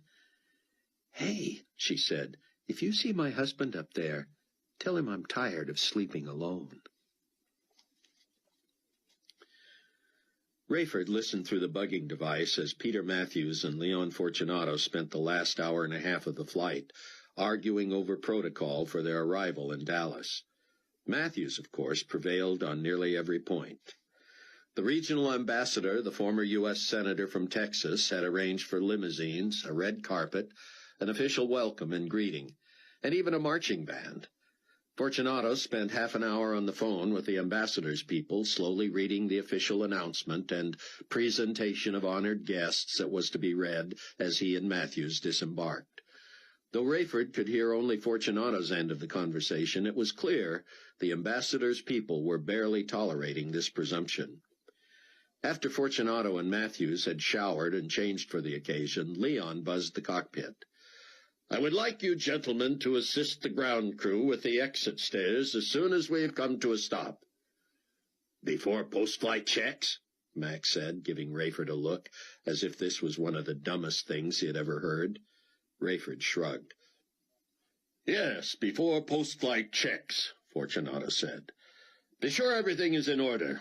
Tell the cabin crew to wait until after the welcoming ceremony to deplane, and you two should be last off." Mac switched off the intercom. "If we're putting off post-flight checks, we'll be the last off, all right. Wouldn't you think priority would be making sure this rig is airworthy for the return trip?" "He figures we got 36 hours and we can do it any time." "I was trained to check the important stuff while it's hot." "Me too," Rayford said.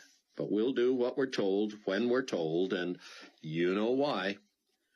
"Tell me, oh supreme excellent pilot." "Because the red carpet ain't for us." "Doesn't that just break your heart?" Mac said.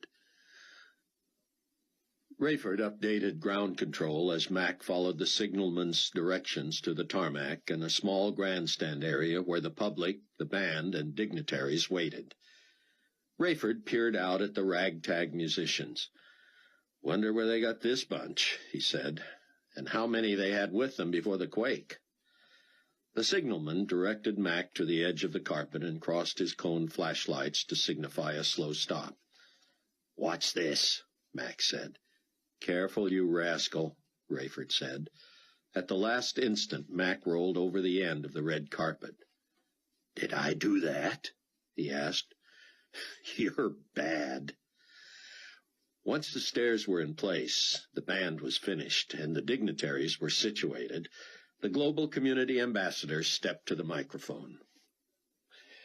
"Ladies and gentlemen," he announced with great solemnity, "representing His Excellency Global Community Potentate Nikolai Carpathia, Supreme Commander Leonardo Fortunato." The crowd broke into cheering and applause as Leon waved and made his way down the steps. "Ladies and gentlemen, the personal attendants from the office of the Supreme Pontiff of Enigma Babylon One World Faith."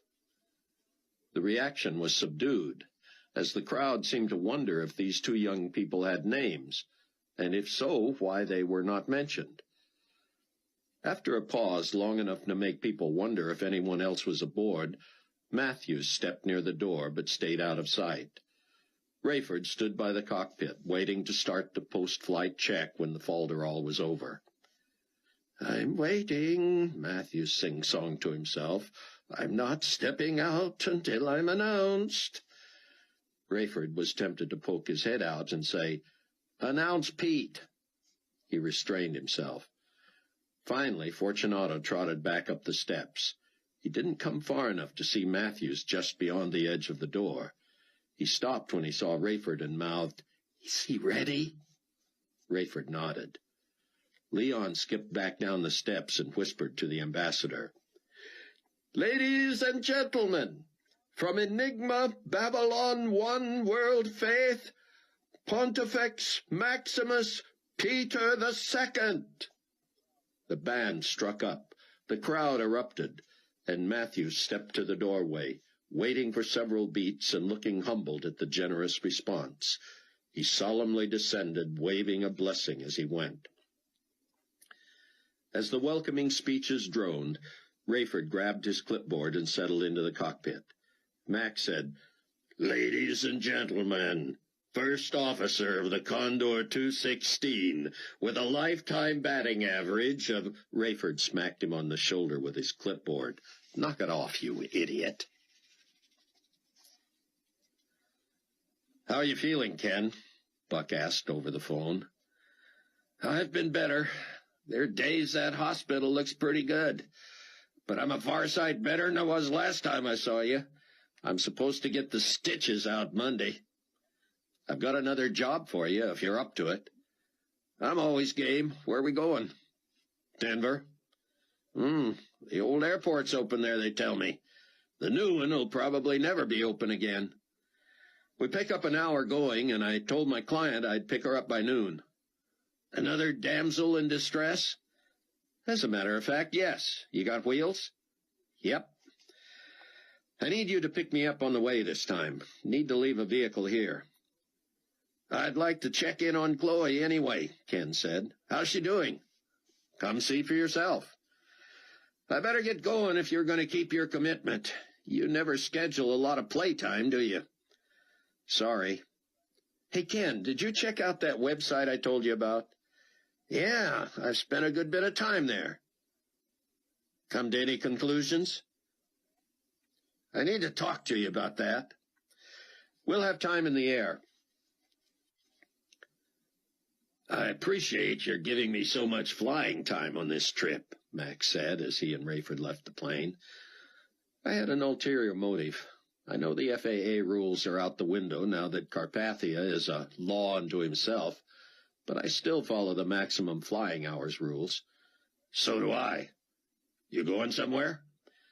"As soon as you teach me how to get around in the Challenger. I'd like to drop in on my daughter and surprise her. Buck gave me directions." "Good for you." "What are you going to do, Mac?" "Hold up here a while. I got some buddies I might look up a couple 100 miles west. If I can track 'em down, I'll use a chopper." Ken Ritz's Suburban came rumbling around the back of the house just before 9.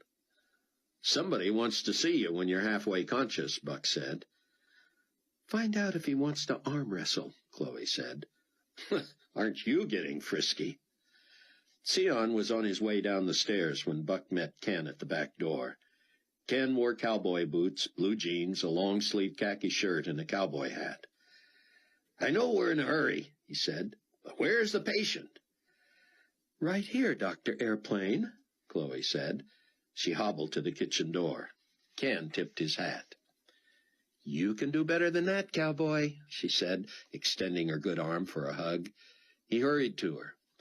"You sure look a lot better than the last time I saw you," he said. "Thanks. So do you."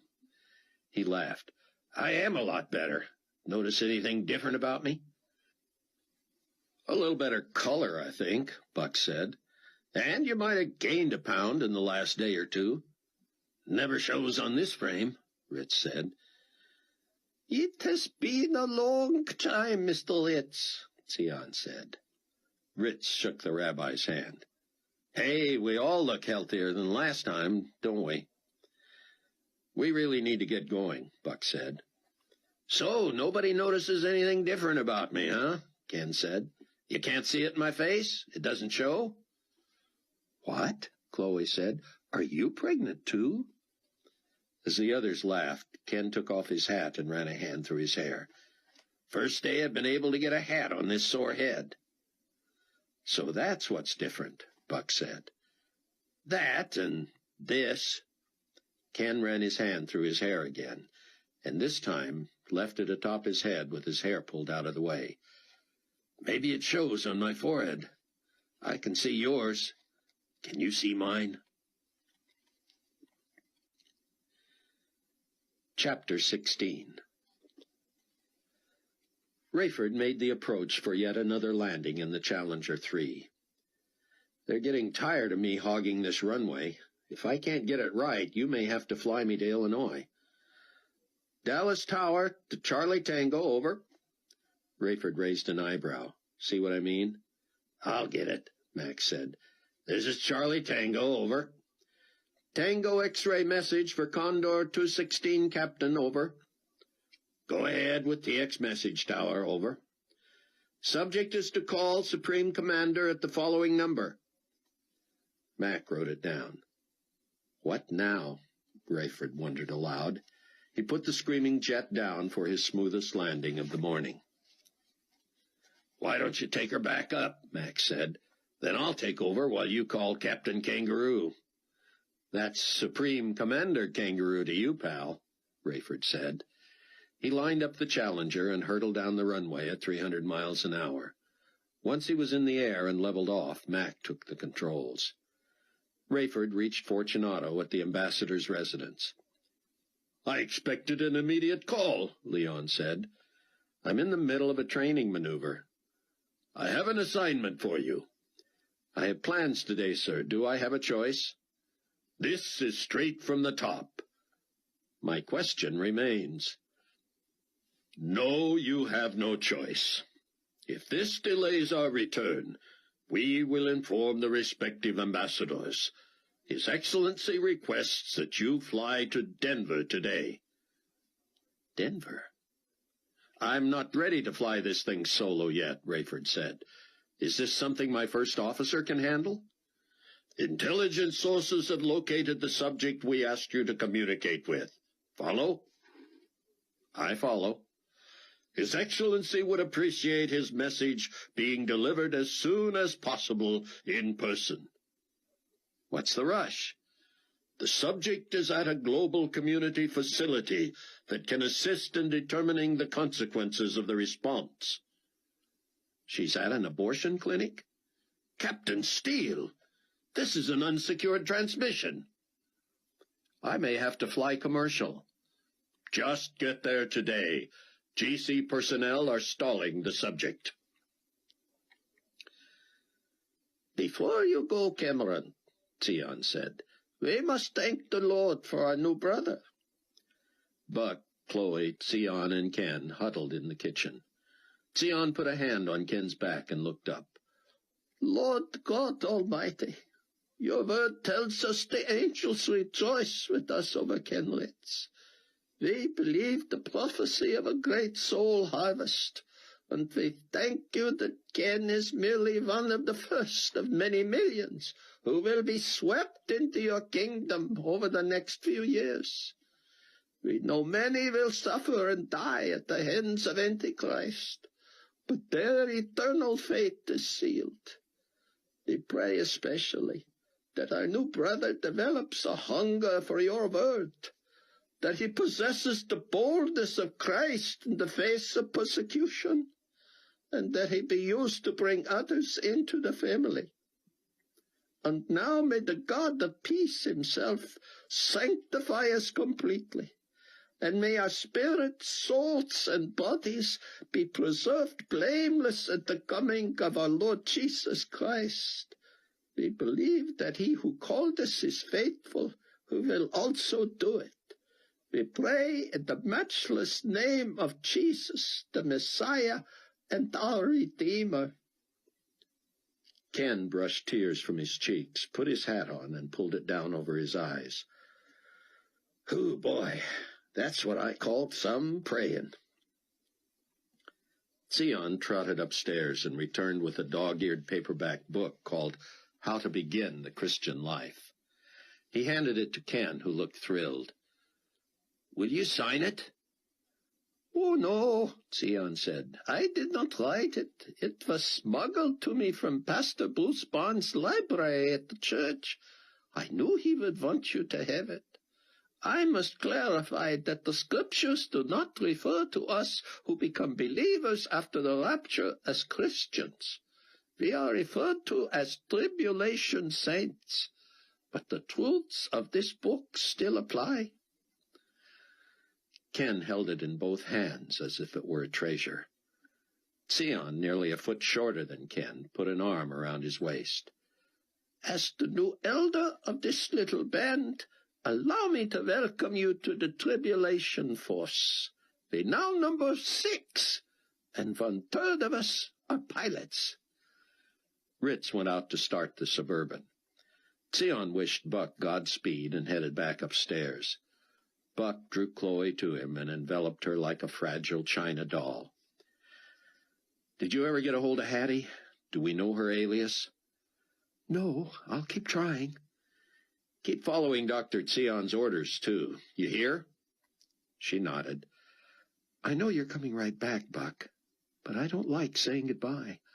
Last time you left me, I woke up in Minnesota." "Next week, we'll sneak Dr. Charles over here and get your stitches out." "I'm waiting for the day I have no more stitches, cast, cane, or limp. I don't know how you can stand to look at me." Buck cupped her face in his hands. Her right eye was still black and purple, her forehead crimson. Her right cheek was sunken where teeth were missing, and her cheekbone was broken. "Chloe," he whispered, "when I look at you, I see the love of my life." She started to protest, and he shushed her. "When I thought I'd lost you, I would have given anything to have you back for just 1 minute. I could look at you till Jesus comes and still want to share eternity with you." He helped her to a chair. Buck bent and kissed her between her eyes. Then their mouths met. "I wish you were going with me," he whispered.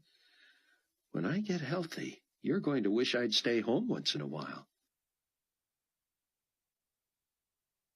Rayford stalled as long as possible to get more comfortable with the Challenger 3, and also to make sure Buck and Ken Ritz got to Hattie before he did. He wanted to be able to tell Fortunato she was gone when he got there. Soon he would call Buck to warn him that the GC would try to keep her from bolting. Rayford didn't like his instructions. Fortunato would not commit to a specific destination. He said local GC forces would give Rayford that information. Rayford didn't care where they wanted him to take Hattie. If this worked the way he hoped, she would be jetting back to the Chicago area with Buck and Ken, and his orders would be moot. Buck would have to fly over 1,000 miles to Denver, Rayford fewer than 800. He throttled back, reaching nowhere near the potential of the powerful jet. An hour later, Rayford was on the phone with Buck. While they talked, a couple of calls came over his radio, but not hearing his call letters or name, he ignored them. "Our ETA is noon at Stapleton," Buck said. "Ken tells me I was too ambitious, promising we'd see her that early. She still has to tell us how to get there, and we haven't been able to reach her. I don't even know her alias." Rayford told him his own predicament. "I don't like it," Buck said. "I don't trust any of them with her. The whole thing's squirrely." "Albie to Scuba, over." The radio crackled. Rayford ignored it. "I'm way behind you, Buck. I'll make sure I don't get there till around 2. "Albie to Scuba, over," the radio repeated. "That'll make it logical for Leon," Rayford continued. "He can't expect me to get there faster than that." "Albie to Scuba, do you read me? Over." It finally sank in. "Hold on a minute, Buck." Rayford felt gooseflesh on his arms as he grabbed the mic. "This is Scuba. Go ahead, Albie." "Need your 1020, Scuba, over." "Stand by." "Buck, I'm going to have to call you back. Something's up with Mac." Rayford checked his instruments. "Wichita Falls, Albie, over." "Put out at Liberal. Over and out." "Albie, wait. Stay put, and I'll find you. Albie, over and out." Why had Mac had to use code names? He set a course for Liberal, Kansas, and radioed the tower there for landing coordinates. Surely Mac wasn't flying to Liberal on the Condor, but the chopper would take hours. He got back on the radio. "Scuba to Albie, over." "Standing by, Scuba." "Just wondering if I could head back and meet you on your way, over." "Negative, Scuba. Over and out." Rayford phoned Buck and updated him. "Strange," Buck said. "Keep me posted." "Roger." "Want some good news?" "Gladly. Ken Ritz is the newest member of the Tribulation Force." Just before noon, Mountain Time, Ritz landed the Learjet at Stapleton Airport, Denver. Buck had still not heard from Chloe. He called her. "Nothing, Buck. Sorry. I'll keep trying. I called several reproductive centers there, but the ones I reached said they did only same-day surgery, no residence. I asked if they also delivered babies. They said no. I don't know where to go from here, Buck. You and me both. Keep trying her number. Rayford pacified suspicious tower personnel at the tiny Liberal airport by topping off his fuel tank.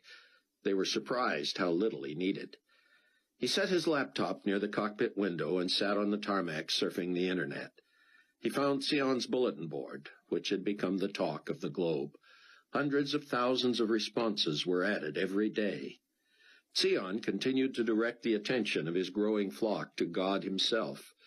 He added to his personal daily message a fairly deep Bible study aimed at the 144,000 witnesses. It warmed Rayford's heart to read it, and he was impressed that a scholar was so sensitive to his audience. Besides the witnesses, his readers were the curious, the scared, the seekers, and the new believers. Sion had something for everyone, but most impressive was his ability, as Bruce Barnes used to say, to put the cookies on the lower shelf. Sion's writing read the way he sounded to Rayford in person when the Tribulation Force sat with him and discussed what Sion called the unsearchable riches of Christ Jesus. Sion's ability with the Scriptures, Rayford knew, had to do with more than just his facility with the languages and texts. He was anointed of God, gifted to teach and evangelize. That morning he had put the following call to arms on the Internet. Good day to you, my dear brother or sister in the Lord. I come to you with a heart both heavy with sorrow and yet full of joy.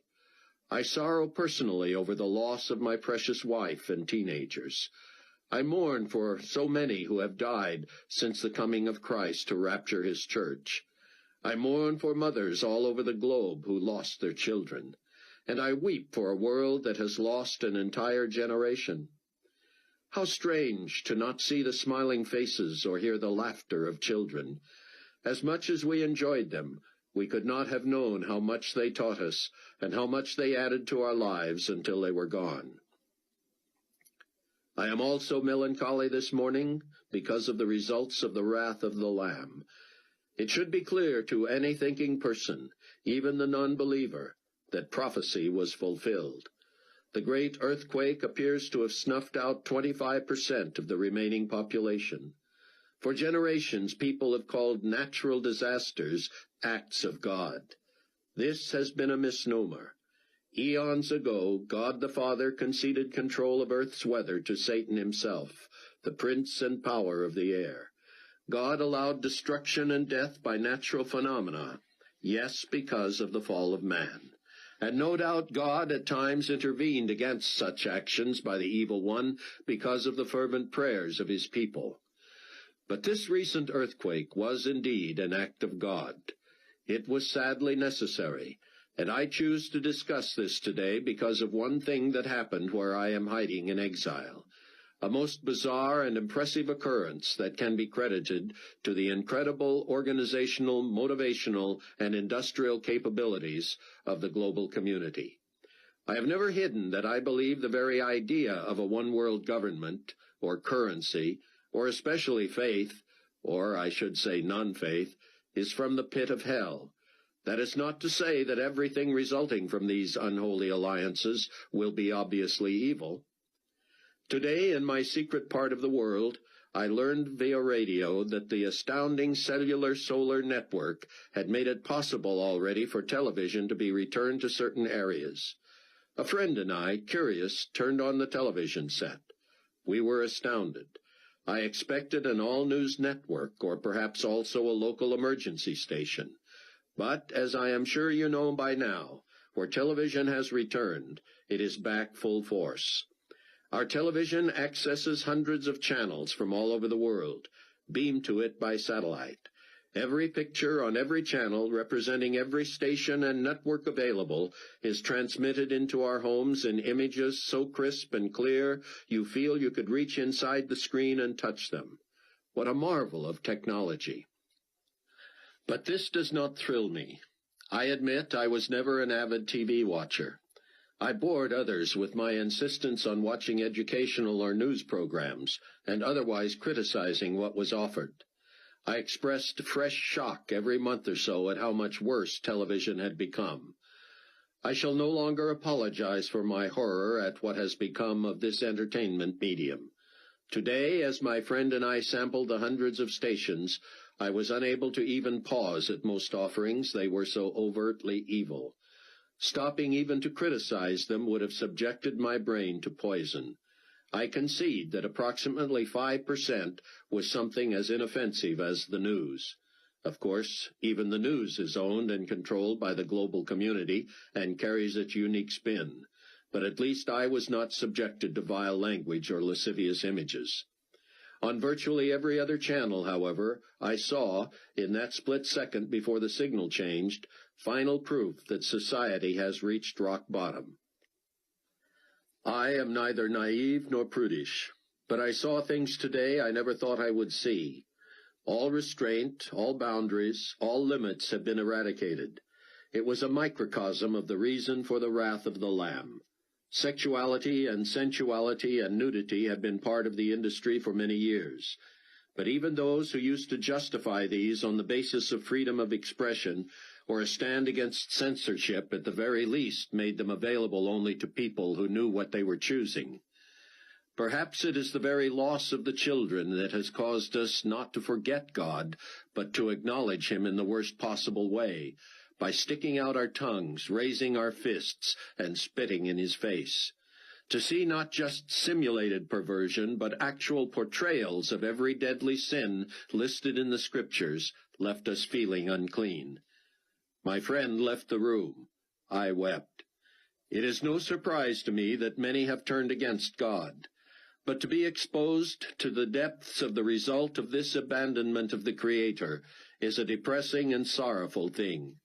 Real violence, actual tortures and murders is proudly advertised as available 24 hours a day on some channels. Sorcery, black magic, clairvoyance, fortune-telling, witchcraft, seances, and spell-casting are offered as simple alternatives to anything normal, let alone positive. Is this balanced? Is there one station that carries stories, comedies, variety shows, musical entertainment, education, anything religious other than Enigma Babylon One World Faith? For all the trumpeting by the global community that freedom of expression has arrived, the same has been denied those of us who know and believe the truth of God. Ask yourself if the message I write today would be allowed on even one of the hundreds of stations broadcast to every TV around the world. Of course not. I fear the day the technology will allow the global community to silence even this form of expression, which no doubt soon will be considered a crime against the state. Our message flies in the face of a one-world faith that denies belief in the one true God, a God of justice and judgment. And so I am a dissenter, as are you if you count yourself part of this kingdom family. Belief in Jesus Christ as the only begotten Son of the Father, maker of heaven and earth, trust in the one who offered his life as a sacrifice for the sin of the world is ultimately antithetical to everything taught by Enigma Babylon. Those who pride themselves on tolerance and call us exclusivists, judgmental, unloving, and shrill are illogical to the point of absurdity. Enigma Babylon welcomes every organized religion into its ranks, with the proviso that all are acceptable and none are discriminated against. And yet the very tenets of many of those same religions make this impossible. When everything is tolerated, nothing is limited. There are those who ask, why not cooperate? Why not be loving and accepting? Loving we are. Accepting we cannot be. It is as if Enigma Babylon is an organization of one and only true religions. It may be that many of those belief systems eagerly gave up their claims of exclusivity because they never made sense. Belief in Christ, however, is unique, and yes, exclusive on the face of it. Those who pride themselves on accepting Jesus Christ as a great man, perhaps a god, a great teacher, or one of the prophets, expose themselves as fools. I have been gratified to read many kind comments about my teaching. I thank God for the privilege, and pray I will always seek his guidance and expound his truth with care. But imagine if I announced to you that not only am I a believer, but that I am also God himself. Would that not negate every positive thing I have ever taught? It may be true that we should love everyone and live in peace. Be kind to our neighbors. Do unto others as we would have them do unto us. The principles are sound. But is the teacher still admirable and acceptable if he also claims to be God? Jesus was a man who was also God. Well, you say, that is where we differ. You consider him simply a man. If that is all he was an egomaniac, or he was deranged, or he was a liar. Can you say aloud, without hearing the vapidness of it, that Jesus was a great teacher, except for that business about claiming to be the Son of God, the only way to the Father? One argument against a deep, sincere commitment to faith used to be that various religious beliefs were so similar that it did not seem to make much difference which somebody chose. Living a moral, spiritual life was assumed to entail doing the best you could, treating other people nicely, and hoping your good deeds outweighed your bad. Indeed, those tenets are common to many of the religions that came together to form the one-world faith. As cooperating members, they have cast aside all other distinctions and enjoy the harmony of tolerance. Frankly, this clarifies the matter. I no longer must compare faith in Christ to every other belief system. They are all one now, and the difference between Enigma Babylon and the way, the truth, and the life is so clear that the choosing, if not the choice, has become easy. Enigma Babylon, sanctioned by the global community itself, does not believe in the one true God. It believes in any God, or no God, or God as a concept. There is no right or wrong. There is only relativism. The self is the center of this man-made religion, and devoting one's life to the glory of God stands in stark relief. My challenge to you today is to choose up sides. Join a team. If one side is right, the other is wrong. We cannot both be right. Go to the page that walks you through those scriptures that clarify man's condition. Discover that you are a sinner, separated from God, but that you can be reconciled to him by accepting the gift of salvation he offers. As I have pointed out before, the Bible foretells of an army of horsemen that numbers 200 million, but a crowd of tribulation saints, those who become believers during this period, that cannot be numbered. Though that clearly indicates there will be hundreds of millions of us, I call you not to a life of ease. During the next 5 years before the glorious return of Christ to set up his kingdom on earth, 3/4 of the population that was left after the rapture will die. In the meantime, we should invest our lives in the cause. A great missionary martyr of the 20th century named Jim Elliot is credited with one of the most poignant summaries of commitment to Christ ever penned. He is no fool who gives up what he cannot keep, this temporal life, to gain what he cannot lose, eternal life with Christ. And now a word to my fellow converted Jews from each of the 12 tribes.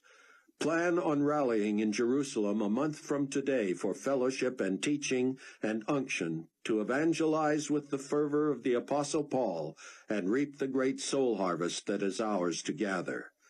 And now unto him who is able to keep you from falling, to Christ, that great shepherd of the sheep, be power and dominion and glory, now and forevermore, world without end. Amen. Your servant, Sion ben Judah. Rayford and Amanda had loved reading such missives from Bruce Barnes and then Sion.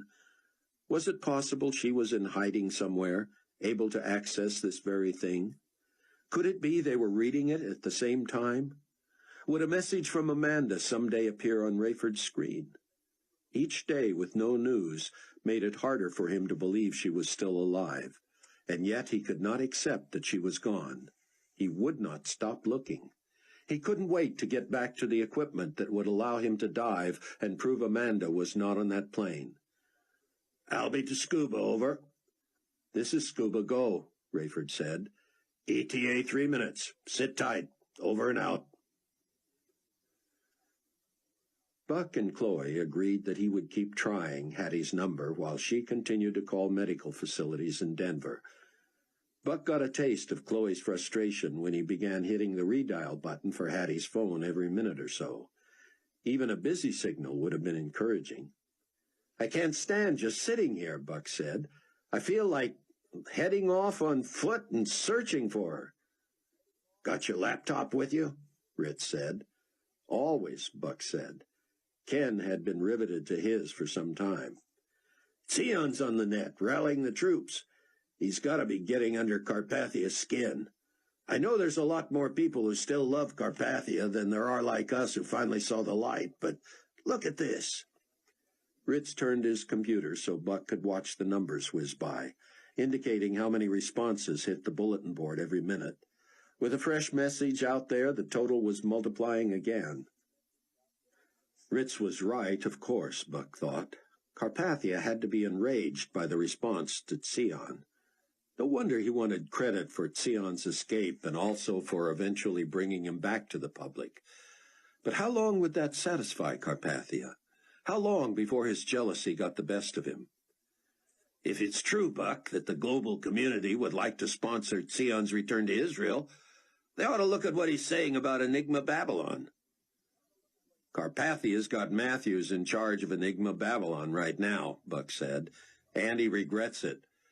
Matthews sees himself and the faith as bigger and more important than even the GC.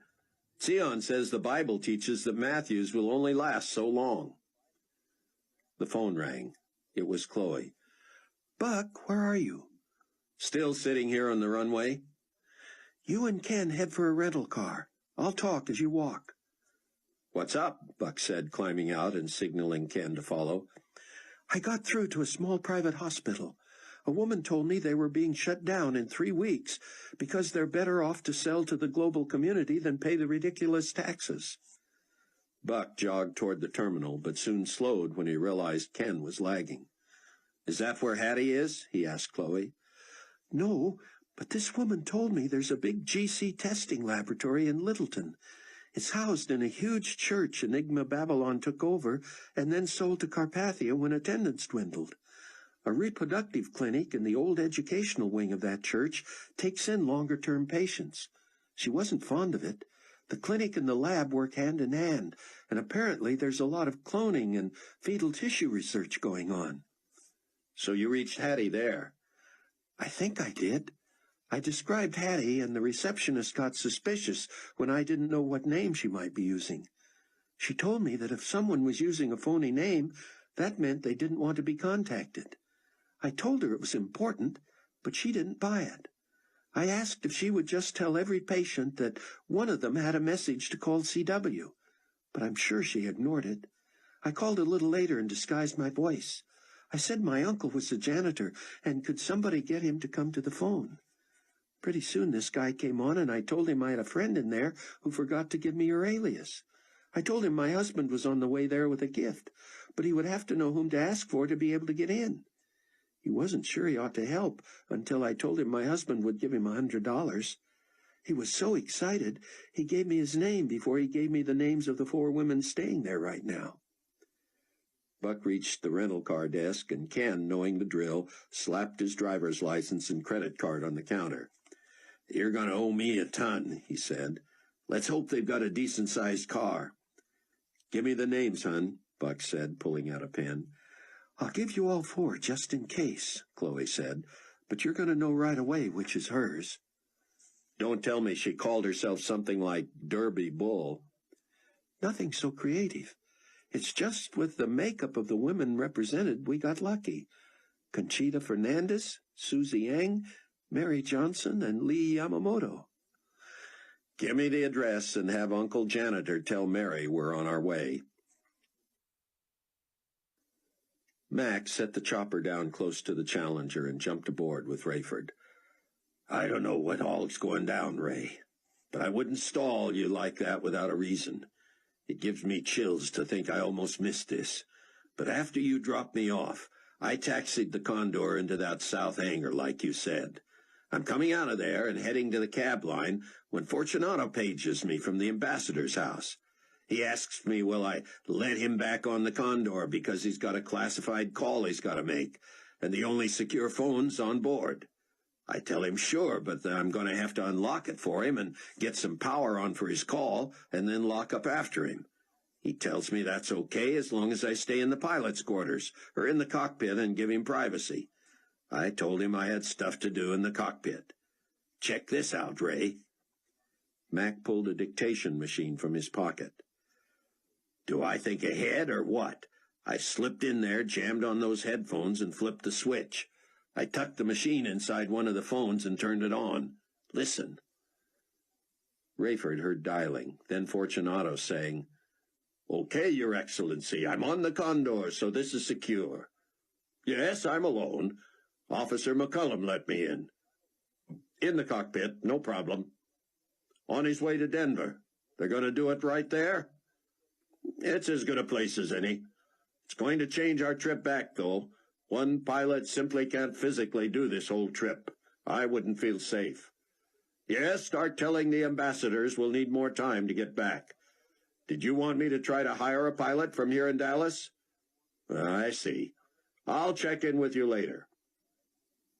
What do you make of that, Mac? It's pretty clear, Ray. They want to take you both out at once.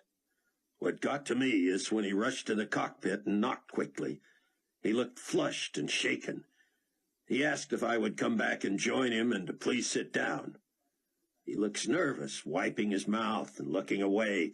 Totally unlike him, you know. He says, I just heard from Captain Steele and there's a chance he'll be delayed. I would like you to plot our return and work in enough rest time for yourself in case you have to do all the flying. I say, all the flying? The whole way back and all the stops en route? He says I should make the schedule easy on myself, and that with enough rest they have full confidence I can do it. He adds, you will find His Excellency much in your debt. Rayford was not amused. So, he recruited you to be the new captain? Just about. And I'm going to be delayed. Well, isn't that a nice way to say I'm going to be toast? Chapter 17. By the time Buck and Ken got their car, with more room than they needed, and were informed of shortcuts around destruction, it took nearly 45 minutes to get to Littleton. Finding a church that had been retrofitted into a testing laboratory and reproductive clinic was easy. It was on the only navigable street in a 15-mile radius. Every vehicle they saw was dusty and mud-caked. Buck went in alone to see if he could sneak Hattie from the place. Ken waited out front with the engine idling and monitored Buck's phone. Buck approached the receptionist. Hi, he said breezily. I'm here to see Mary. Mary? Johnson. She's expecting me. And who may I say is asking for her? Just tell her it's B. Are you related? We soon will be, I think. I hope. One moment. Buck sat and found a magazine as if he had all the time in the world. The receptionist picked up the phone. Miss Johnson, were you expecting a visitor? No. A young man who calls himself B. I'll check. The receptionist motioned to Buck. She would like to ask where you know her from. Buck smiled as if exasperated. Reminder we met on an airplane. He says you met on an airplane. Very well. The receptionist hung up. I'm sorry, sir, but she believes you may have her confused with someone else. Can you tell me if she's alone? Why? That may be the reason she's not admitting she knows me. She may need some assistance and doesn't know how to tell me. Sir, she is recovering from a medical procedure. I'm quite sure she's alone and well taken care of. Without her permission, I am not at liberty to share anything more with you. In his peripheral vision, Buck saw a small, dark figure shuffle past in a long robe. The tiny, long-haired, severe-looking Asian woman peered curiously at Buck, then quickly looked away and disappeared down the hallway. The receptionist's phone rang. She whispered, "Yes, Mary. You don't recognize him at all? Thank you." "So, Mac, am I paranoid, or does it sound like they're using Hattie as bait to get the two of us together?" "Sounds that way to me," Mac said, "and neither of you are going to walk away." Rayford grabbed his phone. "I'd better let Buck know what he's getting into before I decide what to do about it." It sounded to Buck as if the receptionist was calling security. It would do no good to be ushered out by security, or worse, detained by them. His first thought was to bolt. But still there was a chance to bluff his way past the receptionist. Maybe Ken could distract her. Or maybe Buck could convince her he didn't know what name his friend used and had only been guessing. The receptionist stunned him, however, when she suddenly hung up and said, "You don't happen to work for the global community, do you?" How she knew that was as puzzling as Hattie using an ethnic alias, while an Asian girl was either named Mary Johnson or had selected that as her pseudonym.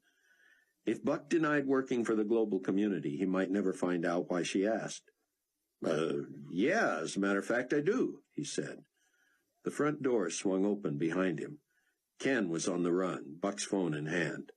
The receptionist said, "And does your name happen to be Rayford Steele?" Ken shouted, "Sir, is that your car out there with the lights on?" Buck could tell he should not hesitate. He spun, calling over his shoulder, "I'll be back." "But, sir, Captain Steele." Buck and Ken bounded down the steps to the car. "They thought I was Rayford. I was almost in." "You don't want in there, Buck. Rayford's been set up. He's sure he would have walked into an ambush." Ken tried to shift into drive, but it wouldn't budge. "I thought I left this thing running." The keys were gone. A uniformed GC security officer materialized at his window. "Here, sir," he said, handing Ken the keys. "Which of you is Captain Steele?" Buck could tell Ken was tempted to race off. He leaned across Ken's lap and said, "That would be me. Were you expecting me?" "Yes, we were. When your driver left the car, I thought I'd shut it off and bring him the keys. Captain Steele, we have your cargo inside, if you'll join us." Turning to Ken, he said, "Are you also with the GC?" "Me? No, I work for the rental company. Captain here wasn't sure he'd be bringing the car back, so I drove him. He still pays for a round trip, of course." "Of course. And if there's nothing you need from the car then, Captain, you may follow me." To Ken, "And we will provide transportation, so you may take the car." "Let me settle up with him," Buck said, "and I'll be right with you." Ken closed his window. "Say the word, Buck, and they'll never catch us. You go in there as Rayford Steele, and neither you nor Hattie will come out." Buck made a show of taking out a few bills for Ken. "I have to go in," he said. "If they think I'm Rayford and that I smelled a rat and slipped away, Hattie's life is worthless. She's carrying a child, and she's not a believer yet. I'm not about to hand her over to the GC." Buck glanced at the guard on the sidewalk. "I gotta go." "I'll stay close," Ritz said. "If you aren't out of there soon, I'm coming in." I'm tempted to fly straight to Baghdad and prove to myself Amanda isn't buried in the Tigris. What's Carpathia going to do when I show up? Take credit for my resurrection? "You know where your daughter is, right? If they've found a place to hide, that's the place to go. By the time it gets back to Carpathia that you didn't show in Denver, you'll be hidden." "It's not like me to hide, Mac. I knew this gig with Carpathia was temporary, but it's strange to be a target. None of us are likely to make it to the glorious appearing, but that's been my goal since day one. What are the odds now?" Mac shook his head. Rayford's phone rang. Ritz told him what was going on. "Oh, no," Rayford said. "You shouldn't have let him go back in there. They may not figure out he's not me until after they've killed him. Get him out of there." "There was no stopping him, Rayford. He thinks if we do something suspicious, Hattie is history. Trust me, if he's not out in a few minutes, I'm going in." "These people have unlimited weapons," Rayford said. "Are you armed?" "Yes, but they're not going to risk shooting inside, are they?" "Why not? They care for no one but themselves. What are you carrying?" "Buck doesn't know, and I've never had to use it. But I carry a Beretta any time I fly for him." Buck and the GC guard were met inside by an unhappy receptionist. "Had you simply told me who you were, Captain Steele, and used the proper name for the person you were seeking, I could have easily accommodated you." Buck smiled and shrugged. A younger guard emerged. "He will see you now," he said. "Then we'll all fill out a little paperwork and we'll run you both out to Stapleton." "Oh," Buck said, "you know, we didn't put down at Stapleton after all." The guards caught each other's eyes. "You didn't?" "We were told the terrain between here and Stapleton was worse than between here and Denver International, so I thought DIA was closed." "Closed to commercial, yes," Buck said, scrambling. "If you can get us out there, we'll be heading back." "Back where? We haven't given you your orders yet." "Oh, yeah, I know. I just assumed New Babylon." "Hey," the younger guard said, "if DIA is close to commercial, where'd you get the car?" "One outfit was still open," Buck said. "Guess they're serving the GC military." The older guard glanced at the receptionist. "Tell her we're on our way." As the receptionist reached for the phone, the guards asked Buck to follow them down the hall. They entered a room labeled Yamamoto. Buck was afraid Hattie would say his name as soon as she saw him. She lay facing the wall. He couldn't tell whether she was awake. "She's going to be surprised to see her old captain," Buck said. "She used to call me Buck for short, but in front of the crew and passengers it was always Captain Steele. Yeah, she was my senior flight attendant at PanCon for many years. Always did a good job." The older guard put a hand on her shoulder. "Time to go, dear." Hattie rolled over, appearing puzzled, squinting against the light. "Where are we going?" she said. "Captain Steele is here for you, ma'am. He'll take you to an intermediate site and then back to New Babylon." "Oh, hi, Captain Steele," she said groggily. "I don't want to go to New Babylon." "Just following orders, Miss Durham," Buck said. "You know all about that." "I just don't want to go that far," she said. "We'll take it in stages. You'll make it." "But "Let's get started, ma'am," the older guard said. "We're on a schedule." Hattie sat up. Her pregnancy was beginning to show. "I would appreciate it if you gentlemen would excuse me while I dress." Buck followed the guards into the hall. The younger said, "So, what did you fly up here?" "Oh, one of the little jets that survived the quake." The other asked, "How was the flight from Baghdad?" Buck thought Rayford had told him Baghdad Airport was unusable. Relieved they hadn't asked more about the plane, he wondered if he was being tested. "We flew out of New Babylon," he said. "You wouldn't believe how fast the rebuilding is going." "Long flight?" "Very. But of course we stopped every so many hours to pick up another dignitary." Buck had no idea how many, when, or where, and he hoped they wouldn't ask. "What's that like, all those muckety-mucks on the same plane?" "Another day, another dollar," Buck said.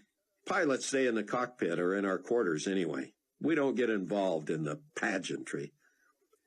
Buck knew he had already been inside long enough to worry Ken Ritz. No way these guys were taking him or Hattie to either airport, regardless of how he misled them. He was surprised they hadn't already offered them a poisoned drink. Apparently, they had orders to make it neat and clean and quiet. There could be no witnesses. When the older guard knocked on Hattie's door, Buck caught sight of Ken with a janitor down the hall, both carrying brooms. Buck engaged the guards in conversation, hoping Ken could get out of sight quickly. Though Ken was wearing a clinic cap like the janitor, there was no hiding his features.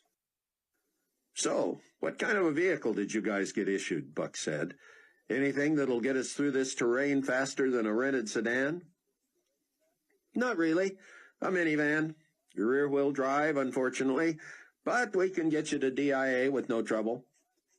"Where are they sending us, anyway?" Buck said. The younger guard pulled a sheet from his pocket. "I'll give you this in a few minutes in the other room, but it says Washington Dulles."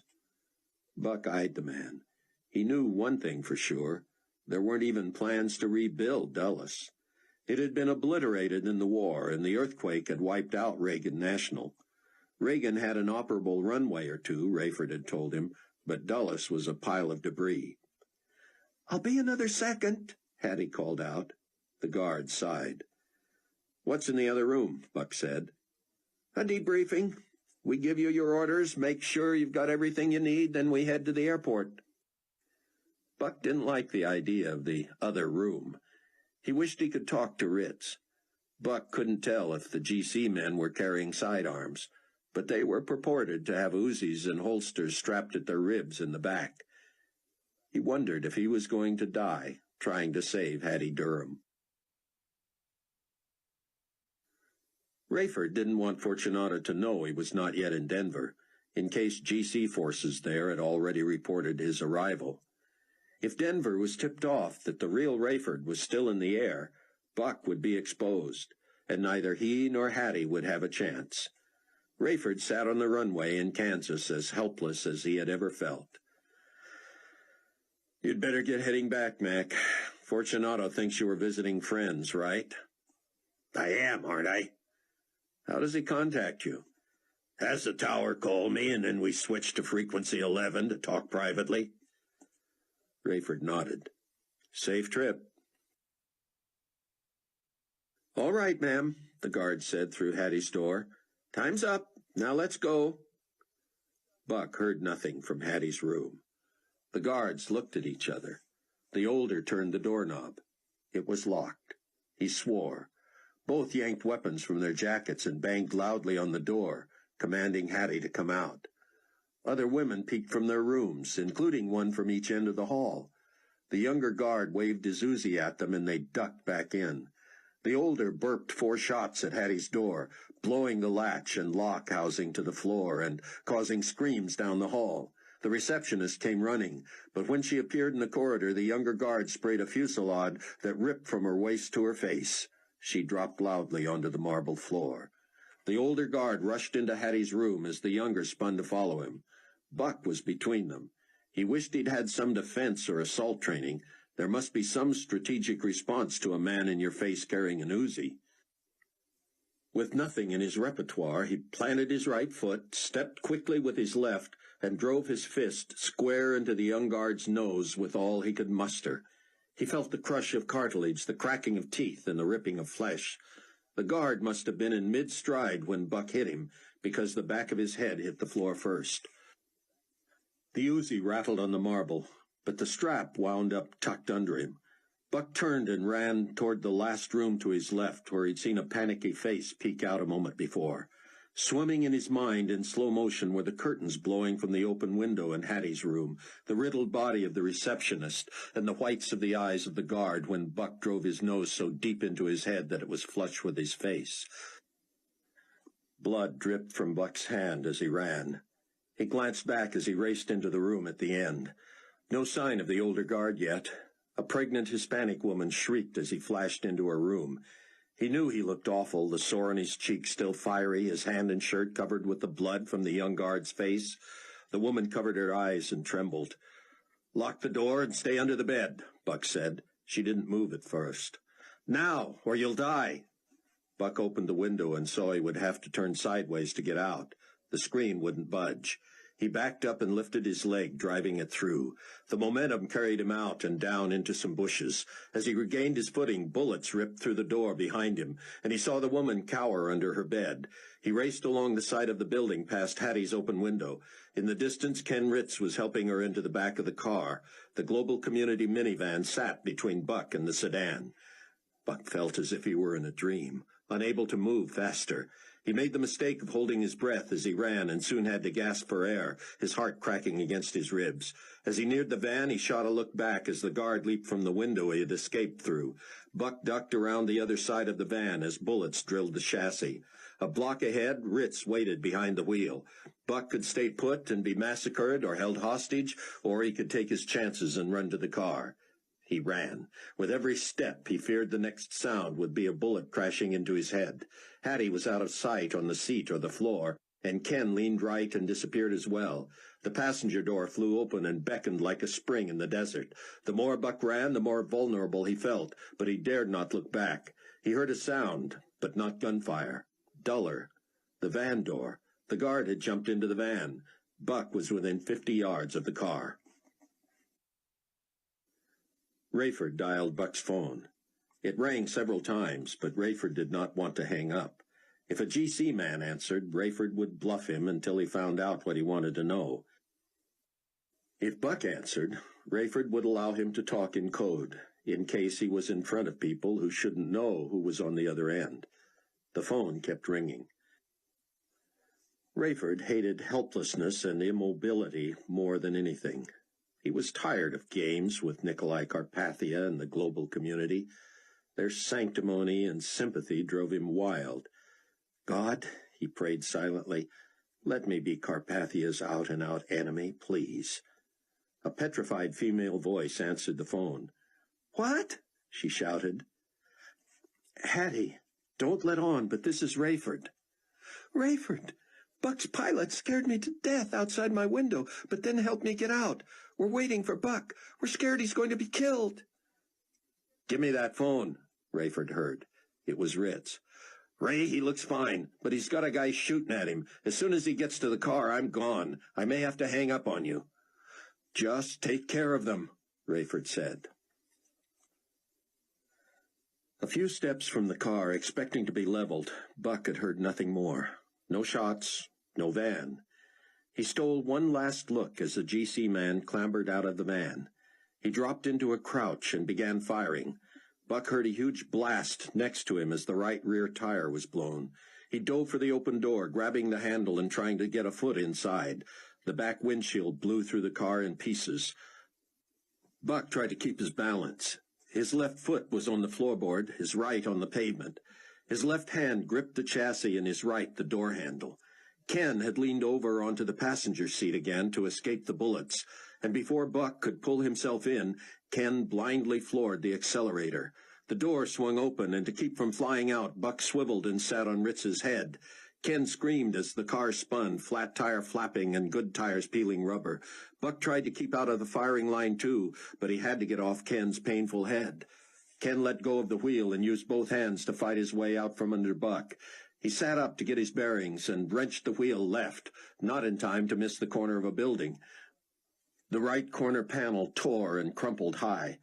Ken straightened the car and tried to put some distance between them and the shooter. The car was not cooperating. More bullets narrowly missed Ritz, and Buck saw his demeanor change. Ken went from scared to mad in a flash. "That's it," Ritz hollered. "I've been shot at for the last time." To Buck's horror, Ritz swung the car around and raced toward the guard. Buck peeked over the dashboard as Ritz pulled his 9mm automatic from an ankle holster, braced his left wrist between the outside mirror and the chassis, and fired. The guard scrambled to the other side of the van.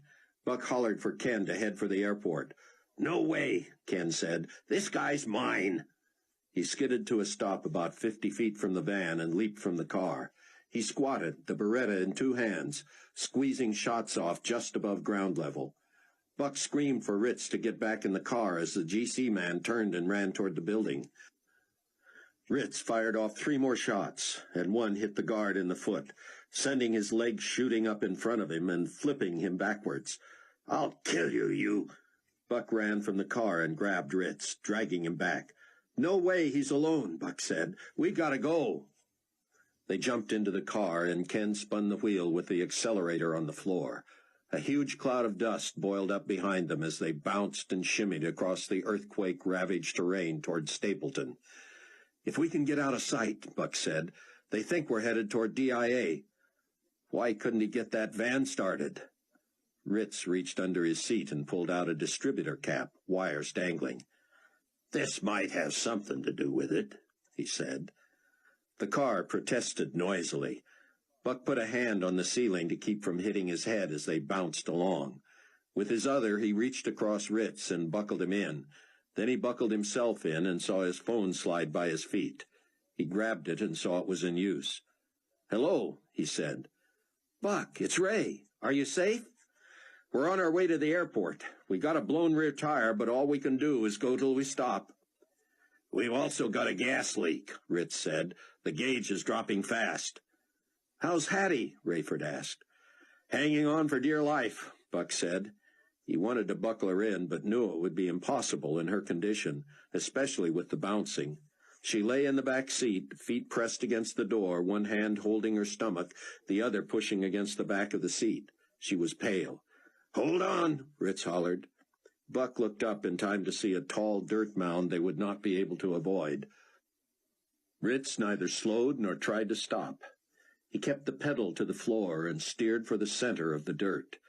Buck braced himself with his feet and reached back to try to keep Hattie from flying forward upon impact. When the car dived into the dirt pile, Hattie slammed into the back of the front seat and nearly pushed Buck's shoulder from the socket. The phone flew from his hand, cracked into the windshield, and skidded to the floor. "Call me when you can," Rayford shouted, hanging up. He taxied the Challenger 3 to the end of the runway. "Scuba to Albie," he said. "Albie, do you copy?" "Go ahead, Scuba." "Get back to base and find out what they know. The cargo is safe temporarily, but I'm going to need some kind of a story when I show up." "Roger that, Scuba. Consider a minute." Rayford paused. "Good call, Albie. Will do. Need everything you can give me, ASAP." "Roger." Brilliant, Rayford thought. He had long ago told Mac of an experience while he was stationed in Minot, North Dakota. His jet fighter malfunctioned and he had to abort a training mission. He would tell Fortunato that's what had happened to the Challenger, and Leon wouldn't know the difference. Mac would vouch for whatever Rayford said. The biggest problem was that by the time he got back, Leon would know of the fiasco in Denver and would suspect Rayford's involvement. What he needed was leverage to keep himself alive.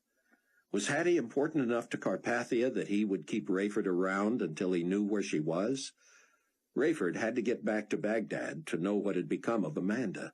There was no guarantee Carpathia wouldn't have him killed as an example to the rest of the Tribulation Force. "She's overheating," Ritz said. "I'm overheating too," Hattie wailed. She sat up and braced herself with a hand on each of the front headrests. Her face was flushed, her forehead sweaty. "We have no choice but to keep going," Buck said. He and Ken tried to brace themselves against the violent shuddering of the wounded vehicle. The temperature needle was buried in the red. Steam billowed from under the hood. The gas gauge was perilously low, and Buck saw flames coming from the flat rear tire. "If you stop, the gas will hit those flames. Even if we get to the airport, make sure we're empty before we stop." Hattie shouted, "What if the tire burns up the car anyway?" "Hope you're right with God," Ritz shouted. "You took the words right out of my mouth," Buck said. Rocketing toward Dallas at several hundred miles an hour, Rayford was afraid he would overtake Mac in the chopper. He had to time his arrival appropriately. Several minutes later, he heard Fortunato contact Mac. "Dallas Tower to Golf Charlie 9er, over." "This is Golf Charlie. Go ahead, Tower." "Switched alternate frequency for your superior, over." "Roger that." Rayford switched to frequency 11 to listen in. "Mac, this is the Supreme Commander." "Go ahead, sir." "What's your location?" 2 hours west of you, sir, returning from a visit." "Were you coming straight back?" "No, sir, but I can." "Please do. There was a major foul-up north of us. Do you follow?" "What happened?" "We're not sure yet. We need to find our operative, and then we need to get back on schedule as soon as possible." "I'm on my way, sir." Buck prayed the car would run out of gas soon, but he didn't know how they would get Hattie across the torn-up ground. The flames licked the back right side of the car, and only Ken's keeping the thing rolling kept them from exploding. The fire was closest to Hattie, and even with the car jerking this way and that, she managed to crawl into the front seat, jamming between the men. "The engine will blow before I run out of gas," Ken shouted. "We may have to jump." "Easier said than done," Hattie said. Buck had an idea. He found his phone and punched in an emergency code. "Warn Stapleton Tower," he yelled. "Small craft approaching, on fire." The dispatcher tried to ask something, but Buck hung up. The engine rattled and banged. The back of the car was a torch, and Ken nursed it over one last rise to the far end of the runway. A foam truck moved into position. "Keep her rolling, Ken," Buck said. The engine finally quit. Ken shifted into neutral, and both men grabbed their door handles. Hattie latched onto Buck's arm with both hands. The car was barely rolling when the foam truck reached it and unloaded, smothering the vehicle and snuffing the fire. Ken burst out one side and Buck the other, Hattie in tow. Lurching blindly through the foam, Buck lifted Hattie into his arms, stunned at her added weight. Weak from the ordeal, he fell in behind Ken and followed him to the Learjet. Ken lowered the steps, told Buck to hand Hattie to him and get aboard, then carried her to where Buck helped her into a seat. Ken had the door shut, the engine screaming and the Learjet rolling within a minute. As they jetted into the sky, the foam crew finished with the car and stared at the fleeing plane. Buck spread his knees and let his hands dangle. His knuckles were raw. He couldn't wipe from his mind the images of the receptionist, dead before she hit the ground, the guard he rocked off his feet, and the woman trembling as she locked her door. "Ken, if they find out who we are, you and I are fugitives." "What happened to Noon?" Hattie said, her voice thin. "What happened to your phone?" Buck asked. "Chloe and I tried to reach you all morning." "They took it," she said. "Said they had to run diagnostics on it or something." "Are you healthy?" Buck said. "I mean, other than your condition?" "I felt better," she said. "I'm still pregnant, if you're curious." "I gathered that while carrying you." "Sorry." "We're going to be in hiding," Buck said. "Are you up to it?" "Who else is there?" Buck told her. "What about medical care?" "I have an idea there, too," Buck said. "No promises, but we'll see what we can do." Ken seemed to still be wired. "I couldn't believe my luck when I paid off that janitor and he took me outside where I could look right through the window." "When you said you were with Buck," Hattie said, "I had to trust you." "How in the world did you get out of there, Buck?" Ken said. "I wonder that myself. That guard murdered the receptionist." Hattie looked stricken. "Claire?" she said. "Claire Blackburn's dead?" "I didn't know her name," Buck said, "but she's dead all right." "That's what they wanted to do to me," Hattie said. "You got that right," Ken said. "I'll stay with you guys for as long as you'll have me," she said. Buck got on his phone, updated Rayford and Chloe, then punched in the number of Dr. Floyd Charles in Kenosha. Rayford concocted a story he believed would be convincing. The only problem, he knew, was that it might not be long before Buck was identified as his imposter. Chapter 18. Before returning to Dallas, Rayford hoped to find out what Leon knew or believed had happened in Denver. But he was unable to reach Mac. Was it possible Buck had been recognized? No one would believe Rayford had not had a part in Hattie's escape if it was known his son-in-law was there. Rayford would accept the consequences of his actions in what he considered a holy war. He did, however, want to stay out of prison long enough to find Amanda and clear her name. If Zion was right, the 144,000 witnesses were sealed by God and protected from harm for a certain period. Though he was not one of the witnesses, Rayford was a believer. He had the mark of God on his forehead, and he trusted God to protect him. If God did not, then, as the Apostle Paul put it, to die would be gain. Rayford had not heard from Mac and couldn't raise him. Either Mac could not get away from Leon long enough to get in touch with him, or something was wrong on the ground. Rayford had to do something. If he was to say he had aborted his mission, it only made sense to radio Leon before showing up again in Dallas. Buck was rocked to think he might have killed someone. When Dr. Charles met them at Waukegan Airport before following them to Mount Prospect, Buck whispered his fear. "I have to know how bad I hurt that guard."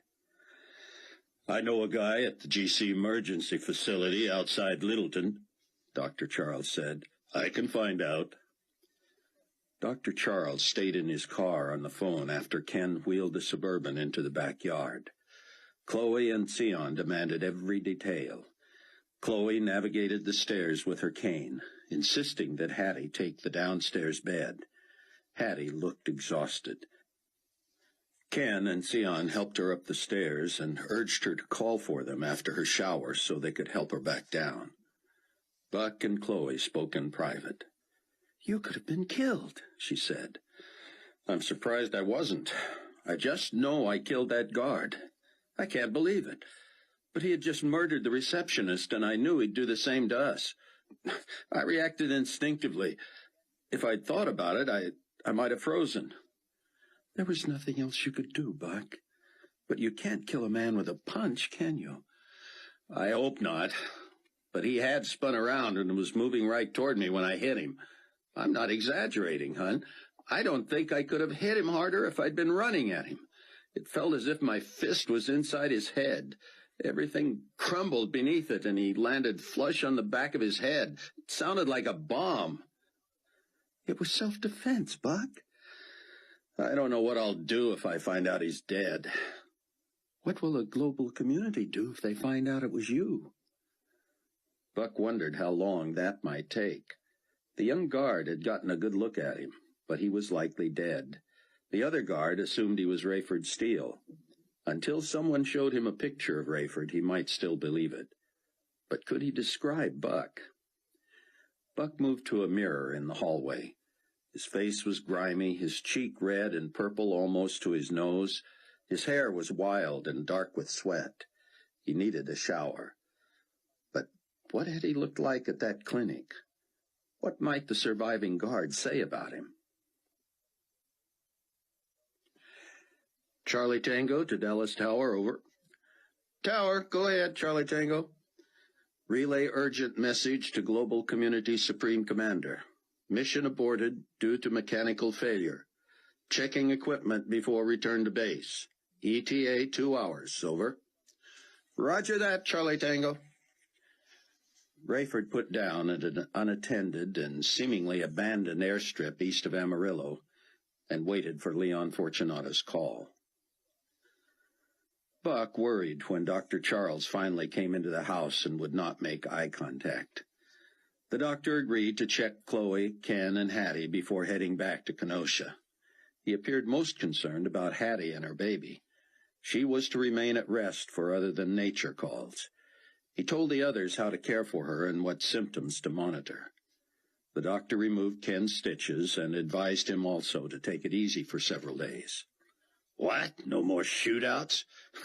Guess I can't work for Buck for a while." The doctor told Chloe again that time was her ally.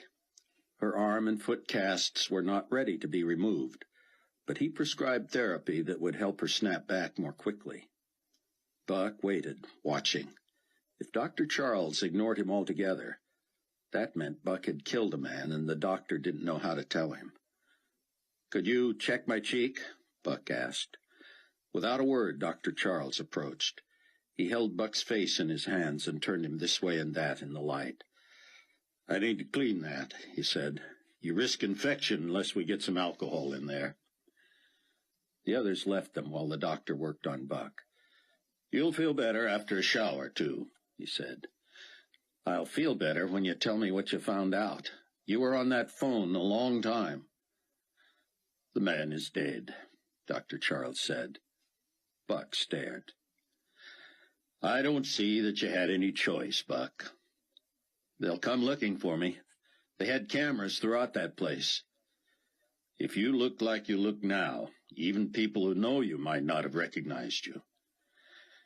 I have to turn myself in." Dr. Charles stepped back. If you shot an enemy soldier during a battle, would you turn yourself in? I didn't mean to kill him. But if you had not, he would have killed you. He killed someone right in front of you. You know his assignment was to take out both you and Hattie. How did a punch kill him? The doctor applied a butterfly bandage and sat on the table.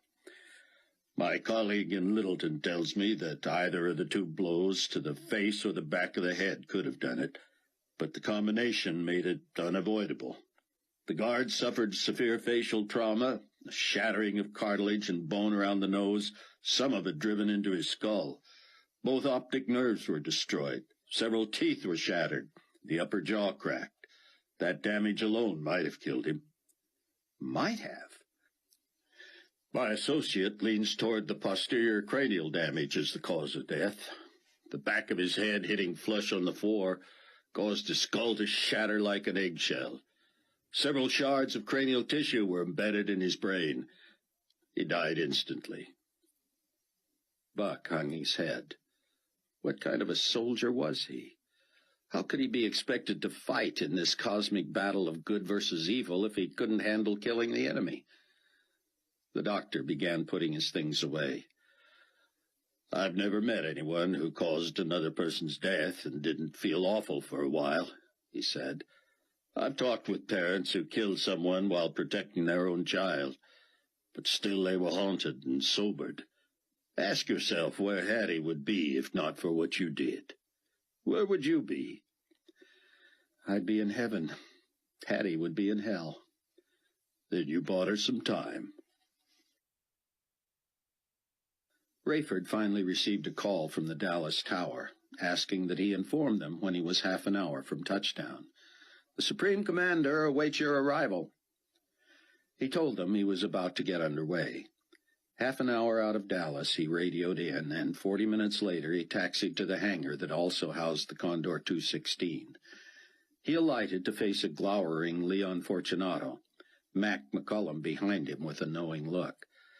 Rayford couldn't wait to talk to Mac privately. What happened, Captain Steele? It was sluggish, Commander, and only prudent to check it out.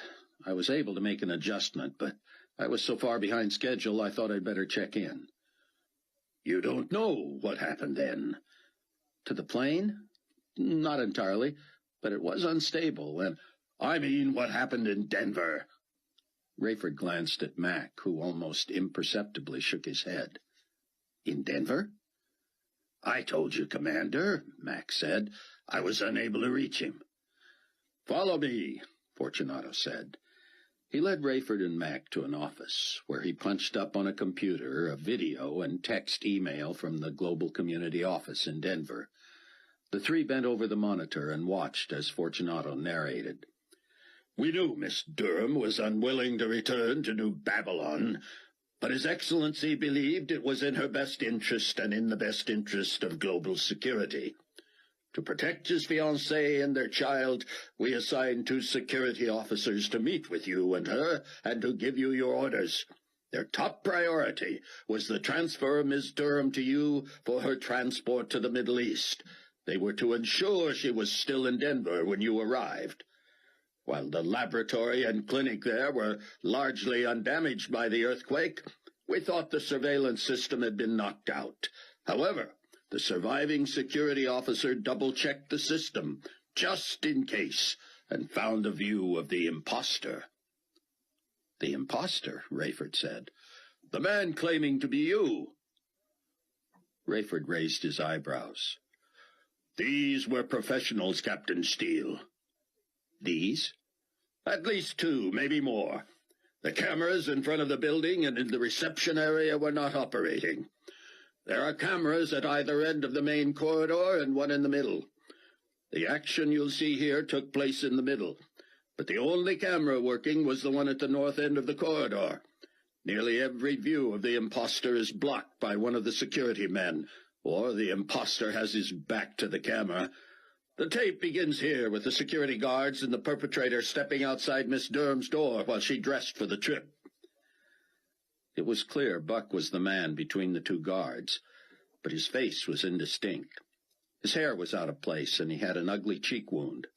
Now watch, gentlemen. When the senior guard knocks on Miss Durham's door, the other also turns toward the door, but the perp glances down the hall. That's the clearest view we get of his face." Again, Rayford was relieved that the image was not clear. "The senior guard believes the perp was distracted by two janitors who appear earlier on the tape. He will interview them later today. Now here, a few moments later, he has lost patience with Miss Durham. He calls to her, and both guards bang on the door. Here the junior guard orders curious patients back into their rooms. The perp backs up a couple of steps when the senior guard blows open the door. That brings the receptionist. While the junior guard is distracted, the perp somehow disarms him, and see the gunfire? He murders the receptionist where she stands. When the junior guard attempts to disarm him, he drives the butt end of the Uzi so hard into his face, the guard is dead before he hits the floor." Mac and Rayford caught each other's eyes and leaned closer to study the video. Rayford wondered if Fortunato thought he had the power Carpathia possessed to convince people they had seen something they had not. He couldn't let it pass. "That's not what I see there, Leon." Leon looked sharply at him. "What are you saying?" "The junior guard did the firing." Fortunato backed up the tape. "See," Rayford said. "There, he's firing. The perp is stepping back. The guard wheels back around, and the perp steps forward as the guard appears to slip on his own expelled shell casing. See? He has no footing, so the blow drives his head to the floor." Fortunato looked angry. He reran the video a couple of more times. Max said, "The perp didn't even attempt to grab the gun. Say what you will, gentlemen, but that imposter murdered the receptionist and the guard." "The guard," Rayford said. "He might have fallen on his head even if he hadn't been punched." "Anyway," Fortunato continued, "the accomplice pulled Miss Durham through the window and sent her to the getaway car. As soon as the senior guard opened the door, the accomplice fired at him." That was not, of course, the way Rayford had heard it. "How did he escape being killed?" "He nearly was. He has a severe wound to his heel." "I thought you said he was coming into the room when he was fired upon." "Correct." "He was running out of the room if he got shot in the heel." The computer beeped, and Fortunato asked an aide for help. "Another message is coming in," he said. "Bring it up for me." The aide hit a few buttons, and a new message flashed from the senior guard. It read, "Foot being treated, surgery required. Accomplice was second janitor and first seen on tape. Real janitor found with wad of cash. Says accomplice forced on him to appear like bribe. Says accomplice held knife to throat until he got information."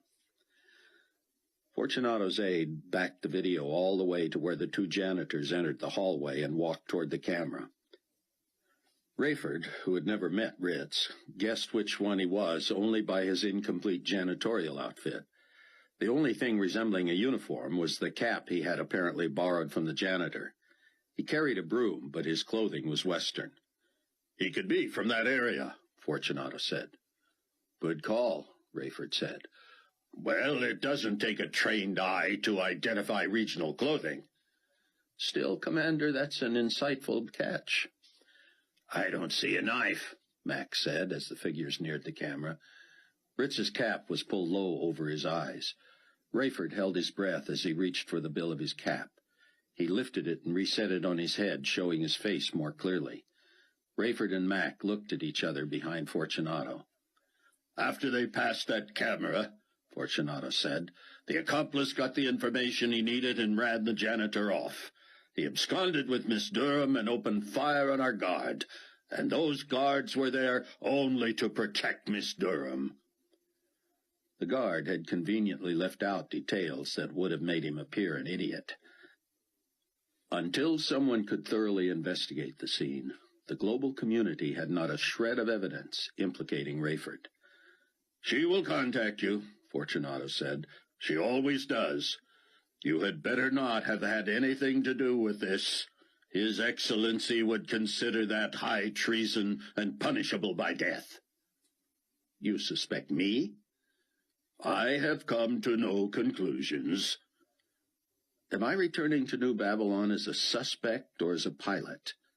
A pilot, of course. You want me at the controls of the Condor 216? Of course. You can't kill us without killing yourself, and I don't gauge you suicidal. Yet. Buck spent more than 3 weeks working on the Internet version of Global Community Weekly.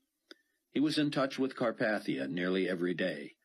Nothing was said about Hattie Durham, but Carpathia often reminded Buck that their mutual friend, Rabbi Tzion ben Judah, would be protected by the global community any time he chose to return to the Holy Land.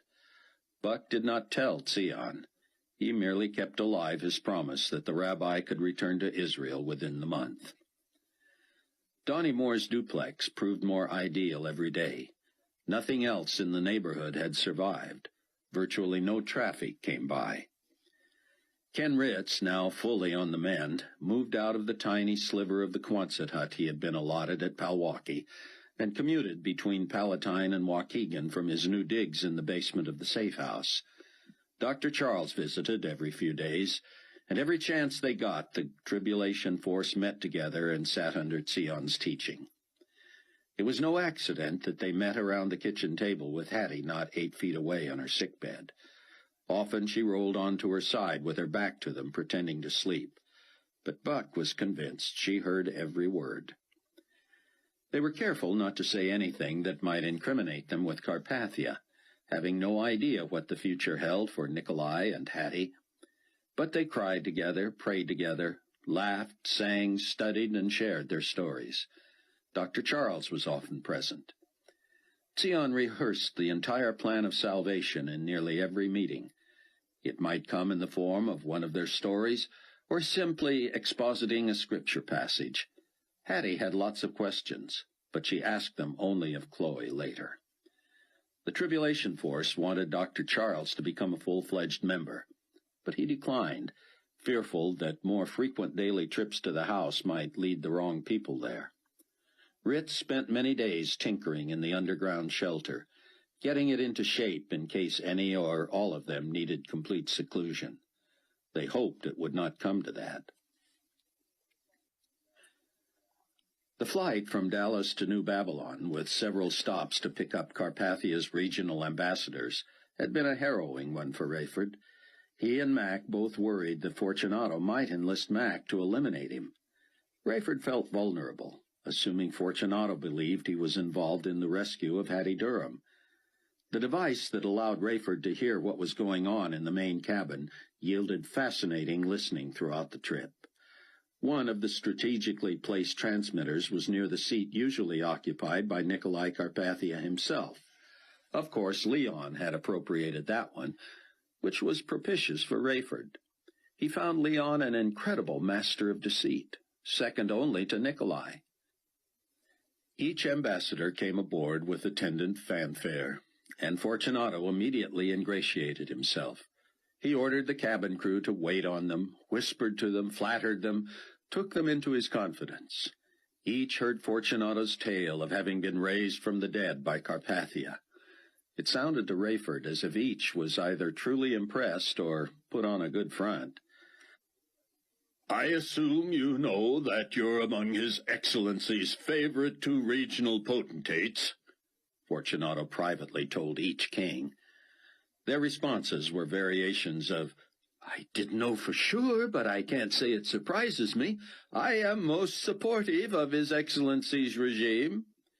"That has not gone unnoticed," Fortunato would say. "He appreciates very much your suggesting the ocean harvesting operation. His Excellency believes this will result in huge profits to the entire world.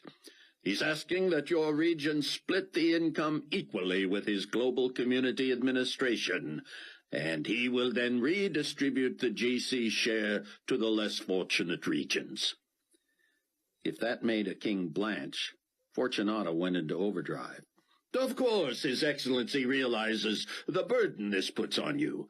But you know the old saying, to whom much is given, much is required. The potentate believes you have governed with such brilliance and vigor that you can be counted on as one of the globe's great benefactors. In exchange, he has given me the liberty to show you this list and these plans for your personal encouragement and comfort." As Fortunato would unroll papers, which Rayford assumed were elaborate architectural drawings and lists of perquisites, he would say, "His Excellency himself pleaded with me to assure you that he does not in any way believe this is anything but appropriate for a person of your stature and station. While it may appear opulent to the point of ostentation, he asked that I personally convey that he believes you are worthy of such accommodations. While your new domicile, which will be constructed and equipped within the next 6 months, may appear to elevate you even beyond where he is, he insists that you not reject his plans." Whatever Fortunato showed them seemed to impress. "Well," they would say, "I would never ask this for myself, but if His Excellency insists—" Fortunato saved his slimiest approach. Just before his official conversation with each king was finished, he added, "Now, sir, His Excellency asked that I broach with you a delicate matter that must remain confidential. May I count on you?" "Certainly." "Thank you. He is gathering sensitive data on the workings of the Enigma Babylon one-world faith. Being careful not to prejudice you, but also not wanting to act without your insight, he is curious. How do you feel about Pontifex Maximus Peter Matthew's self-serving— Oh, no, that is pejorative. Let me state it another way. Again, being careful not to sway you, do you share His Excellency's, shall we say, hesitation over the Pontiff's independence from the rest of the global community administration?" To a man, every king expressed outrage over Matthew's machinations. Each considered him a threat. One said, "We do our share. We pay the taxes. We are loyal to His Excellency. With Matthews, it's just take, take, take. It's never enough. I, for one, and you may express this to His Excellency, would love to see Matthews out of office." "Then let me broach a yet more sensitive issue, if I may." "Absolutely."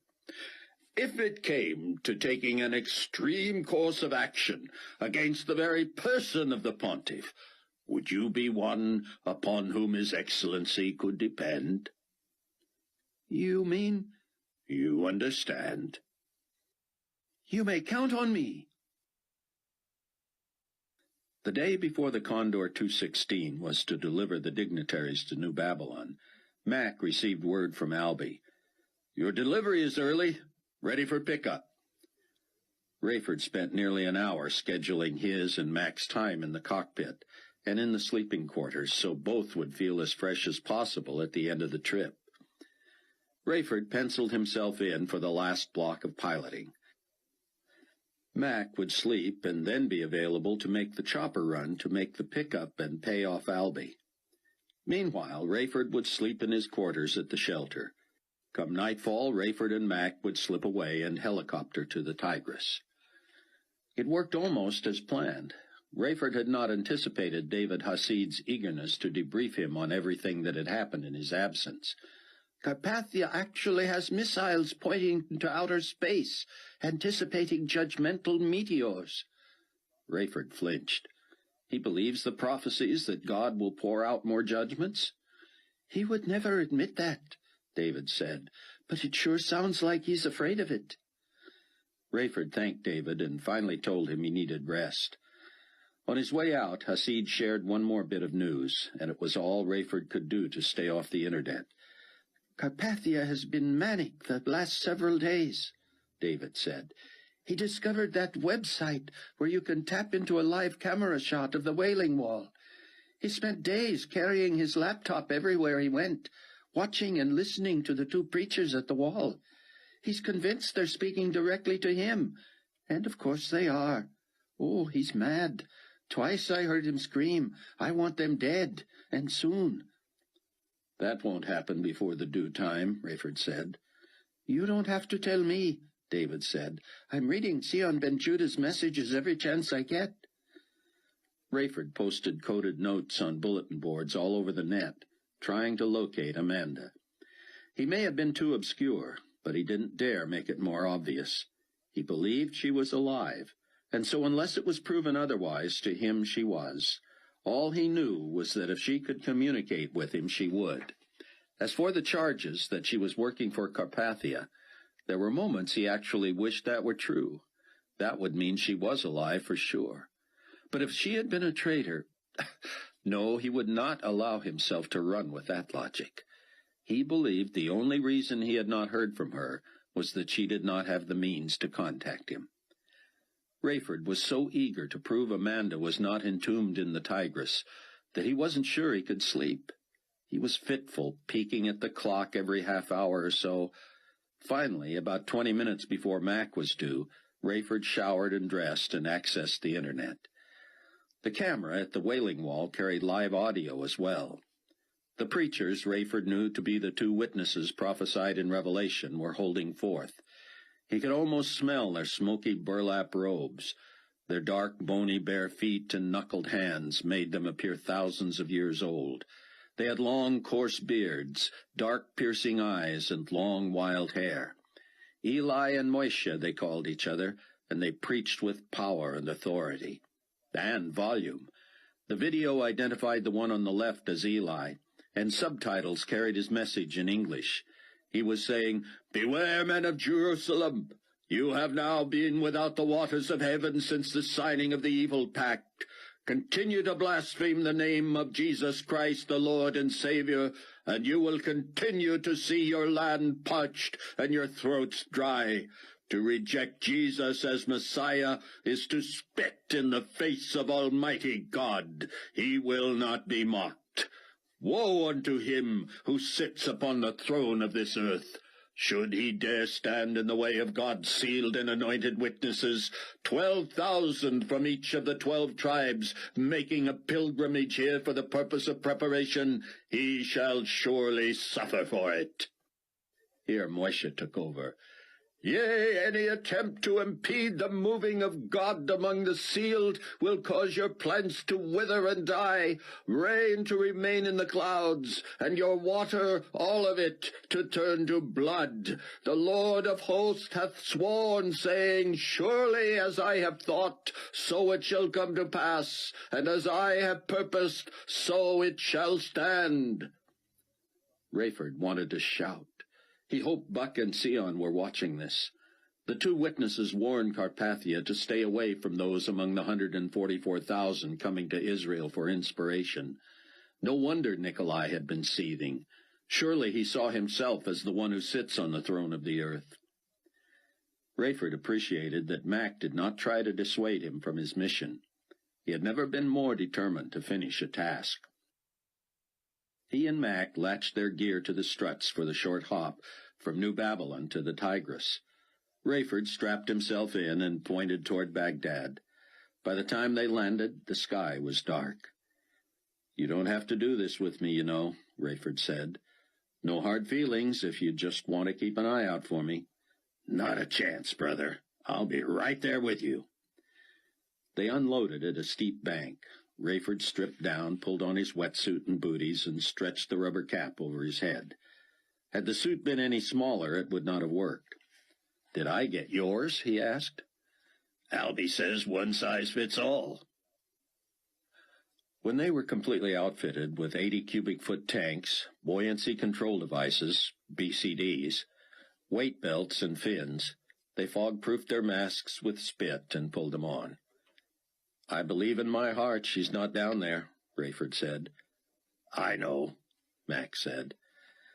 They inspected each other's gear, inflated their BCDs, stuffed in their mouthpieces, then slid down the sandy bank into the cold rushing water and slipped beneath the surface.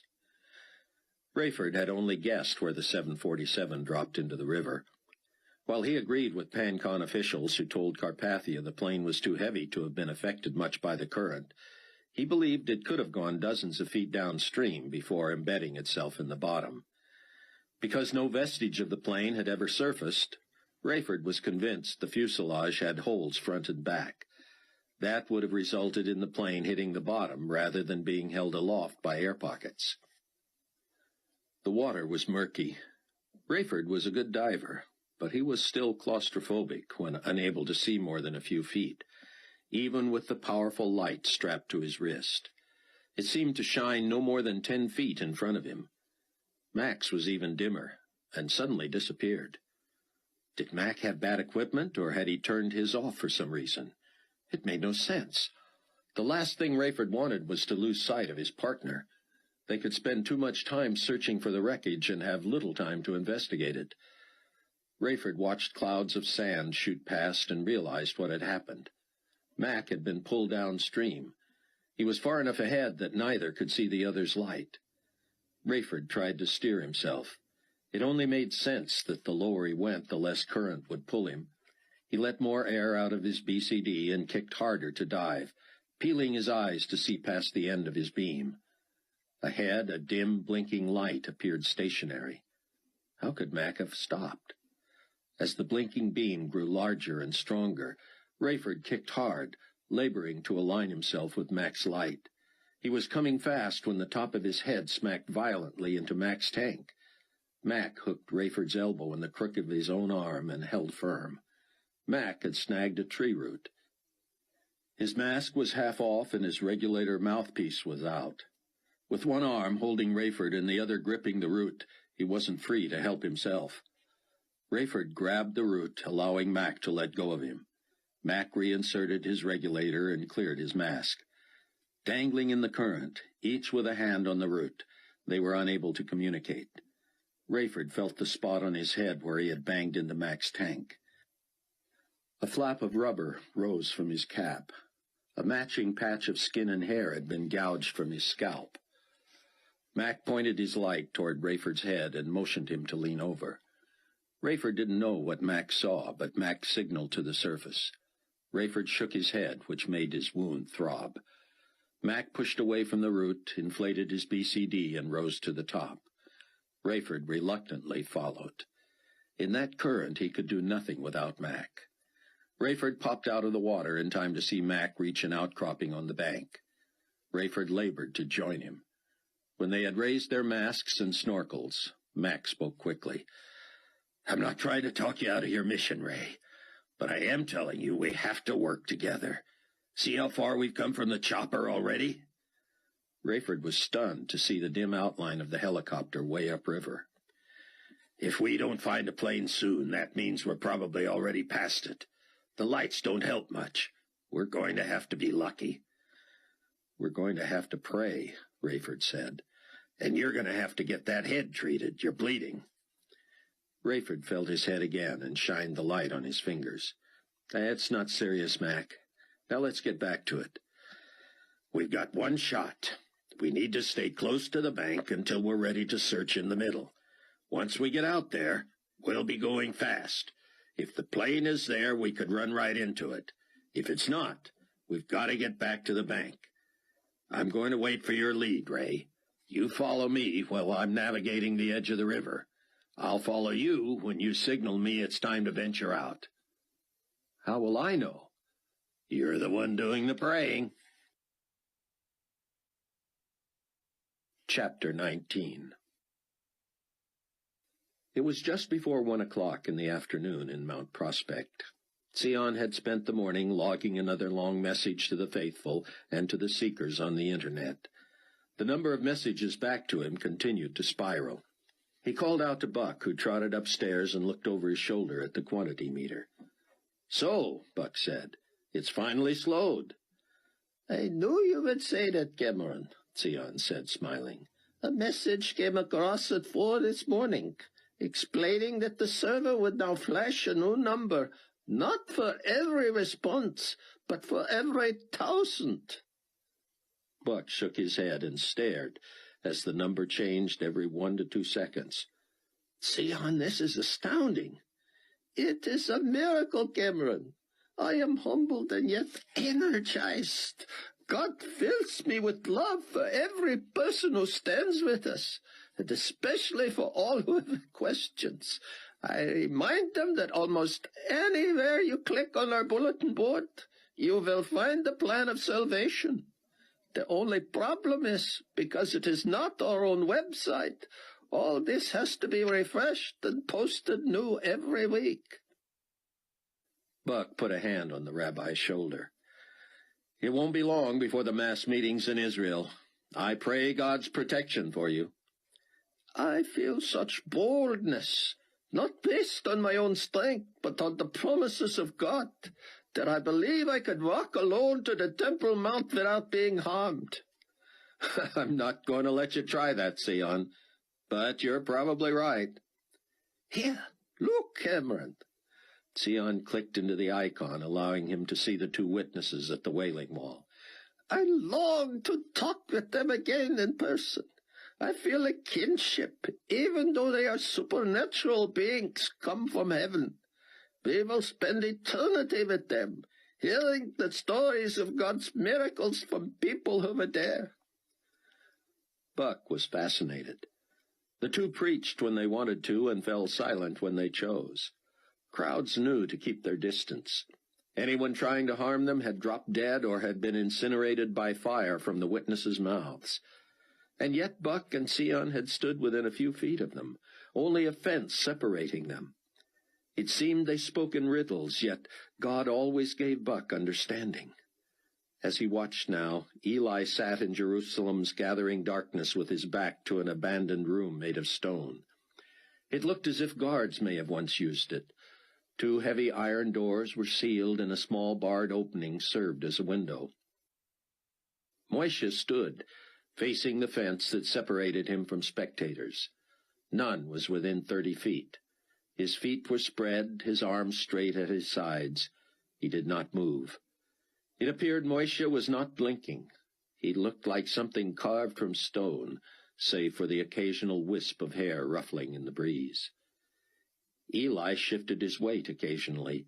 He massaged his forehead, making him appear to be thinking or praying. Sion glanced at Buck. You are doing what I do. When I need a break, I go to this site and watch my brothers. I love to catch them preaching. They are so bold, so forthright. They do not use Antichrist's name, but they warn enemies of the Messiah of what is to come. They will be so inspiring to those of the 144,000 who can make it to Israel. We will join hands, we will sing, we will pray, we will study, we will be motivated to go forth with boldness to preach the gospel of Christ around the world. The fields are ripe and white unto harvest. We missed the opportunity to join Christ in the air, but what an unspeakable privilege to be alive during this time. Many of us will give our lives for our Savior. But what higher calling could a man have? You should say that to your cyberspace congregation.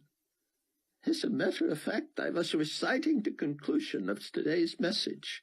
Now you do not have to read it. I never miss. Today I am warning believers and non-believers alike to stay away from trees and grass until the first trumpet judgment is passed. Buck looked at him quizzically. And how will we know it is passed? It will be the biggest news since the earthquake. We need to ask Ken and Floyd to help us clear several feet of grass from around the house and maybe trim some trees. You take the predictions literally, then, Buck said. My dear brother, when the Bible is figurative, it sounds figurative. When it says all the grass and 1/3 of all trees will be scorched, I cannot imagine what that might be symbolic for. In the event our trees are part of the 1/3, I want to be out of the way. Do you not? Where are Donnie's garden tools? The Tigress was not frigid, but it was uncomfortable. Rayford used muscles he hadn't used in years. His wetsuit was too tight, his head throbbed, and keeping from being dragged downriver made navigating a chore. His pulse was higher than it should have been, and he worked hard to regulate his breathing. He worried about running out of air. He disagreed with Mac. They may have only one shot, but if they didn't find the plane that night, Rayford would come back again and again. He wouldn't ask Mac to do the same, though he knew Mac would never abandon him.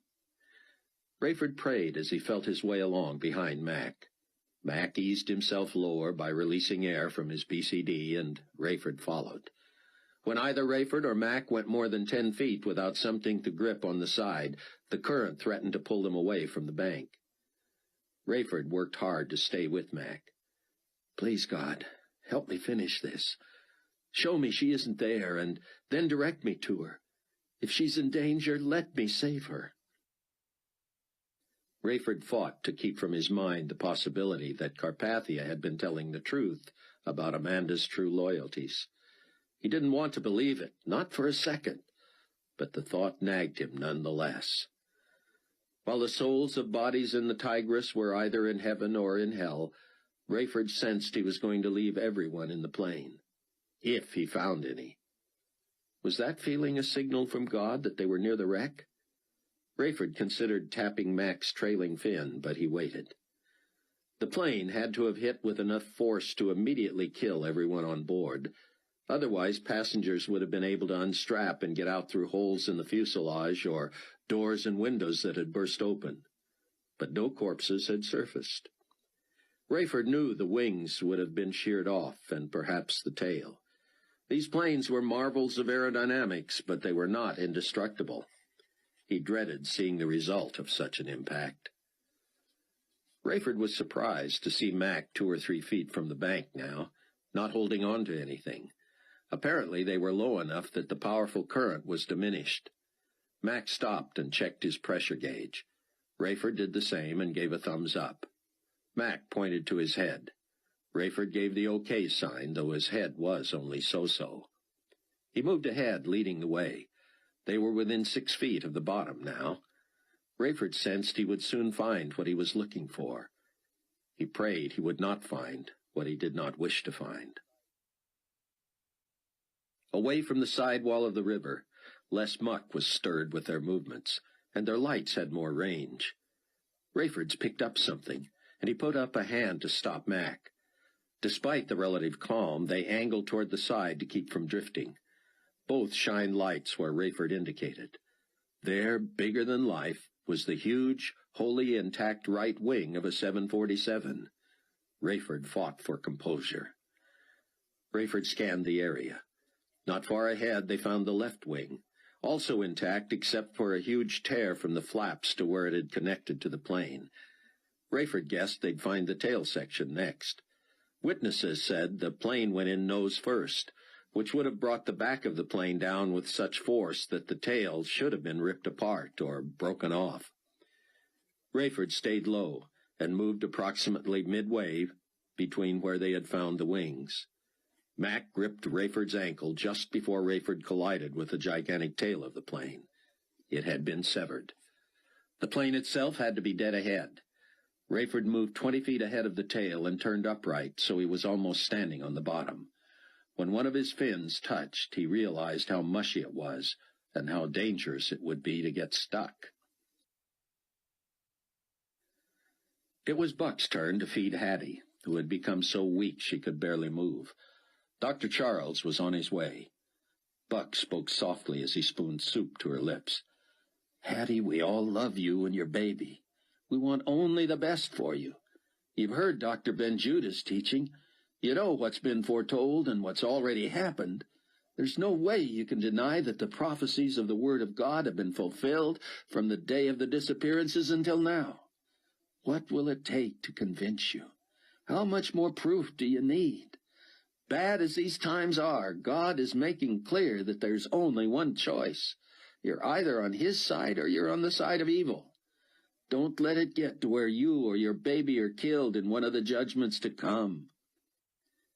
Hattie pressed her lips together and refused the next offering of soup. "I don't need any more convincing, Buck," she whispered. Chloe hobbled over. "Should I get Sion?" Buck shook his head, keeping his eyes on Hattie. He leaned close to hear her. I know this all has to be true, she managed. If I needed more convincing, I'd have to be the biggest skeptic in history. Chloe brushed Hattie's hair away from her forehead and tucked the bangs up. She's really hot, Buck. Crumble some Tylenol in this soup. Hattie seemed to be sleeping, but Buck was worried. What a waste if they somehow lost her when she was this close to a decision for Christ. Hattie, if you know it's true, if you believe, all you have to do is receive God's gift. Just agree with him that you're a sinner like everyone else and that you need his forgiveness. Do it, Hattie. Make sure of it. She appeared to be struggling to open her eyes. Her lips parted and then closed. She held a breath as if to speak, but she did not. Finally, she whispered again. I want that, Buck. I really do. But you don't know what I've done. It doesn't make any difference, Hattie. Even people who were raptured with Christ were just sinners saved by grace. No one is perfect. We've all done awful things. Not like me, she said. God wants to forgive you. Chloe returned with a spoonful of crushed Tylenol and stirred it into the soup. Buck waited, praying silently. Hattie, he said gently, you need more of this soup.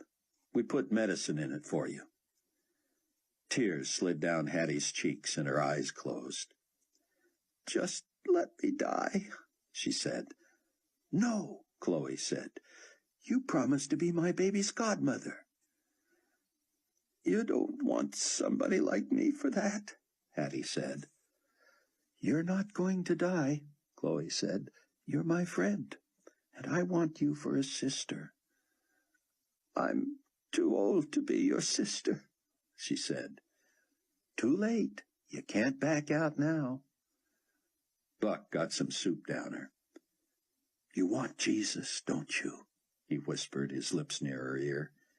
He waited a long time for her response. I want him, but he couldn't want me. He does, Chloe said. Hattie, please. You know we're telling you the truth. The same God that fulfills prophecies centuries old loves you, wants you. Don't say no to him. I'm not saying no to him. He's saying no to me. Chloe tugged at Hattie's wrist. Buck looked at her in surprise. Help me sit her up, Buck. Chloe, she can't. She has to be able to think and listen, Buck. We can't let her go. Buck took Hattie's other wrist, and they pulled until she sat up. She pressed her fingers against her temples and sat moaning. Listen to me, Chloe said. The Bible says God is not willing that any should perish. Are you the one person in history who did something so bad that not even the God of the universe can forgive you? If God forgives only minor sins, there's no hope for any of us. Whatever you've done, God is like the father of the prodigal son, scanning the horizon. He stands with his arms wide open, waiting for you. Hattie rocked and shook her head. I've done bad things, she said. Buck looked at Chloe, helpless, wondering. It was worse than Rayford could have imagined. He came upon the colossal fuselage, its nose and a quarter of its length, buried in the muck of the Tigris at a 45-degree angle. The wheel housings were gone. Rayford could only dread what he and Mac were about to see. Everything in that plane, from equipment to carry-on luggage, seats and seat backs, tray tables, phones, and even passengers, would be in one massive heap at the front. An impact violent enough to snap landing gear from a plane would immediately break the neck of any passenger. The seats would have been ripped from the floor and accordioned atop each other. Passengers stacked upon each other like cordwood. Everything attached would have broken loose and been forced to the front. Rayford wished he at least knew what seat Amanda was supposed to have been in, so he could save the time of digging through the entire wreckage to rule her out as a victim. Where to start? Rayford pointed up to the protruding tail end, and Mac followed him as they ascended. Rayford grabbed the edge of an open window to keep from being pulled by the current. He shined his light into the cabin, and his worst fears were confirmed. All Rayford could make out in that back section was bare floor, walls, and ceiling. Everything had been driven to the other end. He and Mac used the windows as grips to pull themselves down at least 50 feet to the top of the debris. The rear lavatories, storage compartments, walls, and overhead bins lay atop everything else. Hattie hung her head. Buck worried they were pushing her too far. Yet he would have a hard time forgiving himself if he didn't give her every opportunity and something happened to her. "Do I have to tell him everything I've done?" Hattie breathed. "He already knows," Chloe said. "If it makes you feel better to tell him, then tell him." "I don't want to say it out loud," Hattie said. "It's more than affairs with men. It's even more than wanting an abortion." "But you didn't go through with it," Chloe said. "Nothing is beyond God's power to forgive," Buck said. "Believe me, I know." Hattie sat shaking her head. Buck was relieved to hear the doctor drive in. Floyd examined Hattie quickly and helped her lie down. He asked about medication, and they told him of the Tylenol. "She needs more," he said. "Her temperature is higher than you reported just a few hours ago. She'll be delirious soon. I need to find whatever is causing the fever." "How bad is it?" "I'm not optimistic." Hattie was moaning, trying to talk. Dr. Charles held up a finger to keep Buck and Chloe away. "You and Sion might want to pray for her right now," the doctor said. Rayford wondered about the wisdom of swimming through hundreds of corpses, especially with an open wound. Well, he figured whatever might contaminate him had already done so. He worked feverishly with Mac to start removing the debris. They kicked wider a gash in the hull between two windows, through which they painstakingly pushed chunks of the interior. When they reached an unusually heavy panel, Rayford got beneath it and pushed. He quickly realized what added the weight. It had been the rear seat for the flight attendant. She was still strapped in, hands balled into fists, eyes open, long hair floating free. The men gently set the panel aside. Rayford noticed Mac's light was dimmer. That panel had protected the bodies from fish. Rayford wondered what they were subjecting these corpses to now. He shined his light through the mass of tangled seats and trash. Everyone had been strapped in. Every seat appeared occupied. No one could have suffered long. Mac smacked his light, and the beam grew brighter. He shined it into the carnage, touched Rayford's shoulder, and shook his head, as if to say they should not go further. Rayford couldn't blame him, but he couldn't quit. He knew beyond doubt that the search would put him at ease about Amanda. He had to go through this grisly ordeal for his own peace of mind. Rayford pointed to Mac and then to the surface. Then he pointed to the bodies and smacked himself on the chest as if to say, "You go and I'll stay." Mac shook his head slowly as if disgusted, but he didn't go anywhere. They began lifting bodies, belted into seats. Buck helped Chloe up the stairs, where they met with Sion to pray for Hattie. When they finished, Sion showed them that Carpathia had become his computer competition. "He must be jealous of the response," Sion said sadly. "Look at this." Carpathia communicated to the masses in a series of short messages. Each sang the praises of the rebuilding forces. They encouraged people to show their devotion to the Enigma Babylon faith. Some reiterated the global community's pledge to protect Rabbi Ben Judah from zealots, should he choose to return to his homeland. "Look what I put in response to that," Ben Judah said. Buck peered at the screen. Sion had written, "Potentate Carpathia, I gratefully accept your offer of personal protection and congratulate you that this makes you an instrument of the one true living God. He has promised to seal and protect his own during this season when we are commissioned to preach his gospel to the world. We are grateful that he has apparently chosen you as our protector, and wonder how you feel about it. In the name of Jesus Christ, the Messiah, and our Lord and Savior, Rabbi Tzion ben Judah in exile. It won't be long now, Tzion, Buck said. I just hope I can go, Chloe said. I didn't think there was an option, Buck said. I'm thinking of Hattie, she said. I can't leave her unless she's healthy. They made their way back downstairs. Hattie was asleep, but her breathing was labored, her face flushed, her forehead damp.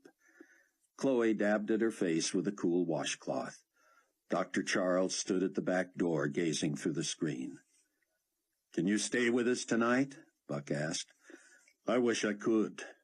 Actually, I wish I could take Hattie for care, but she's so recognizable we wouldn't get far. After that caper in Minneapolis, I'm being looked upon with suspicion myself. I'm being watched more and more. If you have to go, you have to go. Take a look at the sky, the doctor said. Buck stepped closer and looked out. The sun still rode high, but dark clouds formed on the horizon. Great, Buck said. What will rain do to the ruts we call roads? I'd better check on Hattie and get going. How did you get her to sleep? That fever knocked her out. I gave her enough Tylenol to dent it, but watch for dehydration. Buck didn't respond. He was studying the sky. Buck? He turned. Yeah? She was moaning and mumbling about something she feels guilty about. I know. You do? We were urging her to receive Christ, and she said she wasn't worthy. She's done some things, she says, and she can't accept that God would still love her. Did she tell you what those things were? No. That I shouldn't say. If it's something you think I should know, let's have it. It's crazy. Nothing would surprise me anymore. She's carrying a tremendous load of guilt about Amanda and Bruce Barnes. Amanda is Chloe's father's wife. Yeah, and I told you all about Bruce. What about them? She cried, telling me that she and Amanda were going to fly together from Boston to Baghdad. When Hattie told Amanda she was changing plans and flying to Denver, Amanda insisted on going with her. Hattie kept telling me Amanda knew I had no relatives in Denver. She thought she knew what I was up to. And she was right. She told me Amanda actually canceled her reservation for Baghdad and was on her way to the counter to buy a ticket to Denver on Hattie's plane. Hattie pleaded with her not to do this. The only way she could keep Amanda from going was to swear that she herself would not go if Amanda tried to accompany her. Amanda made her promise she would not do anything stupid in Denver. Hattie knew she meant not having an abortion. She promised Amanda she would not. Oh, what's she feeling so bad about? She says Amanda went back to get on the original flight to Baghdad, but that it was now sold out. She told Hattie she wasn't interested in waiting on a standby list, and that she would still be more than happy to accompany her on her flight west. Hattie refused, and she believes Amanda boarded that plane to Baghdad. She said over and over that she should have been on it too, and she wishes she had been. I told her she shouldn't say things like that, and she said, then why couldn't I have let Amanda come with me? She'd still be alive. You haven't met my father-in-law or Amanda yet, Floyd, but Rayford doesn't believe Amanda got on that plane. We don't know that she did. But if she wasn't on that plane and didn't go with Hattie, where is she? Hundreds of thousands died in the earthquake. Realistically, don't you think you would have heard from her by now if she'd survived? Buck watched the gathering clouds. I don't know, he said. It's likely that if she's not dead, she's hurt. Maybe like Chloe, she can't contact us. Maybe. Buck, There were a couple of other issues. Don't hold back. Hattie said something about what she knew about Amanda. Buck froze. Was it possible? He tried to maintain composure. What was it she supposedly knew? Some secret she should have told, but now can't tell. Buck was afraid he knew what it was. You said there was something else? Now the doctor appeared nervous. I'd like to attribute this to delirium, he said. Shoot. I took a blood sample. I'm going to check it for food poisoning. I'm worried that my colleagues in Denver might have poisoned her in advance of the projected hit. I asked her what she had eaten out there, and she caught on to what I suspected. She shuddered and appeared petrified. I helped her lie down. She grabbed my shirt and pulled me close. She said, if Nikolai had me poisoned, I'll be his second victim. I asked what she meant. She said, Bruce Barnes. Nikolai had him poisoned overseas. He made it all the way back to the States before he was hospitalized. Everyone thinks he died in the bombing, and maybe he did.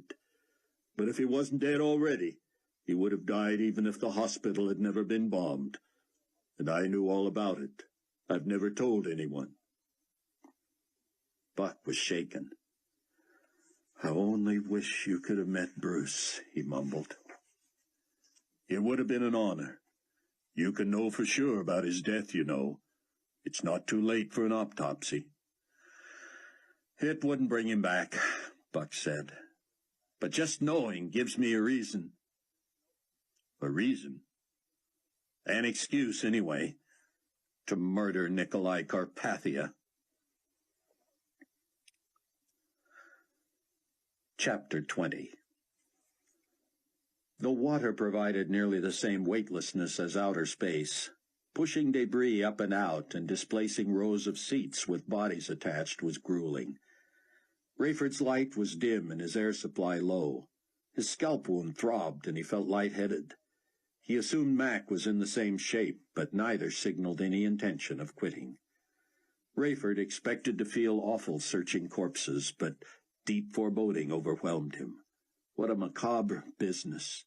Victims were bloated, horribly disfigured, hands in fists, arms floating. Their hair waved with the motion of the water. Mostly eyes and mouths were open, faces black, red, or purple. Rayford felt a sense of urgency. Mac tapped him, pointed to his gauge, and held up 10 fingers. Rayford tried to work faster, but having checked only 60 or 70 bodies, there was no way he could finish without another air tank. He could work only 5 more minutes. Directly below was an intact middle section row. It faced the front of the plane, as did all the others, but had rotated a little further. All he saw in his fading light were the backs of 5 heads and the heels of 10 feet. 7 shoes had come loose. He had never understood the phenomenon of the contraction of human feet in the face of violent collision. He estimated this row had been driven forward as many as 25 feet. He motioned to Mac to grab the armrest at one end while he took the other. Mac held up one finger, as if this needed to be the last effort before they surfaced. Rayford nodded. As they tried to pull the row upright, it caught something and they had to reposition it and yank again. Mac's end came up slightly ahead of Rayford's, but when Rayford jostled his, it finally rotated. The 5 bodies now rested on their backs. Rayford shined his flickering light into the panic-stricken face of an elderly man in a 3-piece suit. The man's bloated hands floated before Rayford's face. He gently nudged them aside and directed his beam to the next passenger. She was salt and pepper-haired. Her eyes were open, her expression blank. The neck and face were discolored and swollen, but her arms did not rise as the others. She had apparently grabbed her laptop computer case and hooked its strap in the crook of her arm. Entwining her fingers, she had died with her hands pressed between her knees, the computer bag secure at her side. Rayford recognized the earrings, the necklace, the jacket. He wanted to die. He could not take his eyes from hers. The irises had lost all color, and her image was one he would fight to forget. Mac hurried to him and grabbed a biceps in each hand. Rayford felt his gentle tug. Dazed, he turned to Mac. Mac tapped urgently on Rayford's tank. Rayford was drifting, having lost sense of what he was doing. He didn't want to move. He suddenly became aware his heart was thudding, and he would soon be out of oxygen. He didn't want Mac to know. He was tempted to suck in enough water to flood his lungs and reunite him with his beloved. It was too much to hope for. He should have known Mac would not have used up his own air supply as quickly. Mac pried apart Amanda's fingers and pulled the case strap over his head so the laptop hung behind his tanks. Rayford felt Mac behind him, his forearms under his armpits. Rayford wanted to fight him off, but Mac had apparently thought ahead. At Rayford's first hint of resistance, Mac yanked both hands out and pinned Rayford's arms back. Mac kicked mightily and steered them out of the carcass of the 747 and into the rushing current. He made a controlled ascent. Rayford had lost the will to live. When they broke the surface, he spit out his regulator, and with it the sobs gushed out. He cried a fierce primal wail that pierced the night and reflected the agonizing loneliness of his soul. Mac talked to him, but Rayford was not listening. Mac manhandled him, kicking, staying afloat, dragging him toward the bank. While Rayford's system greedily took in the life-giving air, the rest of him was numb. He wondered if he could swim if he wanted to, but he didn't want to. He felt sorry for Mac, working so hard to push a bigger man up the muddy slope onto the sand. Rayford continued to bawl, the sound of his despair frightening even himself, but he could not stop. Mac yanked off his own mask and popped out his mouthpiece, then reached for Rayford's. He unstrapped Rayford's tanks and set them aside. Rayford rolled over and lay motionless on his back. Mac peeled back Rayford's torn headliner to reveal blood inside his suit. With his head and face bare, Rayford's cries turned to moans. Mac sat on his haunches and breathed deeply. Rayford watched like a cat, waiting for him to relax, to step back, to believe this was over. But it was not over. Rayford had truly believed, truly felt Amanda had survived, and that he would be reunited with her. He had been through so much in the last 2 years, but there had always been grace in just enough measure to keep him sane. Not now. He didn't even want it. Ask God to carry him through. He could not face 5 more years without Amanda. Mac stood and began unzipping his own wetsuit. Rayford slowly lifted his knees and dug his heels deep into the sand. He pushed so hard he felt the strain deep in both hamstrings as the thrust carried him over the edge. As if in slow motion, Rayford felt cool air on his face as he dropped head first into the water. He heard Mac swear and shout, "Oh, no, you don't." Mac would have to slip off his own tanks before jumping in. Rayford only hoped he could elude him in the dark or be lucky enough to have Mac land on him and knock him unconscious. His body plummeted through the water, then turned and began to rise. He moved not a finger, hoping the tigress would envelop him forever. But somehow he could not will himself to gulp in the water that would kill him. He felt the shock and heard Mac splash past him. Mac's hands brushed him as he slid past, feet first. Rayford couldn't muster the energy to resist. From deep in his heart came sympathy for Mac, who didn't deserve this. It wasn't fair to make him work so hard. Rayford carried his own weight enough on the way back to the bank to show Mac he was finally cooperating. As he hauled himself up onto the sand again, he fell to his knees and pressed his cheek to the ground. "I have no answers for you right now, Ray. Just hear me. To die in this river tonight, you're going to have to take me with you. You got that?" Rayford nodded miserably. Without another word, Mac pulled Rayford to his feet. He examined Rayford's wound with his fingers in the darkness. He removed Rayford's fins, stacked them with the mask on top of his tanks, and handed the set to Rayford. Mac picked up his own gear and led the way back to the chopper. There he stored the gear, helped Rayford out of his wetsuit like a little boy getting ready for bed, and tossed him a huge towel. They changed into dry clothes. Without warning, Rayford's punctured scalp felt as if it were being pelted by rocks. He covered his head and bent at the waist, but now felt the same sharp stings on his arms, his neck, his back. Had he pushed too far?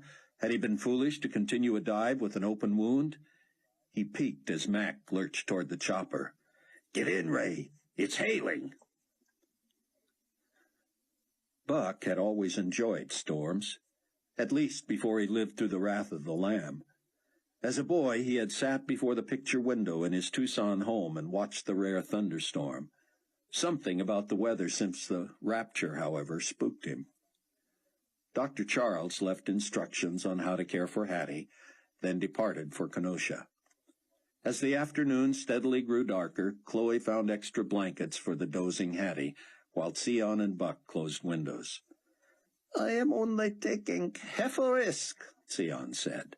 "I am going to run my computer on batteries until the storm passes, but I will remain connected to the phone lines." Buck laughed. "For once I am able to correct the brilliant scholar," he said. "You forget we're running the electricity on a gas-powered generator, unlikely to be affected by the storm. Your phone line is connected to the dish on the roof, the highest point here. If you're worried about lightning, you'd be better to disconnect the phone and connect the power." "I will never be mistaken for an electrician," Sion said, shaking his head. "The truth is, I need not be connected to the internet for a few hours either." He went upstairs. Buck and Chloe sat next to each other at the foot of Hattie's bed. "She sleeps too much," Chloe said, "and she's so pale." Buck was lost in his thoughts of the dark secrets that burdened Hattie. What would Rayford think of the possibility that Bruce had been poisoned? Rayford always said it was strange how peaceful Bruce looked compared to the other victims of the bombing. Doctors had come to no conclusions about the illness he had brought back from the Third World. Who would have dreamed Carpathia might be behind that? Buck also still struggled with his killing of the Global Community Guard. The videotape had been shown over and over on television news channels. He couldn't bear to see it again, though Chloe insisted it was clear from the tape he had had no choice. "More people would have died, Buck," she said, "and one of them would have been you." It was true. He could come to no other conclusion. Why couldn't he feel a sense of satisfaction or even accomplishment from it? He was not a battle-minded man, and yet here he was on the front lines. Buck took Chloe's hand and pulled her close. She lay her cheek on his chest, and he brushed the hair from her wounded face. Her eye, still swollen shut and morbidly discolored, seemed to be improving. He touched her forehead with his lips and whispered, "I love you with my whole heart." Buck glanced at Hattie. She had not moved for an hour. And the hail came. Buck and Chloe stood and watched out the window as the tiny balls of ice bounced in the yard. Sion hurried downstairs. "Oh, my! Look at this!" The sky grew black, and the hailstones got bigger. Only slightly smaller than golf balls now, they rattled against the roof, clanged off the downspouts, thundered on the Range Rover, and the power failed. A chirp of protest burst from Sion, but Buck assured him, "The hail has just knocked the cord out, that's all. Easily fixed." But as they watched, the sky lit up. But it wasn't lightning. The hailstones, at least half of them, were in flames. "Oh, dear ones," Sion said. "You know what this is, do you not? Let us pull Hattie's bed away from the window just in case. The angel of the first trumpet judgment is throwing hail and fire to the earth." Rayford and Mac had left their scuba equipment on the ground near the chopper. Now, protected by the plexiglass bubble of the tiny cockpit, Rayford felt as if he were inside a popcorn popper. As the hailstones grew, they pinged off the oxygen tanks and drilled a helicopter. Mac started the engine and set the blades turning, but he was going nowhere. He would not leave the scuba equipment, and helicopters and hailstorms did not mix. "I know you don't want to hear this, Ray," he shouted over the din, "but you need to leave that wreckage and your wife's body right where they lie. I don't like it or understand it any more than you do, but I believe God is going to get you through this. Don't shake your head. I know she was everything to you, but God left you here for a purpose. I need you. Your daughter and son-in-law need you. The rabbi you've told me so much about, he needs you too. All I'm saying is don't make any decisions when your emotions are raw. We'll get through this together." Rayford was disgusted with himself. But everything Mac, the brand-new believer, said sounded like so many hollow platitudes. True or not, it wasn't what he wanted to hear. "Tell me the truth, Mac. Did you check her forehead for the sign?" Mac pursed his lips and did not respond. "You did, didn't you?" Rayford pressed. "Yes, I did." "And it wasn't there, was it?" "No, it was not." "What am I supposed to think of that?" "How should I know, Ray? I wasn't a believer before the earthquake. I don't know that you had a mark on your forehead before that either." "I probably did." "Maybe you did. But didn't Dr. Ben-Judah write later about how believers were starting to notice the sign on each other? That came after the earthquake. If they'd died in the quake, they wouldn't have had the mark either.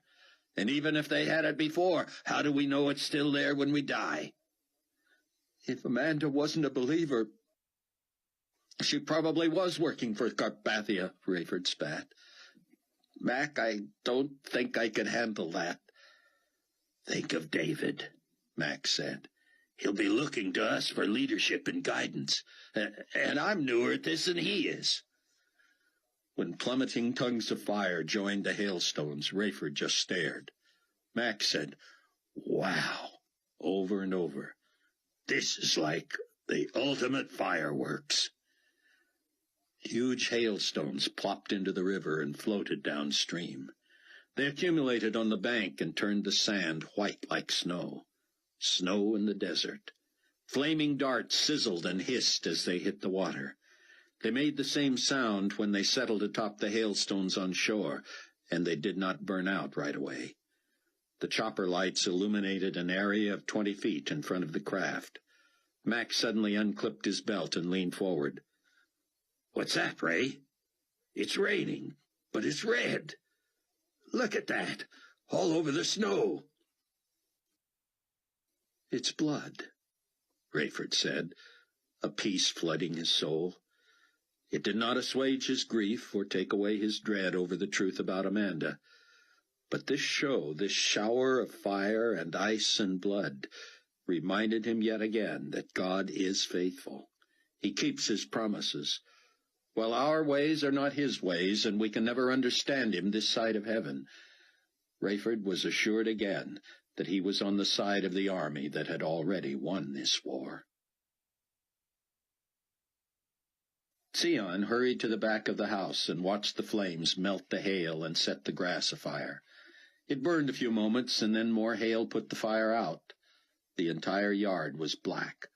Balls of fire dropped into the trees that bordered the backyard. They burst into flames as one, their branches sending a giant orange mushroom into the air. The trees cooled as quickly as they had ignited. "Here comes the blood," Sion said. And suddenly Hattie sat straight up.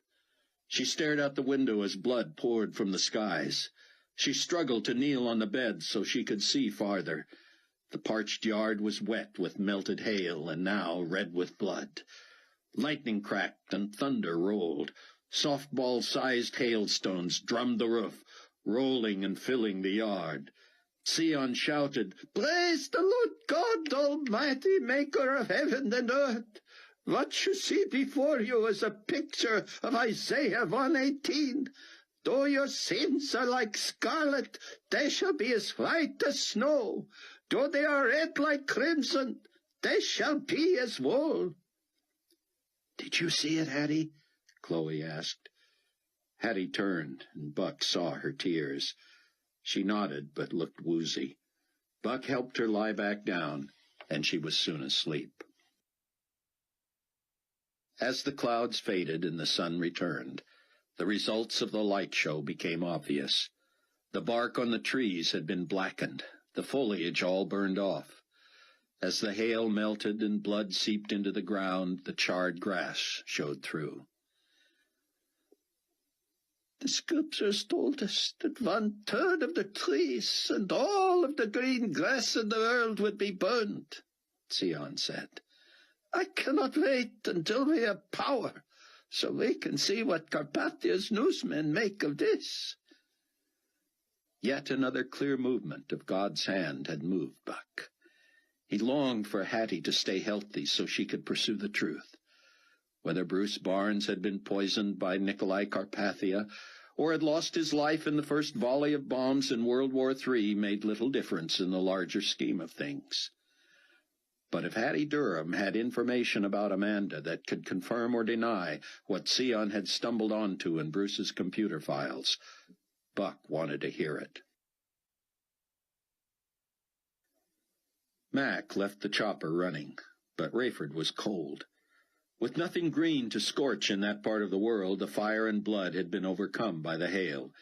The result was the chilliest night in the history of the Iraqi desert. "Stay put," Mac said. "I'll get the stuff." Rayford reached for the door handle. "That's all right. I'll do my share." "No. Now I mean it. Just let me do this." Rayford wouldn't admit it, but he was grateful.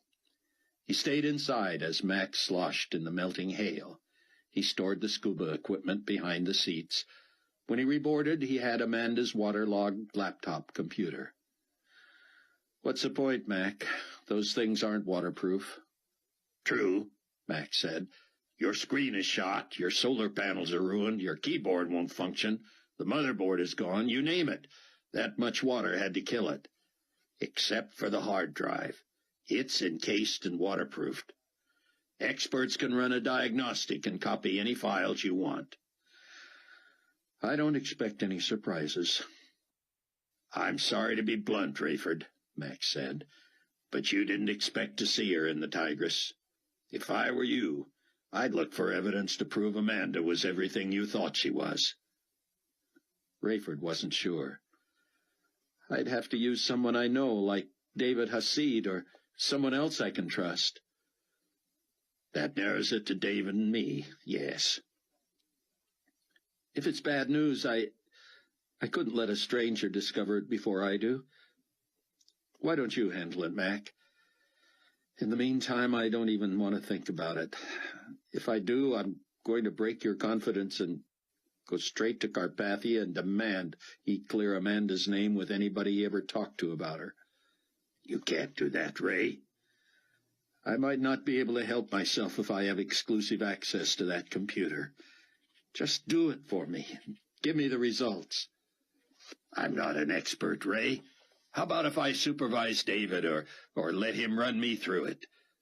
We won't look at one file. We'll just find whatever's available." Nikolai Carpathia announced a postponement of travel due to the strange natural phenomenon and its effect on airport reconstruction. Over the next few weeks, as the expanded Chicago contingent of the Tribulation Force grew closer to their departure date for Israel, Buck was dumbfounded at the improvement in Chloe. Floyd Charles took her casts off, and within a few days atrophied muscles began to come back. It appeared she might always have a limp, residual pain, and a slightly cockeyed face and frame. But to Buck she had never looked better. All she talked about was going to Israel to see the incredible mass rally of the witnesses. The first 25,000 to arrive would meet with Sion in Teddy Kollek Stadium. The rest would gather at sites all over the Holy Land, watching on closed-circuit television. Sion told Buck he planned to invite Moshe and Eli to join him in the stadium. Following God's shower of hail, fire, and blood, remaining skeptics were few. There was no longer any ambiguity about the war. The world was taking sides. Rayford's head healed quickly, but he still had an aching heart. He spent his days mourning, praying, studying, following Sion's teaching carefully on the internet, and emailing Buck and Chloe every day. He also kept his mind occupied with route plans, mentoring David Hasid and discipling Mac. For the first few days, of course, their roles had been reversed, as Mac helped Rayford through the worst period of grief. Rayford had to admit God gave him just enough strength for each day. No extra, none to invest for the future, but sufficient for each day. Nearly a month from the night Rayford had discovered Amanda's body, David Hasid presented him with a high-tech disk with all of Amanda's computer files listed. "They're all encrypted and therefore inaccessible without decoding," David told him. Rayford was so quiet around Carpathia and Fortunato, even when pressed into flying them here and there, that he believed they had become bored with him. Perfect. Until God released him from this assignment, he would simply endure it. He was astonished at the progress of rebuilding around the world. Carpathia had troops humming, opening roads, airstrips, cities, trade routes, everything. The balance of travel, commerce, and government had shifted to the Middle East, Iraq, New Babylon, the capital of the world. People around the world begged to know God. Their requests flooded the internet, and Sion, Chloe, and Buck worked day and night corresponding with new converts and planning the huge Holy Land event. Hattie did not improve. Dr. Charles looked into a secret medical facility, but finally told Buck he would take care of her where she was while Buck and the others were in Israel. It would be risky for them both, and she might have to occasionally be alone longer than he was comfortable with, but it was the best he could come up with. Buck and Chloe prayed for Hattie every day. Chloe confided in Buck, "The only thing that'll keep me from going is if Hattie has not received Christ first. I can't leave her in that state." Buck had his own reasons for wishing she would revive. Her salvation was paramount, of course, but he needed to know things only she could tell him. Through his own observation and the input of David Hasid, Rayford saw how enraged Carpathia was with Sion ben Judah, the two witnesses, the upcoming conference, and especially the massive groundswell of interest in Christ. Carpathia had always been motivated and disciplined, but now it was clear he was on a mission. His eyes were wild, his face taut. He rose early every day and worked late every night. Rayford hoped he would work himself into a frenzy. Your day is coming, Rayford thought, and I hope God lets me pull the trigger. 2 days before their scheduled departure for the Holy Land, the beeping of his computer awakened Buck. A message from Rayford said, "It's happening. Turn on the TV. This is going to be some ride." Buck tiptoed downstairs and flipped on the television, finding an all-news station. As soon as he saw what was going on, he woke up everyone in the house except Hattie. He told Chloe, Sion, and Ken, "It's almost noon in New Babylon, and I've just heard from Rayford. Follow me." Newscasters told the story of what astronomers had discovered just 2 hours before, a brand-new comet on a collision course with Earth. Global community scientists analyzed data transmitted from hastily launched probes that circled the object. They said meteor was the wrong term for the hurtling rock formation, which was the consistency of chalk or perhaps sandstone. Pictures from the probe showed an irregularly shaped projectile, light in color. The anchorman reported, "Ladies and gentlemen, I urge you to put this in perspective. This object is about to enter Earth's atmosphere. Scientists have not determined its makeup, but if, as it appears, it is less dense than granite, the friction resulting from entry will make it burst into flames. Once subject to Earth's gravitational pull, it will accelerate at 32 feet per second squared. As you can see from these pictures, it is immense. But until you realize its size, you cannot fathom the potential destruction on the way. GC astronomers estimate it at no less than the mass of the entire Appalachian mountain range. It has the potential to split the Earth or to knock it from its orbit. The Global Community Aeronautics and Space Administration projects the collision at approximately 9 a.m. Central Standard Time. They anticipate the best possible scenario that it will take place in the middle of the Atlantic Ocean. Tidal waves are expected to engulf coasts on both sides of the Atlantic for up to 50 miles inland. Coastal areas are being evacuated as we speak. Crews of ocean-going vessels are being plucked from their ships by helicopters, though it is unknown how many can be moved to safety in time. Experts agree the impact on marine life will be inestimable. His Excellency Potentate Nikolai Carpathia has issued a statement verifying that his personnel could not have known earlier about this phenomenon. While Potentate Carpathia says he is confident he has the firepower to destroy the object, he has been advised that the unpredictability of fragments is too great a risk, especially considering that the falling mountain is on course to land in the ocean. The Tribulation Force went to their computers to spread the word that this was the second trumpet judgment foretold in Revelation 8 and 9. Will we look like expert prognosticators when the results are in? Sion wrote. Will it shock the powers that be to discover that, just as the Bible says, 1/3 of the fish will die and 1/3 of the ships at sea will sink, and tidal waves will wreak havoc on the entire world? Or will officials reinterpret the event to make it appear the Bible was wrong? Do not be fooled. Do not delay. Now is the accepted time. Now is the day of salvation. Come to Christ before it is too late. Things will only get worse. We were all left behind the first time. Do not be left wanting when you breathe your last. The global community military positioned camera-toting aircraft strategically to film the most spectacular splash in history. The more than 1,000-mile square mountain, finally determined to consist largely of sulfur, burst into flames upon entry to the atmosphere. It eclipsed the sun, blew clouds out of its path, and created hurricane-force winds between itself and the surface of the sea for the last hour it dropped from the heavens. When it finally resounded on the surface of the deep, geysers, waterspouts, and typhoons miles high were displaced, rocketing from the ocean and drowning several of the GC planes. Those able to film the result produced such incredible images that they would air around the clock on TV for weeks. Damage inland was so extensive that nearly all modes of travel were interrupted. The Israel rally of the Jewish witnesses was postponed 10 weeks.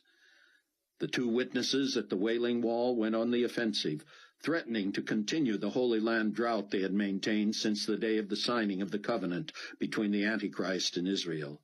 They promised rivers of blood in retaliation for any threat to God's sealed evangelists. Then, in a comical display of power, they called upon God to let it rain only on the Temple Mount for 7 minutes. From a cloudless sky came a warm downpour that turned the dust to mud and brought Israelis running from their homes. They lifted hands and faces and stuck out their tongues. They laughed and sang and danced over what this miracle would mean to their crops. But 7 minutes later it stopped and evaporated, and the mud turned to dust and blew away. "Woe unto you, mockers of the one true God," Eli and Moshe shouted, "until the due time, when God allows us to be felled and later returns us to his side, you shall have no power over us, or over those God has called to proclaim his name throughout the earth." Rayford had at first been warmed by the commiseration of Chloe and Buck and Sion in his grief over Amanda. But as he extolled her virtues in emailed memories, their responses were tepid. Was it possible they had been exposed to Carpathia's innuendos? Surely they knew and loved Amanda enough to believe she was innocent. The day finally came when Rayford received from Buck a long tentative message. It concluded, "Our patient has rallied enough to be able to share troubling secrets of the past that have kept said patient from taking a vital step with the Creator. This information is most alarming and revealing. Only face to face can we discuss it, and so we urge you to coordinate a personal meeting as soon as feasible. Rayford felt as low as he had in ages. What could that message mean other than that Hattie had shed light on the charges about Amanda? Unless Hattie could prove those charges bogus, Rayford was in no hurry to meet face to face. Just days before the rescheduled departure of the Tribulation Force for Israel, the GCASA again detected a threat in the heavens. This object was similar in size to the previous burning mountain, but had the consistency of rotting wood. Carpathia, eager to turn the attention from Christ and Sion ben Judah to himself again, pledged to blast it from the skies. With great fanfare, the press showed the launch of a colossal ground-to-air nuclear missile designed to vaporize the new threat. As the whole world watched, the flaming meteor the Bible called wormwood split itself into billions of pieces before the missile arrived. The residue wafted down for hours and landed in 1/3 of the fountains, springs, and rivers of the earth, turning the water a bitter poison. Thousands would die from drinking it. Carpathia once again announced his decision to delay the Israel conference. But Sion ben Judah would not hear of it. He posted on the Internet bulletin board his response and urged as many of the 144,000 witnesses as possible to converge on Israel the following week. Mr. Carpathia, he wrote, purposely not using any other titles, we will be in Jerusalem as scheduled, with or without your approval, permission, or promised protection. The glory of the Lord will be our rear guard. The list of encrypted files from Amanda's hard drive evidenced extensive correspondence between her and Nikolai Carpathia. Much as Rayford dreaded it, his desire grew to decode those files. Sion had told him of Donnie's program that unveiled material from Bruce's files. If Rayford could get to Israel when the rest of the Tribulation Force was there, he might finally get to the bottom of the ugly mystery. Wouldn't his own daughter and son-in-law put his mind at ease? Every day he felt worse, convinced that regardless of the truth or anything he could say to dissuade them, his own loved ones had been swayed. He had not come right out and asked their opinions. He didn't have to. If they were still standing with him, and with the memory of his wife, he would know. Rayford believed the only way to exonerate Amanda was to decode her files, but he also knew the risk. He would have to face whatever they revealed. Did he want the truth regardless? The more he prayed about that, the more convinced he became that he must not fear the truth. What he learned would affect how he functioned for the rest of the tribulation. If the woman who had shared his life had fooled him, whom could he trust? If he was that bad a judge of character, what good was he to the cause? Maddening doubts filled him, but he became obsessed with knowing. Either way, lover or liar, wife or witch, he had to know. The morning before the start of the most talked-about mass meeting in the world, Rayford approached Carpathia in his office. "Your Excellency," he began, swallowing any vestige of pride, "I'm assuming you'll need Mac and me to get you to Israel tomorrow." "Talk to me about this, Captain Steele. They are meeting against my wishes, so I had planned not to sanction it with my presence." "But your promise of protection." "Ah, that resonated with you, did it not?" "You know well where I stand." "And you also know that I tell you where to fly, not vice versa. Do you not think that if I wanted to be in Israel tomorrow, I would have told you before this?" "So those who wonder if you're afraid of this scholar who—" "Afraid?" "Showed you up on the Internet and called your bluff before an international audience." "You are trying to bait me, Captain Steele," Carpathia said, smiling. "Frankly, I believe you know you'll be upstaged in Israel by the 2 witnesses and by Dr. Ben Judah." "The 2 witnesses? If they do not stop their black magic, the drought and the blood, they will answer to me." They say you can't harm them until the due time. I will decide the due time. And yet Israel was protected from the earthquake and the meteors. You believe the witnesses are responsible for that? I believe God is. Tell me, Captain Steele, do you still believe that a man who has been known to raise the dead could actually be the Antichrist? Rayford hesitated, wishing Sion was in the room. The enemy has been known to imitate miracles, he said. Imagine the audience in Israel if you were to do something like that. Here are people of faith coming together for inspiration. If you are God, if you could be the Messiah, wouldn't they be thrilled to meet you? Carpathia stared at Rayford, seeming to study his eyes. Rayford believed God. He had faith that regardless of his power, regardless of his intentions, Nikolai would be impotent in the face of any of the 144,000 witnesses who carried the seal of Almighty God on their foreheads. If you are suggesting, Carpathia said carefully, that it only makes sense that the global community potentate bestow upon those guests a regal welcome second to none, you may have a point. Rayford had said nothing of the sort, but Carpathia heard what he wanted to hear. "Thank you," Rayford said. "Captain Steele, schedule that flight." This concludes Soul Harvest.